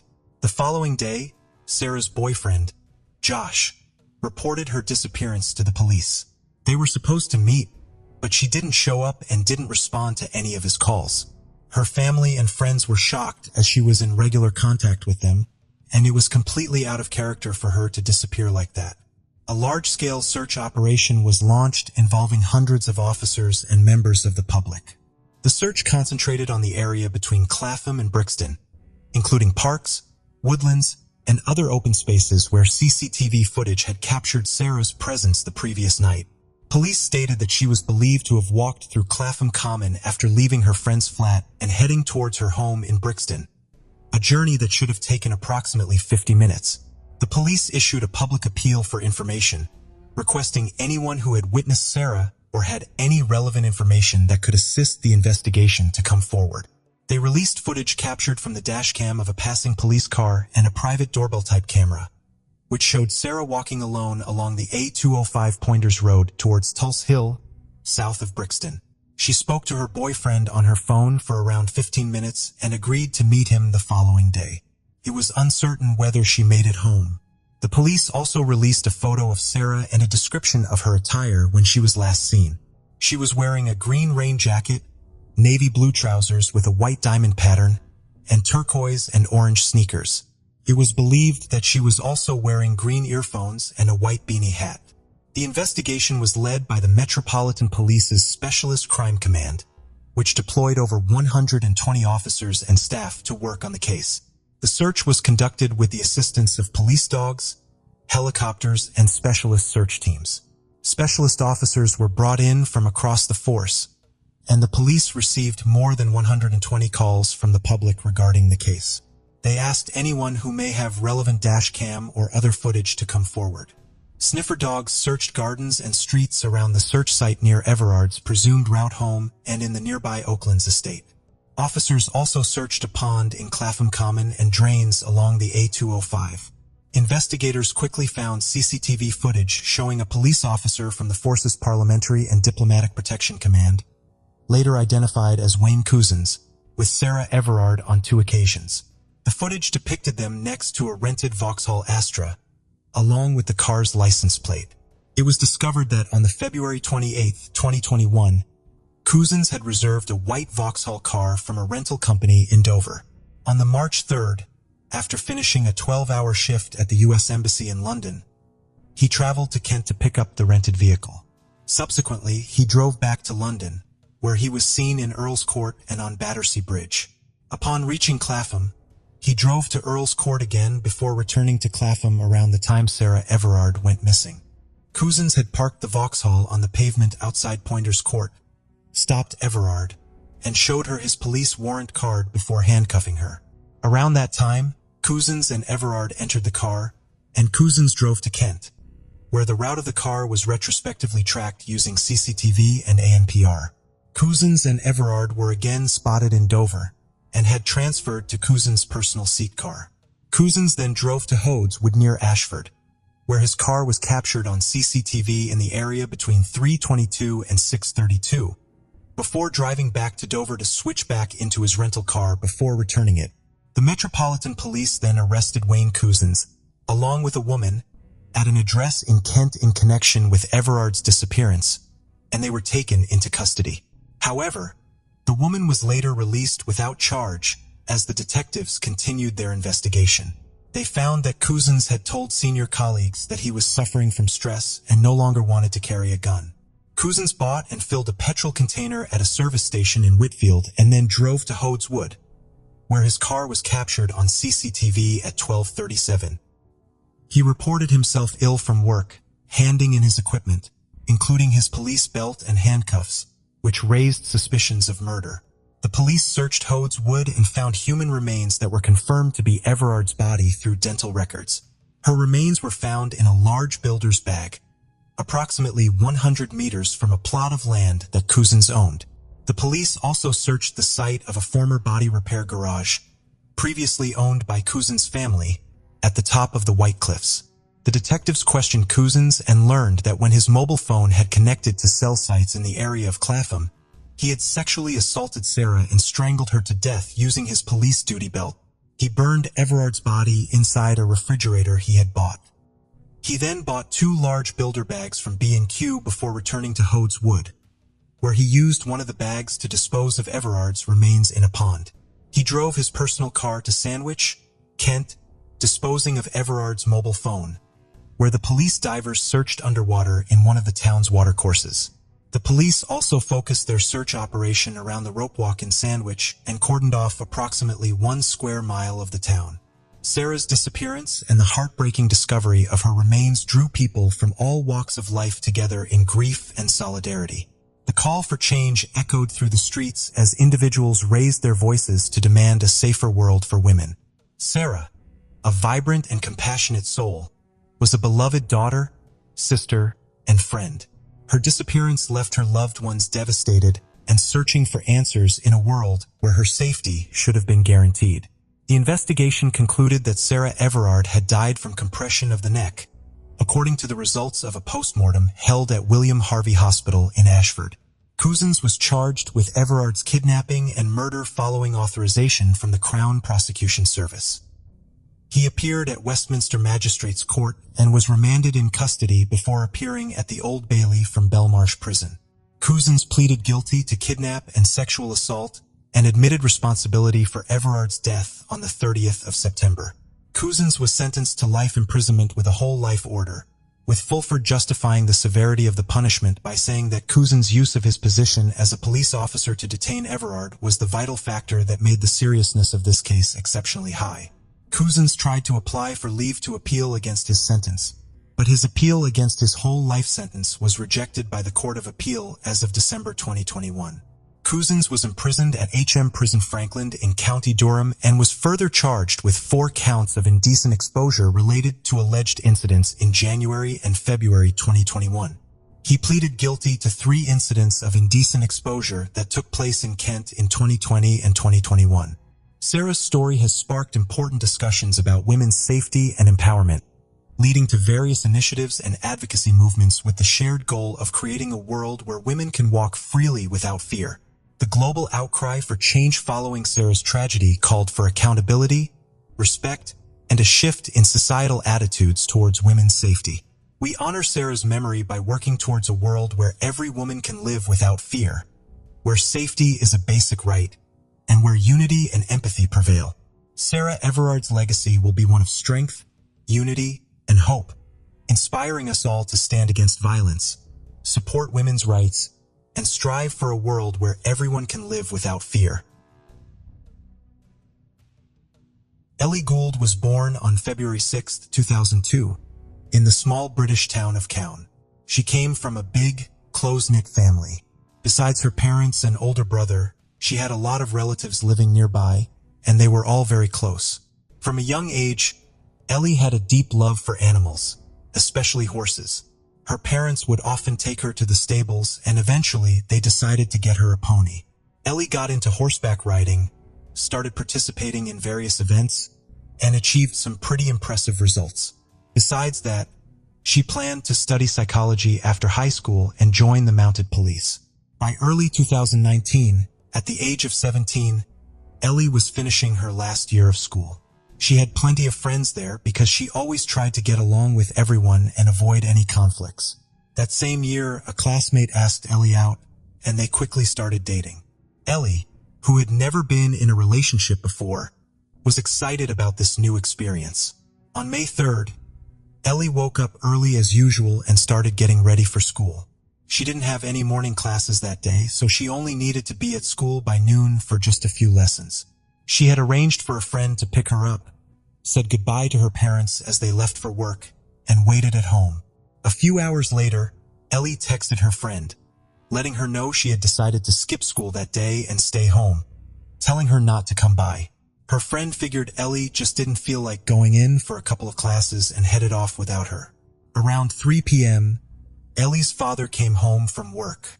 When he walked into the kitchen, he was met with a horrifying sight.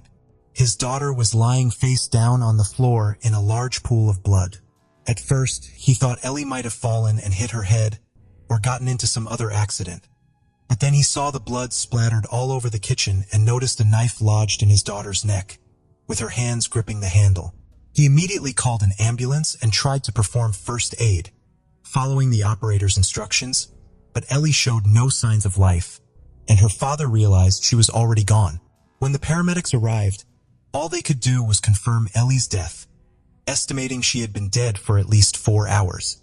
They also saw multiple stab wounds on her body, most of them concentrated in her neck area. Ellie's parents were in complete disbelief. Even when the police told them that their daughter had been murdered, her father struggled to accept it. He was in a deep state of shock, convinced that what had happened to Ellie was just some kind of terrible accident. Her body was handed over to the medical examiners, who established more details about what had happened. Along with the 13 stab wounds, they discovered signs of strangulation on her neck. It seemed the attacker had failed to kill her that way, so he grabbed a kitchen knife. They also found several defensive wounds, showing that Ellie had fought back, desperately trying to defend herself from the attacker. While forensic experts examined the crime scene, the police began their investigation. They brought Ellie's parents to the station and asked if they knew anyone who might have wanted to harm their daughter. After looking at each other, both parents could only think of one name: Thomas, Ellie's boyfriend. Her mom explained that Ellie and Thomas had started dating just a few months earlier, and at first, Ellie was thrilled. She had never been in a relationship before, and Thomas seemed like a great guy. He was a top student, played sports, and was part of the school's rugby team. But things between them started to go downhill pretty quickly. Thomas wanted to spend almost all of his time with her, and he became more demanding about it as the days went by. Ellie, on the other hand, couldn't give him that much attention. She needed to focus on her final exams and take care of her ponies. As time went on, Thomas's behavior only got worse. He would get upset with her, accusing her of not wanting to spend time together, and became increasingly controlling. He would call and text her constantly throughout the day, and then get angry when she couldn't respond right away. Ellie's parents had always felt that Thomas wasn't the right match for her. When he visited their home, he would mostly stay quiet, which they found odd. Ellie, on the other hand, was very outgoing, and her parents figured the relationship wouldn't last long. And they were right. Just a few months into the relationship, Ellie started thinking about breaking up with him. Not only was Thomas's behavior making her more and more uncomfortable, but she also realized that she needed to focus on her exams and getting into college. In the end, she decided to end things and broke up with him on May 2nd, just one day before she was killed. The police also spoke with Ellie's friends, who shared more details about the breakup. Ellie had told them that Thomas didn't take it well. He kept trying to convince her to stay together, calling her constantly and asking to meet, but Ellie refused to talk about it. Their mutual friends mentioned that Thomas's behavior changed drastically after the breakup. That same day, he posted on social media saying that the past few days had been incredibly hard for him. Not only had he just broken up with Ellie, but his father had been diagnosed with cancer and his aunt had recently passed away. Thomas ended the post by saying he was struggling to cope and planned to seek help from the school counselor. After seeing the post, some of Thomas's friends reached out to offer their support. When they spoke with him, they noticed he seemed genuinely depressed. But when the police asked if they thought Thomas could have harmed Ellie, his friends couldn't believe it and insisted that it was impossible. With all this information in hand, the investigators decided to talk to Thomas. But before that, they examined Ellie's phone and discovered that Thomas had messaged her that morning, asking to meet. They went to Thomas's house and asked where he had been that morning. Thomas explained that his mom had driven him to school, but he was too upset over the breakup and his other problems to attend classes. So instead of going in, he waited until his mom left, walked to the bus stop, and headed back home. On the way, he messaged one of his teachers to let them know he wouldn't be at school today. According to Thomas, he didn't leave the house after that. He spent the rest of the day doing homework and relaxing. During the conversation, he also asked if Ellie was okay, and the officers told him about her death. After speaking with Thomas, the investigators went to talk to his mother, and here they encountered an interesting twist. She confirmed that she had dropped him off at school that morning, but when she returned home later, Thomas wasn't there. The police returned to talk to him again. He explained that he hadn't wanted his mom to know he skipped the entire day of school, so he hid in the closet and waited until she left for work. During the conversation, the officers noticed fresh scratches on Thomas's face. When asked how he got them, Thomas claimed he did it himself, but the investigators were skeptical. Given that the medical examiners concluded Ellie had fought back during the attack, these injuries could have easily been inflicted during the struggle. The police also questioned all of Ellie's neighbors, and one of them shared an interesting observation. That morning, they had seen a man approaching Ellie's house. However, due to the distance, the neighbor couldn't make out the man's face or any other useful features. They could only provide a rough description of what he was wearing. The police decided to check Thomas's alibi by looking at the GPS data from his phone. They confirmed that he returned home after leaving school, but what they discovered next sharply contradicted his story. At 10:50 a.m., Thomas's phone disconnected from his home Wi-Fi and began moving in the direction of Ellie's house. Just 3 minutes later, his phone was located near her home, where it remained for about an hour. At 11:51 a.m., the phone started heading back towards Thomas's house and reconnected to his home Wi-Fi within minutes. The police realized that it would have been impossible for Thomas to cover the distance between his and Ellie's home on foot in just 3 minutes, since he lived in a neighboring village several miles away. Then they reviewed surveillance footage along the route and spotted a silver Ford Focus, which belonged to Thomas's parents. The movement of the car matched the phone's location data, leading investigators to conclude that Thomas must have been driving it.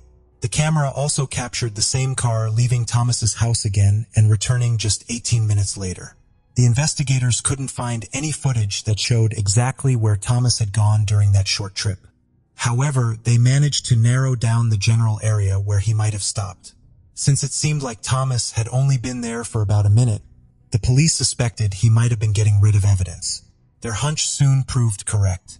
While searching a small wooded area, officers found a trash bag containing blood-stained rags and an apron.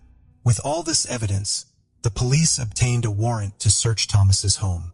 They asked him to provide the clothes he had been wearing that morning, and Thomas said he had put them in the washing machine. The officers seized the clothing, along with his shoes, and sent everything to the lab. Forensic experts quickly conducted the analysis and found traces of blood on nearly all of his clothes. Although Thomas had tried to wash them, the experts were able to extract a DNA sample from the blood. The analysis confirmed that the blood belonged to Ellie, just like the blood found on the rags in the woods. Thomas's clothes also matched the description given by Ellie's neighbor, who had seen a man near her house that morning. All of this, combined with other evidence, painted a pretty clear picture of what had likely happened that day. According to the investigators' version, Thomas had planned the murder from the start. After his mom dropped him off at school, he immediately took a bus back home, hid in the closet, and waited for her to leave. He then drove the family car to Ellie's house. It seems that Ellie let him in, possibly thinking he just wanted to talk, and they ended up in the kitchen. Based on the medical examiner's report, Thomas tried to strangle Ellie, which is when he got the scratches on his face. When he couldn't kill her that way, he grabbed a kitchen knife and stabbed her 13 times. For the next hour, Thomas tried to clean up the crime scene, using the rags and leaving smudges all over the kitchen. He then gathered the rags into a trash bag and tried washing his sneakers in the sink, where traces of blood were also found. After that, he wiped the knife with a kitchen apron, likely to erase his fingerprints, and tossed the apron into the bag. Then he placed the knife in Ellie's hand and positioned it around her neck, seemingly hoping the police would think she had done it herself and wouldn't suspect him. Detectives also recalled the message Ellie had sent to her friend, saying she wasn't going to school and asking not to pick her up. They concluded this message was sent after she had already died. It seems Thomas had taken her iPhone, unlocked it using Ellie's fingerprint, and sent the message himself. Apparently, he didn't want the body to be found so soon. But that wasn't the end of Thomas's attempts to cover his tracks. After throwing his clothes in the washing machine at home and dumping the bag of evidence in the woods, he ran into a neighbor and asked for a ride to school. There, he attended the remaining classes, chatted with his friends, and even stopped by the school nurse. He told her how difficult the last few days had been for him and how he was struggling to cope. The nurse, concerned about his emotional state, called his mother, who then took him home. Later that day, Thomas posted on social media about his breakup with Ellie and the other problems he'd been dealing with. At the time, Ellie's body hadn't been discovered yet, and police believed that all of these actions were part of his attempt to create an alibi. It took the police only a few hours to gather all this evidence, and by the same evening, the 17-year-old was arrested on suspicion of murder. During the interrogation, Thomas continued to deny any involvement, and the case was eventually sent to court. The first hearing took place on August 29th, 4 months after the murder. This time, Thomas suddenly changed his story. He stood before the judge and confessed to killing Ellie, though there was a catch. According to his new version, he had gone to Ellie's house that morning to study for their exams. During their study session, an argument broke out, and from that point on, he claimed he could hardly remember anything. He recalled trying to strangle her, but said the rest of his actions were a complete blur. The prosecution didn't buy Thomas's new story, pointing out several major inconsistencies. First of all, Ellie didn't want to have anything to do with him anymore, and all her friends and family knew this. So, the idea that they were studying together seemed highly unlikely, especially since her friend was supposed to pick her up soon. Thomas's claim of memory loss also didn't add up with the fact that he spent an hour trying to clean up the crime scene.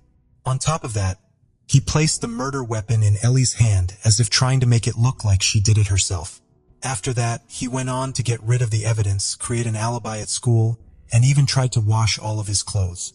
Given all of this, the court sided with the prosecution, and in November 2019, Thomas was found guilty of murder. Before the sentencing, he gave a final statement, apologizing to Ellie's family and expressing genuine regret for his actions. However, there was another issue at the end of the trial. Thomas was only 17 at the time of the murder, which directly impacted his sentence. The judge sentenced him to life in prison with the possibility of parole in just 12 years. He also added an additional 5 years for the brutality of the crime. This means Thomas could potentially be released at 34 years old. This verdict sparked outrage not only from the victim's family but also among many citizens across the country. People were baffled as to how someone who committed premeditated murder could receive such a short sentence. But despite the public outcry, there was nothing anyone could do to change the court's decision.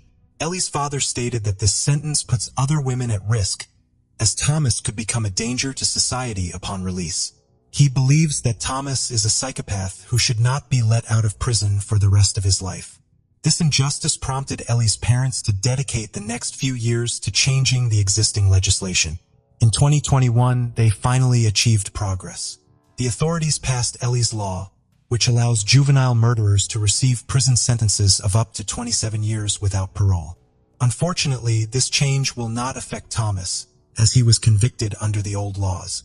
The only thing Ellie's parents managed to secure was a requirement for Thomas to undergo extensive therapy after his release, in hopes that it would prevent him from committing similar crimes in the future. Since then, Ellie's parents have been organizing events in memory of their daughter, inviting children to ride her horses. According to her mother, this activity helps ease the pain of their loss, as horseback riding was Ellie's greatest passion. The case of Shibli Sadiq Hridoy. Bangladesh's 18-year-old Sadiq was a very good boy, honest and hardworking, but his honesty cost him his life. Sadiq's full name was Shibli Sadiq Hridoy, and he was only 18 years old.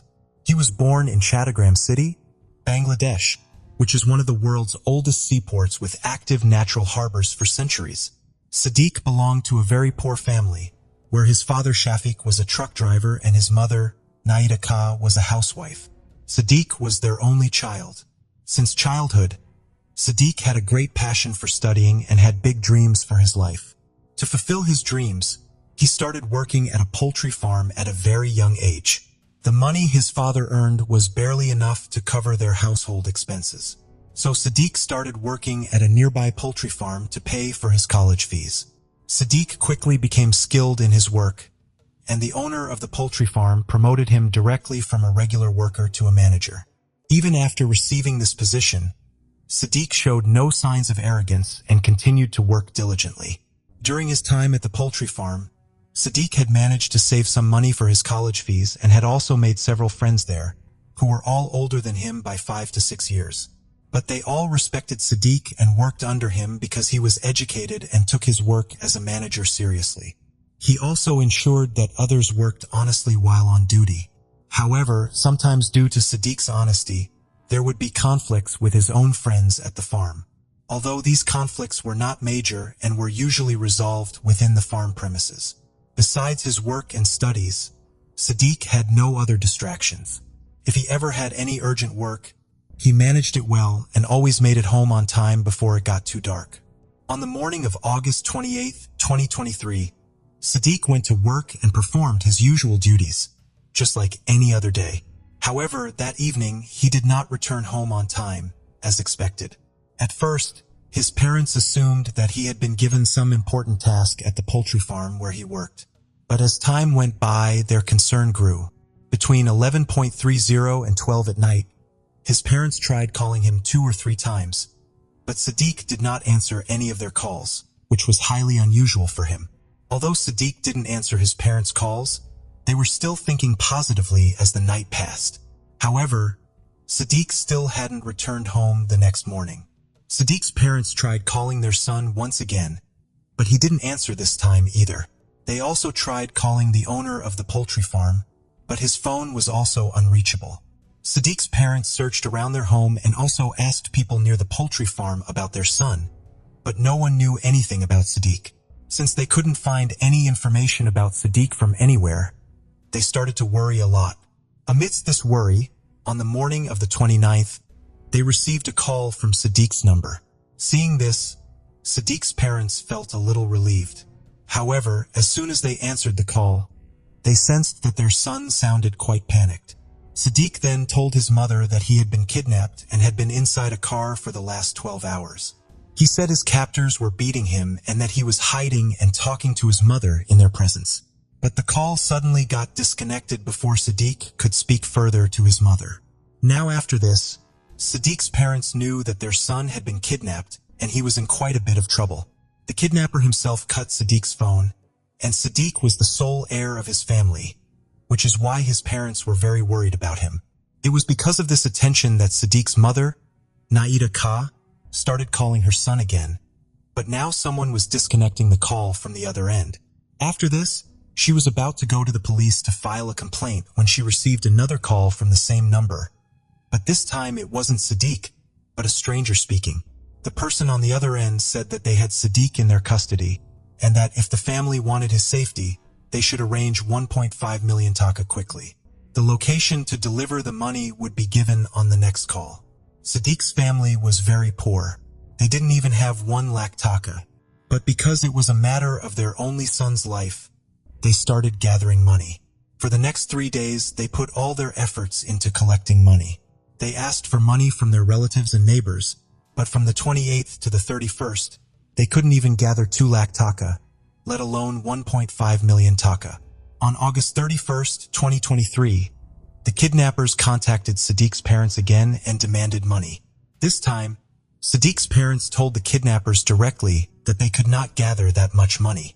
After hearing Sadiq's parents' response, the kidnappers compromised and said they would release Sadiq if the parents brought them 200,000 taka quickly. It was unusual for kidnappers to act this way, but it seemed as if they were already aware of Sadiq's family's financial situation. The kidnappers had already reduced the ransom amount to 200,000 taka. But even then, Sadiq's parents told the kidnappers that 200,000 taka is also too much for their family. In response, the kidnapper said, "Okay, but if you don't give us the full amount, then we will kill Sadiq." After hearing this, Sadiq's parents said, "Don't harm our son. We need a 4-day extension to gather 200,000 taka." Now, Sadiq's parents also borrowed money from shopkeepers to gather the remaining amount. Some people understood their compulsion and gave them money, but some couldn't. However, after wandering everywhere, they managed to gather 200,000 Bangladeshi taka within 3 days. And now they were just waiting for the kidnappers' call. On September 4th in the afternoon, the kidnappers called and summoned Sadiq's father to the Bandarband district headquarters with the money. Additionally, they threatened again that if he disclosed anything to the police, Sadiq would not be alive. Now, since Sadiq's parents wanted to save their son, they did not take any risks and went directly to the location specified by the kidnappers, paying them the ransom. There, Sadiq's father waited for a while. Then 2 masked kidnappers arrived. They didn't talk much to Sadiq's father and just took the money from him. However, as the kidnappers were leaving, they assured Sadiq's father that his son would reach home before him. Hearing this, Sadiq's father was immensely relieved and hurried home. But upon reaching, he found that Sadiq hadn't arrived yet. He asked his wife about their son's whereabouts, and upon hearing this, Naida became anxious. Subsequently, Sadiq's father shared everything with his wife. After hearing the entire story, Sadiq's mother became even more anxious, Yet both of them waited outside their home's door until evening, hoping for Sadiq's return. By now the night had fallen, and they hadn't received any further information about Sadiq. Similarly, this night passed, and by then, Sadiq's parents had lost all hope, and their condition had deteriorated to tears. Up until now, even Sadiq's relatives had learned about his disappearance, and one of those relatives advised Shafiq to lodge a complaint with the police. Initially, Sadiq's father was also afraid, because the kidnappers had warned him that if he tried to tell the police anything, they would harm Sadiq. But then, on September 7th, Sadiq's father called his son's phone, although the kidnappers had forbidden it. But there was no response. From August 28th to September 7th, Sadiq had been missing for more than 10 days, and things were getting quite difficult. So on the evening of September 7th, Sadiq's parents decided to go to the local police station. There, they recounted everything that had happened over the past 10 days to the police. Initially, upon hearing all this, the police were quite angry with Sadiq's parents for not informing them of the incident first. But when Sadiq's parents mentioned the threat given by the kidnappers, the police understood what a parent must be going through at such a tough time. After that, the police quickly assembled a team to search for Sadiq and began their search. During the investigation, the police first checked Sadiq's background, such as his behavior in college, his friends, and how he lived with his family. It was revealed that Sadiq was a good boy who neither had enmity with anyone, nor did he engage in fights with anyone. However, during the police investigation, Sadiq's mother, Naida Ka, remembered something. Before moving forward, she told the police about a fight Sadiq had with his friends inside the poultry farm. Upon hearing this, the police immediately went to the poultry farm and apprehended 6 workers who were working there. Each of them was interrogated one by one. In the initial investigation, these people tried to prove themselves innocent. But in the end, when the police pressured them, 4 out of the 6 boys confessed to their crime. The names of these 4 boys were Umang Ching Mama, Suing Mama, Anumara, and Yukai Mara. The police arrested these 4 on charges of kidnapping. During the investigation, the police asked all of them about Sadiq's location, but none of them uttered a single word. However, after being kept in jail and tortured for quite some time, they opened their mouths and also revealed their other 2 accomplices. On September 11th, they began to recount how, on the night of August 28th, when Sadiq was returning home, they kidnapped him to take revenge. Their plan was to kidnap Sadiq, beat him, and then demand money from his parents in exchange for releasing him. Initially, everything was going according to plan, and these people were going to get the money. However, during this time, Sadiq saw the faces of 2 of them, which made them think that Sadiq now knew everything. Therefore, they thought that if they let Sadiq go, he would inform the police and they would be caught. So after that, they used a knife to attack Sadiq and attacked him repeatedly from his face to his feet with that knife. As a result, Sadiq bled a lot and died on the spot. Now, the police and Sadiq's family had learned that Sadiq was no longer alive. The police are investigating this case as a murder case. After that, the police asked these people about Sadiq's body, to which his killers replied that after killing Sadiq, they had cut his body into pieces and thrown it on a hill. The police went with these people to that hill and found some body parts there. But among those pieces, the police found a proper body a little far away, but its face was completely disfigured. The face of that body was so badly disfigured that the police couldn't identify whether it was Sadiq or someone else. However, after looking at the clothes on that body, its height and some other factors, the police believed that it was Sadiq's body. Sadiq's family confirmed that yes, this was indeed their son. Now the police had arrested all of them on murder charges. And during custody, Umang Ching Mara made several revelations in the Sadiq murder case. He stated that he had a good friendship with Sadiq, but 2 months ago they had a disagreement over some issues. After that, Umang Ching decided to take revenge on Sadiq. Additionally, he mentioned in his statement that he himself had killed Sadiq with his own hands and even ate small pieces of his body. Afterward, this was a horrifying and shameful act. But as soon as this news appeared in the media, protests started across the country. During this time, people couldn't tolerate their anger. And when the police were taking all these accused on the evening of September 11th, The crowd snatched Umang Ching from the police and beat him so severely that he died on the spot before the court could sentence him. People themselves gave him the punishment for his deeds. Moreover, the police managed to remove all the other accused with great difficulty and put them behind bars. Since then, there have been no updates on this case. If any new update comes in this case, I will inform you through a community post on my channel. However, Sadiq's parents lost a son who loved them dearly and was very serious about his future. So with this, the Shibli Sadiq Hridoy murder case comes to a close. Melissa Wolfenbarger was born on September 9, 1977 in the small American town of Locust Grove. She was the youngest child in her family, and her older sister, who was 7 years old when Melissa was born, helped their mom take care of her from day one. As they grew up, the sisters formed a really close bond. In high school, Melissa met a guy named Christopher, and soon after graduating, they got married. The couple settled in a quiet suburb of Atlanta, where Christopher landed a job at a glass manufacturing plant. Not long after moving, Melissa got pregnant and they welcomed a daughter, followed by a son a little later. By 1998, 21-year-old Melissa was spending most of her time at home taking care of the kids. Even though she was quite young, she was happy with her growing family. Melissa also tried to visit her parents and sister as often as she could, but with the distance and all her responsibilities, those visits were rare. They planned to spend Christmas with her family that year, and a month before, on Thanksgiving, Melissa called her mom to ask for a special gift. She wanted some old photo of her grandfather.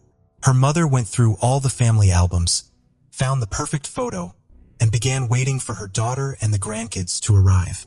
But when Christmas came, Melissa didn't show up. At first, her parents were a bit surprised since they'd planned this for over a month, but they figured she might just be too busy.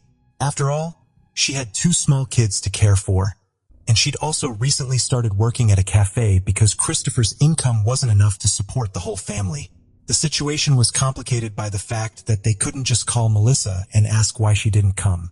There was no phone in her house, and back then, cell phones weren't common. Melissa usually called them from her in-laws, but since her last call on Thanksgiving, she hadn't reached out once. Her parents decided to wait. When Melissa didn't call on her mother's birthday, they started to worry something might be wrong. That's when they decided to head to Atlanta to check on her. However, they were met with a surprising discovery. Melissa and Christopher's house was completely empty. After speaking with the neighbors, they learned that the family had moved out right after Christmas, but no one knew where they had gone. This only made her parents more confused. They couldn't imagine that Melissa just moved somewhere else without telling them. Eventually, they got in touch with Christopher's parents and through them finally reached Christopher himself. But the whole situation became even more puzzling. He claimed Melissa had left him back in December, and he hadn't seen her since. According to him, she had decided to move to California and start a new life, leaving him and their kids behind. Her parents found Christopher's story hard to believe. First off, they couldn't imagine Melissa abandoning her kids, who were only 1 and 2 years old. Plus, if she had really decided to move, they were sure she would have reached out or visited at some point, but that never happened. Despite their doubts, Christopher stuck to his story, and Melissa's parents couldn't get any more information out of him. They returned home unsure of what to do next, but determined to find their daughter. Over the next few months, they tried to track her down, reaching out to friends and relatives. But it was as if Melissa had vanished into thin air. In the spring of 1999, Melissa's mother saw a news report about Atlanta police finding a human head in a bag, soaked in bleach, in a wooded area. A few days later, they discovered 4 more bags containing other body parts. What immediately caught her attention was that the site was near Christopher's old job, and she feared the remains could belong to her daughter. However, the police later said that the head belonged to a missing man from another cold case. By early 2000, her parents finally decided to involve the police, but it didn't help much. Investigators spoke with Christopher and concluded that Melissa had likely left her family to start a new life, which is why she hadn't reached out. As a result, the police didn't pursue the case, but Melissa's parents refused to believe that she had just walked away from her old life. In fact, with each passing month, they became more convinced that something bad had happened to her, and they suspected Christopher was involved. Her parents knew the couple had been having serious problems. Christopher had physically abused Melissa several times, leading her to leave him and stay with her parents, bringing the kids along. But every time he'd apologize and talk her into coming back. This fact only made Christopher's story more suspicious. If he had done everything he could to get her back in the past, why hadn't he done anything this time? He didn't call her parents, didn't go to the police, and made no effort to stop her from leaving. Another odd detail was that, according to Christopher, Melissa hadn't taken anything with her. No clothes, no jewelry, not even her documents. It all seemed incredibly strange, but without help from the police, Melissa's parents felt powerless to do anything about it. For the next few years, but there was still no sign of Melissa. But in 2003, everything changed. And in the most shocking way, police were investigating the murder of a woman from back in 1977. The case had been cold for 26 years, but it was recently reopened. After reviewing the evidence and running a DNA test, detectives identified the killer. It was Carl Patton, Melissa's father. But that was just the beginning. Once police arrested him, Carl offered them a deal. He agreed to confess to 3 more murders in exchange for full immunity for his wife, who had helped him with the killings. As part of the deal, Melissa's mother also agreed to testify against her husband, and eventually she was granted immunity. According to their confessions, in December 1977, a woman named Mary, who was close to Carl, offered him $15,000 to kill her husband. The reason? Her husband had been cheating on her. Plus, Mary had taken out a life insurance on him and wanted to cash in. Carl agreed and brought in a friend to help carry out the murder. However, when they approached the man, his lover was with him, so they decided to kill her too. They dumped the woman's body in a river and left the man's body in his car on train tracks, hoping to make it look like an accident. A month later, Carl told his wife that his partner had apparently blabbed about the crime to his girlfriend, and now he wanted to take care of them too. Carl invited the couple to his home, killed them, and with his wife's help disposed of the bodies by throwing them into a river. She also helped him clean the crime scene and the van they had used to transport the bodies. Later, Carl confessed to a 5th murder that took place 5 years before the others. It was again Mary who had offered him money, this time to kill her first husband, and Carl agreed. As a result, Carl was charged with 5 murders, and the police immediately suspected him in Melissa's disappearance. But Carl insisted he would never harm his daughter and had nothing to do with it. Upon further investigation, detectives concluded that Carl was probably telling the truth. Initially, they had only suspected him of 1 murder, but he voluntarily confessed to 4 more. Carl claimed he deeply regretted his actions, and it was this remorse that drove him to confess. But that wasn't all. Seizing the moment, Carl decided to ask for a favor. He requested a meeting with the lead detective who had tied him to the murder and said, "You managed to catch me, so maybe you can find my daughter." The detective was intrigued by the whole situation. Here was a man who had committed 5 murders, now asking him to investigate his daughter's disappearance. It was an unusual situation, to put it lightly, and the detective agreed to look into it. He began reviewing the limited information about Melissa's disappearance and quickly noticed one specific detail: those bags of human remains found near Christopher's workplace 4 years earlier. At the time, police had assumed the remains belonged to a man, but the detective discovered that this assumption wasn't based on forensic evidence, just a guess. Given the fact that the remains were found in an advanced state of decomposition, he decided to have them re-examined and ordered a DNA test, as he already had Carl's DNA on file. The results confirmed his suspicion. The remains didn't belong to a man. They belonged to Melissa. After this breakthrough, police finally established that Melissa had been dead for several years, not missing, and her case was officially reclassified as a homicide. According to the medical examiner's report, the victim's body had been dismembered using a reciprocating electric saw. Melissa's torso was never found, which was quite odd. The police conducted multiple searches in the wooded area where the other remains were found, but still couldn't locate it. Despite this, investigators uncovered one interesting lead. They began looking deeper into Christopher and interviewed his former employer at the glass factory where he had worked until Melissa's disappearance. It turned out that Christopher had been fired around the same time for allegedly stealing an electric saw of the same type used to dismember Melissa's body. Melissa's mother also revealed to the police that Christopher had a history of physically abusing her daughter. On top of that, he had a criminal record. Another suspicious detail was that Christopher had changed his name almost immediately after Melissa's death, with no clear reason for doing so. All of this made Christopher the prime suspect in her murder, but the police had no hard evidence against him. They interviewed him multiple times, but he stuck to his original story. Although he frequently changed certain details, during one conversation, Christopher claimed Melissa had a lover and ran away with him. Later, he stated that she wanted to sell fake IDs, which explained why she hadn't contacted anyone. The police also uncovered another interesting fact. Shortly after moving from their house, Christopher left his children to live with his parents and hardly ever played a role in their lives since then. He visited them sometimes, but the children didn't even understand that he was their father. But unfortunately, none of this brought the investigators closer to an arrest because they needed some solid evidence. They obtained a warrant to search the house where Melissa had lived at the time of her death. Given that the killer had used an electric saw, detectives believe the murder likely took place in that house, and they hoped to find blood traces or other evidence. Forensic experts meticulously examined every inch of the house, taking samples from the floor and other surfaces. Unfortunately, their analysis yielded no results. The forensic technology of the time was far less advanced than it is today, leaving the detectives with no choice but to store the collected materials in the evidence warehouse, hoping that one day they might prove useful. The detectives made several more attempts to find new leads and get Christopher to talk, but each effort came up empty. The case eventually went cold again for many years. Meanwhile, Melissa's father was convicted and sentenced to 5 life terms plus 20 years in prison.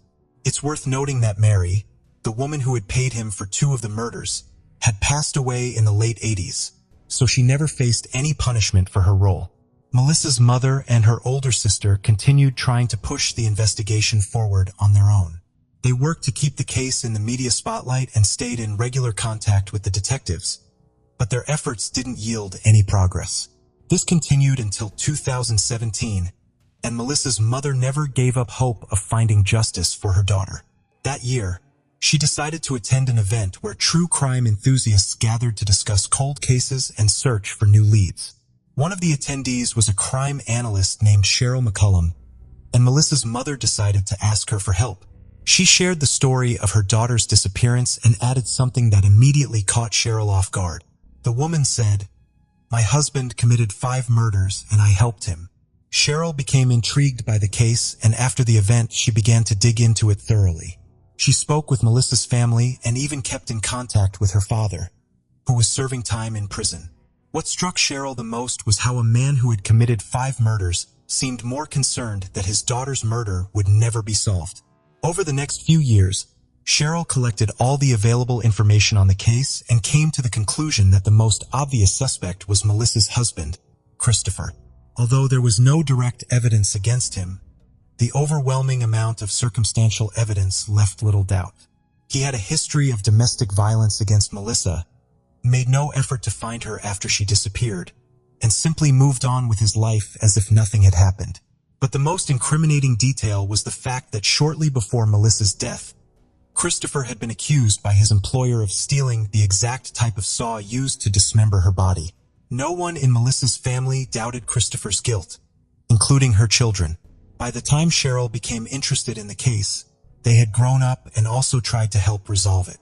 Cheryl also consulted some prominent figures in the true crime community, including journalist Nancy Grace and several law enforcement officials. After reviewing all the materials she had gathered, they all agreed Christopher was the most likely suspect. Despite this, there wasn't a single undeniable piece of evidence against him, and the case remained at a standstill. At that point, Nancy Grace suggested that Cheryl start her own podcast to draw more attention to the case. Publicity can often become a crucial factor in unsolved cases. It might attract new witnesses who might not realize the significance of the information they hold, potentially changing the course of the investigation. Eventually, Cheryl decided to launch the podcast, and in 2023, she released the first episode about Melissa's case. Since then, she has recorded numerous episodes featuring the victim's mother and other relatives. Cheryl presented all the information she had gathered over the years, yet there was still no progress in the case. This continued until April 2024, when the long-awaited breakthrough in the case finally happened. After she published another episode, a witness reached out to Cheryl, stating that he had stumbled upon the podcast and might have valuable information. This individual shared that just before Melissa's disappearance, he witnessed a serious argument between her and Christopher. The details of his account remain unknown, as it all took place only a few months prior. Detectives chose not to disclose this information for the sake of the investigation. According to some sources, it seems that during this argument, Christopher allegedly threatened Melissa and Cheryl passed his story on to the police. This became a turning point, prompting investigators to reopen the case. Over the next 3 months, police reviewed the case materials, interviewed everyone involved, and examined the evidence using modern technology. Experts analyzed the bags containing the remains, along with various samples from Christopher and Melissa's home, where the murder apparently took place.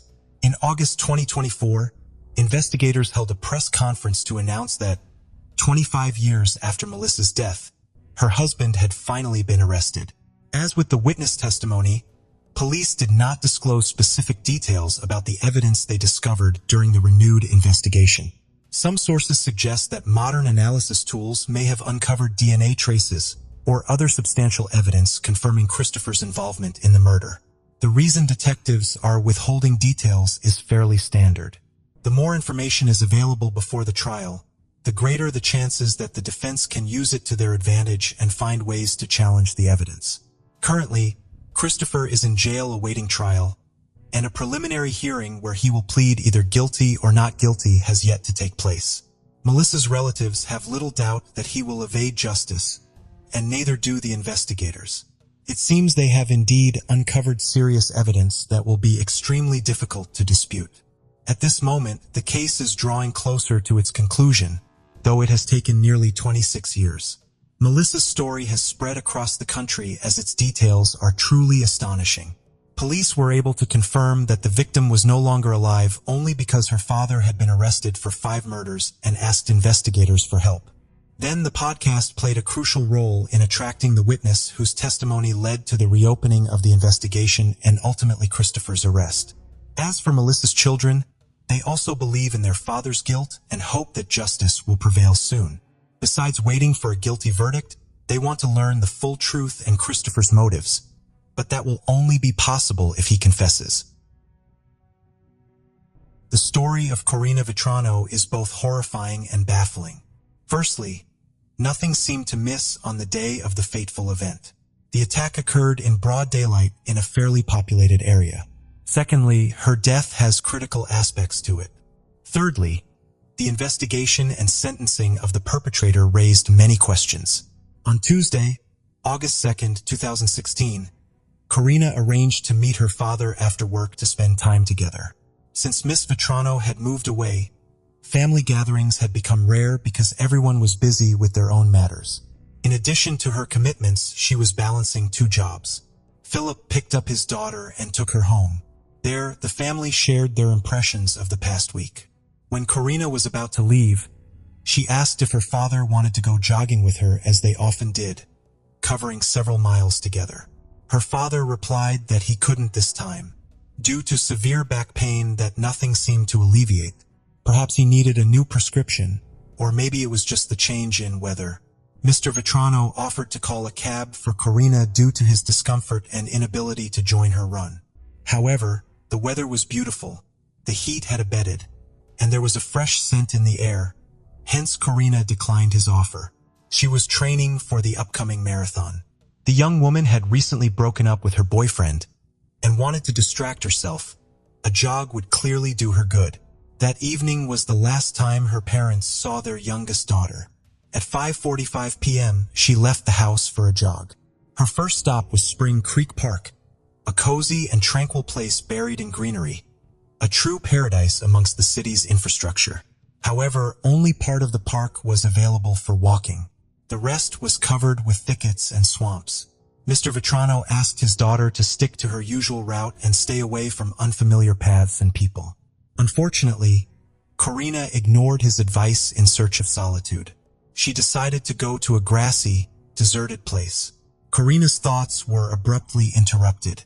She felt a sharp pain in the back of her head and fell down. This rash decision cost the young woman her life. A frightening uncertainty entered the Vetrano home.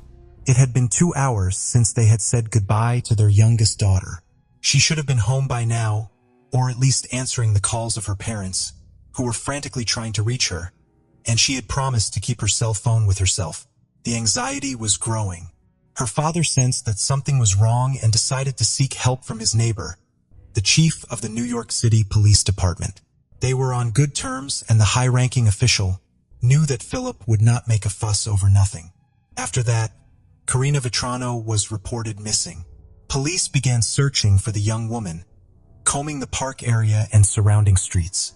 As a result, experienced canine units were brought in, since it is known the first 24 hours after the sorcery. The disappearance of a person are crucial. Law enforcement utilized all available resources before nightfall. At the same time, Mr. Vetrano, along with a group of volunteers, searched for his daughter on his own. He scoured the park from end to end, combing paths and wading through tall grass, all while making phone calls. As dusk fell, he noticed a light in the grass. As he approached, he recognized Corina's phone. Maybe she lost it and just didn't let them know? Philip approached, headed toward police officers, deciding to continue picking his way through the thicket, stepping into the grass. As he ventured further, Philip stumbled upon something soft, a partially undressed female body lying face down. When he turned it over, a familiar face stared back at him. A desperate scream escaped from his father's chest. It was Corina. She hadn't simply lost her phone as he had initially believed. His little girl didn't answer her phone because life had been cruelly taken from her. The crushing realization of what had transpired overwhelmed Mr. Vetrano. The police, hearing the screaming and yelling, quickly rushed to him. They dragged Philip away from his daughter's body, explaining that it was now a crime scene. They emphasized that anything in the vicinity could be considered evidence, and implored him not to touch anything to prevent tampering. On the journey home, Mr. Vetrano was lost in thought, tormented by how to break the news of their daughter's death to his wife. Images of past memories flooded his mind. He recalled vividly how on July 12, 1986, in Queens, their second daughter was born. From an early age, Philip had been proud of Corina. She was obedient and well-mannered. He remembered taking her to school for the first time and how excellently she performed academically. Her strong educational foundation enabled her to earn advanced degrees. Corina graduated from St. John's University with a master's in speech pathology. She always dreamed of aiding children and worked tirelessly with autistic kids. Corina loved traveling and writing and had a passion for sports, especially running, an interest she shared with Philip, which brought them closer together. He recalled how closely he scrutinized her suitors out of paternal jealousy, eager for her to find true love and eventually establish a strong family like his own with Kathy. He hoped for wonderful grandchildren. The return journey felt endless. As they approached the house, Mr. Vetrano paused at the entrance and took a deep breath. Fortunately, he didn't need to explain anything to her. She understood everything from her husband's face. Kathy cried, approached her husband, and hugged him. Soon, Corina's relatives and friends learned of the incident. They struggled to recover from the shock. Believing in the sudden death of the young woman was hard, let alone its violent nature. Ms. Vetrano had been subjected to a brutal attack. This was the conclusion reached by investigators. At first glance, it was obvious that the woman had resisted. Even in death, her fists remained clenched. Bruises and abrasions were found on her once young and healthy body, and her athletic clothing was torn. The autopsy showed that the back of the victim's skull had been damaged by a blunt object, probably a stone. However, the cause of death was asphyxiation. A clear mark was visible on the woman's neck. The forensic examination also revealed the intimate nature of the crime violence. The experts' findings confirmed the police's initial suspicions. Earth and grass were found under the victim's fingernails, probably in an attempt to free herself from her attacker's grip and escape. Specialists examined her mouth and found teeth knocked out and cracked in places. She had clearly bitten to defend herself. Even the woman's neck was covered with numerous scratches. She was grabbing with her hands, trying to force her attacker to let go of her. Shortly after this tragedy, new information leaked to the media from Princeton, Massachusetts. Another jogger's body was found among tall grass. The woman had apparently also been out for a walk in a secluded place and suffered a similar fate.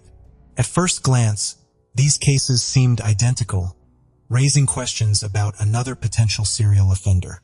In the United States, geneticists took charge of the case, tasked with comparing DNA samples collected from the crime scenes. Fortunately, unidentified samples were found on both victims. Contrary to police expectations, the analysis showed no connection between the crimes. It turned out that the DNA samples belonged to different individuals. It's well known that most lethal crimes are committed by someone close to the victim. Thus, police couldn't ignore any possibility. To this end, the victim's father provided his DNA since he was first to discover his daughter's body. Later on, all of her relatives also underwent a DNA test which yielded no matches. Detectives then decided to interview Corina's family and friends to find out if she had any enemies or ill wishes. Turned out there were none. She was respected and loved by everyone. Investigators developed a new theory. Someone acted on base motives upon meeting Corina in a secluded place and attacked her.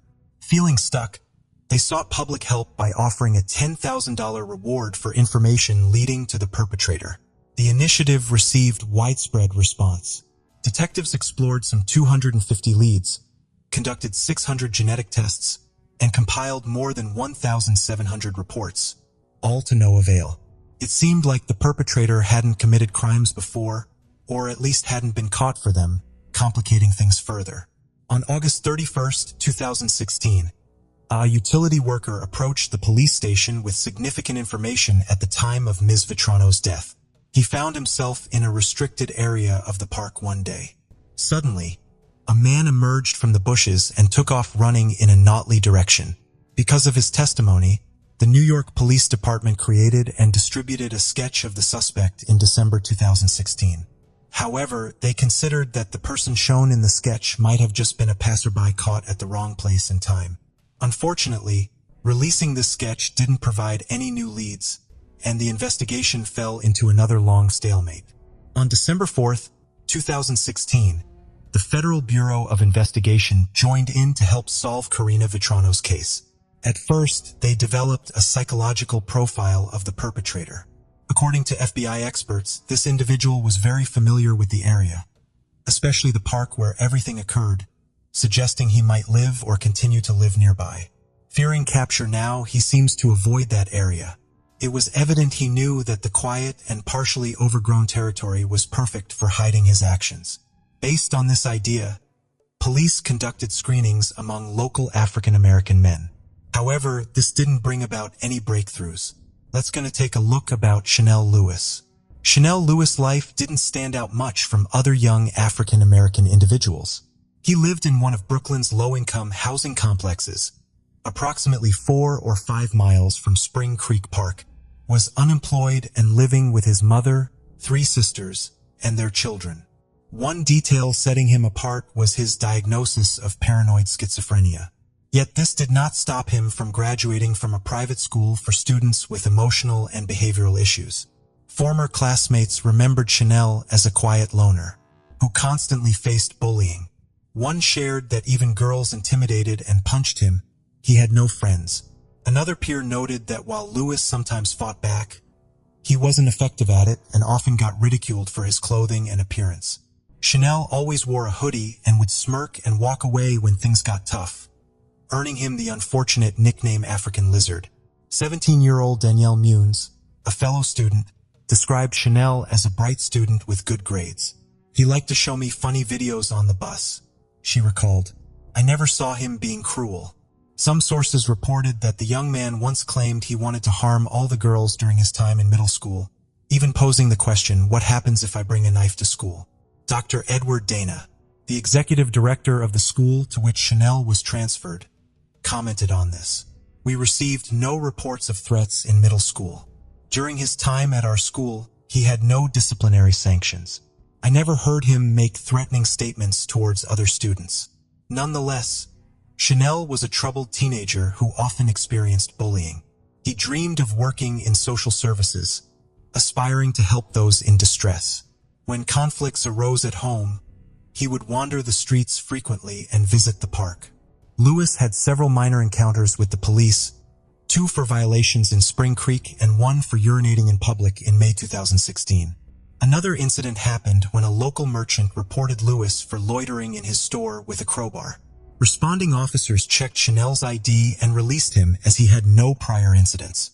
However, this information was retained by the police and later played a crucial role in the investigation into Karina Vetrano's death. In February 2017, Detective John Russo, who was involved in the investigation, remembered something significant. He had repeatedly seen a young man in a hoodie wandering around the park. Russo even attempted to follow him once, intrigued by his behavior.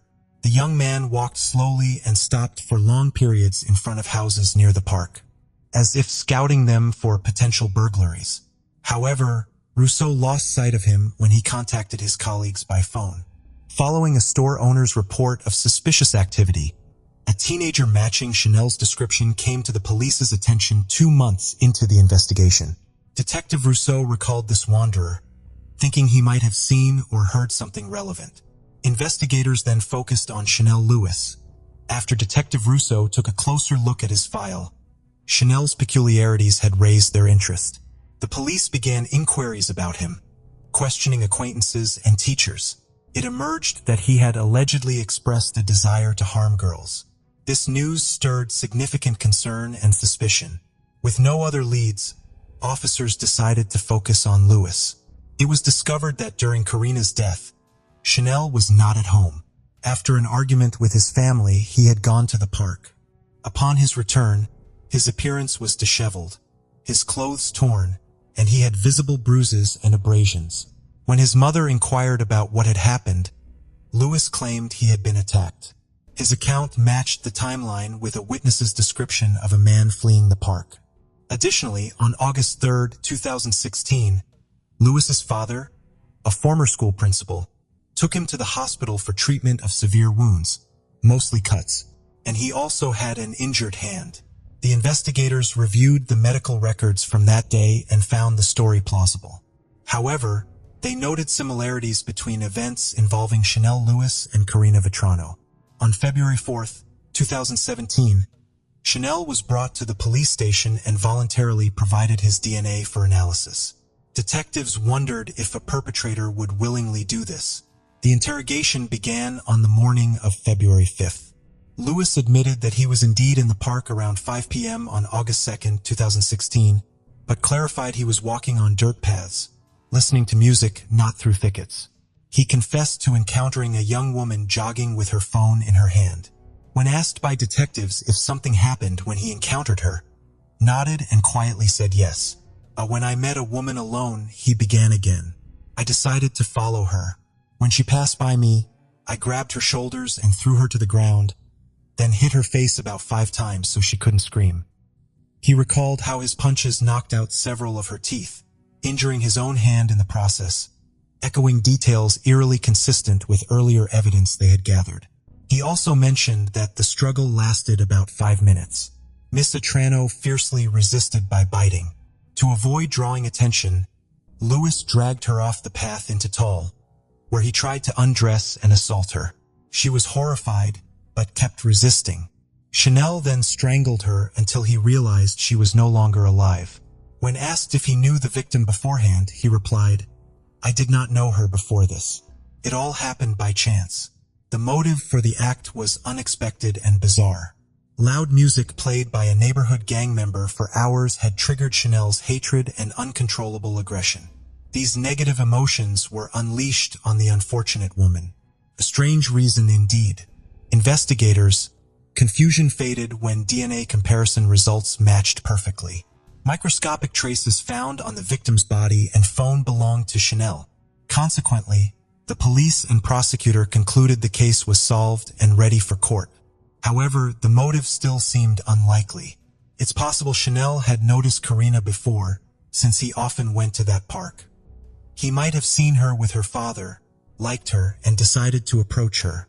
After being rejected, he became furious and attacked her, causing the situation to spiral out of control. This scenario would have been more understandable. On November 5, 2018, the trial against Chanel Lewis began. Despite his previous statements to authorities, Lewis pleaded not guilty, a stance echoed by his family denying his involvement in the crime.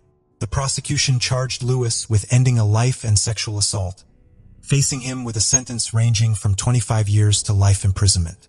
The debate over Lewis's guilt not only unfolded in the courtroom, but also spilled over into the media. Lewis's defense team stirred things up by pointing out alleged legal violations during his arrest.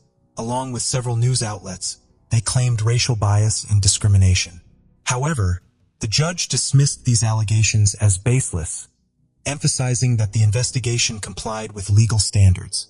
The prosecution presented tangible evidence and DNA analysis findings, while the defense argued that this evidence was insufficient and contaminated due to many people at the crime scene, including Karina's father, who discovered her body.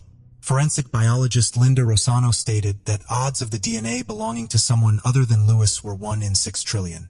The prosecutor also introduced Lewis's phone records, revealing his internet searches on second chances and forgiveness in Catholicism, which raised questions about what sin Chanel hoped to atone for.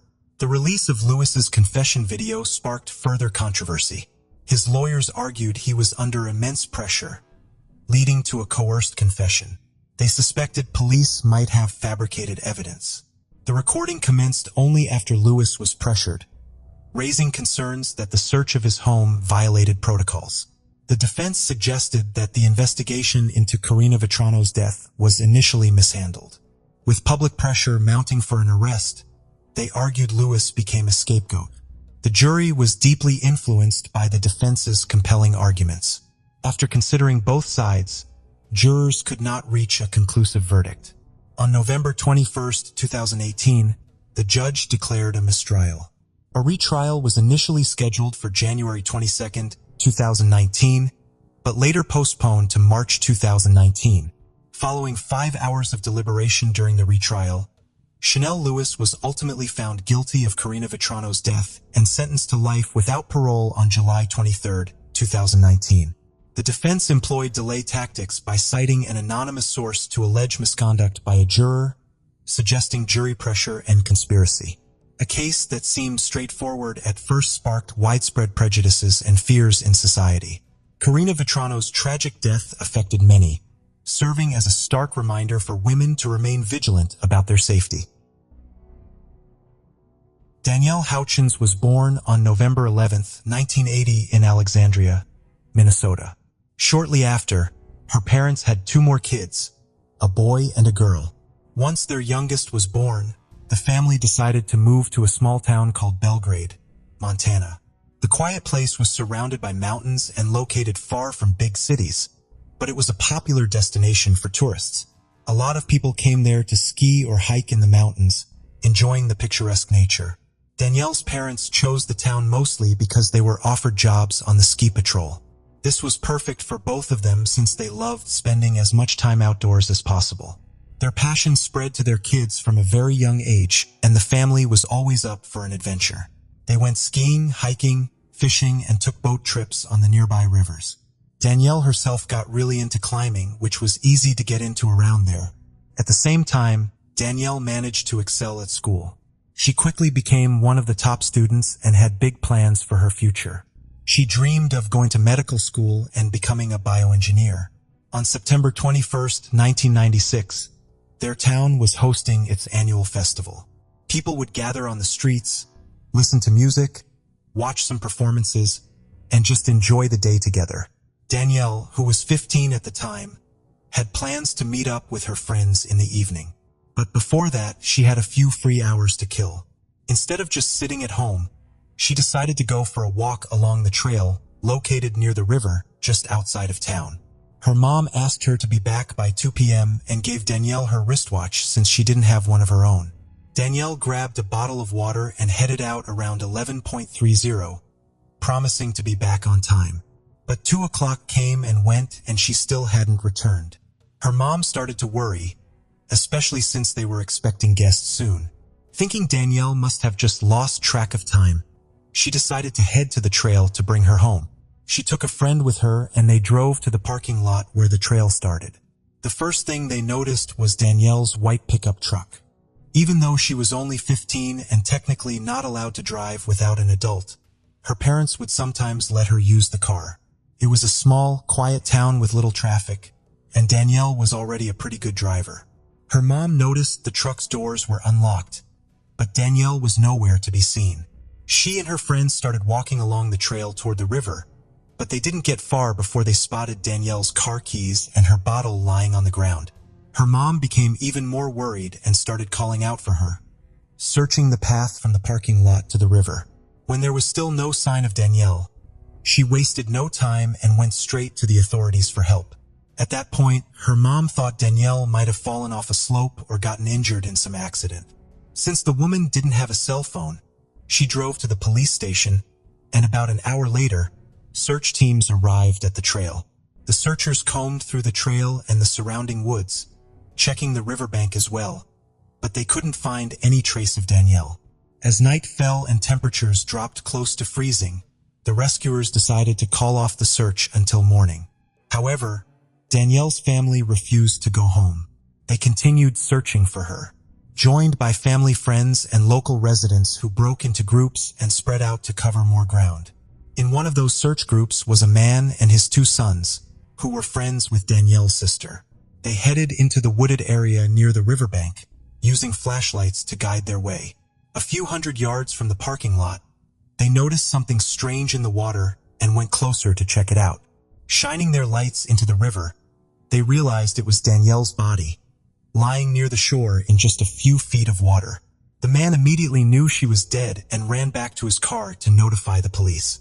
On his way to the station, however, he spotted Danielle's father and broke the devastating news to him.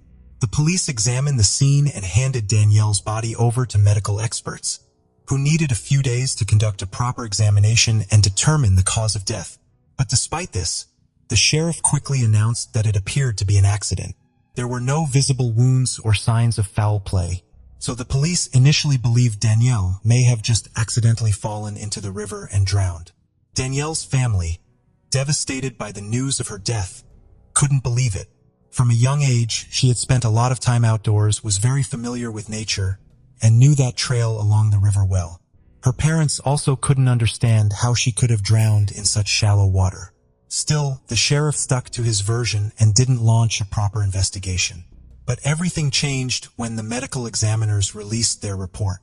They discovered that Danielle had numerous scratches and bruises, which looked like defensive wounds. It appeared she had fought back against someone. They also noted that her underwear had been pulled down. The experts found it hard to imagine how this could have happened in the course of an accident. Moreover, they established that Danielle had been sexually assaulted and found a biological sample from an unknown male on her underwear.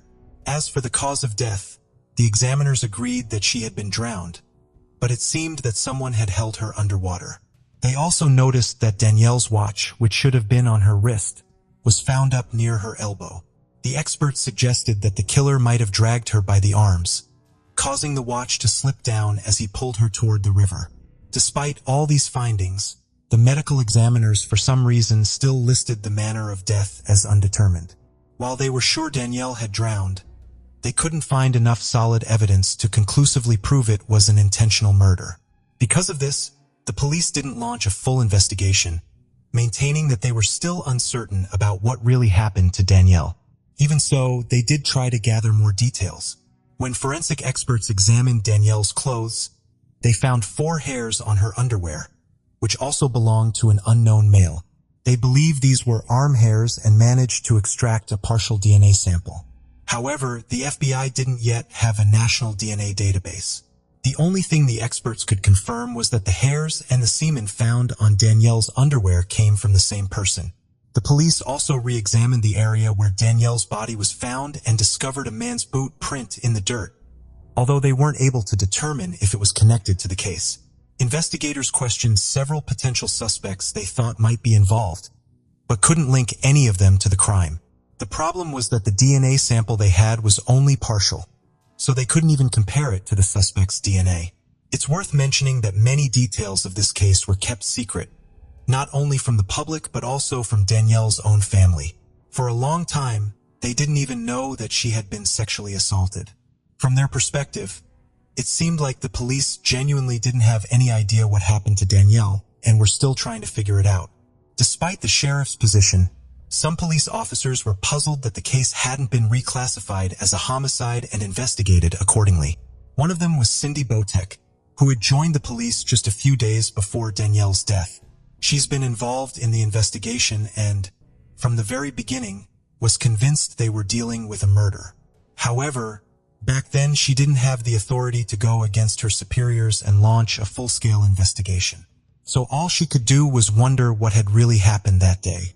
One of the theories was that the killer might have known Danielle, like a neighbor or a friend. Votek spoke with her parents, but they couldn't think of anyone who would want to harm their daughter. She had never had any problems with her classmates or anyone else in town.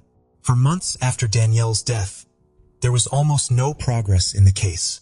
The police continued to interview people and consider various suspects. But because of the sheriff's reluctance to start a proper investigation, they couldn't do much. Some officers, including Botek, were baffled that the case hadn't been reclassified as a homicide and that no one was actively searching for the killer. To them, it was obvious that Danielle had been attacked and the person responsible could still be living in their community. A few years after the murder, the police tried entering the partial DNA sample found on Danielle's body into the FBI database, but no matches were found. In the years following Danielle's death, her family learned more details about the case, including the fact that she had been sexually assaulted.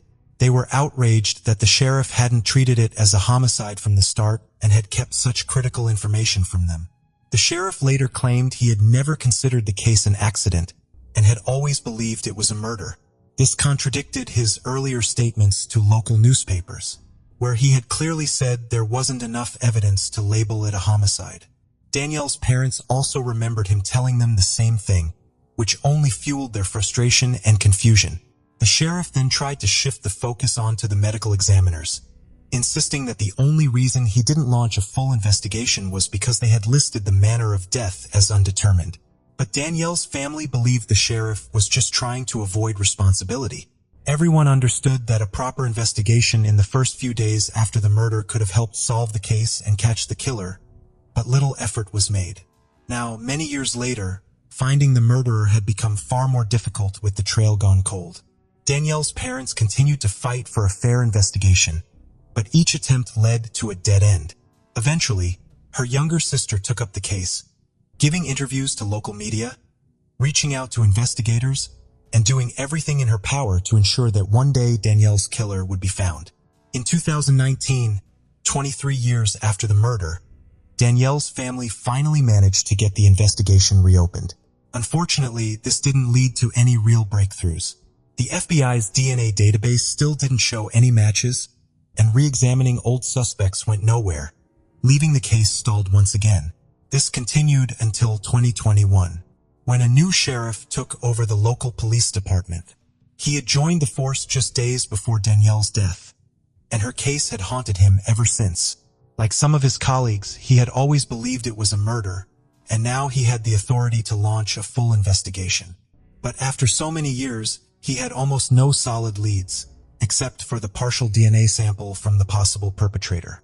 The sheriff realized the case needed a fresh perspective, so he brought in two outside experts.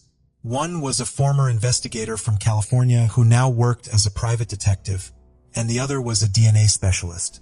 Together, they focused on identifying the owner of the hair and the biological material found on Danielle's underwear. First, they sent the samples to a lab in California, which had some of the most advanced DNA analysis tools, and then they waited. Around the same time, in August 2023, Danielle's case was officially reclassified as a homicide, nearly 27 years after her death. A few months later, in early 2024, experts from the lab contacted the investigators, saying they hadn't gotten closer to identifying the owner of the DNA. Although they had managed to do something important, their tools allowed them to extract a full DNA profile, which was still a significant step forward. The investigators then sent these samples to another lab in Virginia, hoping they could use genetic genealogy to trace the DNA back to its owner. Several months passed before they finally got the call they were waiting for. The experts at the Virginia lab explained that they had uploaded the perpetrator's DNA profile to public genetic databases, where people voluntarily share their DNA to find relatives. These databases have helped solve many cases using genetic genealogy, tracing suspects through their family trees. But this time, things took an unexpected turn. To the experts' surprise, they immediately got a perfect match. It turned out that the owner of the DNA had willingly submitted his sample to the database, something that doesn't happen often. The man was 55-year-old Paul Hutchinson, who lived in a small town called Dillon about 100 miles from where Danielle was killed. Investigators discovered that at the time of the murder, Hutchinson was 27 and a student at the University of Montana, just 12 miles from Belgrade. He had a degree in biology and worked for Montana's Bureau of Land Management. Paul was also married with 2 children. What stood out even more was that he had no criminal record, not even the slightest offense. Now that the police had identified their suspect, they needed to obtain a direct DNA sample from him. On July 23rd, they went to his workplace to talk to him. As they pulled up to the bureau building, they saw Paul standing outside with his co-workers. The investigators told him they wanted to ask him a few questions at the station, and according to them, they could see the color drain from his face. Still, Paul agreed to go in for questioning. The detectives took their time, starting by asking about other unsolved cases in the area. Paul remained fairly calm at first, but everything changed when they showed him a photo of Danielle. He suddenly became extremely nervous, sweating, scratching his face, and even chewing on his hands. He could barely stand up and even stumbled over a chair when trying to get up. To the police, his reaction was almost a confirmation of guilt. However, Paul continued to deny any involvement in the murder, but his confession wasn't necessary. Detectives collected his DNA sample and sent it to the lab. For now, they let him go, since they didn't have enough evidence to charge him with the murder until the lab results came back. Right after the interrogation, the detectives contacted Danielle's sister and told her that they had finally found her sister's killer. They added that the police had no doubt about his guilt and that the DNA analysis would only confirm it. Danielle's sister, who had been waiting nearly 28 years for this moment, felt relieved knowing the person responsible would finally face justice. She was also aware that they still had to go through a long court process to bring this case to a close. But things took an unexpected turn. The day after the interrogation, when the police were supposed to receive the DNA results from the lab, Paul called his local police station, saying he needed help. He gave the operator his location and then hung up. When officers arrived at the scene, they found Paul's car parked on the side of the road. Inside, they found him dead with a gun lying beside him. During the investigation, detectives concluded that Paul did it himself. There was no note in the car, but his motive seemed clear. He likely realized there was no way to avoid prison, where he would spend the rest of his life. For his wife and children, the entire situation was a complete shock. None of them knew what Paul had done nearly 30 years ago, and they weren't even aware that he had been questioned by the police. His family learned about these accusations at the same time they found out about his death. Paul's friends and co-workers were just as stunned when the truth came out. They all saw him as a devoted family man and a reliable friend. Despite the shock to those who knew him, detectives had no doubt that Paul was responsible for Danielle's murder. In August 2024, they held a press conference where they announced that his DNA was a perfect match with the samples found on the victim's underwear. Police believe this was a crime of opportunity. There was no evidence that Danielle knew Paul. It's likely she crossed paths with him near the trail, and he made the decision to assault her, killing her afterward to ensure she wouldn't identify him. Danielle's family admitted that hearing about Paul's death brought them more relief than frustration, even though he would not face a lifetime in prison. What angered them most was the thought that he could have been caught decades earlier if the local sheriff had taken the case more seriously. If that had happened, Paul wouldn't have been able to live nearly 30 years of freedom, start a family, and enjoy a peaceful life. Paul's wife also expressed her condolences to Danielle's family, stating that she in no way supported or excused what he had done. On February 5, 2010, at York Crown Court, Harold Landry's trial began under heavy scrutiny. Harold was accused of taking the life of his wife, Lucy Davis. The final hearing, marking a climactic end to this grim saga, took place in early February 2011 at Wolverhampton Court. The courtroom buzzed with tension as Judge David Fett, known for his uncompromising nature, presided over the proceedings. Harold Landry, a 64-year-old man, the center of this legal battle. The prosecutor, Rachel Brand, presented the evidence against Harold, painting a chilling picture of the events leading up to Lucy's tragic death. Brand's cold and precise delivery of facts left little room for doubt about Harold's guilt. Harold Landry had been convicted of murdering his 38-year-old wife, Lucy Davis. Harold, who was supposed to be Lucy's protector, now stood condemned as her murderer. Pete, Harold's friend and lawyer, unable to bear the burden of defending him, passed the case to Andy Childs, an experienced attorney. Childs faced a daunting task to convince the court that Harold had not intended to kill Lucy, but was driven to uncontrollable aggression. Throughout the trial, Harold was a figure of misery and regret. He wept openly, professing his love for Lucy and expressing deep remorse. He pleaded guilty to manslaughter, hoping to mitigate his sentence. The defense argued that Harold's actions were a result of an irresistible outburst of aggression, provoked by circumstances beyond his control. However, this argument faced fierce opposition. The prosecution presented the court with shocking photographs of Lucy's injuries. The sheer brutality depicted in these images spoke volumes, overshadowing Harold's claims of unintentional harm. Each piece of evidence painted a grimmer picture of Harold's actions on that fateful day. When the final verdict was announced, Harold Landry was sentenced to life in prison. The decision brought a sense of closure to the legal process, but left an indelible mark on all those involved. This tragic case stands as a somber reminder of the fine line between love and violence. It underscores the unpredictable nature of human relationships and the devastating consequences when that line is crossed. Lucy Davis's death serves as a poignant example of how quickly love can turn into a nightmare, leaving a trail of heartache and loss in its wake. Domestic violence can lead to fatal consequences, as it did in 1971 among the picturesque Welsh landscapes. Born in the small town of Pontypridd, Lucy Davis was a charming girl whose childhood was filled with unconditional love and warmth. Roger and Andrea, Lucy's parents, created an atmosphere of happiness and comfort in their home.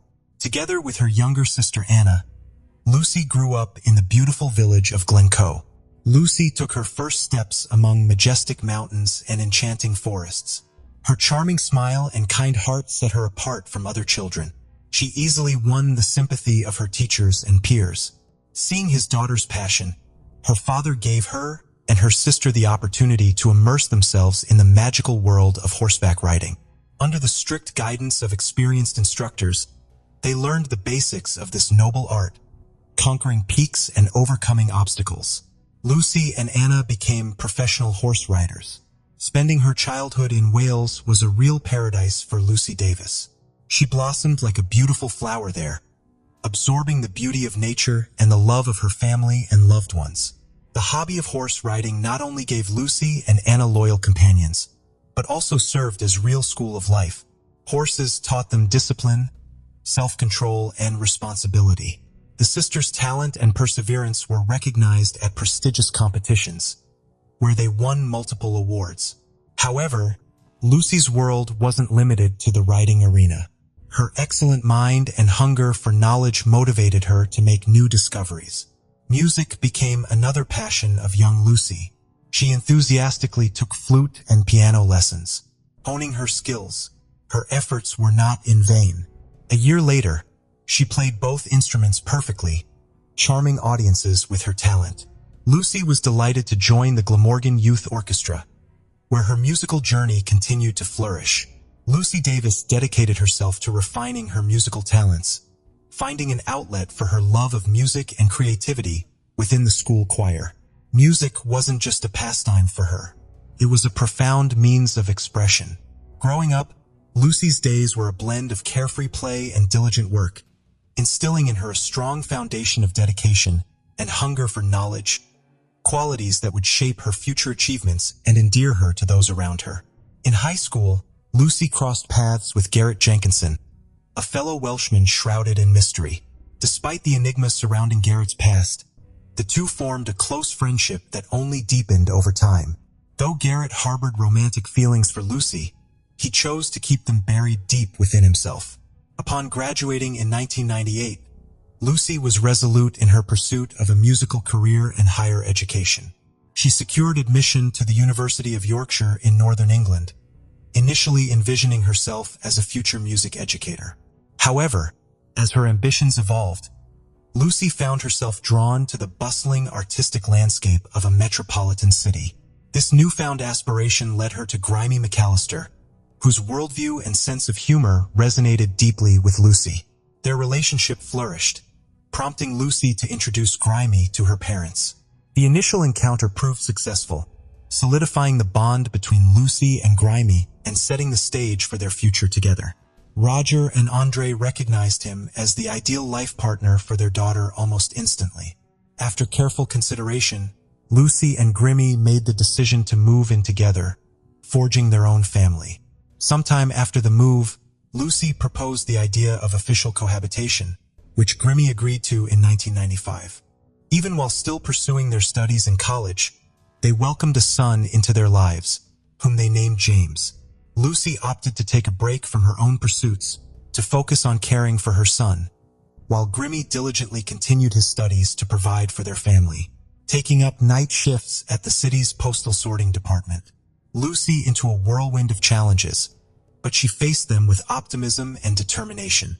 Despite her deep love for her family, the months spent at home with her child were tinged with loneliness. Rarely did she and her husband find time to be together, and his night shifts only exacerbated the situation. Seeking solace and connection, Lucy created a social media account under the pseudonym Miseria, immersing herself in a virtual community where she could share her experiences and forge new friendships. It was within this online realm that her attention was captured by a user named Harold Landry, a 53-year-old entrepreneur hailing from Louisiana. Rising from humble beginnings, Harold's fervent pursuit of independence and success from a young age propelled him to establish a thriving company manufacturing hydraulic equipment for major oil companies in the southern United States. His hard work not only brought him material wealth, but also garnered him prestige and eventually billionaire status. Conversing with Harold proved to be a revelation for Lucy. His life experiences, unwavering dedication, and boundless generosity left her captivated. However, their relationship faced its share of challenges.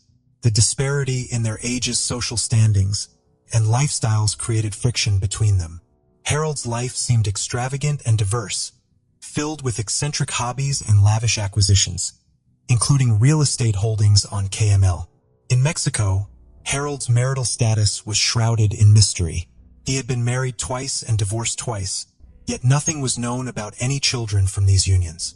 However, in 1992, Harold's life took a dramatic turn when he divorced his second wife and crossed paths with Geraldine Price. Geraldine, born in 1966 and originally from Mexico, was 20 years his junior and married to Chris Price with 2 children. Despite her familial ties, Harold managed to capture the heart of this young woman. On February 6, 1994, Harold orchestrated a romantic dinner for Geraldine in New Orleans. They hired a babysitter, Christian Hutton, to tend to their children, allowing them to enjoy an evening devoid of parental responsibilities. As the night drew to a close, Harold escorted his girlfriend home. In a gesture of gratitude, he offered Christian a ride home, to which she accepted. Unbeknownst to Harold, fate had a surprise in store. Chris Price, Geraldine's husband, had been surveilling the couple. Upon witnessing their clandestine affair, Chris resolved not to let the matter slide. He pursued Harold, and when they halted at a red light, unleashed a torrent of accusations. Despite Harold's composed demeanor, the situation escalated. In a fit of rage, Chris dared Harold to shoot him. Without hesitation, Harold brandished his firearm, warning Chris of the consequences. Ignoring the warning, Chris goaded Harold further. In a swift and decisive action, Harold fired, striking Chris in the neck. Miraculously, prompt medical interventions spared Chris's life. In 1997, Harold stood trial in St. Mary Parish Courts, charged with the attempted murder of Chris Price. His attorney, Pete Fannin, argued that Harold had been entrapped. Although the jury found Harold guilty of aggravated assault with a weapon, he was sentenced to 5 years in prison. However, following an appeal, Harold was released on parole, having paid a fine and completed community service. Harold found himself forever indebted to Pete for his legal representation and unwavering advocacy, which ultimately secured his freedom. As their friendship blossomed, Harold and Chris reached a settlement agreement, though the exact compensation remained undisclosed. Settling in Covington as a wealthy man, Harold openly shared his past with Lucy, including failed marriages and a troubling incident. Rather than repelling Lucy, Harold's revelations only seemed to deepen her attraction towards him. His gift of persuasion captivated her, and after parting ways with Grimmy, Lucy and Harold decided to embark on a romantic relationship. Eager to shield their love from unnecessary complications, Harold endeavored to avoid any potential troubles. In the early 2000s, he journeyed to England to meet Lucy's parents, Roger and Andre, who, despite initial surprise at the age difference, supported their daughter's choice wholeheartedly, refraining from interference in their relationship. Expressing his devotion through lavish gifts, including expensive jewelry, Harold spared no expense in fulfilling Lucy's desires. His love for her grew so intense that thoughts of marriage lingered constantly in his mind, yet he insisted on perfection before taking the plunge. Seeking to fortify their bond, Harold extended an invitation to Lucy, her son Jameson, and her ex-husband Grimmy for an unforgettable trip to Mexico. To Harold, Mexico wasn't merely a vacation spot. It represented paradise, amplified by the proximity of Pete's apartment, lending an air of comfort to their excursion. Inspired by the purchase of a diamond engagement ring, Harold excitedly shared the news with Pete, who harbored suspicions about Lucy's fidelity due to her frequent rendezvous with Grimmy. Blinded by love, Harold proposed to Lucy, and she accepted his proposal, leading to their marriage in the midst of 2003. Acquiring a $1 million home in Warshire County, their new family life in the neighborhood overflowed with joy. Welcoming Jameson into the family with open arms, Harold treated him as his own, fostering a strong familial bond. Soon after their wedding, their daughter, Hearth, was born, becoming the apple of their eyes. Surrounded by supportive neighbors like Rachel Clark and Stephen Kennedy, Lucy and Harold's familial ties deepened with each passing day. However, as time went on, issues began to arise in their relationship. Harold grew increasingly demanding, expecting Lucy's unwavering obedience. Lucy, who had always been an independent woman, was not prepared to acquiesce to Harold's every demand. Arguments and disagreements became more frequent, casting a shadow over their family life. Their son, Jameson, bore witness to this tense atmosphere, and it negatively impacted his childhood. Even their neighbors began to take note of Lucy and Harold's escalating reliance on alcohol, exacerbating their familial problems.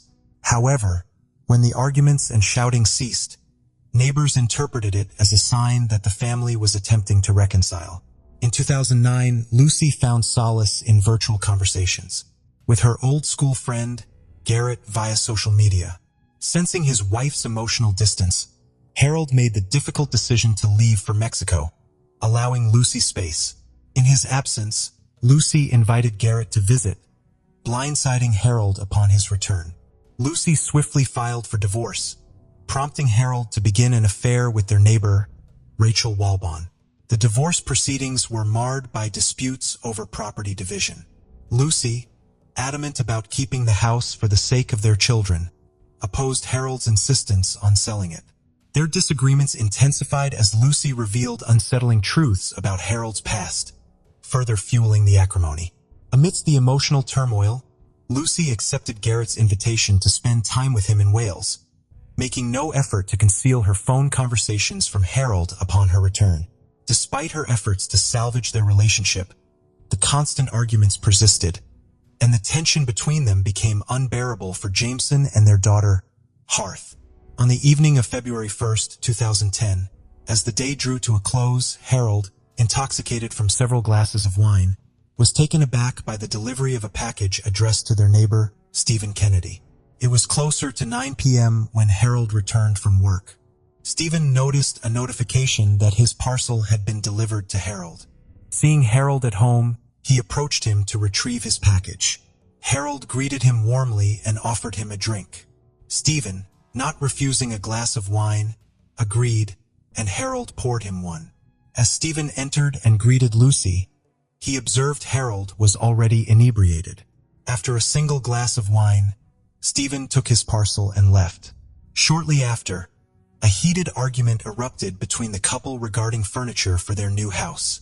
Jameson, hearing the commotion, rushed into the kitchen to witness Harold striking his mother with a kitchen utensil. Reacting promptly, he dialed the police and comforted his sister Lucy, who was then fleeing the house with the children. Lucy sought refuge at Stephen's house, hoping for assistance. However, en route, Harold caught up with her and viciously attacked her with a knife, stabbing her in the chest.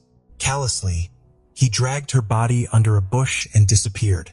Hearing Lucy's screams, Stephen rushed outside and discovered her body. Initially thinking she had fainted, he quickly realized the severity of the situation. Officer Steve C. Fox, arriving at the scene, promptly called for an ambulance and commenced a search for Harold. Despite efforts, Harold evaded capture, leaving behind terrified children who sought shelter until the police arrived. This tragic incident marked the onset of their family's downfall, and the start of a grueling journey towards justice. An ambulance promptly arrived and transported Lucy to Yorkshire Hospital, but it was too late. Lucy succumbed to her injuries upon arrival. Meanwhile, consumed by fear and remorse, Harold sought solace at the doorstep of his friend Rachel. With trembling voice, he confessed to committing a heinous act, but withheld the details. In an attempt to atone, he transferred a substantial sum of $40,000 to Rachel, relinquished all his assets, including cash, car keys, and paychecks. After Harold headed home, the police began their search for him. They scoured the streets, interviewed witnesses, but Harold seemed to vanish into thin air. Finally, fortune smiled upon the detectives when Harold was arrested on his way from Rachel's house. His face, distorted by fear and remorse, spoke volumes. Lucy's family, Roger and Andrea, were overwhelmed with grief. In an official press release, they expressed immense sorrow for the loss of their daughter and declined to comment further. The forensic medical examination confirmed Lucy died from multiple stab wounds to the chest. Evidence found at the crime scene and the testimony of Jameson, Lucy's son, who witnessed the tragedy, became pivotal in solving the case. The tale of Harold and Lucy is a love story turned nightmare. Although the trial concluded, the echo of the tragedy will resonate for years to come. Harold Landry, found guilty of Lucy's death, was sentenced to life in prison with a minimum of 16 years before parole eligibility. He would be 82 years old upon release, but no sentence could bring Lucy back. Roger and Andrea found solace in the fair verdict, though their hearts remained heavy with grief. Harold Landry maintained his innocence, vowing to appeal the verdict, claiming he wouldn't change anything even knowing the future. The Landry family remained resilient, promising to preserve Lucy's memory by embodying her best qualities for their grandchildren. Despite the irreparable loss, Lucy would forever remain a symbol of light and love in their hearts. Looking ahead, the Landry family embraced hope. Harold received the punishment he deserved, while Lucy's legacy continued to inspire her loved ones. With Lucy's love and light in their hearts, the Landry family found the strength to move forward, carrying her memory with them into the future. The case of Ryan Poston. Ryan Poston was born on December 30th, 1982 in Fort Mitchell, Kentucky, and grew up with 3 loving sisters. His parents provided him with an adventurous upbringing, allowing him to attend schools in Switzerland and the Philippines. Ryan's good looks, charming features, and charismatic personality made him a standout among his peers. After completing high school, he attended Indiana University, where he excelled in his studies, graduating with honors in 2005 with a triple major in political science, history, and geography. Following in his family's footsteps, Ryan pursued a career in law and enrolled in Salmon P. Chase College of Law at Northern Kentucky University. His ultimate goal was to run a successful law firm, providing fair and competent legal representation to those who couldn't afford high-priced attorneys. After a painful breakup in 2011, Ryan turned to his cousin, Carissa, for support. During this time, he regularly visited her in Lexington, Kentucky, where he met Shauna Hubers, a native of the city. Shauna was a charming and lively individual with a warm personality that drew people to her. Despite their 8-year age difference, their mutual attraction grew stronger with each visit Ryan made to Lexington. As they spent more time together, their connection deepened. Shauna began to spend more weekends in Highland Heights, where Ryan lived, taking care of him and cooking for him. However, their promising future came to a devastating end on October 12, 2012. In a distressing 911 call, Shauna revealed that she had just killed her boyfriend Ryan. She described a harrowing scene of domestic violence that had escalated out of control, claiming that Ryan had attempted to physically abuse her and confronted her with a gun. According to Shauna, she panicked and pulled the trigger, shooting Ryan, and then shot him several more times, believing she was putting him out of his misery. Within minutes of Shauna's call, officers arrived at the scene, responding to the shocking tragedy. When police officers arrived, they told Shauna to come out of the apartment with her hands up. At first, she was hesitant, but she eventually complied. As she walked out, the officers told her to lie down on the ground. Shauna was clearly upset as she followed their instructions. After handcuffing her and putting her in the patrol car, the officers went into the apartment and found Ryan Poston's body on the dining room floor, covered in blood. The crime scene investigators found that the apartment was slightly messy, but nothing out of the ordinary for a 29-year-old man. The investigators learned that Ryan had a concealed carry permit and owned guns, including the Sig Sauer semi-automatic that Shauna used to shoot him. From the evidence, they determined that Ryan was sitting at the table when Shauna shot him. They knew this because of the blood on the table. However, the fact that many items on the table were undisturbed raised doubts about Shauna's story. If there had been a fight, the items would have been disturbed. The investigators searched the apartment thoroughly, while other officers canvassed the neighborhood, looking for additional information. One neighbor, Nikki, provided valuable information to the detective. Nikki knew Shauna well and believed that Ryan didn't return Shauna's dedication to him. According to Nikki, they frequently argued, often disturbing the peace.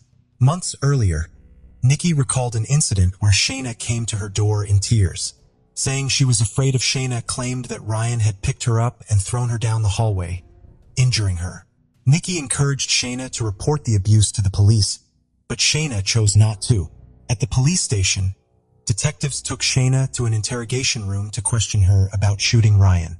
Before questioning her, they read her Miranda rights, informing her of her right to an attorney. Shauna exercised this right and requested an attorney. However, she chose to talk to the detectives despite this. When asked about the victim, Shauna replied, "The man I killed," which showed a sense of detachment. She claimed she acted in self-defense, saying Ryan had grabbed her by the throat and thrown her around the apartment. Shauna described the night as surreal and out of body. Later in the interview, she added that Ryan had said mean things to her, taunting her while holding a gun, and that he was under the influence of drugs. Shauna maintained that she shot Ryan because she believed he was going to kick her out of his condo. She said she picked up the gun and shot him once, and then shot him several more times after seeing him twitch. During her confession, Shauna revealed that Ryan was vain and wanted a nose job, so she shot him in the face to grant his wish. During the intense questioning, Shauna revealed her worries about her schoolwork and how having a dead boyfriend would affect her future relationships. She was specifically concerned that no one would want to marry her once they found out she had killed her boyfriend in self-defense. The detective listened to her statement but ultimately arrested her and charged her with Ryan's murder. Shauna appeared genuinely surprised by her arrest, claiming she had acted in self-defense when she shot him. In 2015, Shauna's trial began, filling the courtroom with anticipation. The prosecutor started by comparing Shauna to Jodi Arias, who had also been accused of murdering her boyfriend, Travis Alexander. The similarities between the two cases added to the tension in the courtroom as everyone waited for the verdict. The prosecutor believed that Shauna was obsessed with her ex-boyfriend Ryan, and that he was all she could think about.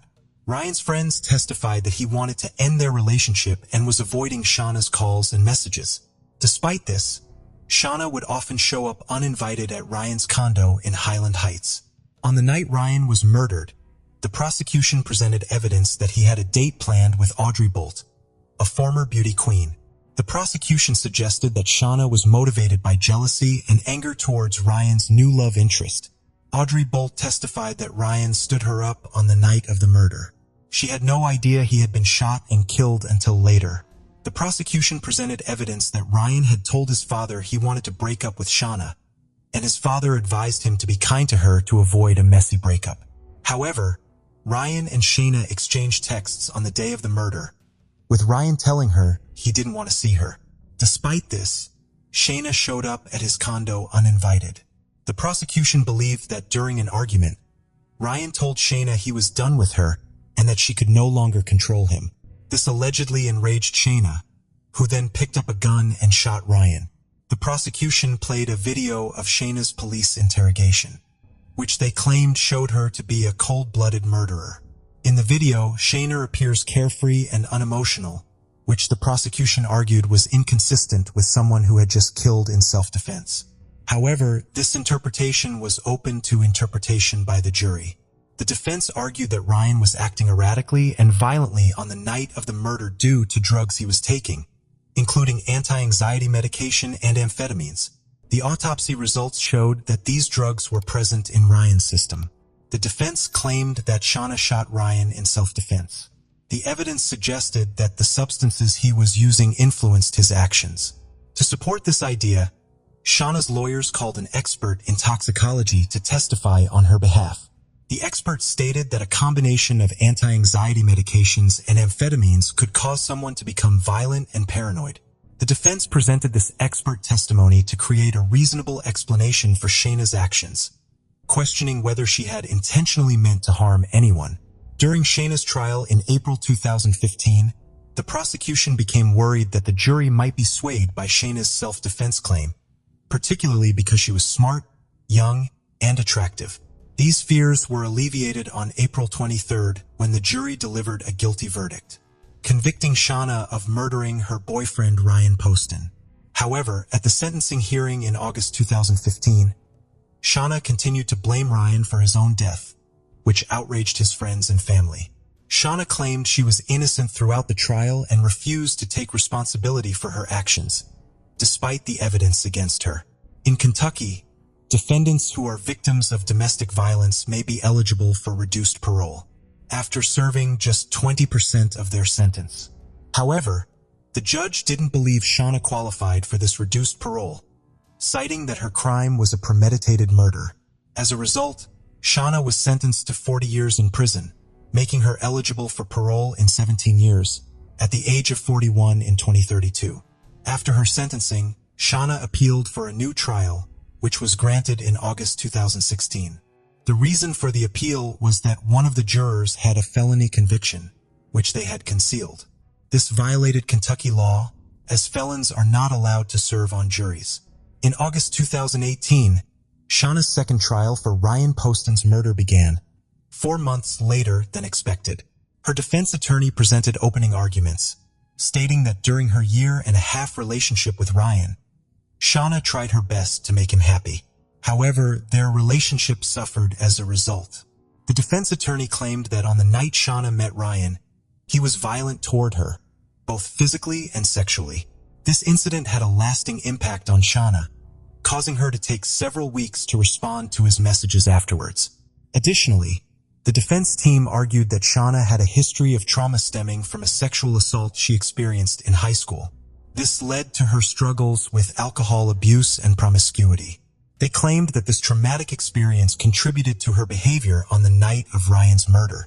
The defense team's strategy was to present a sympathetic portrayal of Shauna, highlighting her troubled past and arguing that she was not responsible for her actions on the night of the murder. They aimed to challenge the prosecution's narrative and convince the jury that her behavior was driven by a combination of factors, including a history of abuse and a toxic relationship with Ryan. Shauna's defense team claimed that she was a victim of domestic violence by Ryan rather than a cold-blooded killer. They argued that her actions were a result of years of abuse not driven by revenge or financial gain. The defense pointed out that Ryan constantly belittled Shauna about her weight and breast size, making her feel insecure and inadequate. This, they said, contributed to her low self-esteem. The defense also stated that Shauna and Ryan's sexual relationship was troubled, marked by frequent arguments and frustration on both sides. They claimed that Ryan's desire for a more intimate connection was unfulfilled, leading to a growing rift between they. The defense presented evidence that Shauna had received a treatment to improve her romantic life. They claimed that she got this treatment to address sexual problems in their relationship and strengthen their bond. The defense argued that Ryan's consistent lack of interest and rejection made things worse, causing Shauna to become more and more frustrated and disconnected from him. The defense claimed that Ryan often broke up with Shauna, only to pursue relationships with other women.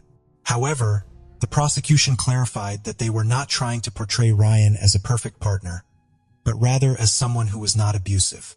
The prosecution argued that Shauna did not kill Ryan in self-defense, but rather because he had finally ended their toxic relationship on the night of the shooting. They believed Ryan had every reason to break up with Shauna, as she continued to harass him even after their previous breakups. Despite Ryan's efforts to end the relationship, Shauna consistently returned. The prosecution saw this as evidence of Shauna's inability to let go of the relationship. A friend of Ryan's testified that this breakup was different, as Ryan had never had the courage to end things with Shauna in person before, implying that this time the breakup would be permanent. Ryan accused Shauna of trying to hold on to him. To support this claim, the prosecution presented texts where Shauna told her friends that the romantic interactions with Ryan had brought them closer. However, Shauna testified in her own defense, contradicting Ryan's claim. She said that their romantic interactions had actually driven them apart. In a separate text exchange, Shauna asked Ryan for sex, but he declined due to the side effects of his antidepressant medication, which had reduced his libido. Despite these conflicting accounts, Shauna testified that Ryan had forcibly had sex with her. After 5 hours of deliberation, the jury again found Shauna guilty of murdering Ryan, despite the contradictory testimonies and evidence. The jury confirmed their original verdict, and during the sentencing hearing, Shauna's mother emotionally addressed the judge, sharing stories of her daughter's remarkable singing talent, which had earned her multiple college scholarships. Through tears, she asked the jury to consider granting Shauna parole, emphasizing that her daughter still had the potential to positively impact others' lives. Shauna's mother made it clear that her plea did not diminish the profound grief and pain experienced by the family of Ryan Poston. Despite her mother's emotional appeal, Shauna was sentenced to life in prison without the possibility of parole. According to the sentence, Shauna must serve at least 17 years before becoming eligible for parole in 2032. She is currently serving her sentence at the Kentucky Correctional Institute for Women in Pewee Valley, Kentucky. Thank you for joining us on this journey into the depths of unsolved mysteries. Cold cases not only challenge our understanding of the past, but also ignite our curiosity and determination for answers. Remember to subscribe to stay updated on our latest investigations. And if you have any information regarding the cases we've covered, don't hesitate to reach out.